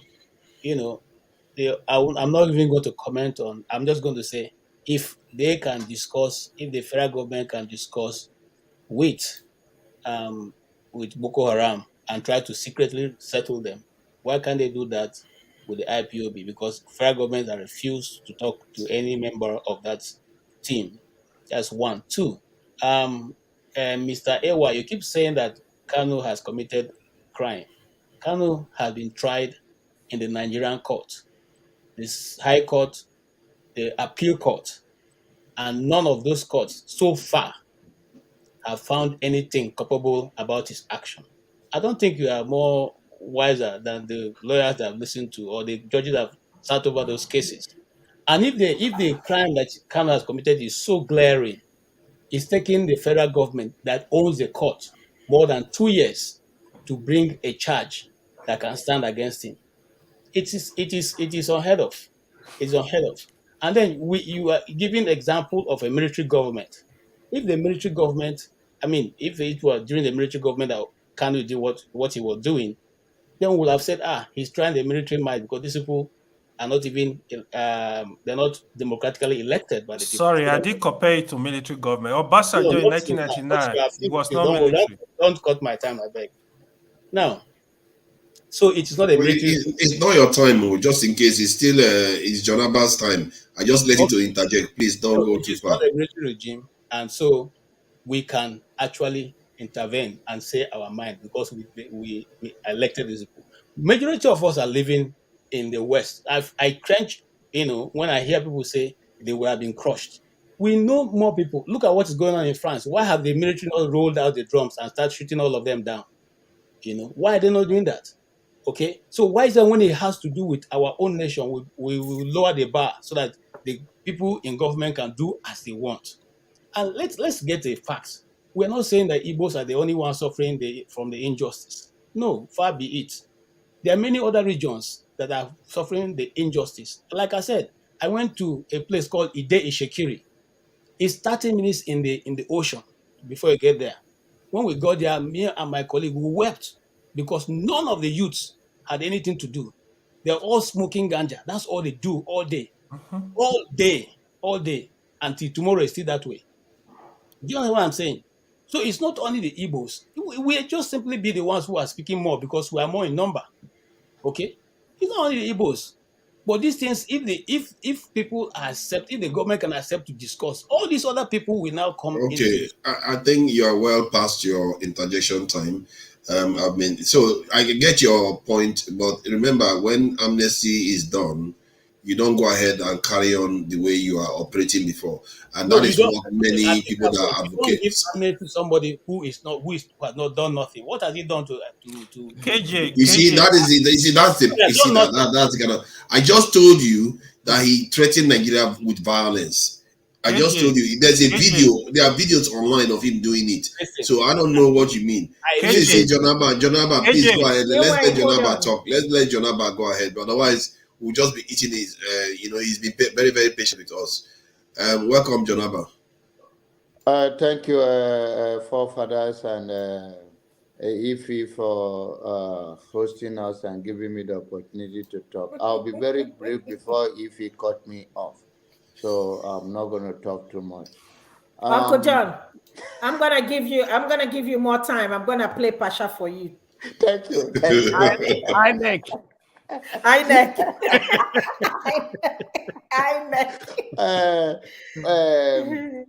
I speak from. I must go to court. Oh, you go to court. You'll be fine. Nigeria will teach you a lesson. Nigerian is a very beautiful country of ours with diversity. It's unfortunate we play a tribal politics and all of the things that we play. I don't understand, and I respect the view of so many people here, but I may disagree as a man that have traveled and have opportunity to pastor and listen to every tribes in Nigeria with open-minded and have relationship with the East, the West, and the North, and the Middle Belt, where my parents originally from while I was brought up in the North. I find it mind-boggling when we come and we buy to the elite seed divisiveness, a seed of discord among us, that somehow our problem is about our tribes. A lot of Northerners, we call the majority of the ones that are homeless or that are not doing well and marginal. And then we call in the, whether in the West or in the Middle, Agboro, or whatever we are calling them. But the issue is that Nigeria is a beautiful place when we all can unite and say, okay, this is our demand. We want Nigerian to work for all of us and not just some of us. And let everybody play by the rule of law. Today we are celebrating July 4th in America here, where so many die. Even white people genuinely die for the freedom of black people and every other race, even other white minority. If you don't believe, there are white minority. I see a white man from New Orleans, and he says it's not black, it's not white, it's black. I say, why? You are white. I say, no, I'm a poor white man, so I'm considered to be black.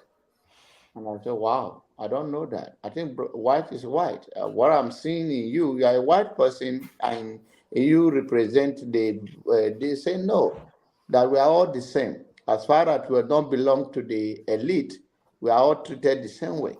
And that's how Nigerians treat all of us. But when they hear us speaking from this aspect of, Nnamdi Kanu is fighting for it, and I'm so scared about us using, or so many people come to this platform to gather momentum in the name of divisiveness, to believe that we are one person, and end of the day use it just like Nnamdi Kanu. Nnamdi Kanu did not started agitating for Igbos only. He started agitating for all Nigeria.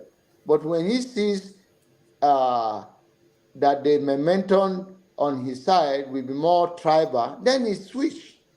And so many Nigerians have genuine concern when we come to Sowore today, which is person that I personally support in terms of his politics and what he stands for. But they believe that he will cave.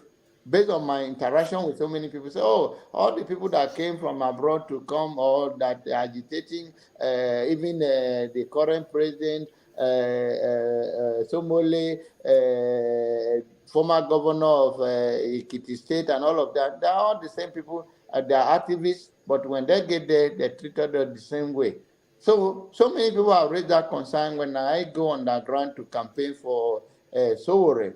Is that going to be the case? It may not be, but that is what it is. People have a genuine concern based on their experience. But when we believe that, oh, this guy is fighting for all Igbos and is fighting for, he have a right. Today, Pastor, I say, oh, Jonaba, you are laughing. Why they are killing Benue people? And I said to him, I'm not a sadist. In the midst of everything, I find comfort and find a reason to live on. I cannot wear my a wig of sadness and solve a problem. So you cannot define how I live, whether I smile or I don't smile. You don't control Time that. up. Oh, Uncle so John. I know you will cut me off. I'm so sorry. Uncle John, I gave you 2 extra minutes. Now. Are you the one PPP? The PPP come from you? Yes, you didn't know. Okay. Uncle John, I gave you Oh, thank you, sister. I stop right here. Nnamdi is not fighting for you and I. He's fighting for his own popularity, and he's fighting. May God give him the Bye. Thank you. Body has been Body. I've been quiet for a while. Yeah, so on this issue of a thing, people like KJ, he's so passionate about his region, which is okay.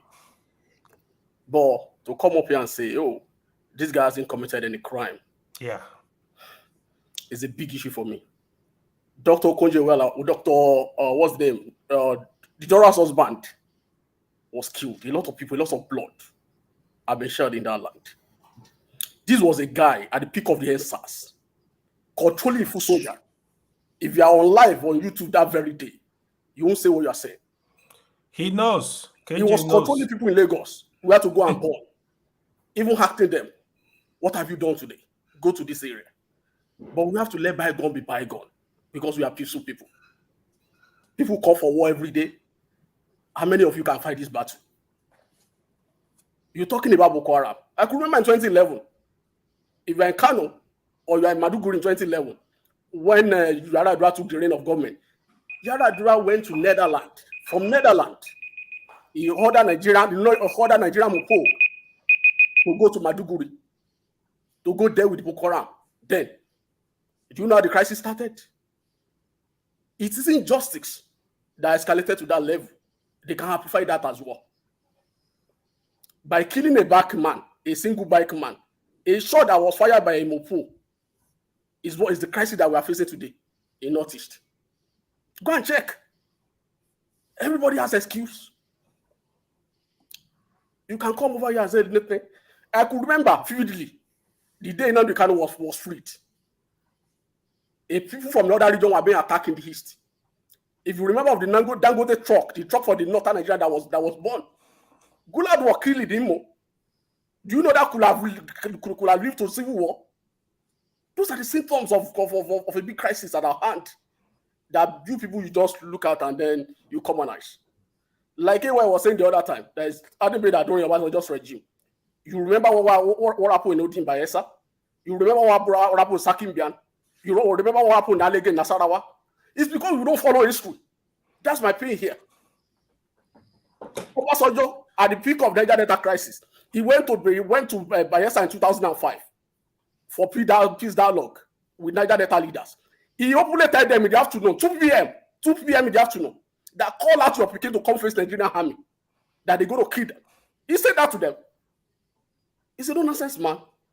But Buhari that is so passionate, that is so compassionate, he gave you guys what you guys have never given yourself in the Southeast since the political dispensation. Go and check. It's a fact. You might not like the way the guy is speaking because he's not a man that gives to many words.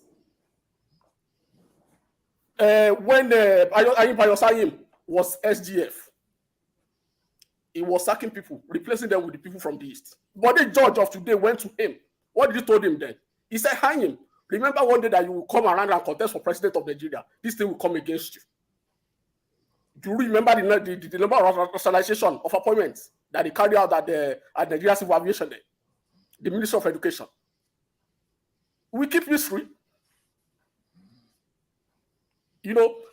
So when we are looking at things, let's look at things overboard. Let's not be sentimental about it. Yeah. This sounds out of the thing. This Asari Dokubo was trying in law court, out of the Supreme Court. If you say Nnamdi Kanu was discharged and acquitted, or what grant, other crimes were not tried. He always granted bail, basically, on the issue of rendition. That suppose rendition was involved, other criminal case was not. And federal government took that to court. Whenever the government took the case to higher court, the judgment of the lower court is arrested. Yeah, I think it's about time. It's about time now. I will allow KJ to interject for 30 seconds. 30 seconds strictly. And you are very wrong. But I must commend this because except there is no, don't worry. Except there's evidence against what Body has said. I think that is a very, very strong submission. Wrong. Some of the stuff he said, I didn't even know about it. It's wrong. Yeah, One, go ahead. there are three court cases for which Nnamdi Kanu has won. One of them, which is the one that discharged and acquitted him, is an appeal court in Abuja.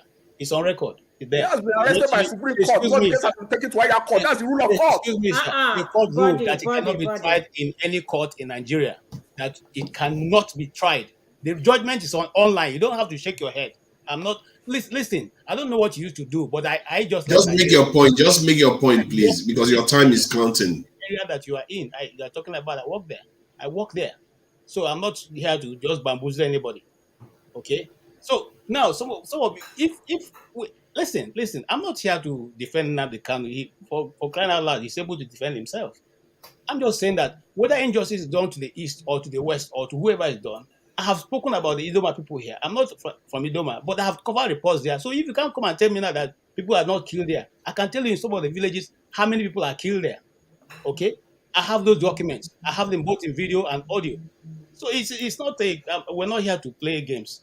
Okay, and if the Igbo people are crying out and saying that injustice done to them, don't they deserve to be heard? Don't they deserve to be heard? What does it take for you to be quoting Okay, for us? I think the time is up. Sorry. Thank you very much.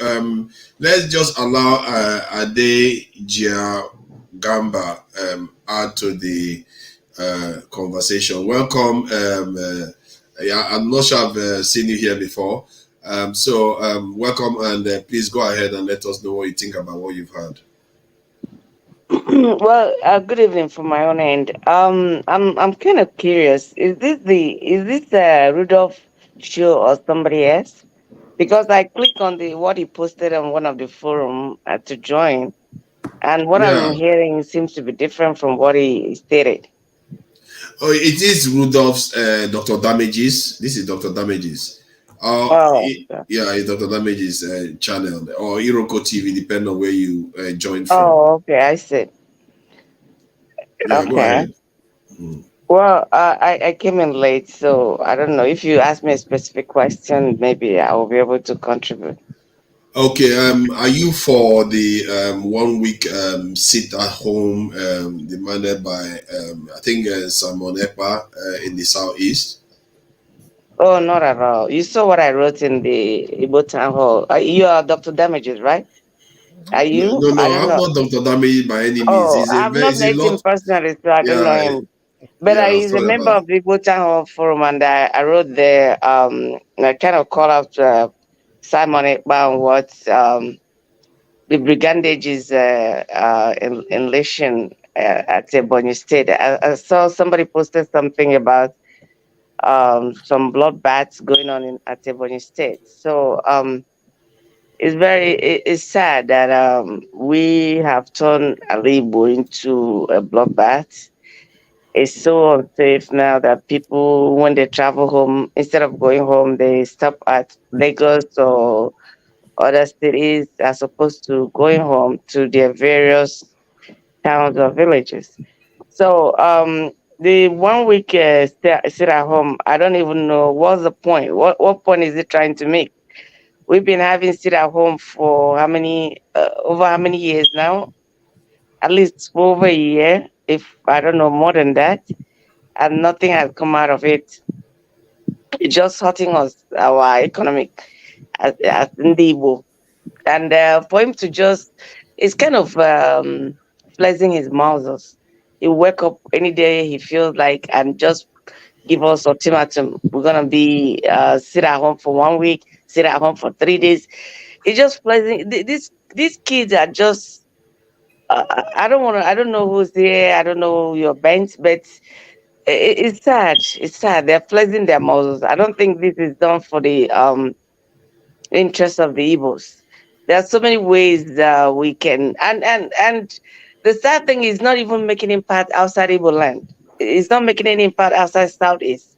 So if you want to draw the attention of the federal government to whatever it is they're fighting about, other than the money that they're lining their pocket with, they should do something more. There's better ways to go about it. Yeah, thank you. I really appreciate your submission. And so, if you were recommending, like you said, there are better ways. Do you have like any ideas you know, on some of the ways maybe these things, problems in that region can be sorted out? Well, first of all, we can turn Igbo land into a mafiadom, whereby each mafia lord is trying to control, trying to control one segment or the other segment. That's basically what they have turned Igbo land into.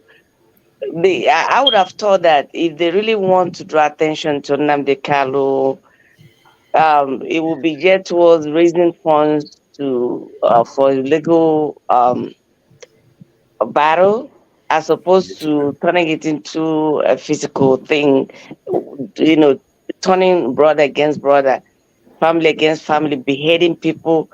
It's too barbaric. So we have to start with having, maybe, if I believe Nnamdi Kanu has made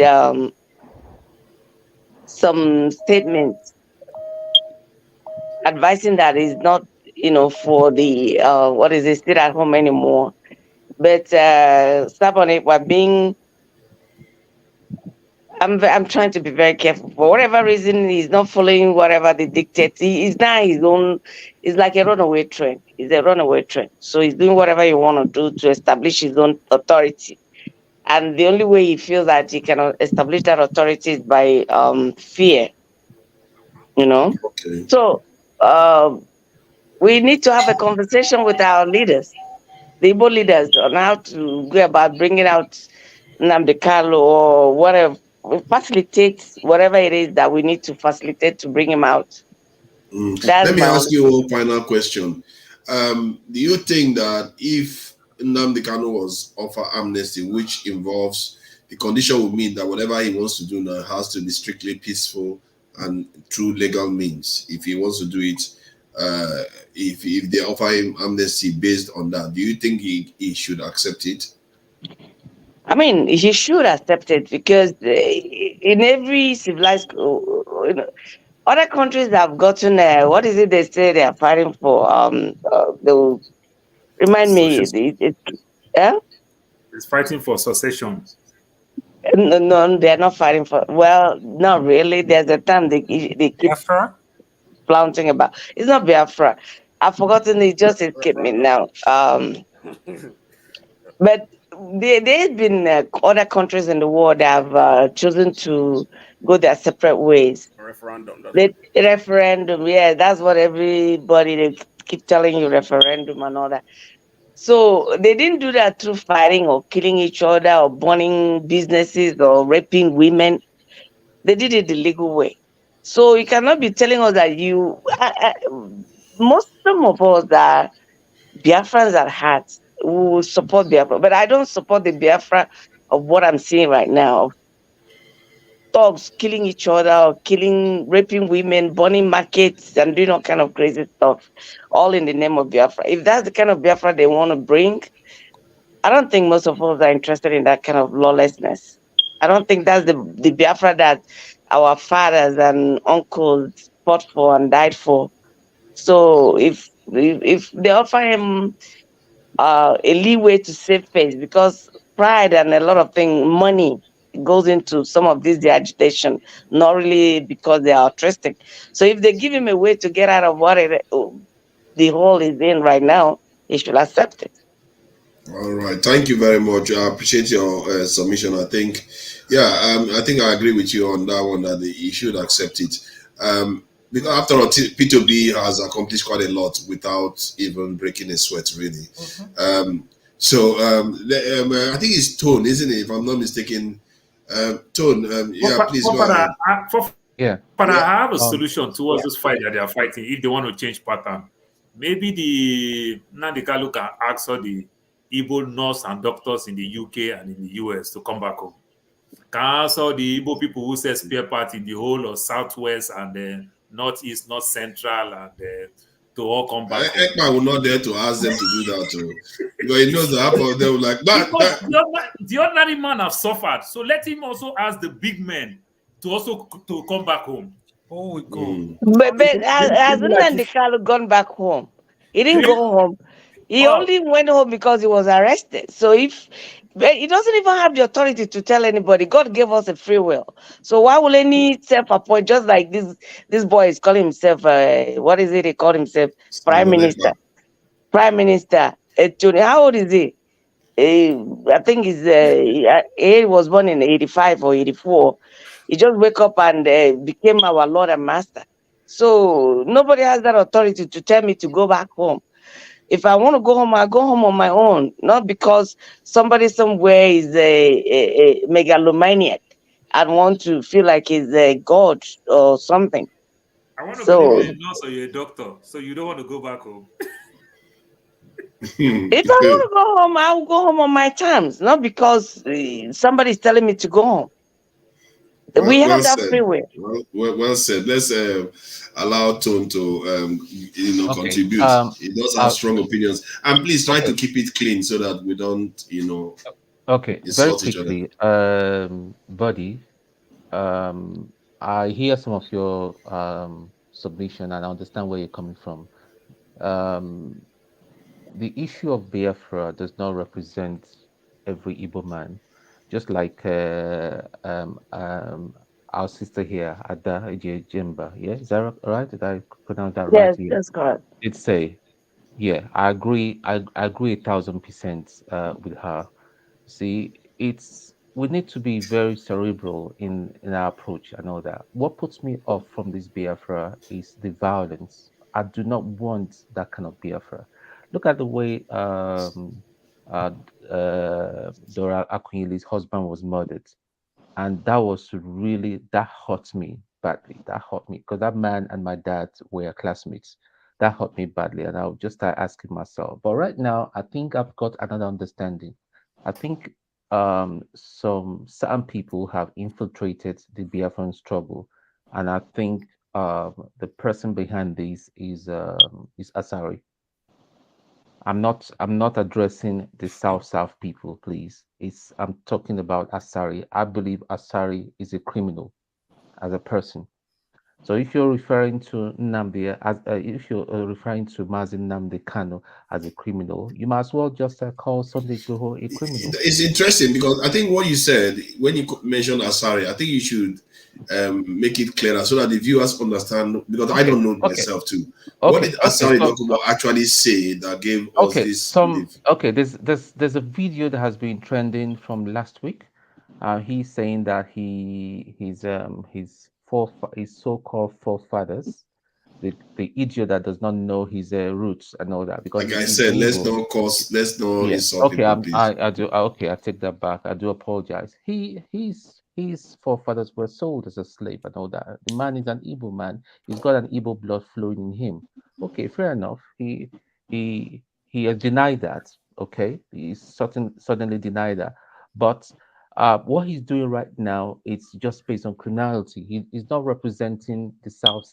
He's not. He said on camera that the past administration have recruited him, and it seems as if the present administration has recruited him as well. For a man to come to the State House and sitting under the coat of arms of Nigeria and be making statements and sorry, recruited him to do what? Because you are linking him to the issues in the Southeast. So how did you manage to link that? So that's what the viewers will be wondering. Okay, let me tell you. Let me just clear one of the things he said. He said he has brought down the ESN.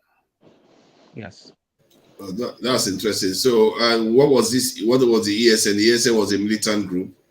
It's a militant group attached to the IPOB. So by implication, you can easily put one and one together and to work out who is behind the unknown gunmen. He is. No, hold on. Maybe the unknown government were doing this thing, then they stopped them. Because hold on, the reason why I'm saying this is because he said he also made the statement. That's the one I know about. I didn't know about the southeastern one. About Lagos, Abuja, Kaduna Road. Let me just make my point so that you can see the pattern I'm trying to create here. Hold on. You are the speaker, so you will get your. I just want to make it 15 seconds. He said that the Abuja Kaduna Road that they took them on to secure that area. that no issue has occurred since then. So maybe they employ them to do a specific job, not to create chaos, to solve problems, like Tompolo was done. That's a lie. Please go ahead. I was Because in we Liberia. don't have any other proof to the contrary. I might look young. I was in Liberia. I shouldn't have been living right now. Wow, you are in Liberia as a soldier. Liberia. Yeah. As a soldier. After oh my goodness, out, yeah. You actually look long. You actually look young. Yeah. I'm over 45. Yeah, I'm in Liberia. My contemporaries are colonels and a one-star general that remained. Listen, he's talking rubbish, and I think the Nigerian army has been watered down with politics. When the Nigerian army got involved with politics and money and all that, I mean, you can't do that. I mean, look at the last time that we heard that there was some, is it bandits that they call them? They went to the NDA to attack and kidnap some officers. Oh God, will you do that when Obasanjo was there? Will you try even do? You can't even think about that. You can't even think about this. So the military right now is just watered down. You know, nobody wants to die. Nobody wants to. I mean, they just want to live the superstar life and all that. You know, and nobody wants to die. That's just the truth. See, so the issue that gives a space for criminals like Asari to come out and say all sort of nonsense. Now, going back to what age? Let me cut it to support you. I started to say that he has been a personal friend to Tinubu for the past 30 years. So what he's doing, what he's saying, he has a support from Tinubu. So because he's a personal friend to Tinubu for the past 30, that's what he said on the including the period when he was part of the issues in the South. Yes, he said he has been a friend to Tinubu for at least 30 years. So that is why he was able. He was not invited to Aso Rock. He went to see Tinubu in the Aso Rock as a personal friend. He had access. But what I'm trying to say he had is, access, yeah. But by the way, somebody just commented, Tone, you don't sound military. I mean, military officers are not thugs. They are gentlemen, but they do stuff. They don't have to be brash or they are not thugs. They're very, very smooth in their talking. Now, back to back to the images we saw today from Ebonyi State. I don't think an Igbo person will kill his fellow Igbo person brutally like that. I don't think so. It's a setup for the IPOB to make the IPOB look bad present IPOB as but a terrorist do you organization. agree that when you see Southeasterners online clearly advocating violence and even saying that even fellow Southeasterners that are not supportive should face their wrath? So you can see why that space. If let's say Ekpa was going around and say no Southeasterner should hurt any Southeasterner's hair. Nobody should, make sure any people that if he's advocating peace, nobody will be accusing them of doing anything wrong. Simon Ekpa does not speak for me, and he does not speak to a lot of people that are educated. Then he's the one creating the vacuum. He's the one creating the space for that accusation to be happening. Exactly, and most of the young people and people like Nnamdi Kanu did it. A lot of people that are saying, "Yeah, we want violence. We want violence." Go and look at their profile. These are people that were born well after the war. They don't even understand what war is. They don't even understand. When it happens, they don't even understand. So forget all because if you look at Peter Obi now, Peter Obi say to his followers, "Don't do this. We are not going to end up on the street. Nobody's on the street." You can see how leaders lead by example, and you will see that you will not see bloodshed. But yet, when these people say do this and they advocate violence, and then when you see the violence on the street, people are surprised that why are they being accused of causing this problem? It's Sally Dokubo that did it. They have to take responsibility because they are the one advocating such behaviors. Yeah, there are a lot of players behind the instability in Nigeria, and it serves their purpose. It serves their selfish purpose for the whole situation to be what it is right now. And the only man that can bring about what was that word that Adaiji Jemba was Referendum? it just escaped me. Yeah, referendum. And now one of the politicians says the other day that referendum is not even in our constitution, so we should just forget about it. We can't even talk about it. We should just forget about it. It's only somebody like Peter Obi that will get in there. Then we can have a discussion about Yoruba nation. We can start having a discussion about Biafran and all that agitation. That is the only person. I don't see Tinubu. Tinubu is a criminal, is a thief, is a cheat, and all that. He will not. He's not going to address those issues. Take it or leave it. That is just the bitter truth. And by the way, even is an illegitimate president as far as I'm concerned. So that's me. I'm done for now. Thank you, sir. Thank you. I appreciate your submission. KJ, I'm sure you have something to this to contribute. Please try to keep it brief because you seem to be, well, you are doing it better than Olumide, so I'll give you. I'm not going to be brief. You just give me normal time so I can speak. Okay, let it get to your turn now. KJ. Let it get to your turn. KJ, 3 minutes. Oh, is it his turn? Yeah, give him 3 minutes. Okay, now, let KJ do for 3 minutes and others go. Bodi, Professor Dora Akunyele's husband was not killed by the Igbos. The same thing with Bullock. Bullock was not killed by the Igbos. Now, Emma Powerful, who is the secretary, who is the PRO of IPOB, told the federal government right before after this happened, if you want the people, we can give it to you. The cell phone, and when I'm talking, please pay attention. The cell phone of Bullock, for instance, had the last conversation he had with people. The people who had, and then the question is, he was there in a hotel with a security vehicle. Who called him and said he should sneak out of the hotel and go alone to the airport? That's what you should say. And those who told him to go to the airport, by the conversation he had on the phone, IPOB said, federal government, if you say you don't know the people, we can give it to you. If you say you don't know, ask us. We'll tell you the people because this was monitored. Of what consequence, and I'm making it straight, of what consequence is Bullock, who the Igbos don't even know, to the struggle of IPOB? Of what consequence is Dara Kunili's husband to the struggle of IPOB? These are other agencies that are there in the East that are causing this thing and making this havoc.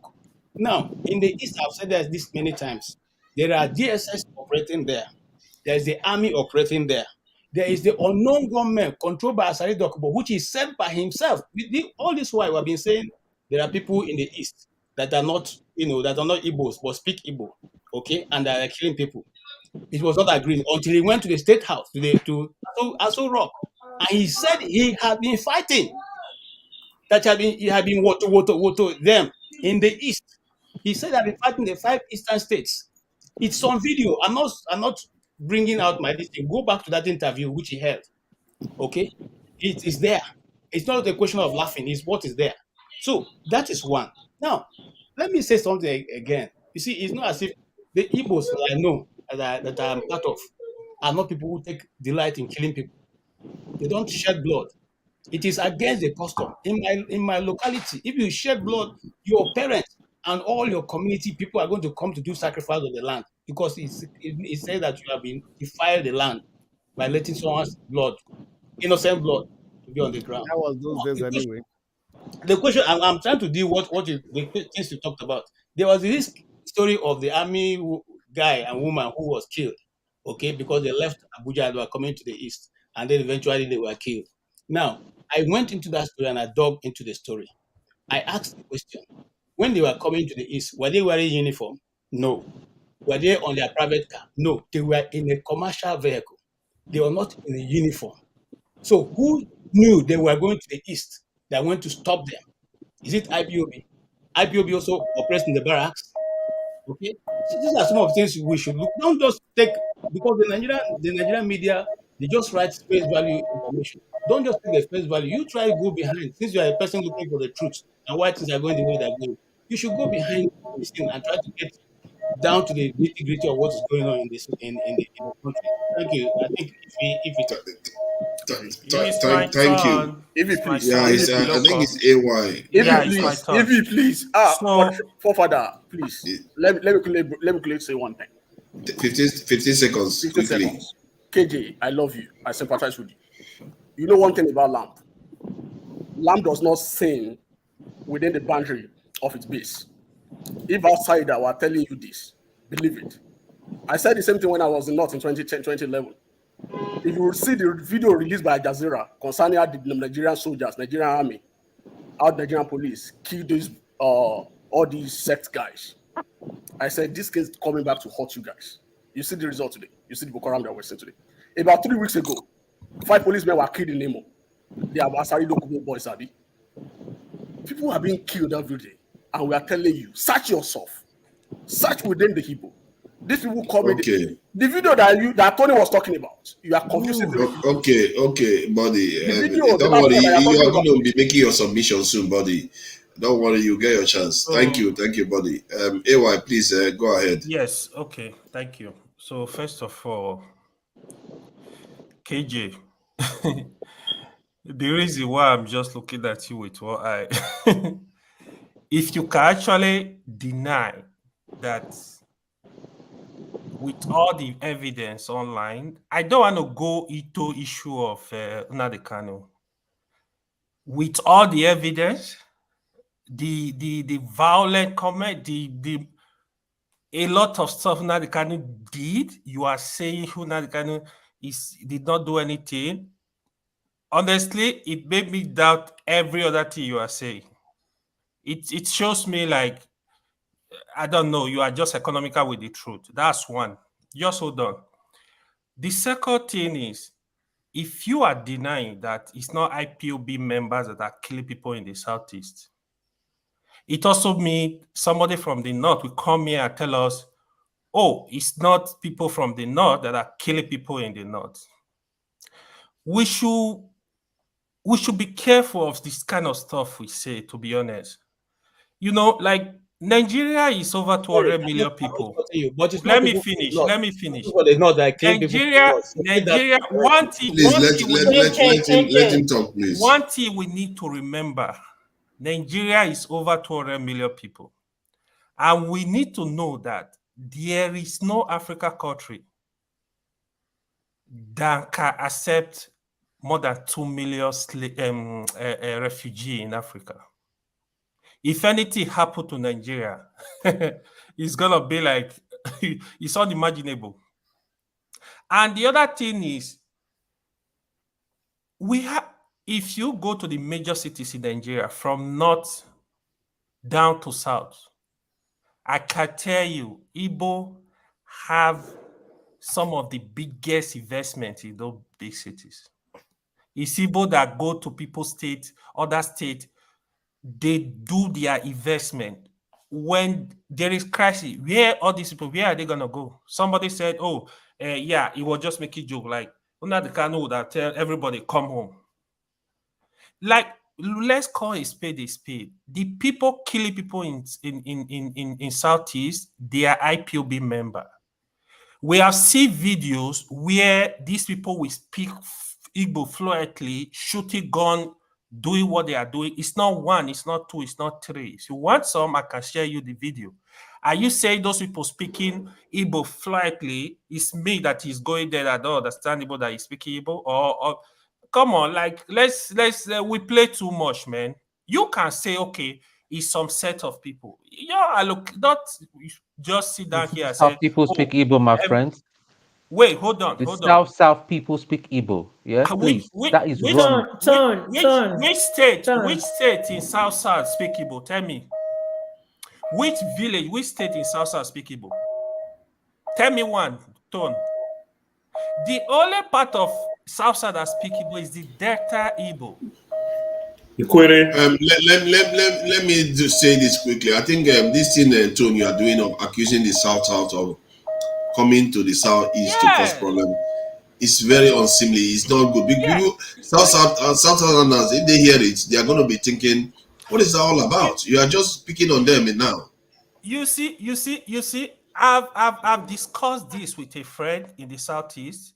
I said to him, I said, when this crisis started, I said, who do you think is doing all this thing in the Southeast? He told me in clear terms. He knows. He explained in detail. He said they have Igbos.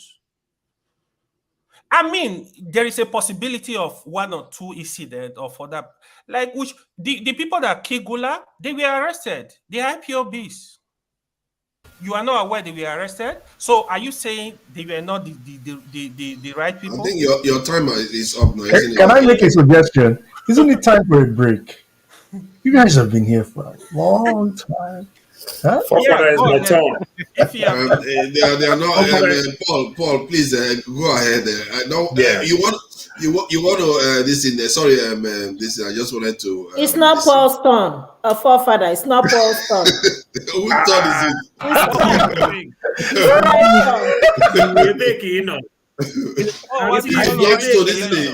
Paul, go where your Jehovah Witness time. No, it's not Paul's turn. It's not Paul's turn. It's my turn. It's my turn. Yeah. Sorry about that. The black stone. Yeah, it's probably Blackstone. Thank you, Ify. Paul, let Blackstone speak, okay? Okay, thank you. First of all, if we those in America, where is our independence food now? No, eat them. I do well. You are making a mistake. It's not every one of us that is celebrating it. I just give you very wrong information about it. Okay, get wrong information. Yeah. Okay, no problem. It's not every one of us. Anyway, so what I want to say is this. I just want to make an appeal to everybody, right? Most of us in diaspora. No matter what passport we are carrying, we are still Nigerians. And our impression about Nigeria speak loud to non-Nigerians. So the more we degrade Nigeria by ourselves, the more that people help us to degrade it the more. No matter how bad is Nigeria, there are still people who are still living very comfortable life, who are not even corrupt. They have their own business, they run their business. It might be difficult, but they are living comfortable life. They are making good money, just like that. So let's try to see Nigeria in a positive way. That's what I will say. Let's try to see Nigeria in a positive way. Nigeria, for me, is a place whereby anybody can succeed if you know what you are doing. Nigeria is still a virgin land when it comes to many business. So let's try to encourage people that let's try to encourage ourselves. Let's try to sing a little bit, say the big good things about ourselves. We have issues. Every country has issues. These issues are never the same. Just like every individual have problems. So every country has some problem. We see today, we hear news about countries going down, inflation here and there. Though our is quite different because you know that we are a third world country. And every third world country has similar issues. But it's how to handle it, how to solve it is the problem. Today, I wrote in a plan, I just gave a comment on a video. I said, if people can come into power by lying, how do you expect that person to say the truth if it's there? And Nigeria is like that. We all lie to ourselves. The government lies to the citizen lies to the government, the mother lies to his children, father lies to his wife and everything. So Nigeria is living on that line, it's brewed on that line, so it cannot move forward. So let us try to actually bring some facts, good things about Nigeria. It's our country, no matter what it is. One day, most of us will go back home. When we are old, abroad is not a place for us to stay, for me, right? So no matter what, there are so very peaceful area in Nigeria. It might be difficult, but let's try at least to say some good things about Nigeria, because people are watching this whatever we are saying here, other people are watching who are non-Nigerians. They are watching it, they are watching us, they are following what we are saying. So when other people are talking down on Nigeria, we should not blame them because we are doing it too. So I appeal to everybody, let's try to be positive sometimes. Let's try to be optimistic about our country. Sometimes the question I always ask that, how do we get to this point? How do we get to where we are today? That's the question I always ask. And when we find answer to that question, I think I can be able to navigate our way out of these problems and start a new dynasty, a new way, a new Nigeria. And the way people are saying Peter Obi, until you get there, you don't know what it is. Most of us talk and talk and talk. When we get there, until we get there, we don't know what it is. There are so many, even your family will be first person that start pressurizing you to do what you're not supposed to do. Because that's the Nigerian society. That's our mindset. So I know that there are so many good people in Nigeria. There are so many bad people in Nigeria. So at the end of the day, let us try to be positive. Let us try to reach out to be sometimes positive. Let's forget. Time up. The sound Time up. Sounded more than 30 seconds ago. We just keep going and don't so time up. Thank you, Pa. I give up. But I think let me just highlight one powerful thing he said about that we lie to each other and parents lie to their children, and that it's good that we actually get to the truth. I actually believe in that. If we start talking truth to each other, sooner or later the real solutions will emerge from there. Please, Paul, go ahead. Yeah, sometimes as parents, you must learn to lie to your kids, because sometimes lie might be wisdom to them. You understand? Because if you tell some of these kids truth, if you just come and straight, just tell them truth, they will not understand it. So you just need to lie to make them understand it. You understand? With time, maturity, they will grow to understand that it's a technical truth. You understand? Mr. Paul, not type of lie they lie in Nigeria. Sorry. Your time is going on. Okay, you know what you will face for the West. So I just have a question for Tone and KJ. So precisely more to Tone. Let's put it this way. Let me come straight like the way Tone put it. Asari Dokubo and his men is the one causing all the men in the South here.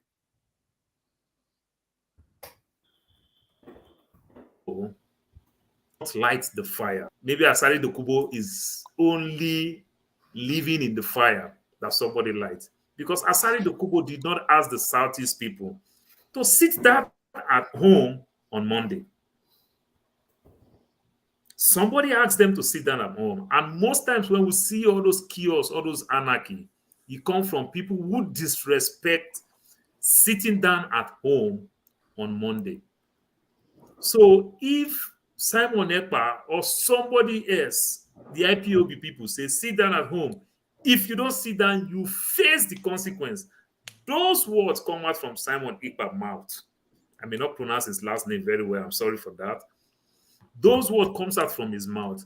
And if Simon Ekpa said so, and somebody is taking it like economics, opportunity cost to do whatever they want to do, will you want to blame only Asari Dokubo and leave Simon Ekpa over this issue? I want to know, because now Simon Ekpa is not the one punishing the people that he has to stay at home, and it's Asari Dokubo. And Simon Ekpa could not even borrow himself sense to believe that somebody is taking advantage, is trying to dent my aspiration, my agitation, my whatever. He could not even feel that it's time for me to change strategy. Simon Ekpa maintained the same way for Asari Dokubo to use this same thing to punish his people.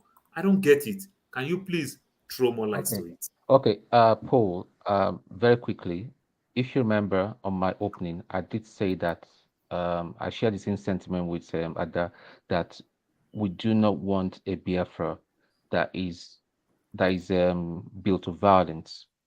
Igbo people do not kill themselves. And let me just make something clear, because I see people making some atrocious comment that I did not say. I do not serve with the Nigerian army. I do not have any allegiance to the Nigerian army any longer. That was my past. Okay, I now live elsewhere. I now live somewhere in Europe now. Now, going to that, I know there are some in every organization you have some rogue elements. There may be some rogue elements within the IPOB, no doubt about that. And that is not to say that the whole of IPOB is a criminal, like Body and AY are presenting. not every IPOB member are rule. Okay. Now, what I'm saying is that one of the problems that we have in the Southeast is Asari from that video that we just seen and all that.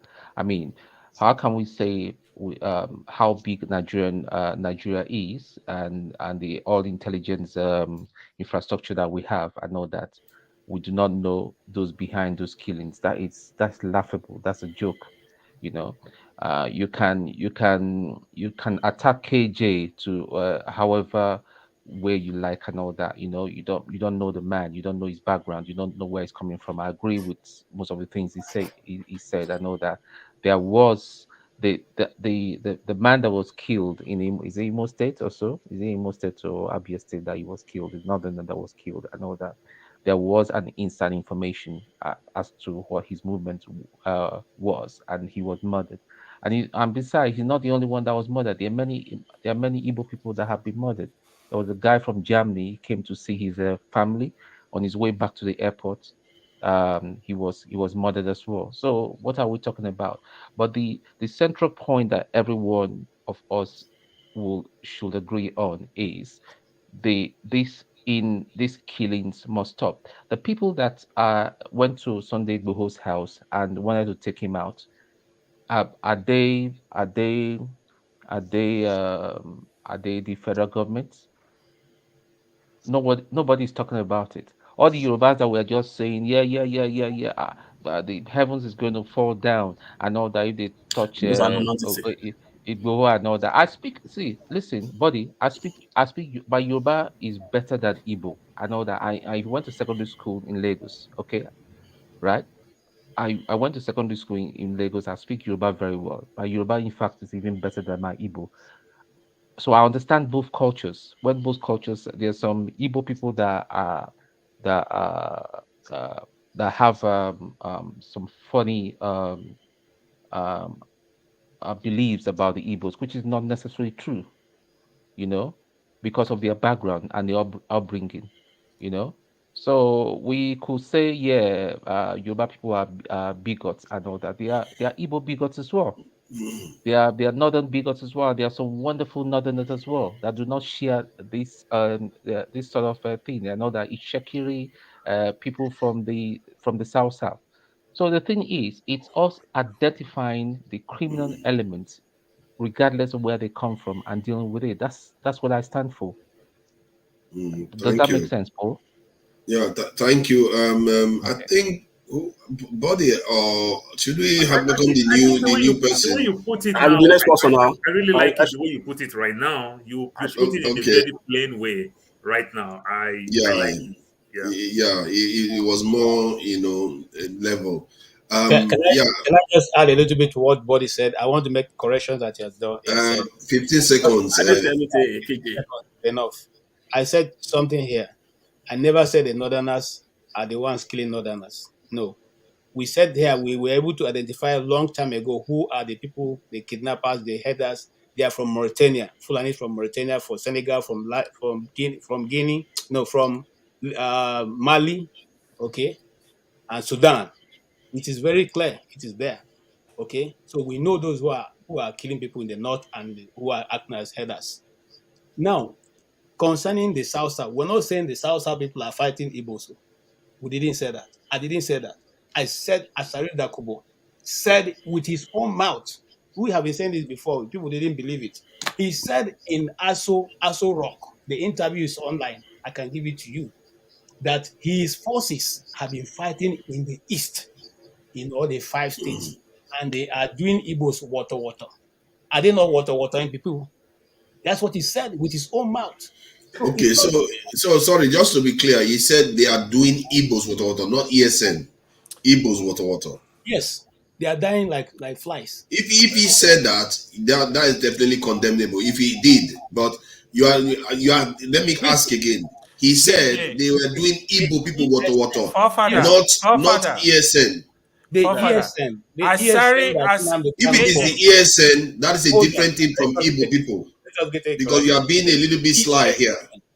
The ESM no, was actually, formed no, by excuse Mazi me. Nnamdi Kanu. Excuse me. KJ, That's not the, Asari Hold on. Dokubo did not said Hold anything on. like that. Hold on. that's not the way he put it. No, that's not the way he put Hold it. on. See, Wait, KJ, come on, don't be wait. doing this now. KJ, You are very, very sly the way you Give put us the things. video. He See never what said it. I no, watched what am I that doing? video, no, forefather. What am I that's doing? not I'm the He way. telling you what he That's cannot not said. what he produce the said. video.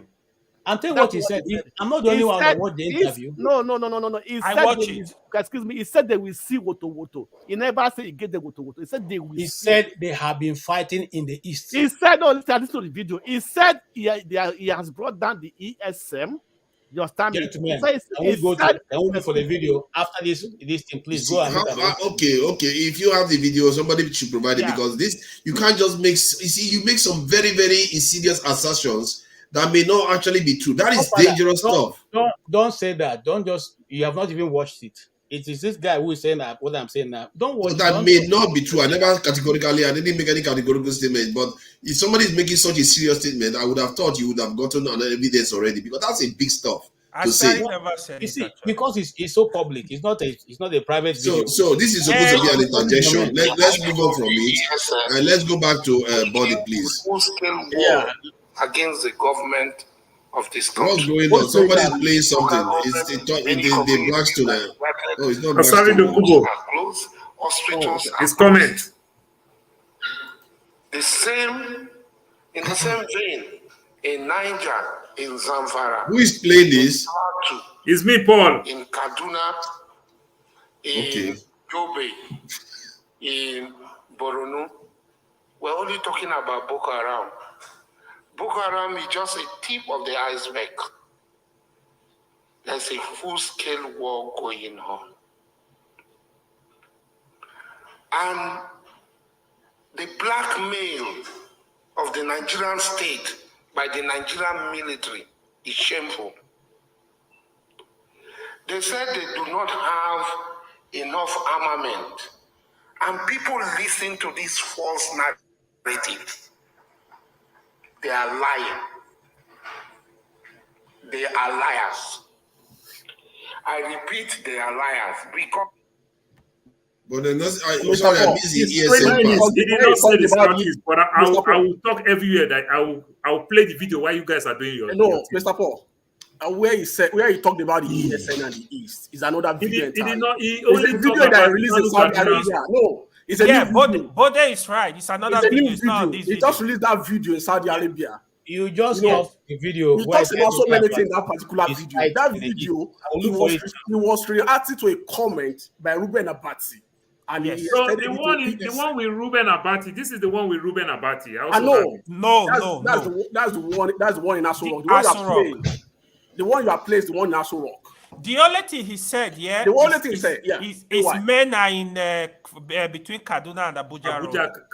Kaduna Road. Yeah, Yeah, that's the only thing for he the said. Yeah. ESN. What he particularly said about the ESN. Okay. I'm gonna The play one lying. When I I'm play gonna it, play both the of one you in will Saudi be liars Arabia. now. But you go It's on. the If one I in Saudi listen Arabia after, that he talked I'll about the bring it up. ESN. You can quickly pull it out.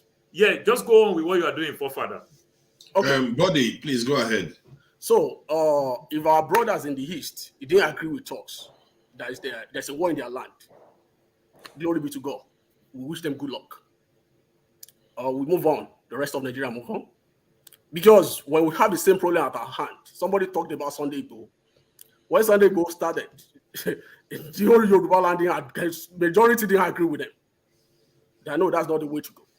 They started calling out the Obas, the king, the traditional institutions that would refer so much.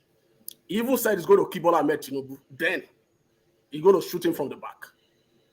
We heard a lot of stuff. You know, we know the capacity of this guy. We know he's going to go to lead Yoruba to anywhere. It is a guy that was in Modakeke way back in 2000, leading Modakeke against Ife. And he can came overnight and say he wanted to be warrior of a Yoruba nation. It doesn't work like that in Yoruba land. We know who we are. So, whoever is laying claim to that, the guy is being served his right portion of his meal. Do you see any people out there agitating? It's been kept in Benin Republic. Do you think it's the same Tinubu that wanted to shove from the back, he will bring him back to Nigeria? Even the harbor that he assaulted, they said they've forgiven him. Do you know how the Yoruba play their games? When they abandon you, we know they have abandoned you. They have even removed their shoe. they will start stepping back. And they are following you, they will let them know that you are following you. They are already right course. Let me quickly cite a brief history. When Emeka Odime Gojuku came to see Awolowo when they were about to secede, Awolowo called the whole meeting of Yoruba leaders in the Parliament House in Oyo State in Ibadan. And he laid back to them that this is what's going on. And they told him point blank, we have Nigeria army behind us, the whole mechanized division. And if you want Yoruba to secede, go and call your sons and daughters, harm them first. We will follow them. And Awolowo had a rethink. So that's how things play out there. You can't just say you want to bring a whole nation down. You could remember during the OPC, during the Ghani and the other faction, Obasanjo dealt with them, point blank. He didn't say because they are Yoruba boys and girls, Yoruba boys. So we have to be fair. So if they agree, they said that, oh, nothing is going on in the East, that everything is perfect. I'm fine as well. I'm fine. Like I told you, by way back in 2010, 2011, when Nigerian police went to Maduguri, killed everybody there, those sects. Not others were sharing video to gain sympathy. So like, see how the Nigerian police were killing our people. They even say it's a Christian police. I say, oh, this is going to lead us nowhere. Today we have Boko Haram at our hand. It's because we don't follow history. The same tactics that were adopted by the Northerners then is the same tactics they are adopting in the East, that everybody is denying that. Oh no, they are not us. They are not from us. They are from Asari. These Asari and Minamdi, that at the beginning they were together. They were speaking in one voice. Now they are divergent. So it's now his boys that are coming to the East to kill people. We have to search our souls, whether we are really sincere.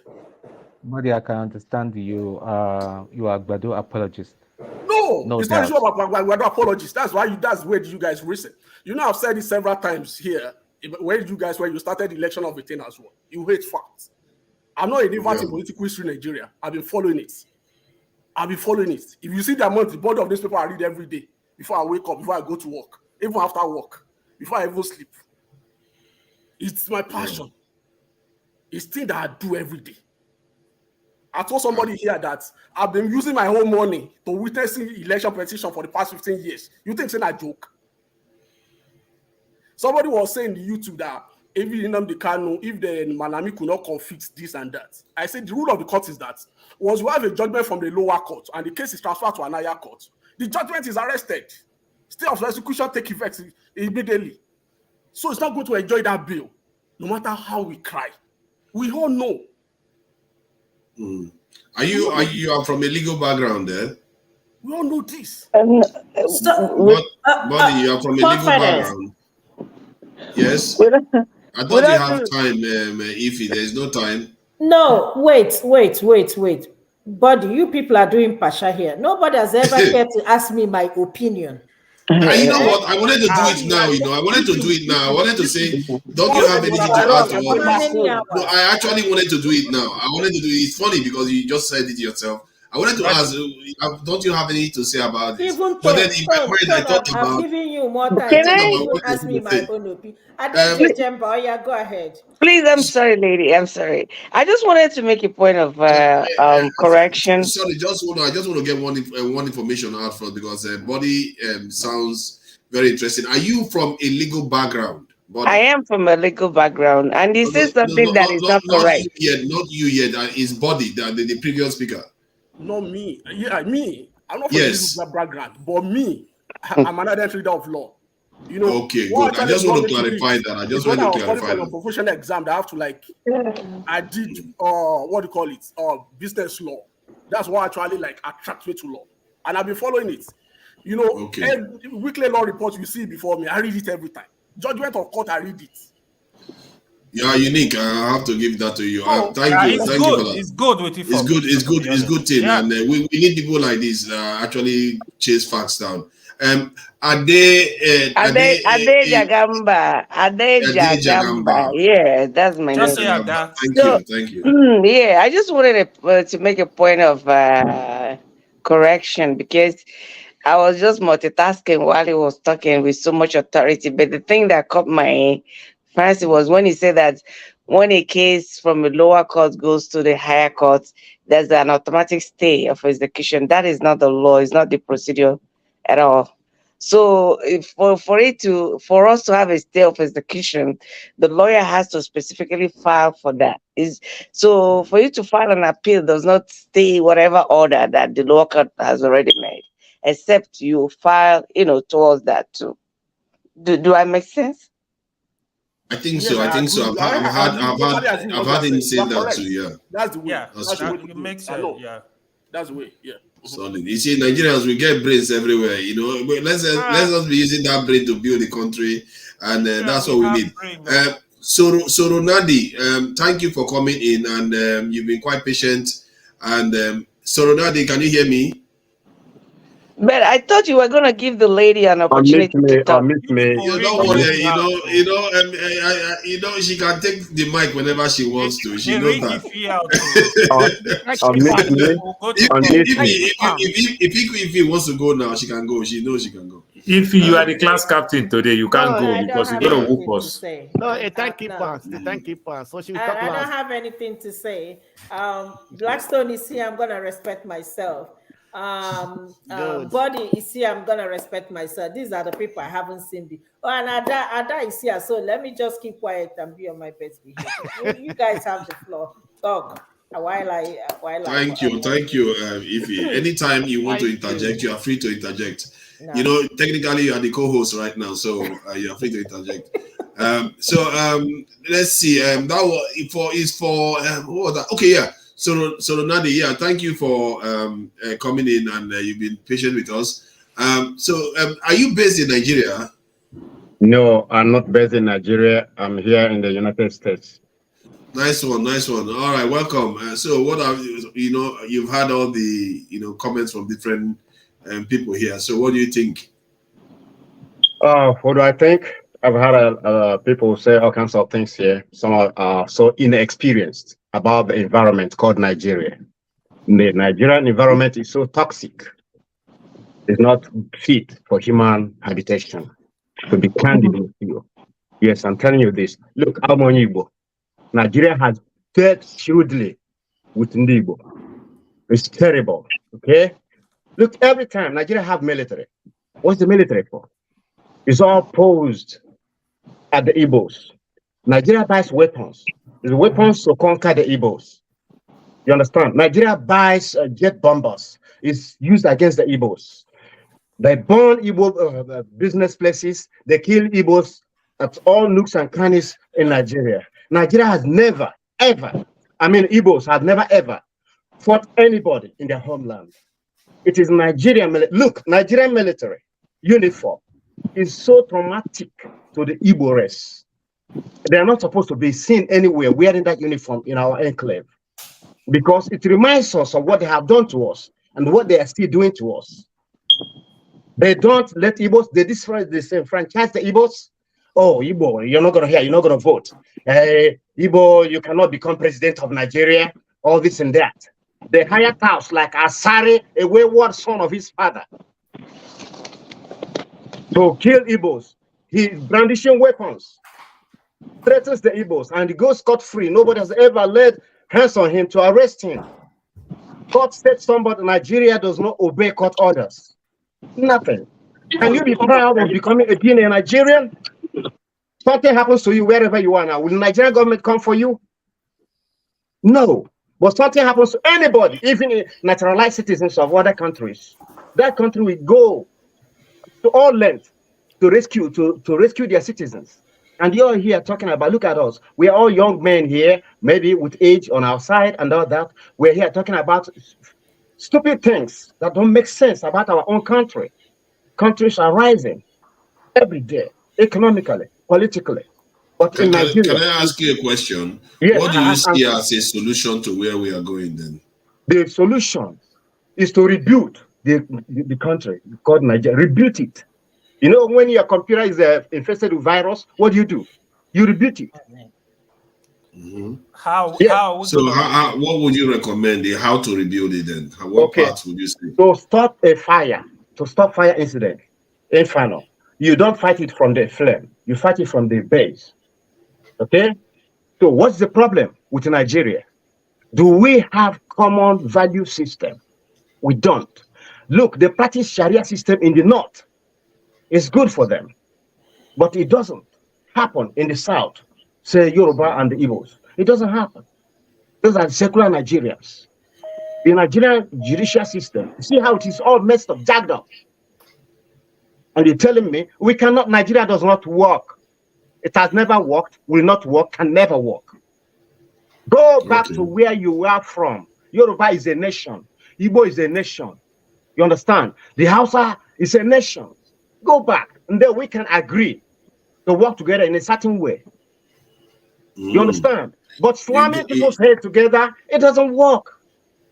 Okay, sir. Let me ask you a question, sir. I'm sorry. Let me ask you a question. I have answer. No, another question. All right. If you look back to the 80s, before this time, if you look at the 80s, early 80s, 79, from 80 to before 85, 86, 87, will you speak like this? Let's see where the problem started from. Where does this place started from? At that time, we're not having this discrepancy, this we did. Only it has gone far away with a big margin. Before 1980s or the 80s, there was 60s, there was 45s when Igbos were massacred and killed en masse by the same Nigeria. The one that happened in the 40s had something to do with localized It has because you don't wasn't forget the entire this thing. You know, I understand what you're saying. Well, yeah, go ahead. Okay. I'm not happy. I'm a bitter. Saranadi, okay. But what is the solution to the problem? You are talking about rebuilding. How are we going to rebuild Nigeria? Nigeria is a complex country. I did not say rebuild. Oh, don't get me wrong. Rebuild. R-E-B-O-O-T. Okay. So how are we going to do that? Go back to your place where you come from, originality. Go back to your tent, oh Israel. Okay, yes. And do what? Are you saying, okay, so you are from decide how you're going to rule yourselves. Decide if Igbo is going to merge with Yoruba to become a federation. You understand? What is, first of all, what is a federation? Decide. Sorry. Build bilateral agreements. Yoruba is already merged with this in Igbo right now. If Yoruba merge with Igbo, what about the South? Where are they going to go? Who is South? In geographical, in the four corners of the wind or so. This is the problem. This is part of the problem. Well, you sound like you seem to be educated, but you're using the word South. What is South in four cardinal points? Oh my God! How about Southeast? Southeast is somewhere in Gongola and Southeast is there. Southeast is in the four cardinal points. But the Southeast is not. Hold on. Technically, the Southeast in Nigeria is actually in the southern region, not because it's the central southern region. That's where it belongs. And then when you say South, who are the South? They are Igbos. They are all Igbos. 90% Igbo. You see that kind of statement. Yes. Hold on. Hold on. No, let me ask something. That's the kind of statement. Father, you're not going to answer this question. Oh my God, don't bring Paul into you're not going to answer this question. Time up. I'm going to ask him a basic question. My brother. No, ask me basic and high flown questions. I will have answers. Tell me all the lists in the list that you give. If somebody is getting married, your daughter, did they put starch there? Did they put banga soup there? Did they put ogo soup there? Did they put kodo there? Is there black soup? Oh, hold on. Say it again. Yes. No, I'm not saying. Come again. Make it clear. I have military. Yes. Raise your voice. Somebody was telling me he's military here, and he was eulogizing Obasanjo for using military to kill your fellow citizens. Please answer the question. My brother. Originally, Nigeria. It is called the North and South. Yes. That's it. Yes. When you have North in every country, you have North, you have South, you have East, you have West. That is the four cardinal points. Nigeria is called the North and the South. How did you come up with that? Nigeria No, is called originally is the northern protectorate and the southern And the protectorate. Southern Protectorate, Protectorate, right? Who draw the whole boundary? That's how the boundary was drawn. yeah, What it's See people drawn who draw from the where? boundary. Drawn We from didn't where? draw the boundary Okay, ourselves. I think Who drew the We're the boundary? British. We're the Who drew the British. boundary? guys, Called Nigerian We're the boundary. Who British. drew in it? See, Okay, 1914. okay, It is So you okay. want to gerrymanderized. micromanage, you want to stop Order, in one You please. cut place. Igbo, you Order. put over to the other Okay. side. You Let's cut no, let's South have Igbo to some the other side. You decorum tell me now. Let's Nigeria have is some British. guys, decorum. That's guys, boundary. guys. please, Everybody, excuse Let's have me, some hey, decorum. hey, excuse Okay, hey. me. muting If Calm I down, may have, exercise. everybody. Calm Muting down, calm exercise. All down. right, Let there be order, please. all Calm right, down, everybody. guys. There's If something everybody's talking, I just nobody's noticed. talking. If you guys don't mind me interjecting, Please. sometimes some people should volunteer and play devil's advocate. We're not here to. We're here to learn. We're here to get the wheat out of the chaff, right? So I'm going to join as much as I don't explicitly advocate with Surod Nadi, but I'm going to join him to argue against you people and play devil's advocate with him, if you people don't mind, because I think what you know this thing is you guys know my position on this. This is a whether the Igbo question is a citizenship question, is the Junkun question, is the Southern Kaduna question, but it's not fair. I know I've been listening to AY, the other guys, even you forefathers. You said you were trying to look like as if Paul, you said something. You said the Igbos are like the child that has favor with your mom or something like that. People don't understand this guy called Paul. Paul knows how to throw somebody. No, it doesn't necessarily mean that Paul is that. Paul just sent you people on a lago. You not follow Paul. You don't know how to do Paul. So I think one other thing we should learn in this platform is that when people come, sorry, not I crave your indulgence. I just have to call you out here. Is that when people probably have a certain view and they come here, let's try and as much as possible try and look at their side and argue or try and get them in, and then that way because for me it's all about critical thinking rather than saying oh you're wrong or something like that. Let's try and open up with them. I used to be a Bible student, but remember when Paul wants to go to the Antiochs, he would not if he wanted to go and convince them about Jesus Christ, but his strategy most times will be, even though those people will worship Baal, he would say Baal is good. And then he will penetrate them and then gradually work his way out and then tell them why the evangel the actual message he had about Jesus Christ. So I think maybe it's something we should start adopting, especially the older ones here. We all agree Nigeria is not working, things like that. So, but anyways, I've been talking for so much. But Soronadi, I'm an Igbo. I empathize with you. I know where you're coming from. Is from a position of pain, But these other guys, they also see that pain with you. But we, if we can objectify and understand you from an objective angle, that is the only way we can come to a middle ground. Because whether you like it or not, what my father suffered in the war, it's a trauma to me. Whether I like it or not, I acknowledge it. What my family suffered in the war is a trauma to me. Like my father always tells me about uncles that were fantastic people that I never met. So sometimes I crave those kind of things. So, I do understand. I see through you. I know I hear you loud and clear. But whether you like it or not, Nigeria has to stay, because people like me, well, excuse me, I know you won't agree with me, because people like me do exist. People like me who grew up in Yoruba land and can see the two angles and can understand that there are good Yoruba people. You understand? Not necessarily the stereotypes that we would like to be sold. I mean, I even grew up, people. Anyways, people telling me that Bini people, there's nothing inside them other than witchcraft. That kind of thing, that kind of thing, This is real, And then you get to witness Bini people, and then you like wish, oh, if I know if I marry Bini woman, that kind of thing, like. So, please, Sir Nadi, I totally understand you. I totally do. Honest to God, I do.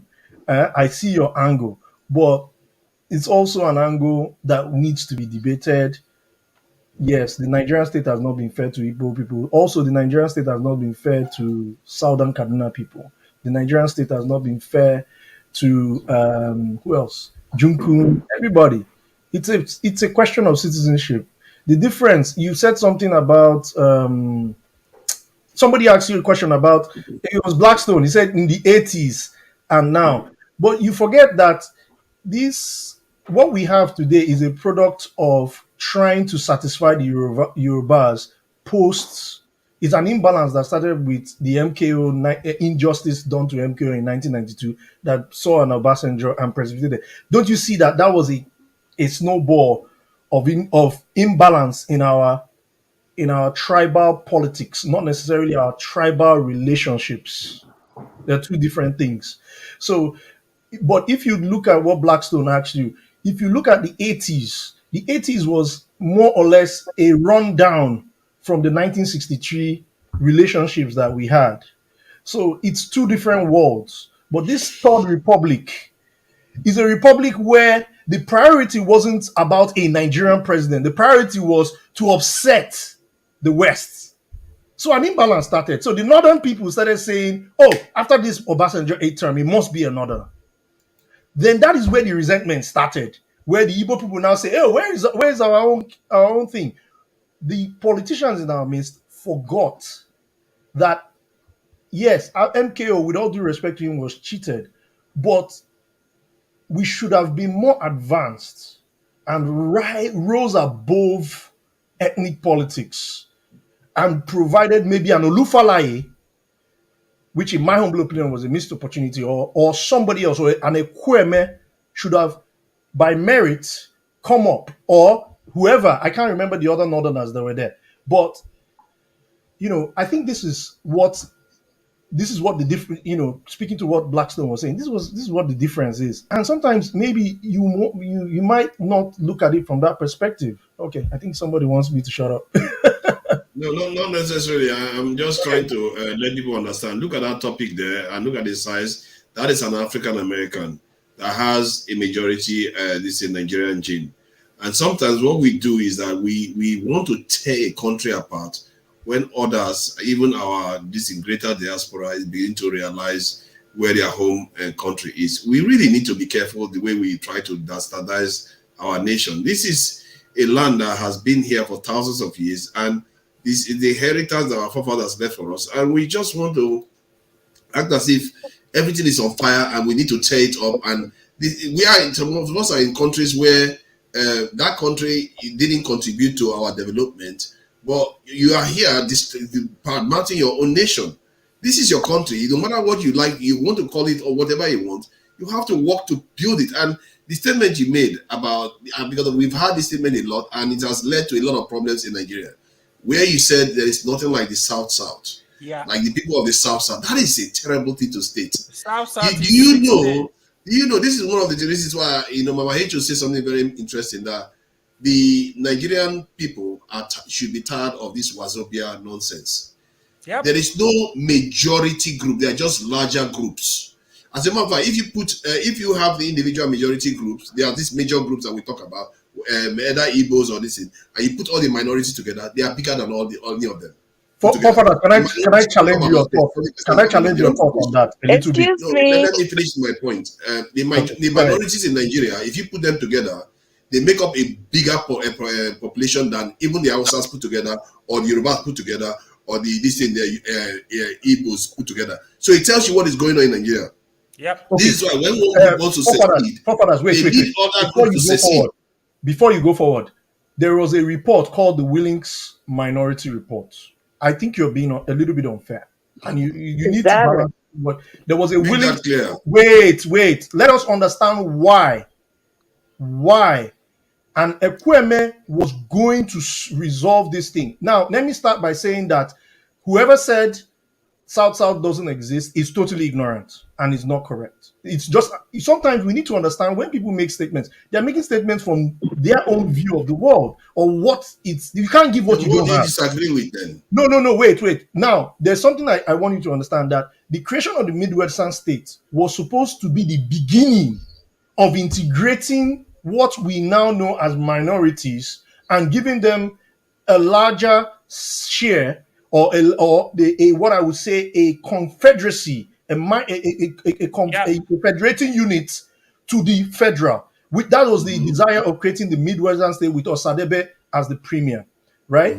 Now we then had a coup, which unfortunately an Aguirre went into unitary.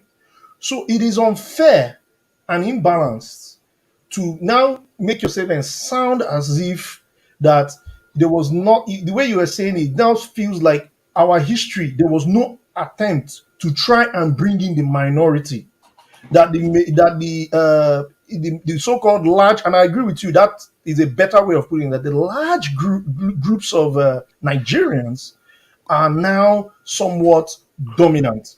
It is not true. You had an Enaru in the house. You had a Wachuku in the house. You had a very, very balanced NCNC party. I don't know what you're disagreeing with. When it was the time for NPNP, was the time for the MPNP, Ambrose Ali was also involved. So there was never a time. Let's be very careful how these are the reasons why people, sorry to say, my brother here, Soronadi, this is where people like Soronadi will come in, and when they are hearing you, it will become an imbalance and a struggle in their spirits. I don't know the point you're making. No, wait.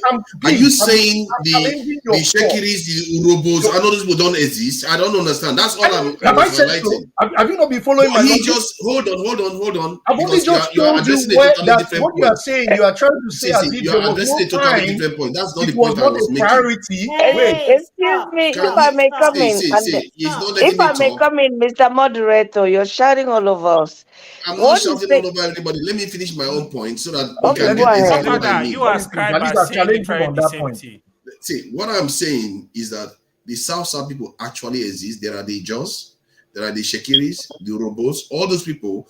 What Soronado said was that they all speak Igbo. They don't exist. Yeah, that's not what I understood by what he said. That's what he said. That he said he actually used the term they are all Igbos. No, that's not what he said. Madam, he said 90%. Okay, what did he say? Okay, let me say what I understood what he said. It was two largest group in Nigeria. The fourth ethnic group in Nigeria, the Jaws. Yeah, the Jaws is the fourth. Okay, let me recap what I understood he said. Then you can serve your state. Okay. What he was saying is geographically, there's no such thing as South. That's what I understood he said. He's not saying that the groups, the ethnic groups, forward and said he went further and used languages. He said, he said he also went forward and said 90% of the South are Igbos. I didn't hear that. Maybe you didn't hear that. He said they speak Igbo. Let him say it again. Yeah. Anyway, it looks like we're here fighting on ethnic line. I don't even understand what we're trying to do. If you let me, the reason why I feel strongly about this is because that region makes up a sizable population of the southern. If we go by the history of Nigeria, and this will be my last talk, if we go by the history of Nigeria, we'll understand that the South was carved out so that the Easterners or the Igbos will just be like by themselves, or be what's the right word to say? They'll be hemmed in. They carved out the South. South is supposed to be all. If we're majority, say Southeast, including all the tribes and everything, it would have had a lot of say in Nigeria right now, as opposed to what we currently have. Right now, see, you're fighting in Joy, Shikiri, whatever, this, that. We're supposed to speak with one voice, but we're fighting along ethnic line. Do you know why that is? Not that. Sorry, let me address it, because this is an issue that keeps cropping up, and I find it, for me, it's very lamentable, because right now the Southwest is controlling basically what happens in the South, and the South doesn't, it's because of this issue between the South and the South. That's what's causing the problem. See, there's a reason why Azikadaga Boru declared that he wanted to secede from Nigeria first, because there was the relationship with the Southeast was not equal in any way. They saw that the Southeast was gaining all the benefit from Nigeria when oil was coming from their territories, and they didn't see an equal relationship. When he tried to secede, guess who put him down? It was Ojukwu himself. Next year, the year after that, Ojukwu ended up in the same position where he has to defend his own people. That is quite a poetic statement when you think about it, because the same behavior that we portray against each other, some other person inflicted it on the Southeast again. That is something that we have to learn from. When Soro Nadi. See, I grew up in the South. I have seen some of the injustices that happened after that war, and when I saw it, I just felt like we can't carry on like this. And you hear some Southeasterners, when they were talking about the South people, they will be talking down to them. They'll be acting as if they don't exist. Yeah. It's not helpful. It's really not helpful. That is your perception.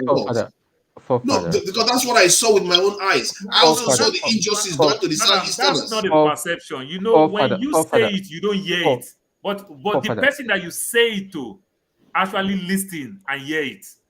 Okay, it comes like that all the time. Anyway, the way we are, I don't think there's any solution to the problem in Nigeria. The solution is very simple. The solution is very simple. Put the nation first. If you put the nation first, everybody else will do better. That's what other people do. It's very, very simple. Exactly. Okay. Hang on. 1 minute, please, sir. When I was in the military, you weren't looking at yourself whether you're from Borno State or you're from Anambra and all that. We all looked at ourselves as band of brothers. Okay, that was serving our nation, and we were ready to kill, to die for each other. That was how it was. But when you start talking about states of origin, okay, back to if you go back to the 60s and all that, because I think the person that actually took our history from the curriculum in school is a very mischievous person. I don't know who that person is. I need to research. Okay. Now, without you knowing where you're coming from, you not know where you're going and understand the solution. Now, let's go back a little bit. Let's rewind. Amado Bello, I believe, is one of the problems of Nigeria. He is on camera where he denigrated the Igbo man as being too ambitious, that Igbo man needs to be stopped and all that. Now, that was when people from the Igbo extractions started feeling marginalized and all that. But was it a problem for the Igbo person to be ambitious and all that? And that was what led to the 66 coup. And by the way, let me just address again, the 66 coup was not an Igbo coup. Zogo was not an Igbo man. He was a Deltan. He was a Deltan. I don't care what anybody says, but politically, they have technically it's correct. Let's face it, but there are other wait. Hang on. Let me finish, and I'll address. With time, they have spinned it. They have spinned that narrative to be an Igbo coup. It wasn't an Igbo coup. There was, Banjos fought on the side of Biafra. Ojukwu executed people that he saw as listen, guys, let's go back to history, understand. So the problem we have started a long time, only that it has grown up, it has matured, and that is why we understand all the things that is happening today is not today. Like what you said, forefathers, I agree with you 1,000%. The day we start looking at the national interest, not state, because all we do right now it's all about ethnicity and state of origin and all that. That's the problem we have. If we can, sweep that under the carpet and say, okay, if you're born in Lagos, like me, I'll feel more of a Lagosian than even somebody from my state in the east. I don't want to mention my state and all that because somebody has suddenly started calling me a tribalist in the comments and all that. But I speak Yoruba very well. I speak Igbo very well. So I see myself as a very good as a balanced Nigerian. I understand outside to some extent. So what are we talking about here? you know. So the minute and all that, the Ijo man, I the just Ijo, feel curious. Yeah, I feel like I look, want to hear you speak Please, Yoruba. Sorry. Tone, I don't know. the Ijo man, Tone, wait, Tone, wait, please. Now, the context of the accusation or alleged coup being an Igbo coup is from a group perspective. Do we agree? yes, it's for Okay. for their mischievous ends, yeah. Wait. It's from the group perspective. Now, I want to tackle what you said about, and I want to highlight why sometimes we need to be conscious of where we are coming from. Mhm. In 1884, Mm. Bismarck summoned a conference in Berlin, and no African was there, and Africa was split. That was the beginning of They sold us. Africa losing its ancestral boundaries. Do we agree? Yes, I The read it. Yeah. Igbo man from the there are many versions of how the Igbo man came to settle where he is, right? Mm. Now, the most traceable one is the one from Aguleri. And what they say is that there are three Idus. Idu Ife, which is towards the west, which is where the Yorubas come from, which they say is close. Gives them some connection with Bini. Hence, if you look at how we dress, all around the south, white and red is a significant color. Do we agree? Yes. Good. Then Iduime is our side, and then the other Idu, right? Now, you now saying that Kaduna Nzogu, Lotobi Nzogu is not an Igbo man. He never saw himself. Wait. Never saw himself as an Igbo I'm man. not saying it's your fault. Wait, it's as a result of artificial boundary bias. I want you to clear that, and that should end today. No, wait. That should end today, because what people tend to forget. Yes, Kaduna Nzogu grew up in Kaduna. Is like me and you. He could speak the language where he was born better than his own native, his father's native tongue. Exactly. So, but DNA suggests that his bloodline is there. So you cannot say that he's from Kaduna or he's grew up in Kaduna. You can say that, but his origin is of Igbo origin. Okay, so I just want to clarify that, because Jordan Peterson will say, subject your thoughts to critical thinking, and that is the main motivation why I've decided to take you there. I think I think what you are doing is not so dissimilar to. It's not so dissimilar to what Soronada is doing.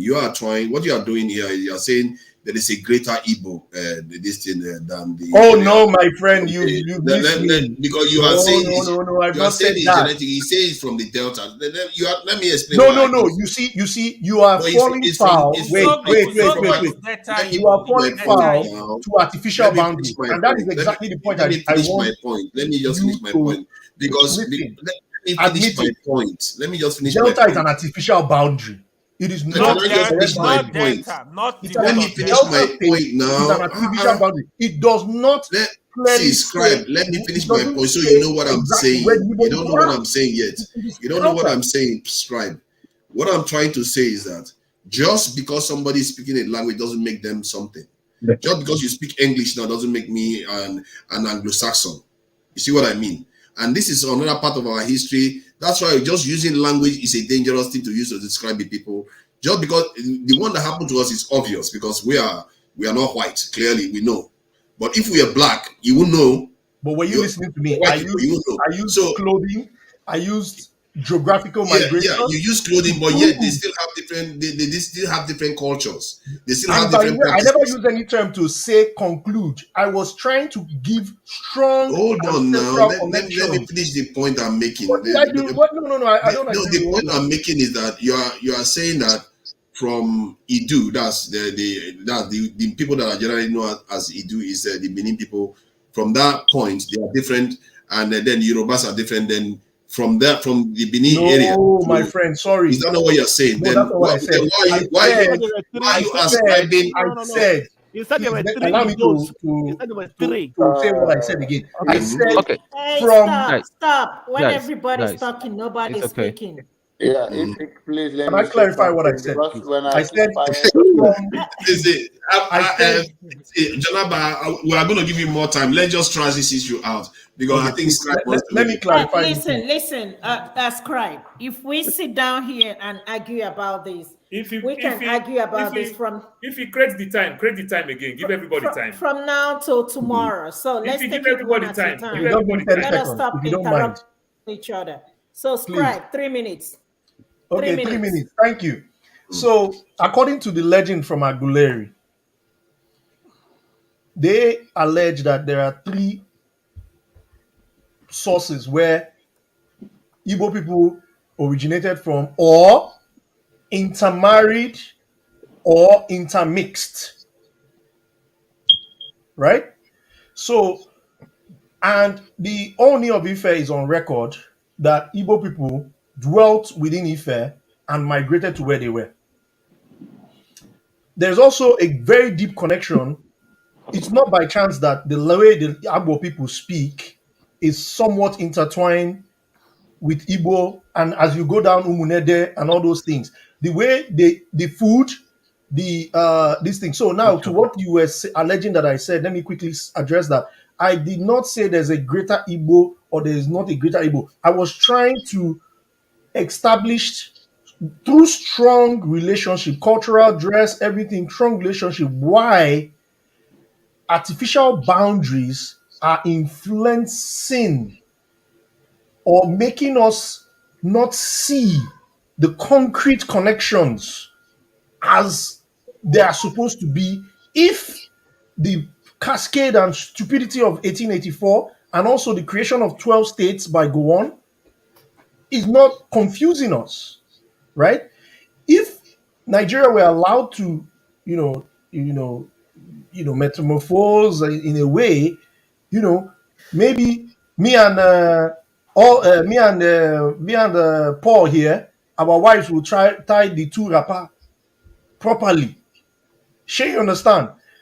Paul, if we look at Paul's side, Paul, if I can even prove to a large extent that Paul has more with the Igbo than with the Yoruba, it's true. By dressing, by the food that they eat, the way they make the food, I rest my case. This one. You see, this is what gives Mr. me. Moderator, Mr. Fathers, Moderator, I think we are forefathers, timing each please. other now. We are timing each other now. Mr. Moderator, can we Done? stick to the topic we're here for today because we're all over the place. This is my first time and I'm confused. Yeah, sorry about that. Let me just address the point he's made. Scribe, are you done? He made his point. He's done with his 3 minutes. Yeah, this is the kind of stuff that gives me trust issues. You see, sometimes when we say Paul, their culture is reflective of what other groups are, you could also argue that the other groups are reflective of what Paul's culture is. Maybe they copied from Paul's culture and expanded out, just like the world was basically expanded out from Africa. If the world decided that, okay, Africa, they were the ones that created Africa, how does that make sense? It doesn't. See, the Hausas that we know today, they speak an Afro-Asiatic language that is not their Niger-Congo language. They went to somewhere, the Eastern Africa. By the time they came back, they lost their language. When people lose their language, it doesn't necessarily, when they speak a language, it doesn't necessarily tell you where they are from. And this is something that when, like, people that sound like Igbo say they are not from Igbo, some Igbo people can't get their head around it. Like, why is that possible? You don't know whether your forefathers conquered them before and got them to start speaking the language, and they still remember that they are not Igbo. And when they tell you they are not, you refuse to accept it. But yet you speak English today, you are not an Englishman. So you have to understand that when people tell you, when people self-identify, respect it. There is a reason behind it. This idea that when they look somewhere in the South, and they say, oh, it's part of us. And this is the type of statement, and like what the way Scribe closed is still in the same pattern, where it says Scribe seems to be more like us, and Paul seems to be more like us. It's not necessarily true. You don't know. You really don't know until you go deep and look for the information. When you look at things on the surface, it's not telling you anything. And that's why it's important to allow people to self-identify, because you really don't know. Thank you. Quickly. The reason why that side of Igbo or that side of Delta is the trauma of the Asaba massacre. After the Asaba massacre, okay, let me use an example of Rita Dominic. Dominic is not her name. It's because her name is one of the top generals that they were looking for. Her last name was similar to her father had to change her name to masquerade and hide away from Nigerian soldiers that were looking for them. So you need to understand that, yes, some people from Onichubo and all those areas, all these things, they don't claim to be Igbo, but you forget that it didn't start, it wasn't like that before the war. It was after the war, because of what happened in the Asama massacre. Those sets of people started pushing trying to deny the connection. Remember, most of those areas, and those areas never had conquests. I can prove that beyond reasonable doubt. They were all trade routes. Those settlements were as a result of trade routes. Clearly, you can see when you travel from Ore down, you can see even in modern times, those trade routes still exist. And if you look at the maps clearly say the Portuguese traders that were doing the palm oil trades, those things are still there. So how can you then say that you just pluck something off the sky and say conquest? No, it was not conquest. It was them speaking. What you would have said is that them speaking Igbo was as a result of trade. Then I will believe you that they were Igbo. Okay, I said to Paul, I apologize. Wait. Let me I must say you're very erudite. The way I said that thing with Paul, yes, it could be that Paul them taught us how to do it, but maybe I was not conscious of that language, and I agree with you. Maybe I was not conscious. Scribe. Where is Paul from? Scribe. To be honest with you guys, I'm even lost in this conversation now because I don't know. This is a totally different conversation. I am completely lost. You guys are taking me to carry me there, go. Let's return back. Let's come back to where we were. Jonaba hasn't said anything for a long time. He's been patient with us. Jonaba, his connection, Jonaba, your connection seems to be jumping. Yeah, go ahead. Okay, the reason why we are here today on 4th of July to talk about how you guys marginalize us. Why you guys think that Nigeria belong to 3 tribes: Igbo, Hausa, and Yoruba. And it's the marginalization of it doesn't really matter. It doesn't matter. Everybody's complaining about their own. It doesn't really matter when it comes to true humanity. I understand about the politics of the olden days of the comment made by Bello, Mohammed Bello, with the interview with the white man. And then today we are thinking back what is freedom mean to all of us. But we are more divided than ever. Telling you. And it's a mind-boggling in 21st century. And we that have been in abroad and see what is humanly possible.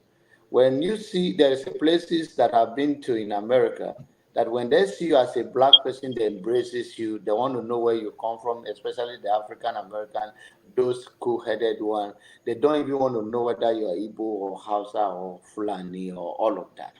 But we are talking about how do we move forward where we are today politically, and how do we embrace our differences and make the unique out of it. Well, what I see or hear here is more divisive than ever.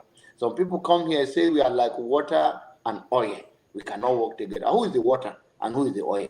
What is the uses of water and what is the uses of the oil? That is so different. And if we continue in this pattern, and one thing I want to bring to all your notice is that Igbo are more populated than the Hausa, and Yorubas are more populated than the Hausas. That is the reality. When we talk about who speak Hausa, or we are talking about original of Hausa language, only few states in the north that can say this is Hausa speaking state, and these are the Hausas. Like Borno State, one of the biggest states in the north. They are not Hausa. Yeah. They are Kanuri, and you have Baburu Bra, and you have all of those people there. But even your vice president now is not an Hausa man; it's a Kanuri man. Yep. So when we have this mindset, does that really matter? When we come to a space, how do we move forward politically or socially, or how do we empower our people and give opportunity to all Nigerians to excel? Does it really matter? If we are going to be playing this petty politics and we cannot be united and come against the one principle, one principality, who are the elite? The elite, the way the elite are in the east, the way they are in the north, there's no difference. The way they are also in the west, which are the Yorubas, there's no difference. You can come here and agitate and say, oh, Igbo are marginalized. In the research to me, based on Nigeria that have taught, you can talk about political things. Look at the federal posting. The northern or the whole so-called the northern or the outside, what they have succeeded in doing is along with themselves. You'll be back. They take the minority along with themselves, so that they are not going to, because when you say, oh, the northern state is 19 states, it's just a political game. Because when they come to a level, they say, okay, let's get the minority a position. They say, oh, David Mark should come because from the middle belt. When it comes to a larger thing, they say, oh, we are the north. They say, no, the Benue are the middle belt are the minority. So all of that doesn't matter. If we can move forward from all the past, as some people are saying that the comment made by made Bello, whatever is the thing that Igbo people are holding, that is so petty in 21st century. In this America, where we are today, there's nothing that was not done to a black man. But a black man become a president of America. So how do we move forward? It's a political thing. And if you want to play politics, let us know that a good policy is not just for you. It's for the entire nation, and you will move. Will bring all of us down. And doesn't matter who plays it, whether it's Igbo that is there or Hausa that is there. Or Uncle John, your time is up. Yeah, my time will be up when it becomes Nnewi. let me just play this quickly just to calm people down a bit. It's going to be very short anyway. And I am ready to die defending Nigeria in whatever way. When it is God's time for us to go, it is you not took my going time to God. You are ready to defend Nigeria. I gave you I'm coming. Alexi, hold on. You already started. What I'm saying, defending Nigerians is this. I gave him my time and he's using it to defend me. No, sorry. I'm sorry. Nothing seems to change, is it? We just keep repeating the same cycle. Father, that's a man that says he doesn't want to go home with his children. He wants to fight for Nigeria. That's what I said. He's afraid to go to Nigeria. So I said, go to fight for Nigeria. Yeah, but he's saying that he will fight. Whatever he is, he's fighting for Nigeria. So I think sometimes we put the country down a lot, you know. Other people are seeing something we are not seeing in Nigeria. And they are seeing it more and more. So we have to really think about the way we approach the country. Please, Paul, you wanted to say something. Yeah, so what I want to say when it comes to these issues, my fellow Igbo brothers, I hate to say this. I try as much as possible this morning. That's why I don't want to come on air, because my opinion may not go too well with some other folks. What do I mean by that? Coincidentally, the way Nigeria is being structured, there are three majority ethnic groups, you understand, that was known very well, the popular Wazobia. Now, guess what? Former President Muhammadu Buhari contested 3 times, struggled, he couldn't get it. Why? Because he couldn't form alliance with the South. It was hard on him, even when he has his block vote in the North. He couldn't get that alliance, not until he formed that alliance with Tinubu. Now, Uzo, you don't come with the water pipe. Uzo don't come again. So now my Igbo brothers are crying that they want to be president. They really want to be president, and they deserve to be president because they have everything to make them president. But the thing is that you need alliance. And like they say, charity, they say, first begins at home. Before you from the south will win, it takes Buhari, Tinubu to also do the same thing. You understand how to change the strategy like Abiola did, to go Muslim, to go look for that block vote in the north, plus select, plus rigging, everything is still not easy for him to get the numbers that he's looking for. Now, if my Igbo brothers want to contest for president, and continuously it look like they don't get it, they still will not want to understand that using this word on your south brother is making you go far from them than coming close to them. Like you talk about the Biafran war all the time, you want to talk your story, that people have been talking your story for a very long time. Don't you think I have a right to my own culture? If me, as an Urobo man, I eat starch, I eat ogwo soup, I don't even know whether you can pronounce the name, I eat all these things. Maybe you can tell me my history, where I learn how to speak Urobo, because Igbo man don't know how to speak Urobo. So there must be somewhere. Maybe the Portuguese, like Mr. Scribe said during the trade by barter, you understand? Maybe the Portuguese speak Urobo that I don't know. Maybe the British speak Urobo that I don't know. Because these are the foreigners that came to the entity called Nigeria today. So where did I learn how to speak Urobo? Because the similarities are not just there. If you see a Shekiri man speak, you see that there's everything close to being speaking as a Yoruba man. If you see an Agbo person speak to some extent, you might have a trace here and there from the Igbo people. But my common sense tell me about tribe. When you look people's race from across one boundary to another boundary, you see the similarity with them, but there will be slight changes. When you see the Japanese to the Chinese, to the Koreans, you understand, you see the similarity, but there is a slight change from boundary to boundary to boundary. Time up, Uncle Paul. You expect the Chinese to say the Japanese is Chinese. You don't expect the Japanese to say the Chinese is Japanese. You don't expect the Thai to say the Cambodians. Time up. Paul. Paul, nice one. I think you made the observation.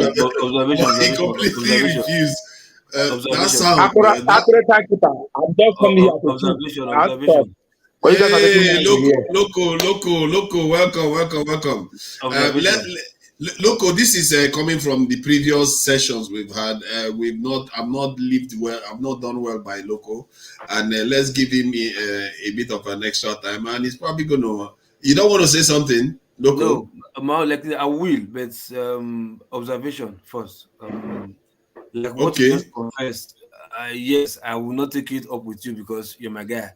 But I will take it up with you for somebody else that came in. That lady that just left just now, Ada, whatever. I think it was her first time of coming here, and nobody gave her time to introduce herself properly and to give her a time to speak. You understand? Oh no, we did give. I gave her more time, Loco. I gave her time. She has spoken multiple times. If you even give her more time. Okay, maybe I didn't join because she's been here for a while. Loco, don't just come down and try to start something. No, hold on now. Look. Like I said, I can't be quarreling with Profile for doing this to me. But I just felt like she was trying to bring herself not to understand herself or understand everybody. So seeing her going out, and I felt bad, because it's her first time or something like that. So I really wanted to feel, being part of the family and all that stuff. So that was just why. Yeah, Gamba, if you are listening, come back. We're gonna give you extra time just to make up for the kerfuffle we caused here. Exactly, because she was trying to have a say or something to say something, but nobody, all the men's voice, including if his voice comes to man's voice, can't overshadow her. You understand? She wasn't even having. She can't even say something. And when she left, I felt bad for her. Like, she didn't say something. That it's not nice, you know. Okay, Ada, you can come back. Come back. We'll Please, give you more time to just speak. tell her to still Loco, be go in the ahead. background. Look, 2 minutes is gone. Look, 2 minutes is gone. You are still supporting. You see, hold on, Uzo. You see, Calm as I down. just bring you in, I say, well, I don't come again. I just do Now make me beg. Don't say one about now make me Your time beg. is going, Loco. Your time is going. Uzo, let him speak. Okay. First thing first, accurate timekeeper, thank you. Mr. Ignatius Nwa, I hail you, bros. I know your pain. I know the pain you're trying to say, but you see, not be who cry out pass, not being pain, the worry pass. Sometimes some people, if you not the they bear the pain, but who they shout, hey, not missing anything, that pain pass. You know, sometimes. Look, if Nigeria destroys today, you not get where you want to go. You understand? Even the America that you are in, or we are in abroad right now, if anything happens here today, we only have one place to go. That same land we are complaining about. You understand? So I think is like what Janaba said just now. I think it's even better we start, seeing ourselves, like yourself than different. Because I remember when we were growing up, right, when I was really, really small then, you will see Hausa people, they put this basin on their head with meat inside, going from street to street selling suya. Then, even if they don't know how to speak English, then we still try to twist our tongue to speak the kind of local English, pidgin English, to still make them understand because we want to embrace them. You understand? And as we are growing up as children, then we have different tribes, from street to street, playing competition, football, throwing somersault, back dive, breaking leg, running, and this and that. We never saw ourselves like, oh no, that guy's an evil person. Don't talk to that. But by the time we start growing up to become part of these evil people that we are complaining about, that's why we are saying ourselves, arguing with each other every time. Some trying to feel they are more, pained or more marginalized or more disadvantaged than the other. You understand? Me, as one tribe that I am, I always say my tribe here, the age of my tribe, at least many people know it. So I think I should also be shouting like, hey, no, because of the age of my tribe, I should be the president of Nigeria. Why are you telling me because of your numbers? Let me use my age. Let me use my age to challenge for presidency. Don't tell me about your numbers or your population, whatever. You understand? So, but sometimes I think we should try and put all that behind, and the idea of this minority or majority, I think it's something. This was orchestrated intentionally from the onset because of politics. The idea of local government, the idea of southeast, south, southwest, it's a strategy. The ideology of Wazobia, it's a strategy. All these are things put in place that was rubbed on our face. You understand? Subconsciously, just to make us feel, oh, we are this, we are that. Now we are seeing the repercussion of all these things we'll be hearing from the onset. This is what it leads to.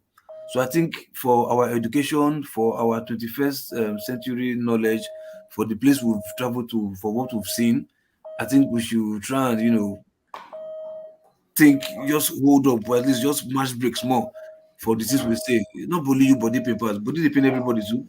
You understand? Because the way it affects, it affects me.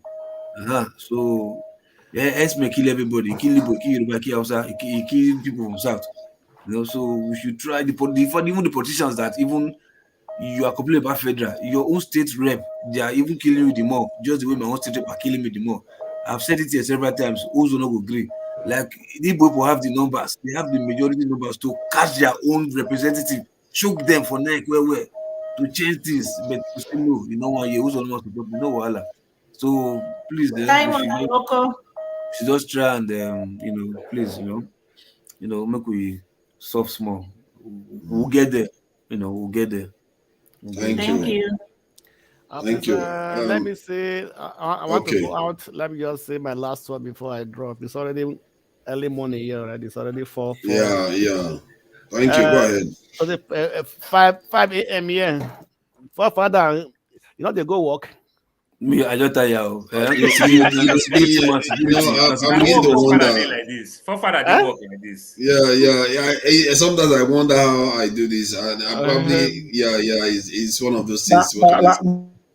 Okay, what I want to say is this. Now, monkey tail, they kick forward awake. Monkey tail.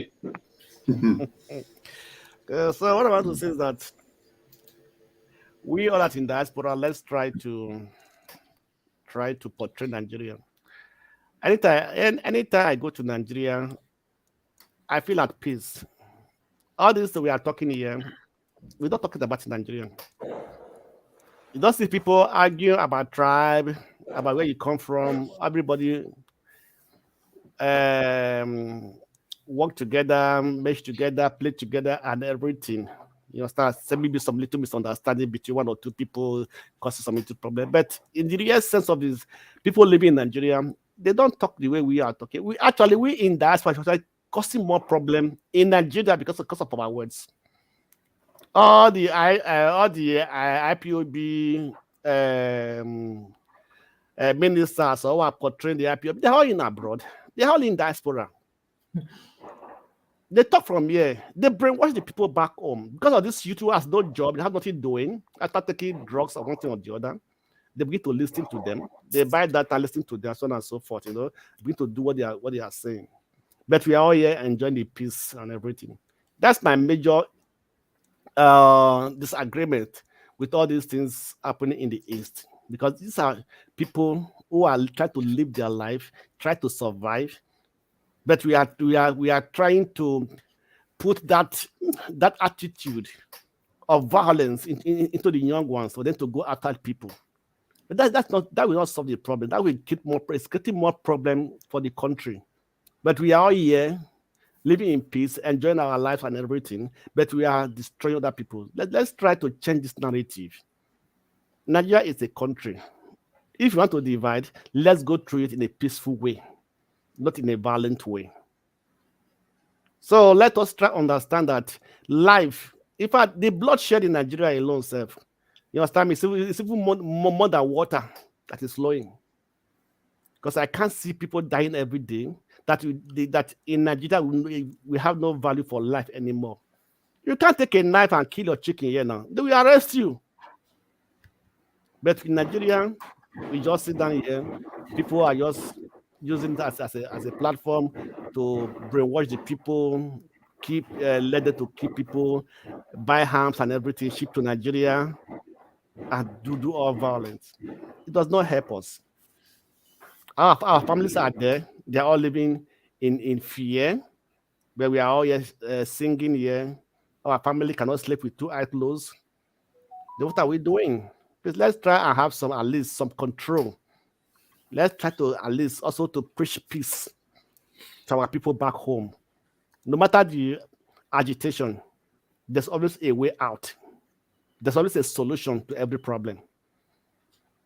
So let's try to understand these things. Let's just break down this issue of IPOB, this and this and this and this. It is our people that they are killing.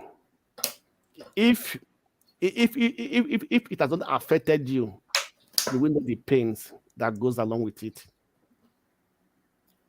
So that's just my own conclusion. Please, let's try. We are all in abroad. In these countries we are living, people fought for it. People die for it to make it what it is today. And we can do the same thing. We don't need to die for Nigeria, but we can do things that we change Nigeria. Yeah. Thank you. Thank you very much. I know it's my turn now. That's a solid submission. Thank you. All right. Good night. Ify, I'm waiting for my independence food. Just send me your address. I'll FedEx it to you. I will send you my email. I will send you my email address. Amazon will supply it. America cannot get anything. All right. Good night, everybody. Have a wonderful night. Bye-bye.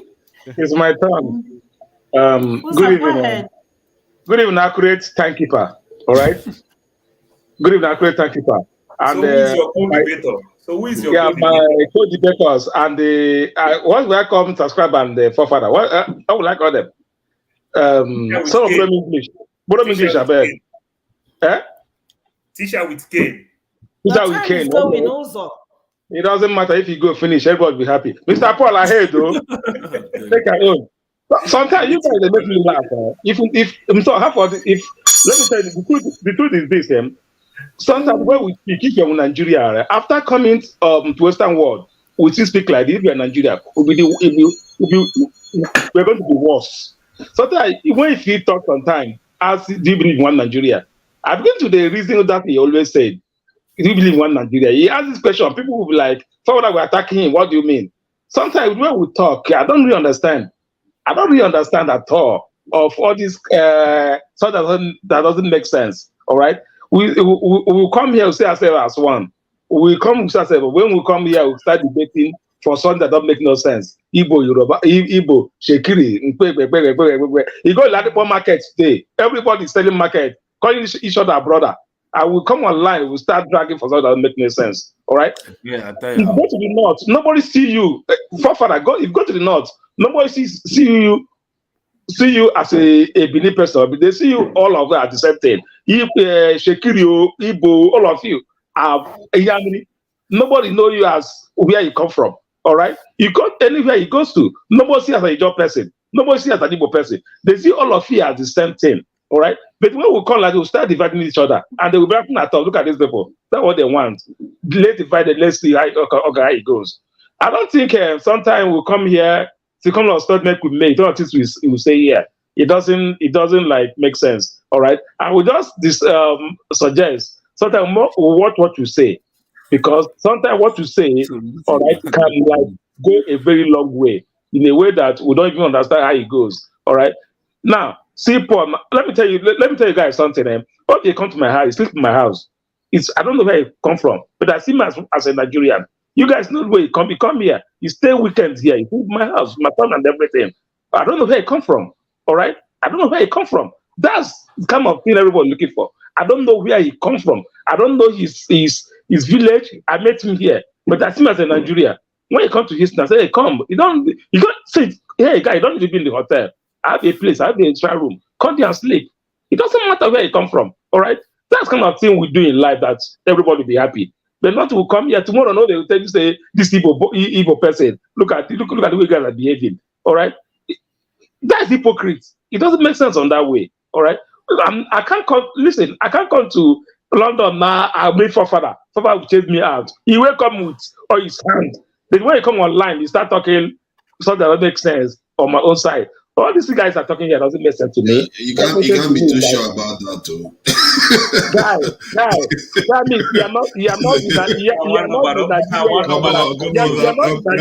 talking about. Let's stop this now. Let's stop this Go now. ahead. We all Come on, I'm joking around.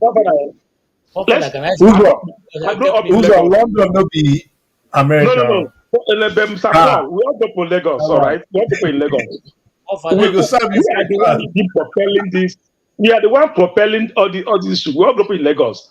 If you go to Lagos, all right, Igbo, Benin, Ishekiri, everybody, they see themselves as one. They do trade. They do everything as one. Nobody even tell you a Igbo person or this, that. But sometimes a little topic like this will come online and start propelling boundary.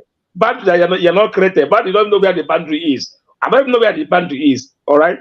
In boundary, I don't even know where it is. We'll start propelling that. For me, I see that as it doesn't make sense for me. That's what I call it. It doesn't make sense. Let's try all together like as popular is in Nigeria, or all this is Nigeria, all right? If you're in Nigeria, whatever you call it, carry the word along, all right? And second, what I want to say is this. If IPOB is a problem, don't come to this show and be like IPOB. I'm not IPOB. Go to Simon Ekpa show. Go to Simon Ekpa show and challenge them. Go to Biafra Unite. They have so many 50 IPOB show. Go there and challenge them. Don't come here and challenging Chibuzo that I'm not a member. I don't pay dues. Is that telling me IPOB do this? That's what sometimes he keeping. He can't challenge me that I don't even know anything. Go and challenge people that know what they're talking about, so that we know how it goes. But don't come to this place and challenge me. I'm not IPOB. He said, I owe you burrito today. I go buy you burrito today. No, I don't. You know me now. One Hennessy don't drop already. It's called burrito. Benito, no, I don't need Benito, no Benito. You want to me na Remy. Just say one Remy. I will go pay. I go collect for spice 1738. or total wine. Follow total wine day now. 1738. Just Okay. pay. I will call you then collect total for total wine. I will Okay. do that one. You get up Just to call date me. I ID think card. that's total wine. You collect am. So what I'm saying is that you see as sport day, everybody day, we all enjoy each other. All right. This platform has make us to know everybody. All right. So let's not to bring in issues that make no sense. If you want to talk about POB, somewhere by is there have a show. Biafran, you know have a show. Go there and challenge them. Don't come and challenge them also that I'm not a POB member. I don't even what they stand for. He come here, he start accusing me to be if I thought it's not my POB. For me, it doesn't make sense. I just want to say this. All of us are one. It doesn't matter where you come from. If you cross the south, go to a north, guy. If they want to kill everybody, they will kill you, Joy. You see Jonathan, people, the Northerners see Jonathan as an Igbo person. It doesn't mind if he's from Bayelsa. They see all of us as the same. They will, now we say ourselves as different. Igbo, Ishekiri, Ijo. My best friend, Ijo guy, my meeting can work. Now he's stay my house. Now it's today. It's in the Ijo guy. It doesn't mean that Can I just add something? Can I just add something? Because what you seem to be doing is recruiting the South against the North. It's not about North against South. It's about building a nation. It's not about North. Yeah, nobody's the kid. Papa, let me tell you, nobody's the kid here. You want to be the nation, all right? You start at the middle to be the nation. Even though when someone is agitating for anything, all right, you find what they're agitating. Don't just stand and what must he be agitating for? It doesn't supposed to be agitating for anything. I know you try to preach one Nigeria. I know that's what you're trying to do. All right, try to preach one Nigeria, but just be neutral. Nobody. What I'm telling you that we the South doesn't want to be quarreling for anything because we are all one person. All right, one culture. Almost our culture is the same. I like what you said completely, but there's just one caveat with what you said. The Northerners see all of us to be one, but guess what? We not see ourselves as one. So we didn't see ourselves as one. That is true. But if I come your house and you welcome me very well, then the first thing that comes out of my mouth is for you to tell you, say, no, you don't be Igbo man, you be Robo. This is the history. Exactly. Would you accept that? I don't think the other way around, he would not accept that. Guys, listen. All of us as one. It's just Paul, your IQ is through the roof. Paul. You just brought follow. I call it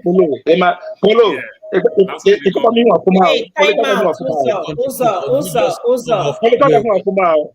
Everybody stop. Time out. Who is speaking? Nobody is talking. Everybody is talking. I think it's about KJ's turn now. KJ hasn't said anything for a while. You see, the thing is, let's learn to accommodate other people's view, and then if we don't feel comfortable with what they're saying, we can go back and research. Nobody, like I keep saying, has the monopoly of knowledge. Knowledge is everywhere. Anybody can access it. In the first place, if we're talking about tribe in Nigeria, is it those of us discussing in that brought tribe? No, tribe has always been entrenched in the Nigerian system. That's why if you go to fill any form in Nigeria, after your name and your surname and your date of birth, the next they ask you is state of origin, or they ask you tribe, and they ask you indigene. Are you an indigene of this state? Are you an indigene of this place? Are you in the local government? They ask your local government, even after asking for state, and they ask you for local government. That is the system that is entrenched in the country we're talking about. And even at the time there was some attempt to remove it, it was furiously rebuffed by the North. Okay, and the reason was that some people are going to dominate the other people. Okay, now so the earlier on, forefather said some languages were lost. Maybe I don't know who said it. I can't remember now. The Hausa lost their language. No, the Hausa people, the typical Hausa person still speaks Hausa. They still speak their language, and even in that general language that was sold to them and was used to capture them, by the rampaging Fulanis, they still have their indigenous languages that they speak. they speak different tribes, and those tribes still exist. And so, you see, when we don't have a full understanding of what's going on in Nigeria, we think that this thing is actually particularly against certain sets of people, and it's not going to change whether we agree with it or not. And until those who are in authority decide to think otherwise, this is the system we're going to keep running. It's not going to change. Now, whether we agree with one another or not, that we are from the same place and maybe the same patronage, is a thing to be, to be discussed.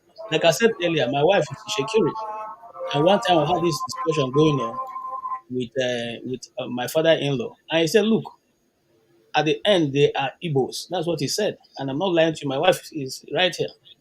He said, my wife said, "What are you saying?" He said, "Yes, I'm telling you. It's just that I don't want to waste my time to trace it." Okay, so whether it is true, whether it is not, what is sacrosanct to all of us is the life that we live and how we want to build our nation. The question is, do we want to build a nation? If we do not want to build a nation, let us sit amicably and divide it. That's what Nnamdi Kanu is saying. And I'm not only a fan of Nnamdi Kanu, I listen to majority of his broadcasts, because at first, like Tone, I was annoyed. I was, very, very vexed by his language.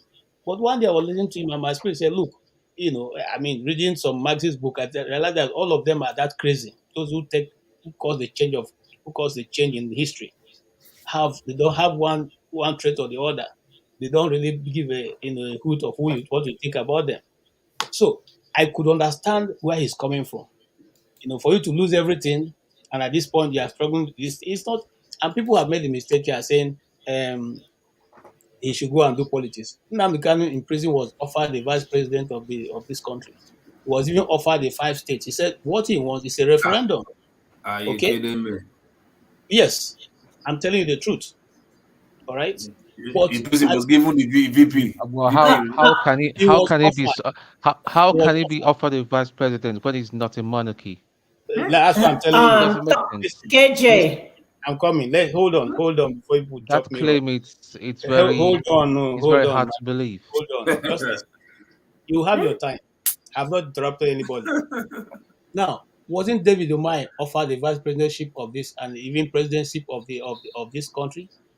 Was Rochas Okorocha offered the presidency of this country? Was the other one, that other They buffoon? applied, not offered. They Wait, applied. what you say offered? What do you mean offered? Listen, They what I mean applied. offered.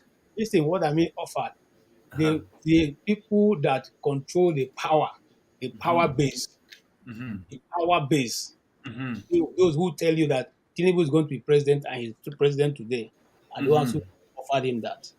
Yeah. My brother, I may not. Can I just say something very quickly? I think I've been holding my guys, hey. hey. 3 minutes is not up yet. These guys Hold will on. have 3 minutes now. Hold on, I'm about to go. I'm about to leave. My 3 minutes. If you hold on 1 minute. KJ, I'm about to leave. No, just give me 2 minutes. Good night, guys. See you on Saturday. Good night. Thank you very much for helping out today. I'm sure they all appreciate it. They are tired of my interjecting. Thank you very much, Ife. Ife. Say good night to me. You see how wicked you are. We must get Biafra, Paul. You will get a visa to come and marry. Come to Ife. You owe me for yesterday. Good night. Now, what I'm saying can be verifiable. If you go to, can I add something to what you said about language? You see, when I said about the Hausa language that is spoken today, wait, please let KJ land. Let KJ finish, please. Let KJ finish. Let me do my own now. No. Let me do my thing now. Let me say my own piece. Now. No.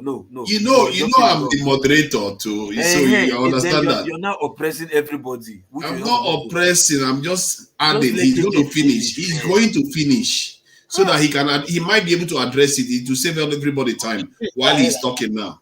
So he might actually address it now to save all of us time. So the idea is that the Afro-Asiatic language is the Hausa language that is being spoken today. The language that you are saying, as long as it's Hausa, it's Afro-Asiatic. It's not from the Niger-Congo language, which the people in this region speaks. So they went to the East African region, brought it back to the West African region. So anybody that is identifying themselves as Hausa, not any other subgroup, is from that Afro-Asiatic language, and it's an imported language. I know that they have Nupe, they have all the other groups there, obviously. Thank you. Yeah, the only Hausa people who speak Hausa are mostly from the Bazabakwe states. That's the 5 top northern states. Every other state in the north have language they speak.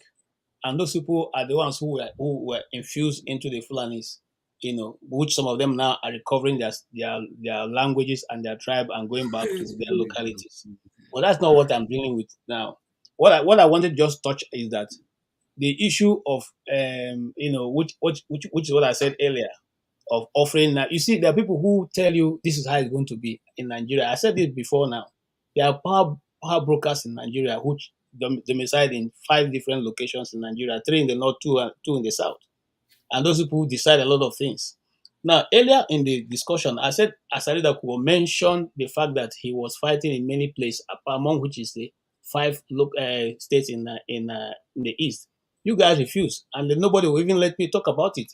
If you go back to the interview he gave in the State House at the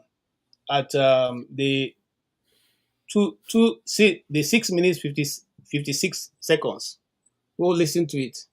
He said, I have troops fighting in Benue, in this, in that, in this, in the 5 eastern states. He mentioned it.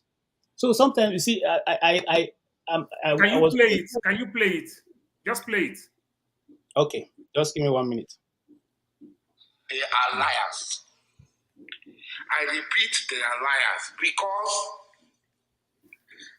I am a participant.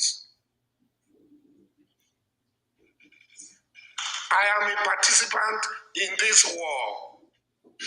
I fight on the side of the government of the Nigerian state, in Plateau, in Niger, in Anambra, in Imo, in Abia, and in Rivers State, and in Abuja. Today you are traveling to Kaduna on this road. It's not the army that made it possible for you to travel to Abuja or travel to Kaduna, vice versa. It is my men, employed by the government of the Nigerian state, stationed in Niger. Today you go to Baga, you go to Chiroro, you go to Wase. We have lost so many men. And we do not use, in all this engagement, we don't even have 1%. Okay. For those people who were arguing that he didn't say that, you heard it now.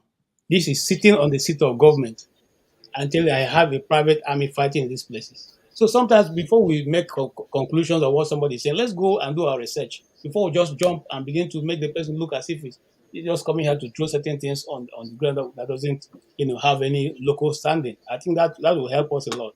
I come here with an open mind to learn.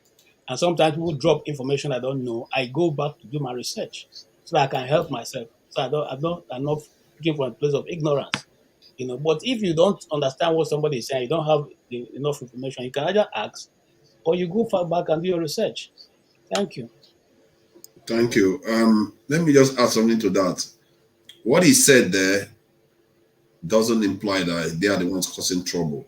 If anything, it implies that they are the ones ensuring that the trouble is not happening. Like the example he gave with the Abuja-Kaduna road. The idea was to stop the insecurity because they were robbing people, kidnapping people from that road. So I would like to think that that is where the direction he was coming from, not like he's going there to cause trouble. And I am completely against the idea of having basically private armies in Nigeria. It's a dangerous thing. They can turn on the state any moment. They can cause problem within the country any moment. That private army, if foreigners get a hold of it, how dangerous they can become inside Nigeria. They can foment division in Nigeria, and Nigeria could blow up. And this is why a nation should never do something like that.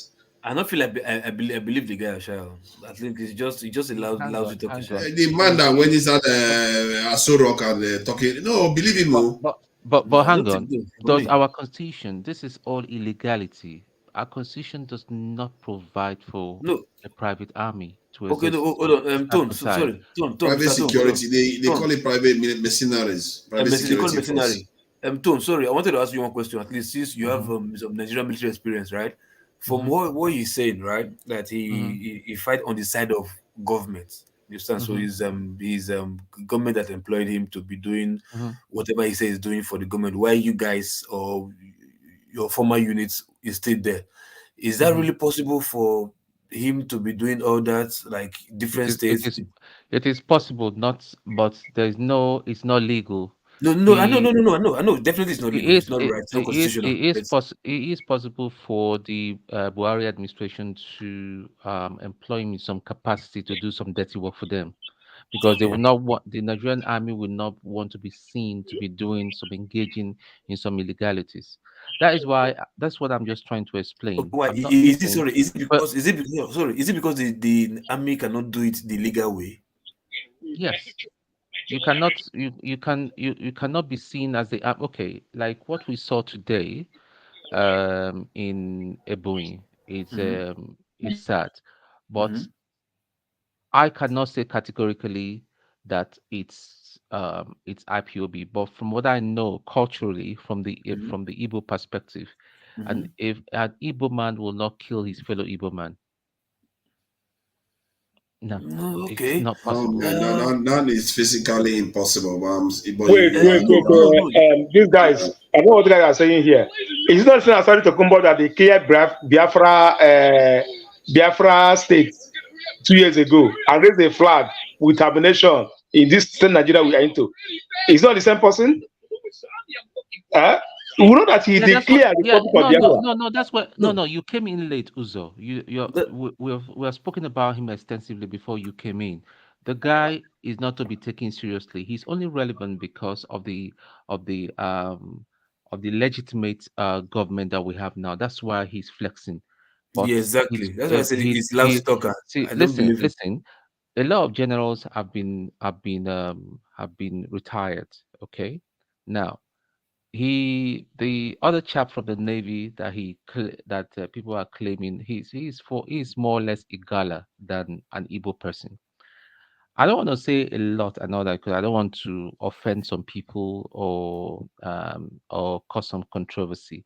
But the thing is that the army has been the military, not just the army. Mm. When I say the army, the military, because across the navy, air force, Yeah, and the defense, army, yeah, defense, yeah, they are being compromised, unfortunately.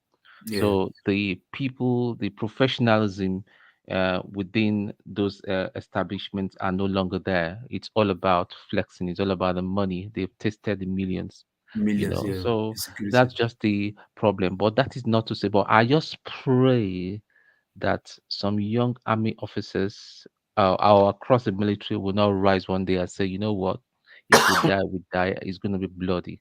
And this is part of the thing that this is a path that we, if you go back to history, this is the sort of thing that we saw that led to the 1966 pogrom. The 1966 uprising wasn't about any tribe. It wasn't about to kill any people from certain tribe. It was they saw it as a revolution.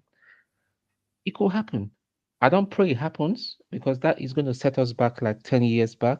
But this is what this present administration, they are not, they are just full of people that are not too intelligent. And that's where they are leading us to. But I just pray it will not happen. I pray that that things will fall into place. I pray the courts will do the right thing. I wouldn't want to be quite honest. I wouldn't want to be in the Even the shoe of worst. those judges at the minute because um, it's a very difficult situation to be in. I mean, somebody was saying the other day, how about if Tinubu is, how about Peter Obi is, they say that he actually won the election. From all indication, my man is not going to leave. He's going to use everything within his powers to snatch to be there, and that makes him illegal. A lot of people, even the state governors, some state governors are refusing to put up his pictures on their wall. Has it ever happened in Nigeria? let's go back. Has it ever happened in Nigeria? It has never happened in Nigeria. I as a person, he's not my president. Is there illegally? The constitution says very clearly it's not illegal algebra. It says if you do not have 25%, you cannot be president. And yet these people went on about 4 a.m. when everybody was still sleeping. They were in the last gear of their sleep and all that. You went and proclaimed him president. That's illegality on his own. So, but then again, I mean, Nigeria, it's a very, very complicated issue at the minute. Thank you. Yeah, I appreciate your submission. I think yes. So Ranadi will speak after now, but let's allow Gamba. Gamba has been in and out. Yeah, welcome Gamba. I'm not Gamba. I'm Adesia Gamba. I'm not Gamba. Adesia Gamba. Okay, Adesia yeah, Gamba. There's a difference. Yeah. I fought for you and you came back. Thank God that you came back. Yeah. You fought for me. Yes, they know. You guys want to spend the whole of 4th of July chatting today or what? We'll be here 17 hours once, so it's 4:33 here in London. I've got work later today, but no, I'm gonna. Well, thank God I'm gonna work from home. I think we're gonna be closing out soon. I think I'll try to close out because this is an emergency session. I guess a kind of special one for 4th of July. Nobody is complaining. We're enjoying it. That's why I'm here. I'm enjoying it. I'm still, I am complaining because I want to go watch the fireworks. Please go ahead. Let us know your thoughts. Yeah. About what? I came back late. What's the latest we're discussing now? The same subject. We've been everywhere, so I don't know where we are right now. We've been all over. I think the last points were more about how we can. We should. I guess he's going all over the place. Like the last statement that Tone said was something about. Remind her, please, Tone, what you just said. Yeah, I was trying to say that the whole solution is because we're talking about the case of. The case that is in court now, which everybody is looking at the, what is the APC government, the current APC? Are they going to give up power if they say they never won fair and square? Are they going to give up? Are they going to agree to a rerun of the election? So that is it. And do you think the obedience are going to say, okay, thank you very much, and they will just go back, everybody go back to his tent? No, it's not going to happen. That is going to be where the problem is going to start. So as a kickoff from, the military is not happy. They are not happy. Apart from being the military and all that, they too, they are suffering. They are buying stuff from the same market who buy from. They've got family that are suffering and all that. APC is just sitting there. So you are thinking that the government is not going to leave, even if the court finds against the government? Well, Tinubu has already said some weeks ago something like that. He did not come out, but he was saying that, listen, we are legal, and as you can see every day, they are trying to extract legality of their government from. And I mean, if you won, you don't have to start worrying your head and say, yeah, we are legal and all that. The EU, the observers came, they saw the whole mess, and I get what you mean though, but in the end, when the court finds against them, they will have to leave. Well, like I said, I don't want to be any of those judges. That is the hardest place to be, because my man is very desperate. He is going to do everything within his powers to. He has taken. Okay, let me ask this thing, because that was a point we wanted to find out what you were talking about. So, Ajay Gamba. So, do you think that the government of Tinubu will surrender power when the court finds against them? Well, we are supposedly in a democratic system. So this is not like military. So if all things being equal, if we're to ideally stay what is supposed to be, as opposed to Nigerian way of doing things, they're supposed to surrender power if the court finds them that they didn't win the election fair and square. But I don't know. I'm not holding my breath. I'm not. I'm not pessimistic. At the same time, I'm not expecting anything. I'm just going by the flow. So if the court rules this, that I'm believing that there might be a rerun. You see that? So if there is a rerun, do you think the current government, as Tinubu that has been in office doing things, has got an advantage because they have the headline, they have the recognition, and the rerun is going to be for a short period of time. They will have a short window to conduct it. So does that not give them an advantage for a rerun? Definitely gives them an advantage. Nigeria is a place where the other arms of government believe they are working for the president. The army, the military, the police, all the paramilitary, they catch codes once the president needs it because they don't see themselves as independent entities. So going by what we witnessed at the last election, if there's a rerun, we might witness the same thing or it might be different. I'm not No, sure. for the But rerun, what I think, if there's going to be a rerun, the rerun, calling for a rerun shows clearly that the APC are a criminal organization. So now, it's either the rigging is going to be on an high level. He's going to use the military, to disenfranchise people. That's the only way he's going to win again. And if he tries that again, that is now even is now. Nobody will even listen to Obi. Because right now, Obi is just the face of the obedient movement. The obedient movement is a movement now that Obi just, But don't you think that given what happened just after the election, because they went on to polarize the country, they polarized the country after that, and not even before it. Then given that they also have record now, they are acting as the way they are making it now. They are making it sound as if, oh, he's an action man. He's doing a lot of things. So and he's won some people over because of that. And now, if there's an election, all people will remember is, oh, Peter Obi went to court. They didn't, because he's been out of action from that point of view for quite a while. He's been talking, but not as much as people are hearing from what the federal government is doing. And I think, for me, that's almost a joro because, and he may not even need to use the military to influence anything. But because of that recognition and everything, especially in the north, it's a disadvantage. Forefather, remember, if there's going to be a rerun, that means there's going to be interim government.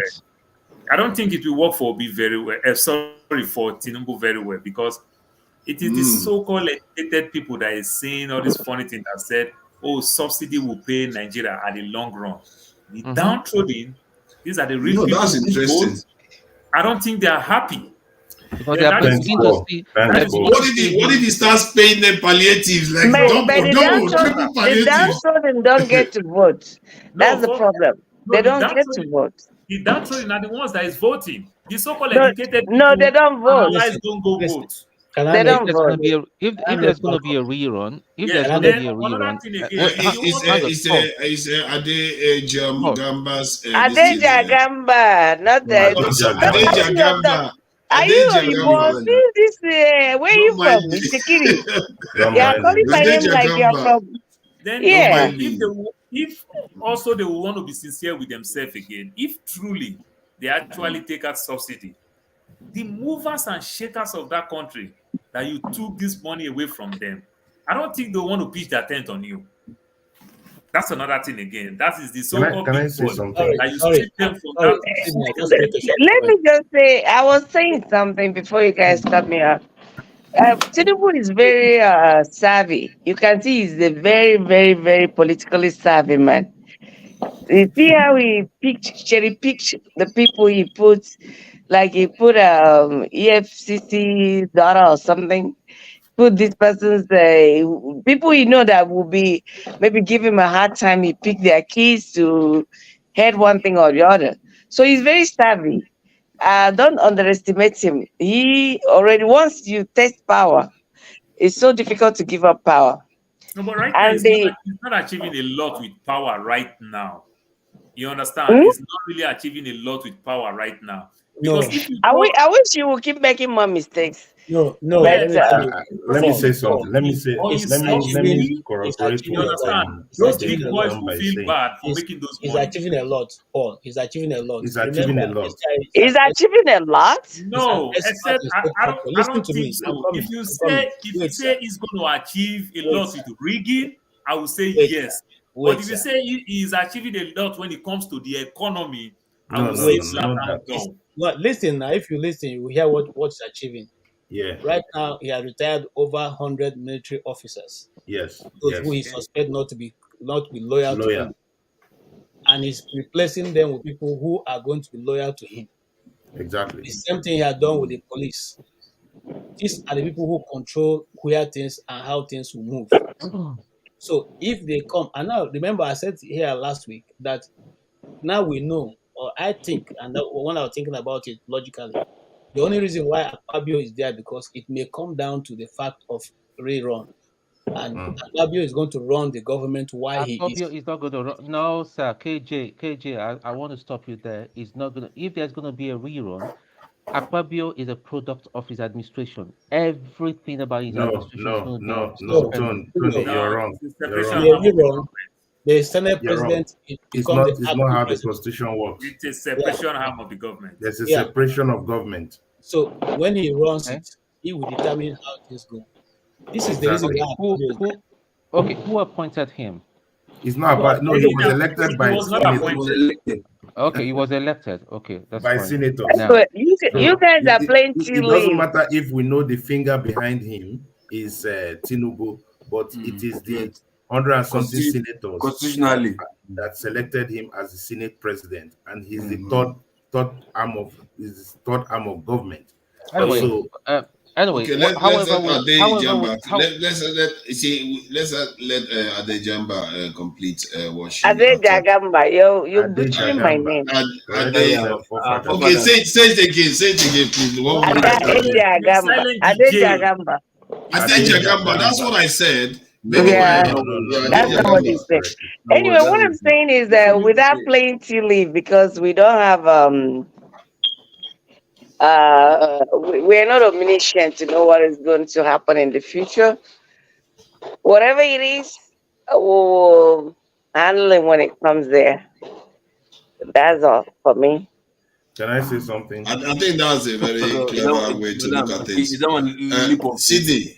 We look at our lip of it. Thanks.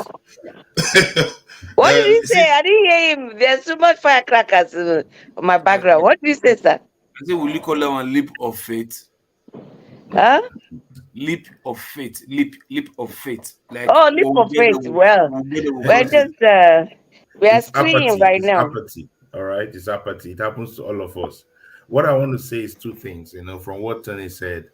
Number one, it's a I think Tinubu is from the same playbook.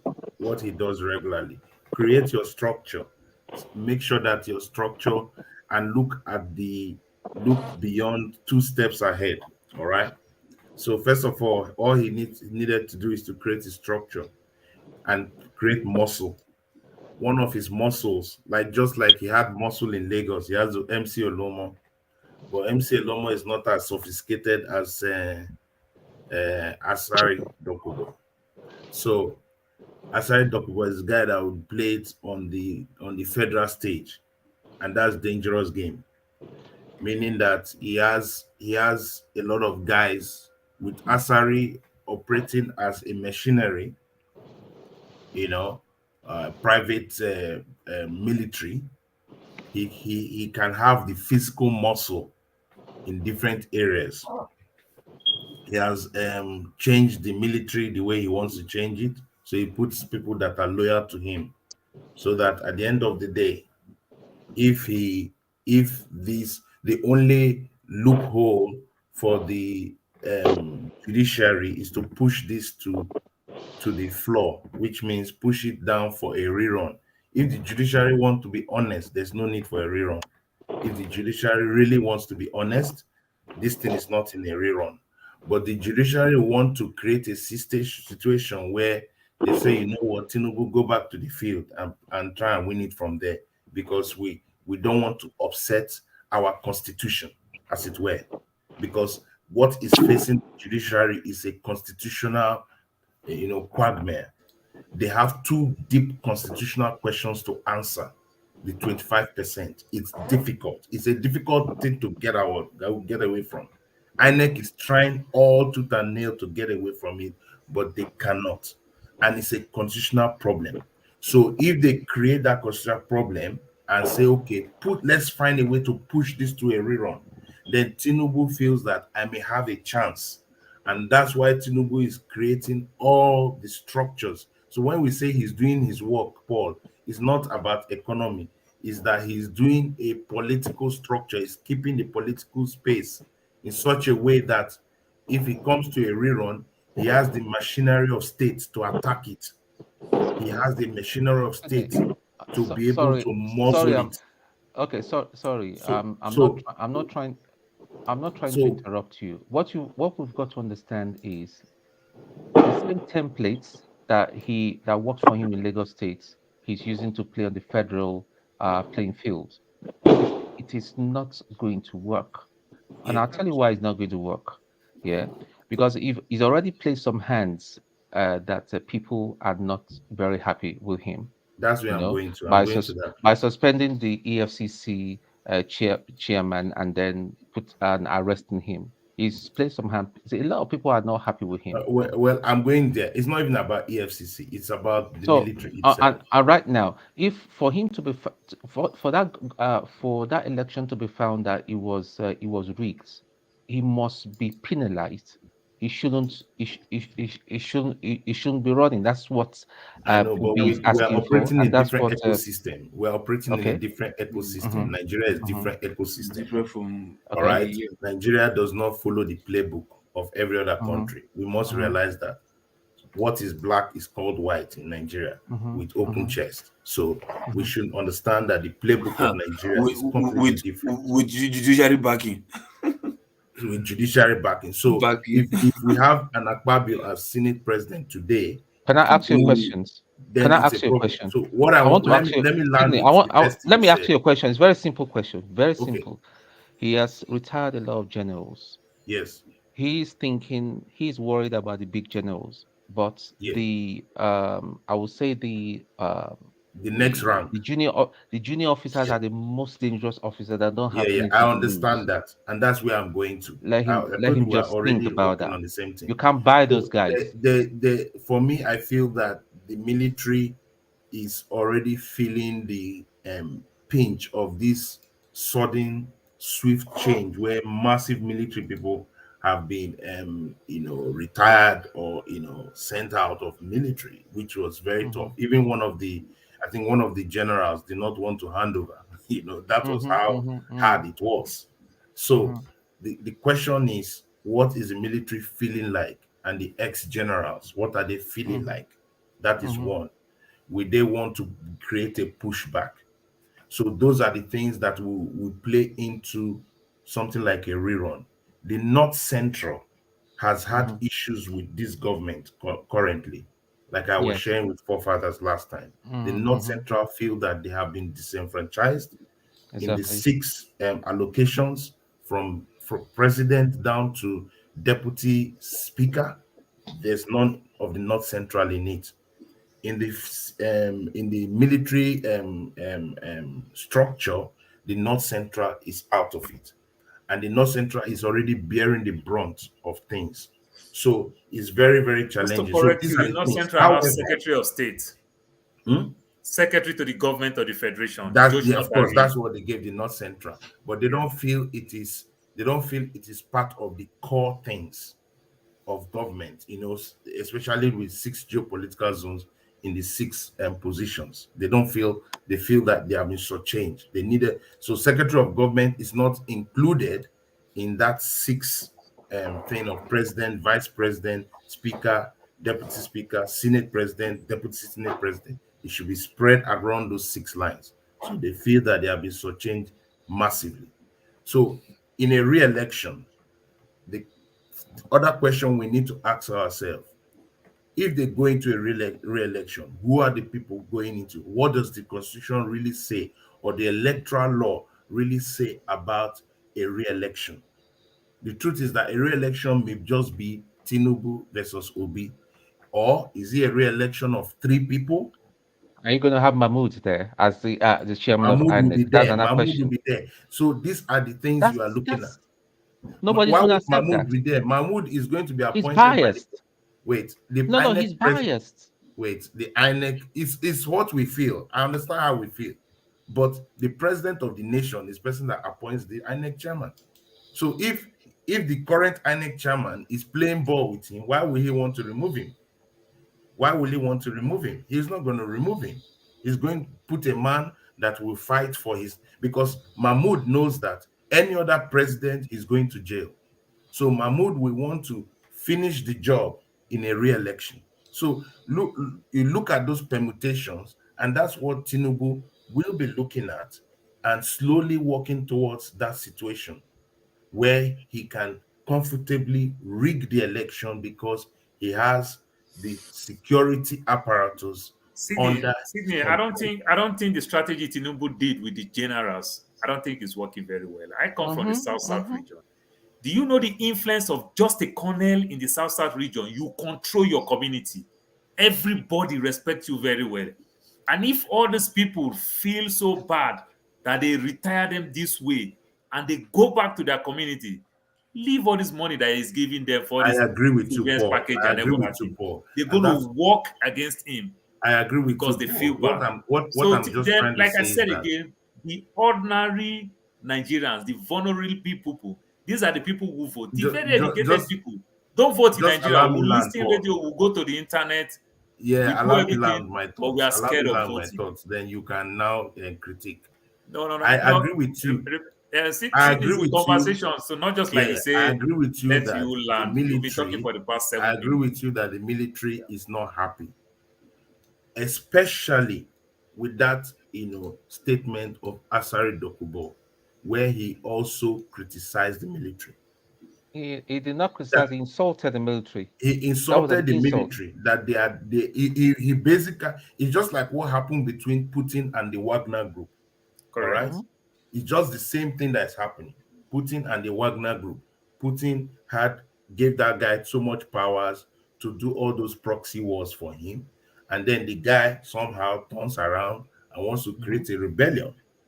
That's basically what, and the military. But what he said was actually the ones that are corrupting the country, stealing resources from the country. You see, so it's not like he was attacking the entire military. Wait. You know, we as a nation, we have short memory, and it's very sad. Who is Asari Dokubo? Have you asked the question? Who is he? Let's go to his track record. If Asari is telling you something now, you just believe. Who is Asari Dokubo? You look at a man's track record. Hold on. When you said so, Asari Dokubo, truth be told, he might not know how to use his word very well. Asari Dokubo is a freedom fighter.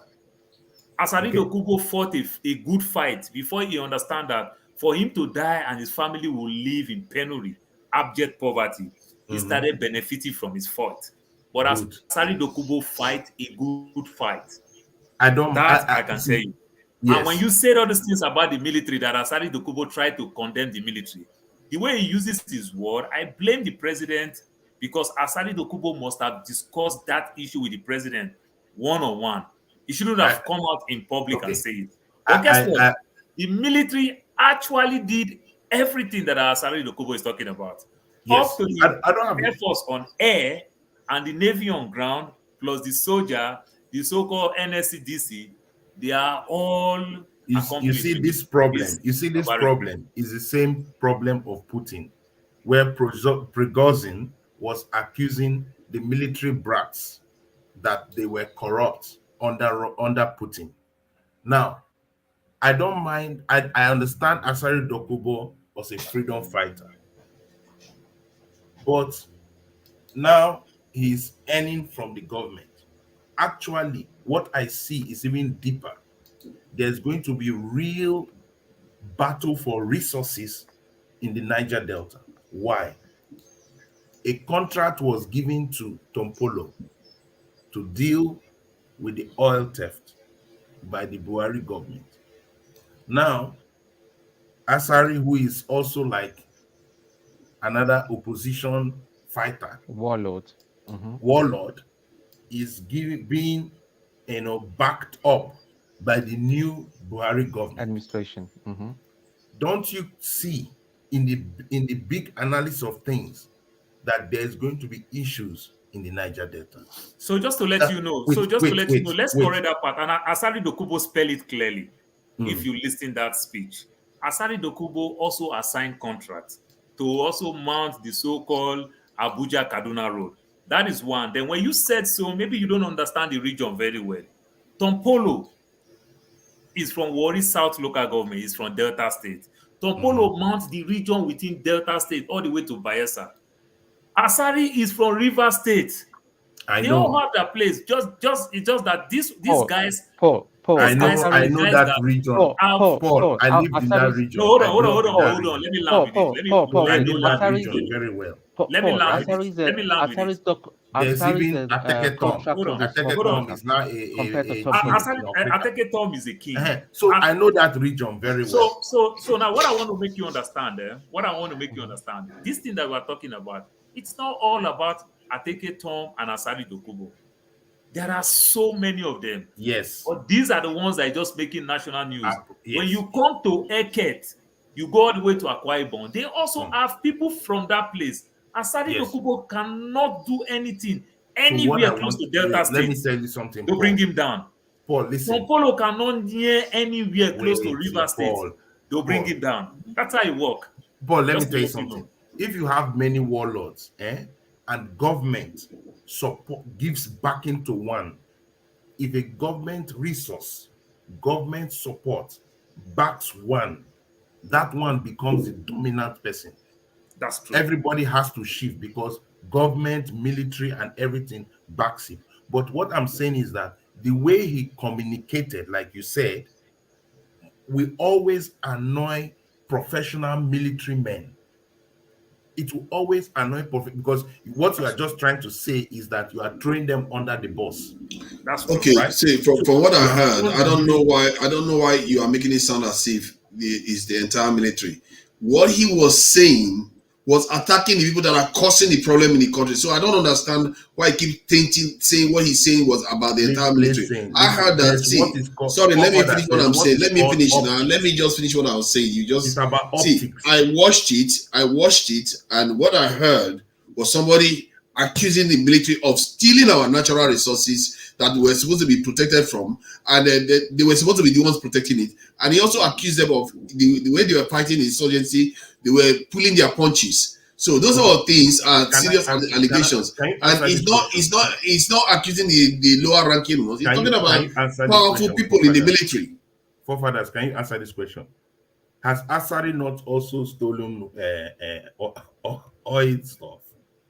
So he shouldn't say anything. Well, let me tell you. I'm asking you. Everybody is racketing. No, he has. So she did not say anything. Let's say he has. He has. So she shouldn't say anything. So I can even tell you that. I can tell you that Asari Dokubo didn't steal. So it should. Oh my God. So just because he has stolen, he shouldn't tell if he sees something going wrong. Because he's part of the whole racketeering. Hold on, Sydney. I can equally say Asari Dokubo has not stolen from that place.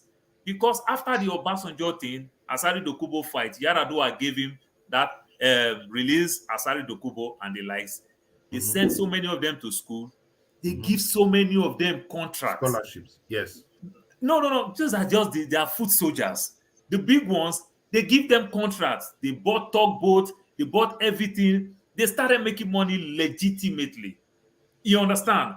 That does not mean that he can steal, he cannot steal. But he started benefiting legally from the system. Okay, Paul, I'll ask you a simple question. That's what I want you. I'll ask you a simple question, please. Just listen to me.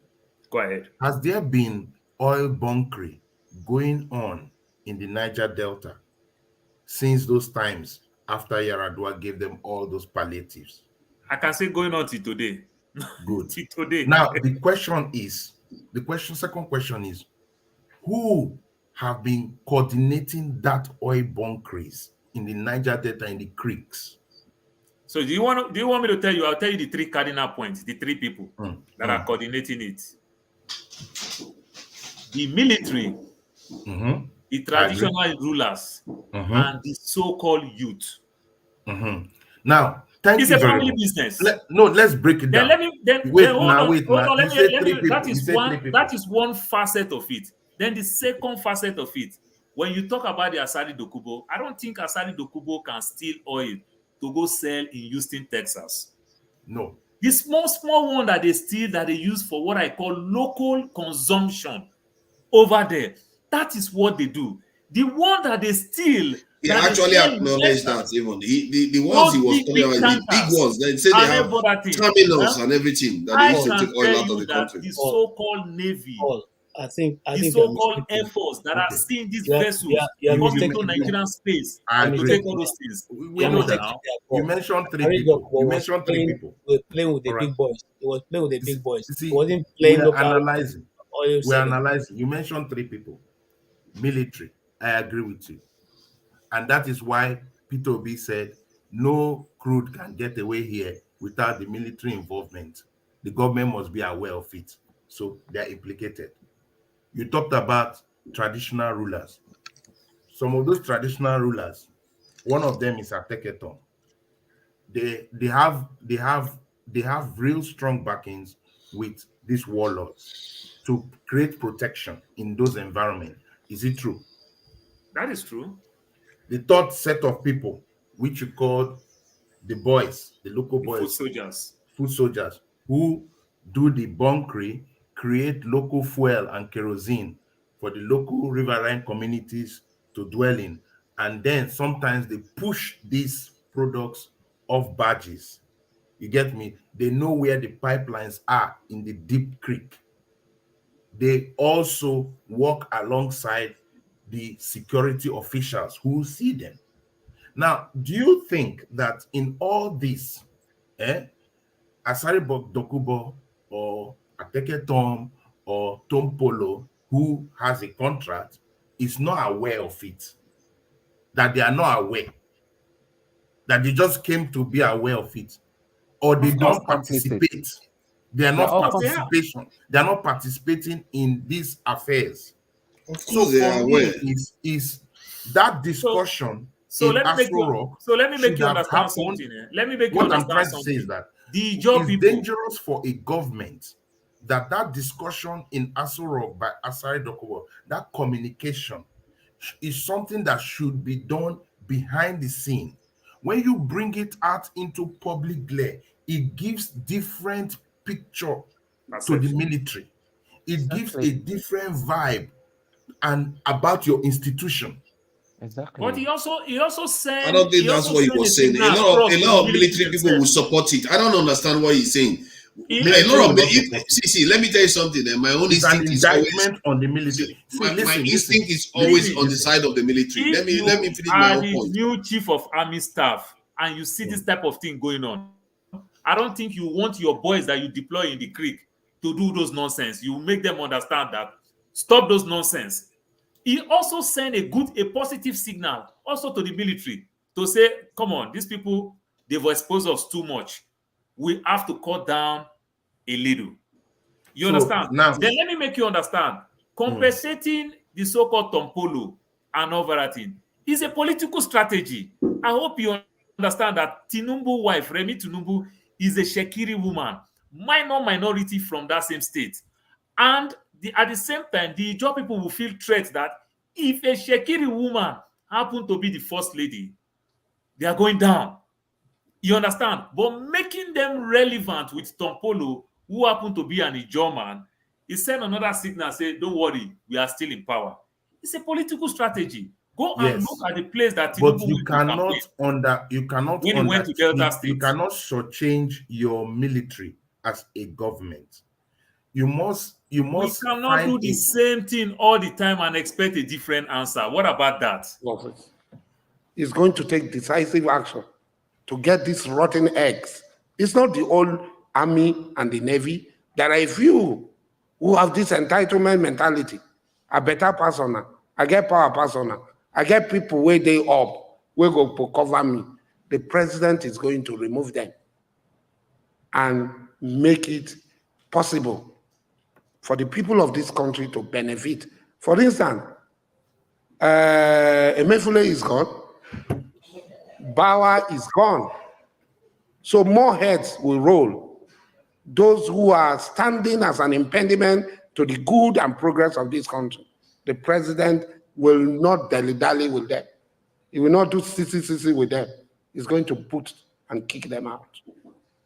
And when he does that, we will have the unfettered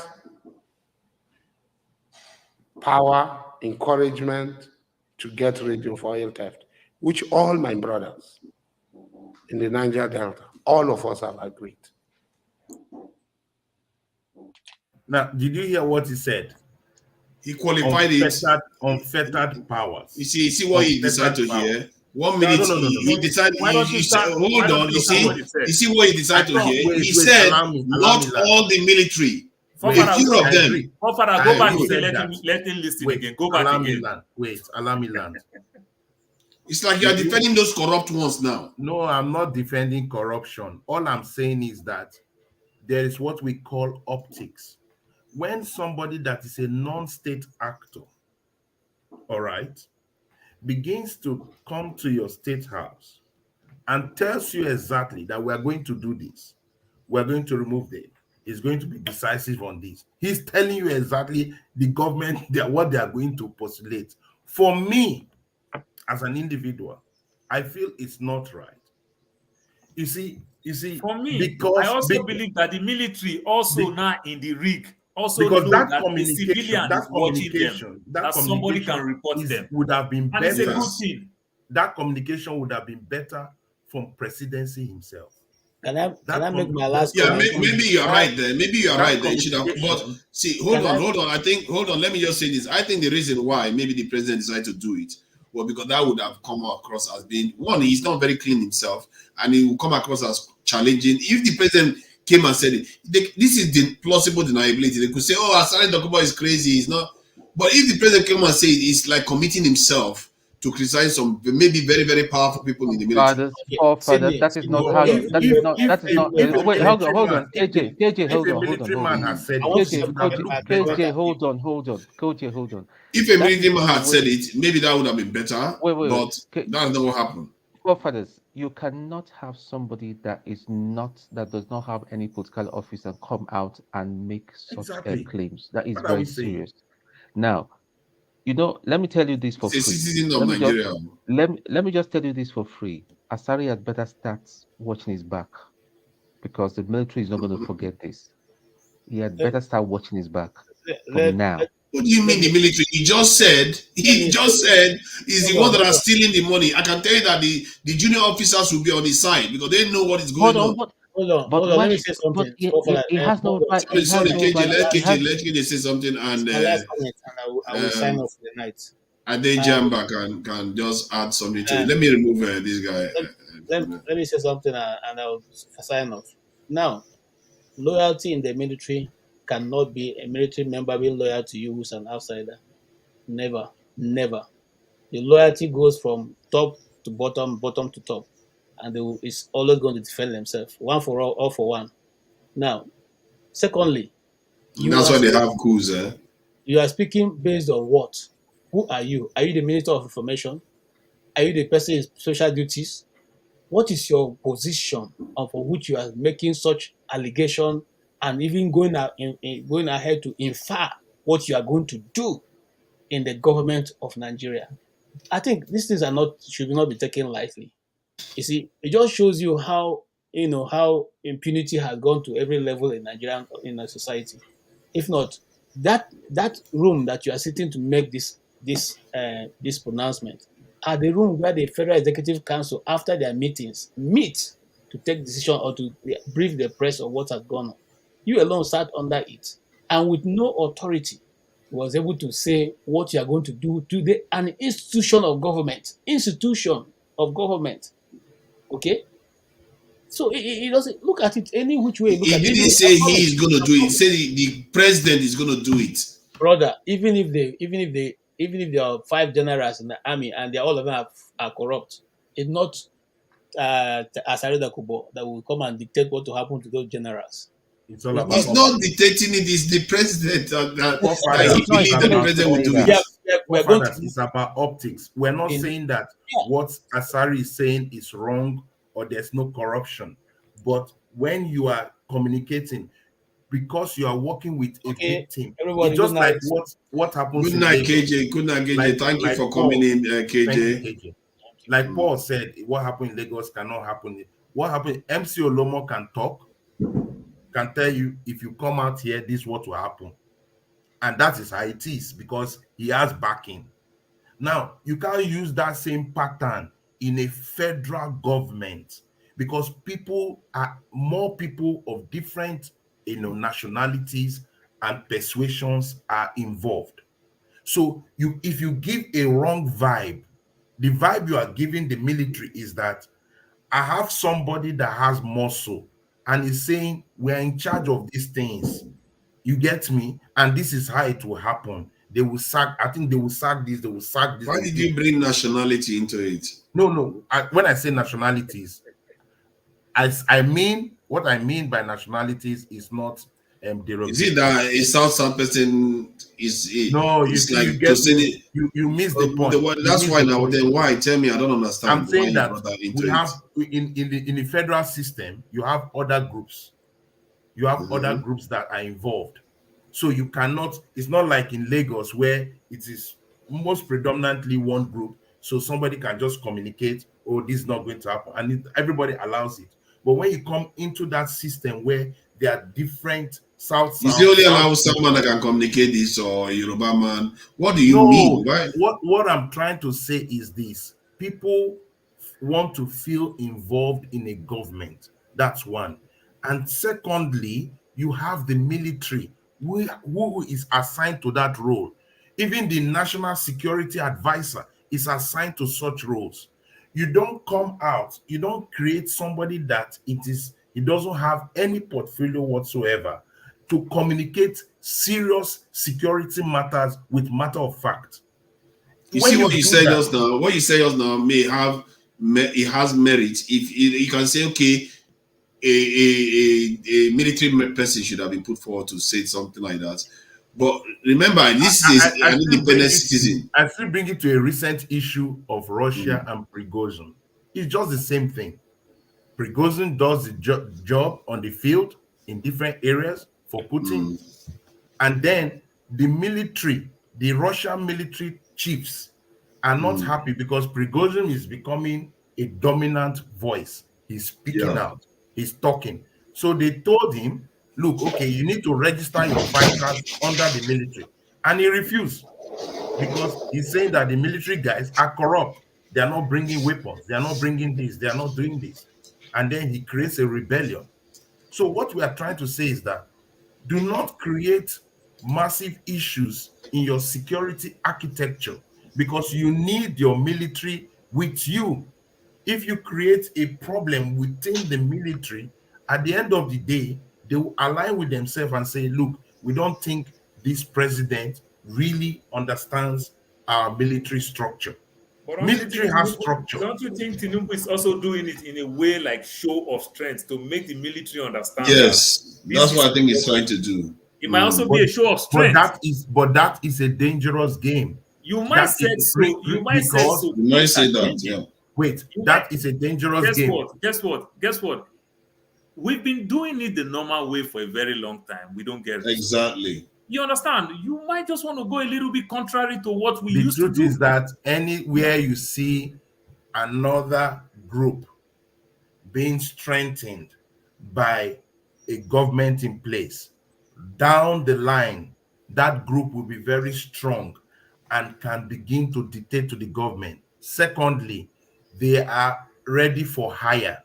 anybody can hire them and turn it against you. So every government must do all it takes, to protect its military, sanitize its military, clean the military, and still have your military operating and answering to you as that since president. 1997 to date, one of the harm that failed Nigeria so well, it is the military. Now, they failed the country. All these insurgents and other things, they failed the country. But does it mean that there are no good military men? There are. Does it Of mean course. that Of so course. so what Of you course. do is Wait, hold on. Because something is bad, chop it off. When you no, you don't do that. When you use the word, does it mean that there's no good military? How do you know good military and bad military? Good. That is So why. One of the ways you got to do things, you also need to show them, some of them, show of strength. You want to make them understand that you are in charge. You want to make them feel that this person doesn't take nonsense. Good. But being in charge doesn't mean that you empower a non-military force within your country. I think. You see, Sydney, we are probably closer together than we would like to admit. I don't subscribe to private security and all that. I don't think Paul even supports it. No, I think so. So most of us are already against that. The question now is the message he is sending. That is where that's where I believe that message needs to be gotten out there. Maybe the medium he's using, like using Asari talk about me, is not a good one. But there's a reason why maybe Tinubu is doing it. We don't fully know. That's why I say 3 months time before I will start judging this. Do you know that of 2 days ago, Asari Dokubo moved some of his guys to the tribunal. All right. Yeah, to the tribunal that is currently happening. He's been doing that. He's been doing that before now. Yeah, I know he's been doing that, but he recently moved them there, especially when they started the defense for INEC. And Asari Dokubo sent his men there. Yes, now.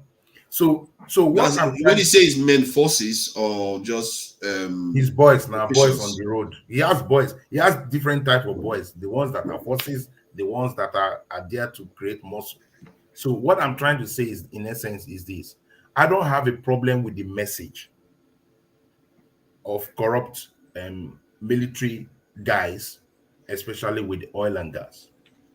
What I have is how the message is communicated. Because optics, especially in that kind of position as president, most of the things that happen is about optics. A lot of the groundwork, people do it behind the scene, I don't know. It's all about optics. That's why you see presidents, when they meet each other, it's about the optics. How does it look? How does it come across? What message does this bring to the international community? What that thing that happened, how does an international force look at it and say, okay, this president doesn't really trust his military, we can penetrate through there?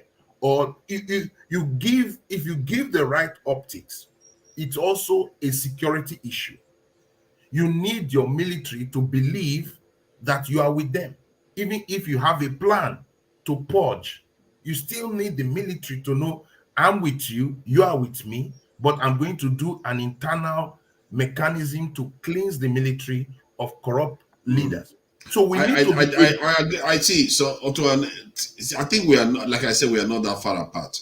The only area you are complaining about is the way Tinubu did the process. For me, I feel like he has to find a way to do away with this organization, because it's going to be a problem sooner or later. He could start using them to assassinate people, causing all kinds of havoc in the country. So we don't want that to be happening. And one thing with power, let me tell you one thing with power. If you become a very dominant guy and you knock on the presidency, he opens, he gives you free check, say, yeah, go and do what I want you to do. Before you know, you assume one kind of power. You feel that you have so much power. You know, there was this issue about Al-Mustafa and other generals during the Oputa panel issue, when they said Al-Mustafa, who was the guy next to Abacha, he was even telling generals to kneel down. He was slapping them because he had power. He could call Abacha. Abacha could trust him. he was doing the dirty job. He had a squad doing all the dirty job. So let me ask you this. What I'm just trying to say, at the end of the day, does it benefit the presidency as an institution? Because the presidency is not one person. We must always be seeing the presidency as that represents us. So if even for him as a president, once your generals feel that they have been put under the bus, it weakens your military. It weakens your military commitments. And that is very important for his handlers to understand and say, yes, you may have an Asari Dokubo doing some of the cleanup. Let me ask something. However, you must manage the powers that you allocate to him. And these are critical. We don't do it because we hate this person or hate this person. No, we are looking at it as a nation. See, and let me say something. See, I think the problem with maybe the reason why this evolves, I'm just thinking about it while you were talking, is one, the military has structures, so you can't easily inject people into there to shake things up that you don't necessarily know. That's one. You can't just even have an emergency unit just join the military like that. It's not possible. So, and that's one. And if you have to obey your senior officers and all the rest, that's why senior officers often have to resign when they appoint joint chief of staff, military brasses. So then, now when I look at Asari Dokubo and I see Nigeria is a massive country. So why did the federal government or Tinubu not choose from any other place? There's a reason why Asari Dokubo is emerging. It's because he's from the Niger Delta. And because there's a problem there where officials that are meant to be doing their jobs are enriching themselves to a point whereby the government felt that they didn't have enough power to tame them from within the military. That's how powerful they were, that they have to start relying on outside militia to do the job. Basically, that's what Asari Dokubo and Tompolo is. But so, if I ask you for fathers, let's say you are the president, all right? You are the president of the country, and your military, all right, is not showing professionalism in dealing with things because of massive corruption, all right, in the facility. Yeah. Now, between the military and a paramilitary group, who is more fit to do a job? Is it not the military? The military has more weapons, like what Asaris colluded to. And he complained about it, that why they are not using the weapon. They are not using it. Good. So for you as a president, you have to now create an internal system. And that's where you have the National Security Advisor, you have your DSS. I just told you they are all corrupt. Let's say they are all corrupt. What is he going to do? When we say they are all corrupt. Okay, not all. At least the ones that he needs, enough of them are corrupt. Yeah. So you now have to find a way to look for officers, brilliant officers, well trained, all right, that you will come and give them a mandate to fish out corruption. How do you do that as a president? Wait. I'm trying to ask you questions about the mechanism of doing it. I'm giving you answers now. I'm giving you answers. It's theory you're giving me. I'm trying to ask you now, how do you, as a president, knowing that you have your chief of staff that is a military man, or I don't know who they are, but when you want to go into the military, you have to go through the top brasses. You can't just go to the bottom. So if you go through the top brasses, get me some men that are very loyal to me and all that. How do you do that? See, you can go through any means as a president to get information. Okay, you are the president now. How do you do that? That would have been better than Buhari or Tinubu. Number one, I would find a way to get dossiers. I would get a dossier because the DSS gets dossiers every day. You get a dossier. And I'm going to be the corrupt military bosses. You are the president. I'm the corrupt military guys. Like I said, you have different security apparatus. You have the DSS. You have the EFCC. You have different groups.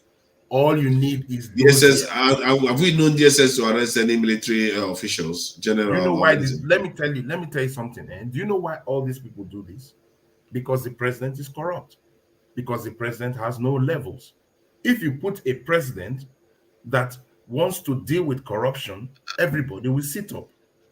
Everybody. Sometimes you may not be corrupt. Sometimes you may not be corrupt, but everybody else is corrupt around you. What stops? But I'm asking you now. I'm trying to get you to get around me. I'm a corrupt general. I'm telling you, get around me.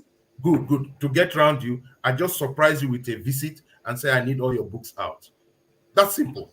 I need all your books out. Put them in here and let's move. Shut the system and down. You find out that I'm corrupt. What happens next? Take you out and bring in and look through the books and bring in a new officer. And the people that hold on now, the people that you know, I've already set up my boys to be the next in commands. No, but as soon as you do that in about 3 or 4 of the organizations, you'll be able to filter